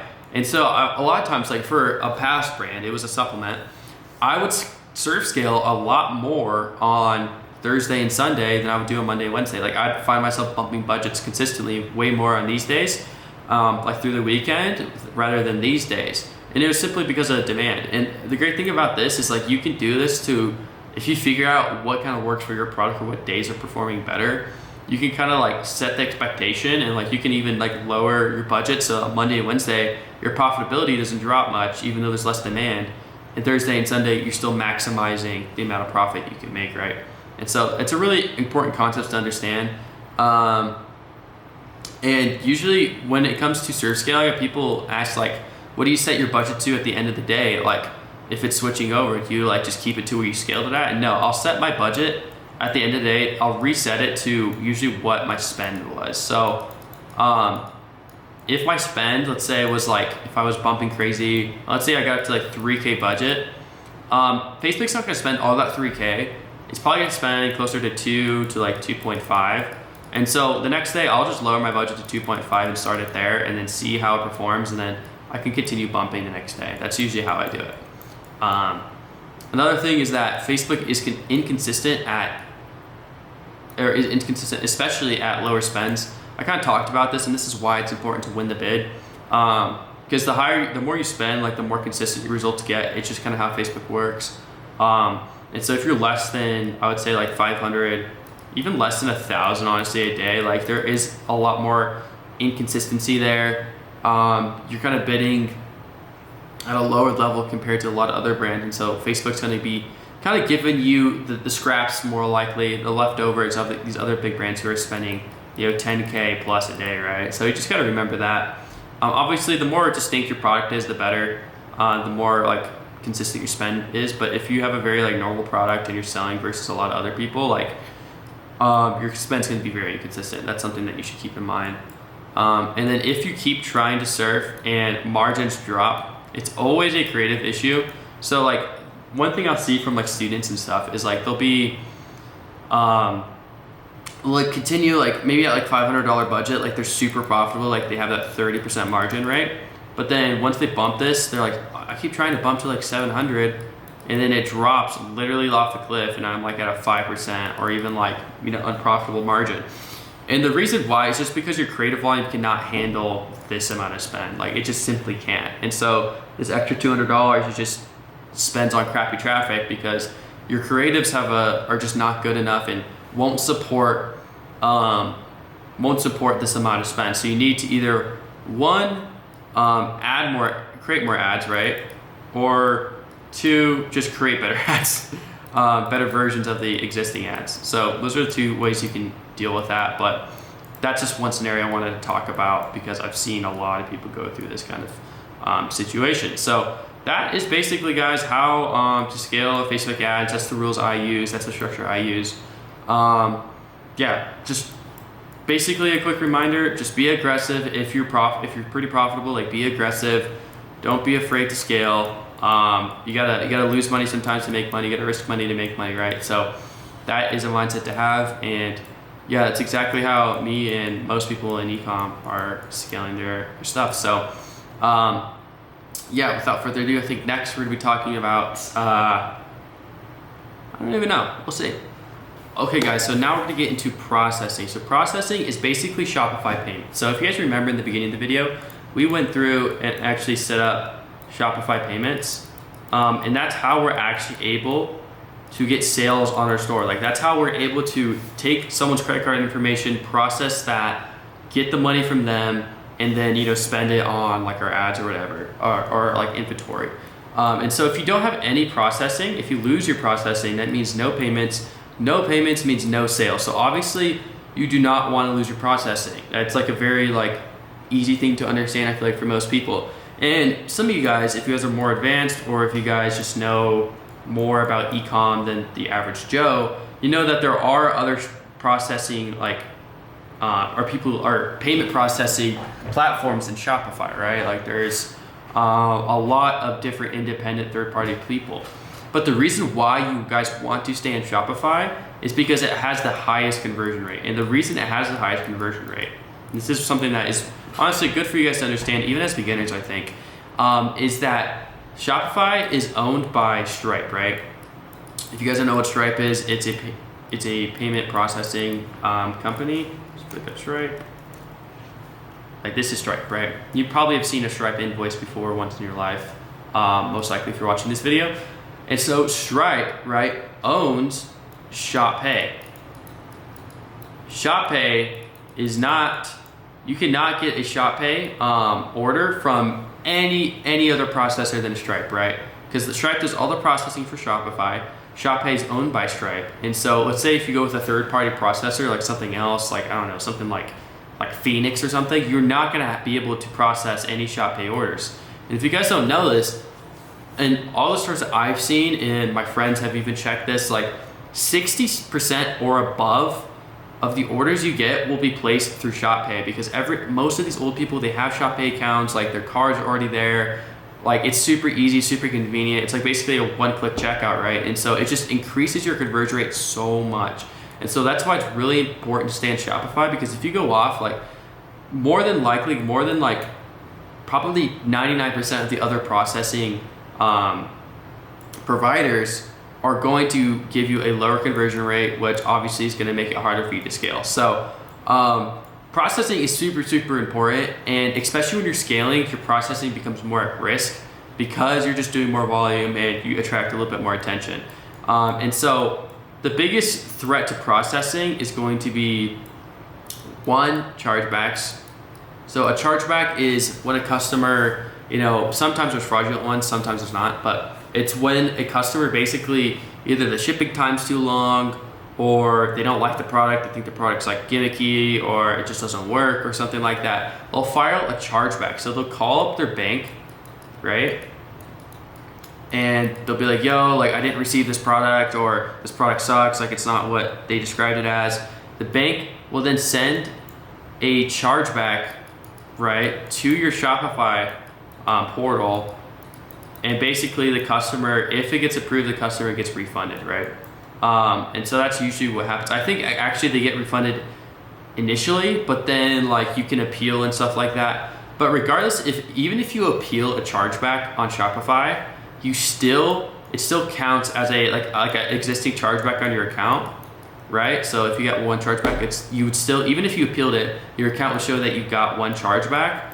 And Shopify has like a certain threshold for like what your chargeback percentage can be. If you're above a 2% chargeback percentage, so let's say out of 100 orders you get 2 chargebacks, you are likely going to get either one, a reserve, which is when they hold 20% of your payouts for like 90 days. Usually it's around something like that. Sometimes they've done more, sometimes they've done 30, sometimes they've done 10. It kind of just depends on the risk they see with your account.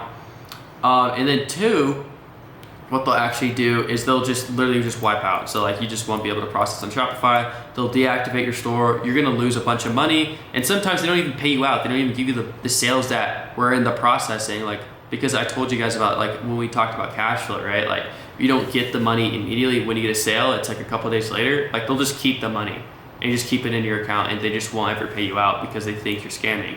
So how do we prevent a 2% chargeback rate? How do we present all this risk? And the way I do this is through my protection stack. So there's a couple things we have here. So number one is a chargeback prevention software, which is ChargeBlast. This is the best one that I use. I used to use one called Disputify, but then they literally got hacked and they leaked a bunch of information, so I just didn't use them anymore. I literally have a roommate who had a negative 250K day on his Shopify. He got it refunded and everything, but it's because he was one of the people who got hacked, and like someone went into his store and refunded every single order he's ever had. And so it was a pretty crazy like experience, but he got it all back, so it's totally chill. But yeah, so ChargeBlast is a chargeback prevention software, and basically how it works is, you know how I told you when a customer files a chargeback, right? It goes to Shopify, and then it gets counted as, one chargeback. Well, what they do is they intercept the chargeback here. Okay, so right before the chargeback goes to Shopify, they auto refund it, right?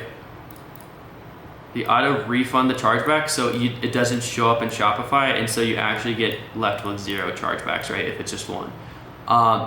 And you guys might be thinking, well, what if this chargeback was like fraudulent? Like, what if I wanted to appeal and get my money back? Well, sometimes it's just better to eat the cost at high scale to make sure that you have 0 chargebacks on your account. Like you much rather have 0 chargebacks if you're scaling like to 10K days or above, rather than having like 5 and then appealing all of them and even like winning the cases so you don't have to pay the money, because that's how important protecting your processor is, right? And so that's how chargeback works. It just auto refunds, it detects it before Shopify sees it, it'll refund it, and so it usually doesn't show up on Shopify. The thing is, Shopify now and Stripe now, Visa, if you guys know what Visa is, it's like a credit card company. Any Visa card is RDR. CDRN I think is like MasterCard, and maybe some other ones. And then like Ethiopia is like probably like Amex and something. I don't even remember, to be honest. But a lot of, so for chargebacks, Shopify, even it's so tricky, and this is so complex. That's kind of why I'm stumbling my words. I'm trying to explain this to you guys as best as you can. If you're running ChargeBlast, so if you have the software set up, everything set up, anytime you get a CDRN, which is one form of chargeback alert, it's from usually like MasterCards or like maybe some other different cards in there. I don't remember exactly.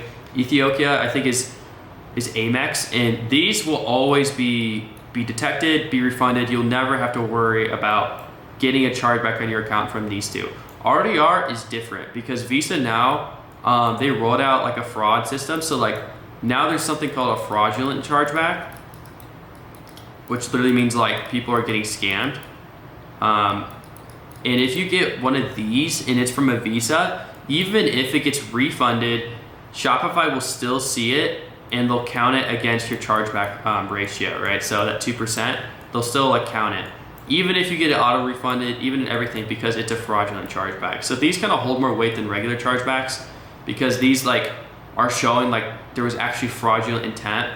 And so obviously like Visa is trying to protect their customer, Shopify is trying to protect their platform. And like if you get too many fraudulent chargebacks or a higher percentage of these, like it's the same thing, you're going to get banned. There's cases where people even have a 0% normal chargeback rate, right? But they have like a 1 to like 2% fraudulent chargeback rate, which is like super confusing.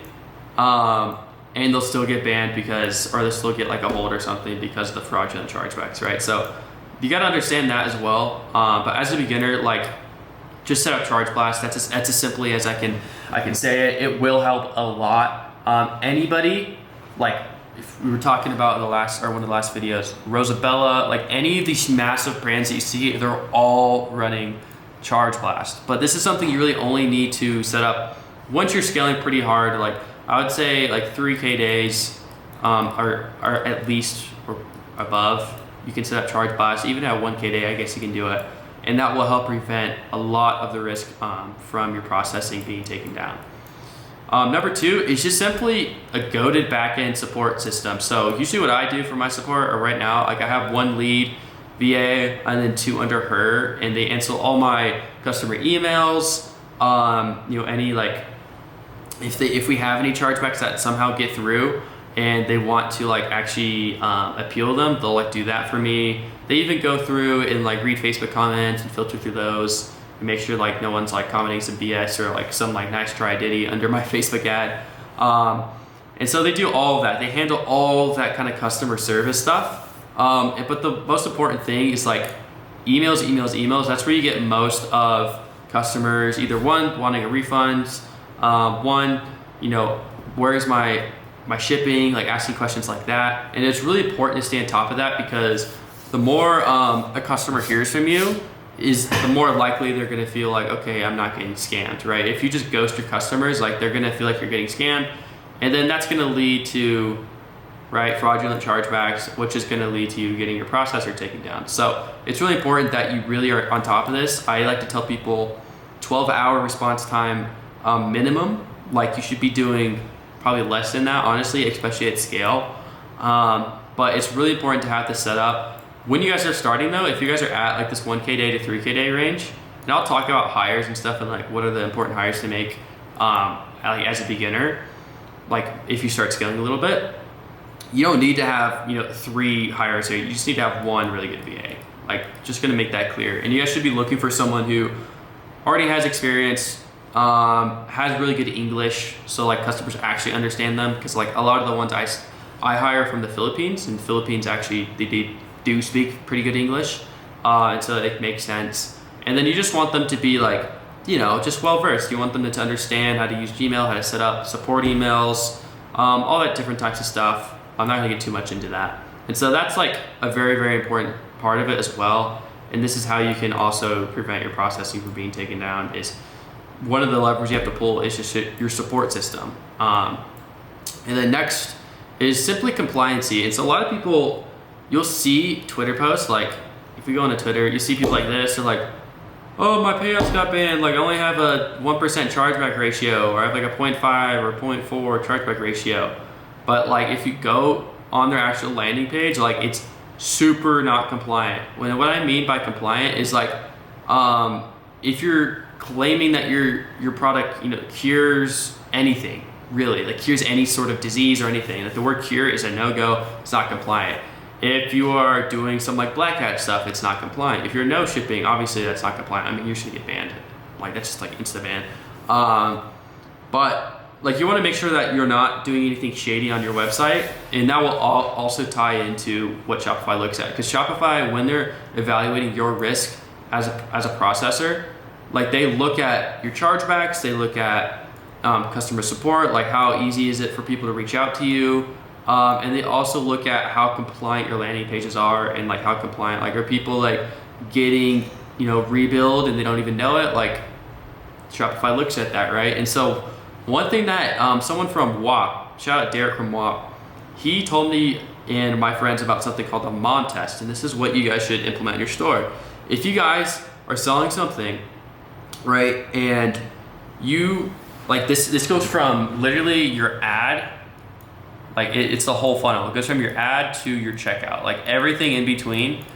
If you can't show your mom that, like your ad, you can't show your mom your landing pages, you can't show your mom your checkout. If you can't show your mom everything and be proud of it and like be comfortable showing her without her like being like, that's a little shady, then you need to change something, right? So you need to make sure that your store passes the mom test if you are trying to like be super, super clean and not have to worry about your processing. If it passes this, if you have a store and you're like, you can show your mother and she'll be like, oh, this is super cool, this is super nice, like, yeah, this is a cool business, then, and she doesn't think it's scammy at all, then like, yeah, you're gonna be fine, right? So that's kind of like the easiest way to look at it.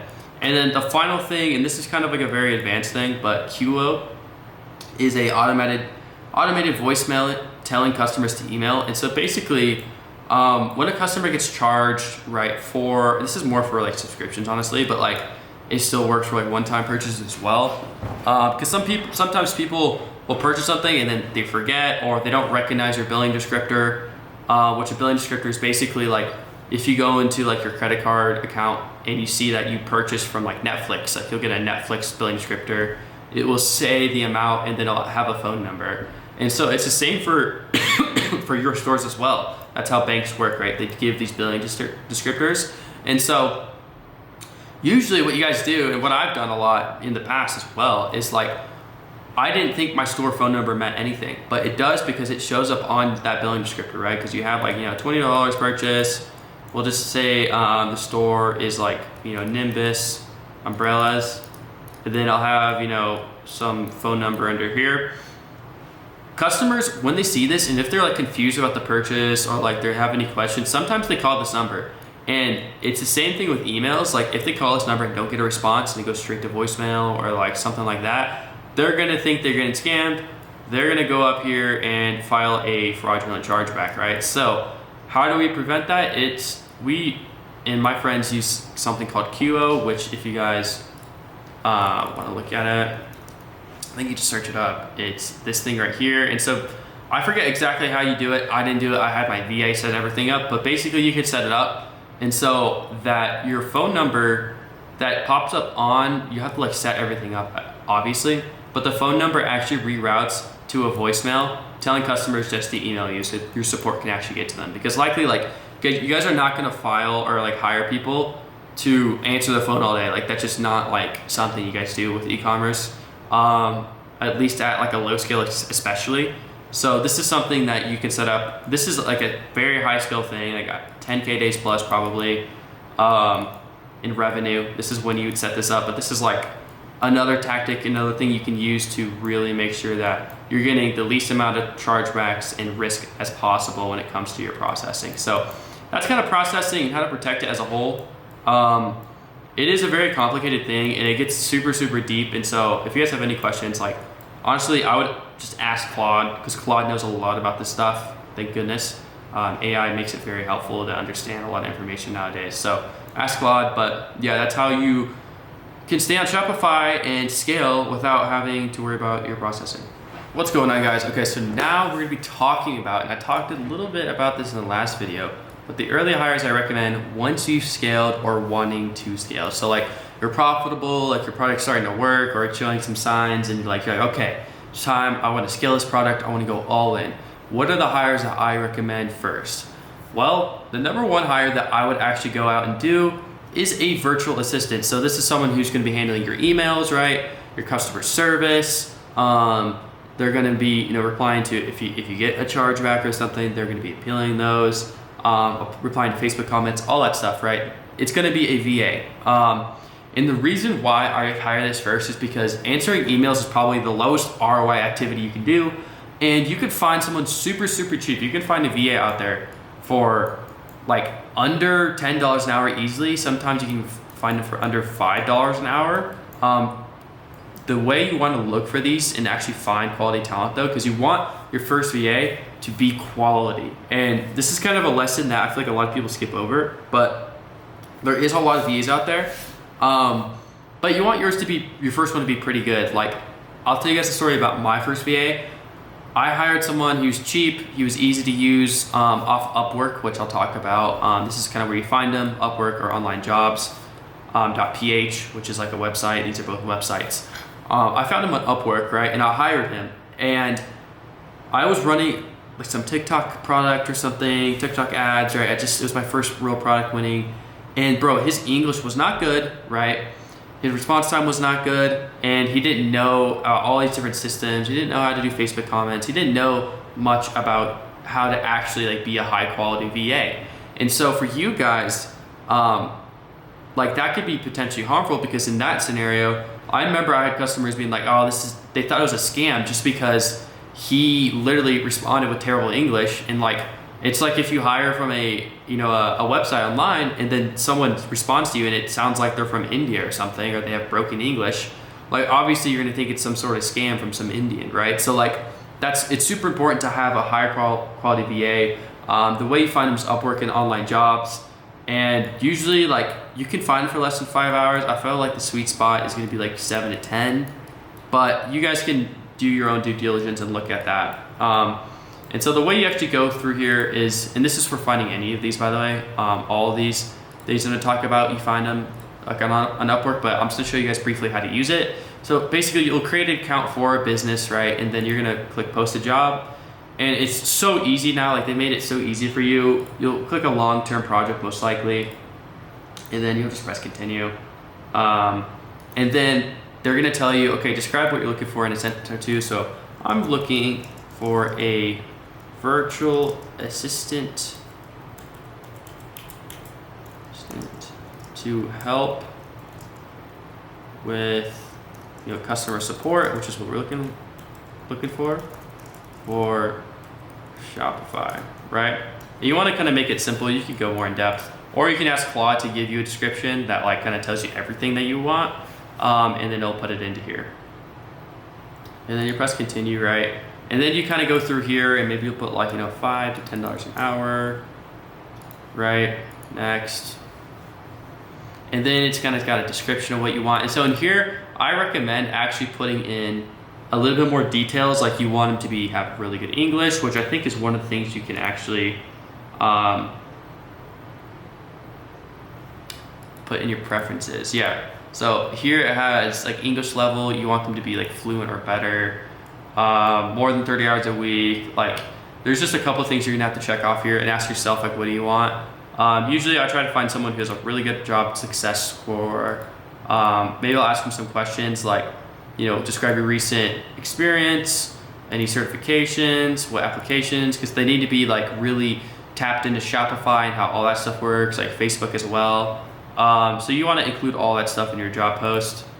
And then down here, you can also invite talent. I don't think this part is really important, or this part's not that important either. But like if I actually like gonna make this for you guys, like virtual assistant for Shopify support, that's fine. Then I'd go in here and I'd actually like take this out, probably go to Claude, right? Like, oh, one sec. Like, hey Claude, I need a in-depth, right, description for a Upwork job post for a Shopify handling customer service, right? Facebook comments, chargebacks, and more.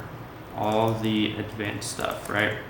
And so now like it'll switch you out a description, and the description's actually gonna tell them like when any talent actually looks at your job post, they're gonna see like, oh, I need to have all these things, like I need to know all this. And so it'll only attract, usually you're gonna have to vet them, but it usually will only attract like the higher quality actually talent out there, right? The higher quality hires that you can make.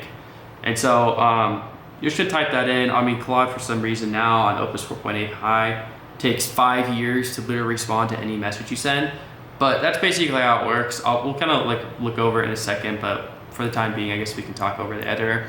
So number one, VA. Number two is editor. So editor is obviously is what it sounds. They're going to be editing your video ads. So in this scenario, like you just probably, I don't know, you just ripped some Kalo ads, you maybe made some image ads, maybe you edited some of your own ads as well, and you're starting to get some good results. And so you want to outsource editing to someone else, because editing takes so much freaking time, bro. Like you can't tell me that it doesn't.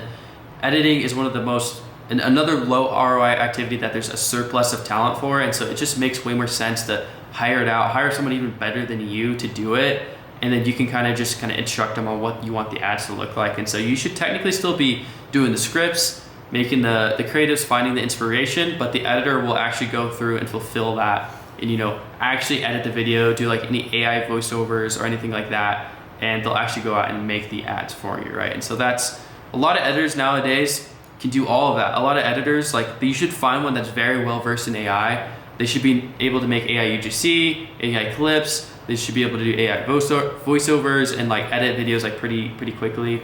Editors, the amount you pay them, once again, you find it from Upwork and online jobs, they're gonna be a bit more expensive. Like sometimes they're like 15 an hour. Sometimes we'll do per concept. So maybe it's like, you know, $15 to $30 per ad. Like it just really depends. And so you wanna kind of just get out a post and fish what's out there, compare all the options, and if you really want to, you can probably lowball them because there's so many editors out there, and so like there's so many that are unemployed looking for work, and so you could probably get them for pretty cheap, honestly. And then last but not least is a dev. So a dev is basically short for developer. So this is someone who knows code pretty well and knows how to make like a custom liquids, which basically, like if we go to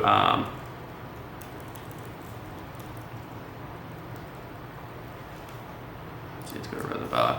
Like basically they can make this entire store from scratch like in a few seconds. Like it's super easy for them. Just click on one of their, like they can do all this stuff very easily. Like they know how to code these sections. Like they can make graphics like this.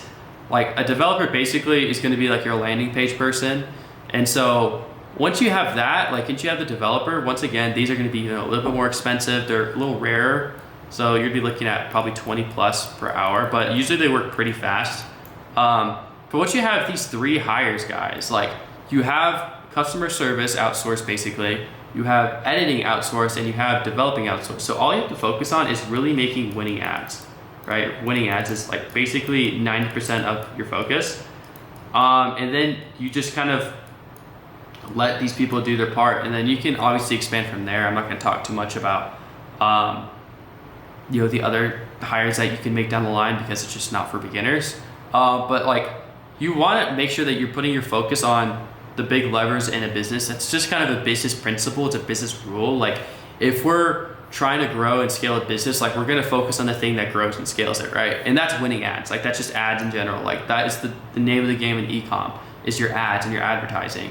And so outsourcing these things really frees up your time to really put more effort into this, to understand it more, to further your skills when it comes to ads. And from then on, like that will just transform the rest of your business. And so that's why I recommend these 3 hires first. It does look like Shopify finally kind of did this. So as you guys can see, like this is kind of basically what it looks like about the role. It tells them like what you'll own. You'll manage inbound support, handle where's my order, answer product questions. They'll tell about social media management. This is for the VA. You know, hide spam, manage reviews, moderate and respond to comments. You know, chargebacks, files, work with chargeback tooling, spot fraud. You know, if you have subscriptions, they can handle that. Like must-haves. So you can really have Claude kind of do most of this stuff, and then like, you know, we'll probably do just copy and paste from this. And then we're just gonna literally tap it in there, save. And then from here on, you just click finalize job post. You can do standard or featured. Honestly, you guys can just do standard. You don't need to pay the extra $30. I don't really see much of a difference from that. And then your post will be live, and then literally you'll pop up in a second. And you'll start getting, within a couple hours, you'll start getting some proposals. So it'll kind of look like something like this, and then you can kind of look through their actual experience, look through their profile, and then just decide if you want to hire them. And then all the payment, everything, it's on Upwork, so it's super easy to use. And if you guys are like nervous, because I know when I first started, I was kind of nervous to text people. It's like something you just got to get over. So like you guys are behind a little computer, you're not talking to them face to face, so it's really not that deep. Like if you guys are scared to text people and to message them, like just do it and you'll get over it. Like now I like text so many different employees a day. Like it's kind of, I'm just used to it. But I do understand for you guys, like it's weird to be a boss sometimes, like especially when you're first starting out. But just you gotta just learn kind of how to do that. And so yeah, this is the early hires I recommend. So there you guys go. Okay guys, so if you made it to this point in the video, this is the end of this free course. And number one, if you've watched the whole thing, like kudos to you. Like that shows, number one, that like you actually mean well, are actually have the intention to like actually follow through with what you're saying. So a lot of people are gonna watch this video and they're gonna get all this information and then not do anything. Like that's just kind of the reality of how this stuff works. And so if you guys have done this, like I wanna just stress to you guys that anyone can succeed with dropshipping. I've seen people start from like myself, like, you know, fast food, like that's where they were working and then they did dropshipping, they made it out. I've seen literally 15-year-olds print with dropshipping. It's like, it's not something that you should guys be thinking like, I can't do it. Like that is not how dropshipping works. If you literally just do the actions every day and don't give up, like you are gonna succeed with dropshipping. Obviously I just showed the video about like why most people quit. But like, I just want to emphasize to you guys that it really is possible. Like for my story, guys, like I grew up in Rochester, New York, and there was nobody who did ecom there. I didn't know anybody who did dropshipping or any sort of online hustle, right? Everyone there just went to college, you know, maybe did some blue collar job or some like, try to get like a job with some finance or like tech thing, right? Like that's how everybody made their money. And so for me, like I didn't have anyone around me, right? I didn't have anyone who actually was pursuing anything crazy like dropshipping or a business endeavor like this. And so for me, and I'm sure for some of you guys, it's really hard to envision yourself succeeding at something you don't see other people doing, right? And I just want to emulate to you guys, like that is one of the huge advantages we have nowadays with the internet, is because we can actually go out, you guys can watch videos like this, you can watch channels like mine, like other people, like my friends Ben, Leon, you know, who are also pretty young and succeeding with this dropshipping thing. And you guys would be like, okay, if they can do it, why can't I? And that's exactly what I want you guys to think. Like nobody on this earth is superior than anybody else. We are all given talents. We are all given opportunity, right? We are all giving free will. You can literally do anything you want with your life, and you can succeed at anything with that you want in your life, as long as you want it bad enough and you stay consistent. And so that's literally all you guys have to do. You just have to stay consistent, and you just have to stay in a situation where you're watching YouTube videos. Maybe you're joining a Discord or you're joining some sort of community so that you see other people in the same situation as you are. That's something that I actually did as well. Is I remember early on I joined some Discords and stuff like that, and it was actually nice because there were times where, like, I'll give you one example. If you guys know about Ant, if you guys have heard Ant Dropshipping, you can look him up. He's a YouTuber now. Me and him started in the very same Discord, right? And we were kind of from a similar area. He was like from Albany, I believe, and I was from Rochester, New York. And so we were kind of like both in upstate New York. And I remember like me and him would like DM back in the day when we were first starting and just kind of like, you know, chat it up and like trying to like pick each other's brains or like tell us like, you know, give advice if we found anything that we thought was useful at the time. And I remember eventually like 6 months in, I like had a little winner, and then after that I like just dropped off a little bit. And I was in a very dark place. Like I was like, oh, I don't know if I can do this. Like I had all those doubts coming on and are coming through. And I remember I was scrolling on YouTube, like just on the YouTube feed, right? And I saw a post from this other ecom YouTuber at the time, and he posted my friend Ant, right? Ant, who I was texting on Discord, and he posted him hitting 100K month for the first time. And I was like, there's no way. Like me and him were literally just texting in the same situation, same spot, and now he's at 100K month. And that like just unlocked so much for me. It just made me believe like, okay, if he can do it, I can do it. Like there's no reason I can't do it. We started in the same spot. We were literally asking the same questions. He just kept going. And so that really motivated me and pushed me to actually continue with dropshipping, with ecom, to continue learning, continue investing my time and my effort into it. And so I really do believe that being in some sort of Discord or community is super, super valuable, and something that anyone should do. Obviously I have my own, and I'm actually in there helping people and actually trying to get them further and actually mentor them. It's a mentorship, it's not just a community, but I also have dudes in there who are doing 6-figure months and above. And I just know that if you guys really want to have that community feel, you guys should consider joining some sort of community, some sort of Discord or something, so you guys can have that community and then have the motivation. Like it's so cool when you're talking to someone and they're in a rough spot, and then like a couple months later you look in the wins column or the wins chat and you just see them posting a fat screenshot of a huge win, it's the best thing in the world, and it really does motivate you and make you believe in. I think in this game, the hardest thing in business is to believe in yourself, because everyone else you look at in your life is, not doing this. No one's really, taking, you don't see this type of success everywhere you look, right? You don't see a bunch of young people driving cool cars and making a lot of money online. And so it is hard to believe in it for sure, because the overwhelming majority don't do it. But there are people that do it, and the reason they do it is because they believe. So you just need to understand that. You need to find any way you can to make yourself believe. I don't care if it's writing down, I will statements or I am statements on your notepad, if it's watching YouTubers that are where you want to be, or if it's visualizing, whatever you got to do to make yourself believe, you just got to do it. And literally that's kind of the final message I want to give you guys, is like, figure out whatever you need to do to make yourself believe, and you guys can make this stuff work. I 100% without a doubt, I can tell you, I've been where you guys are. I've been in the same situation. I've been where I don't understand even how to use Shopify. I opened Facebook ads for the first time and I was like, what am I even looking at?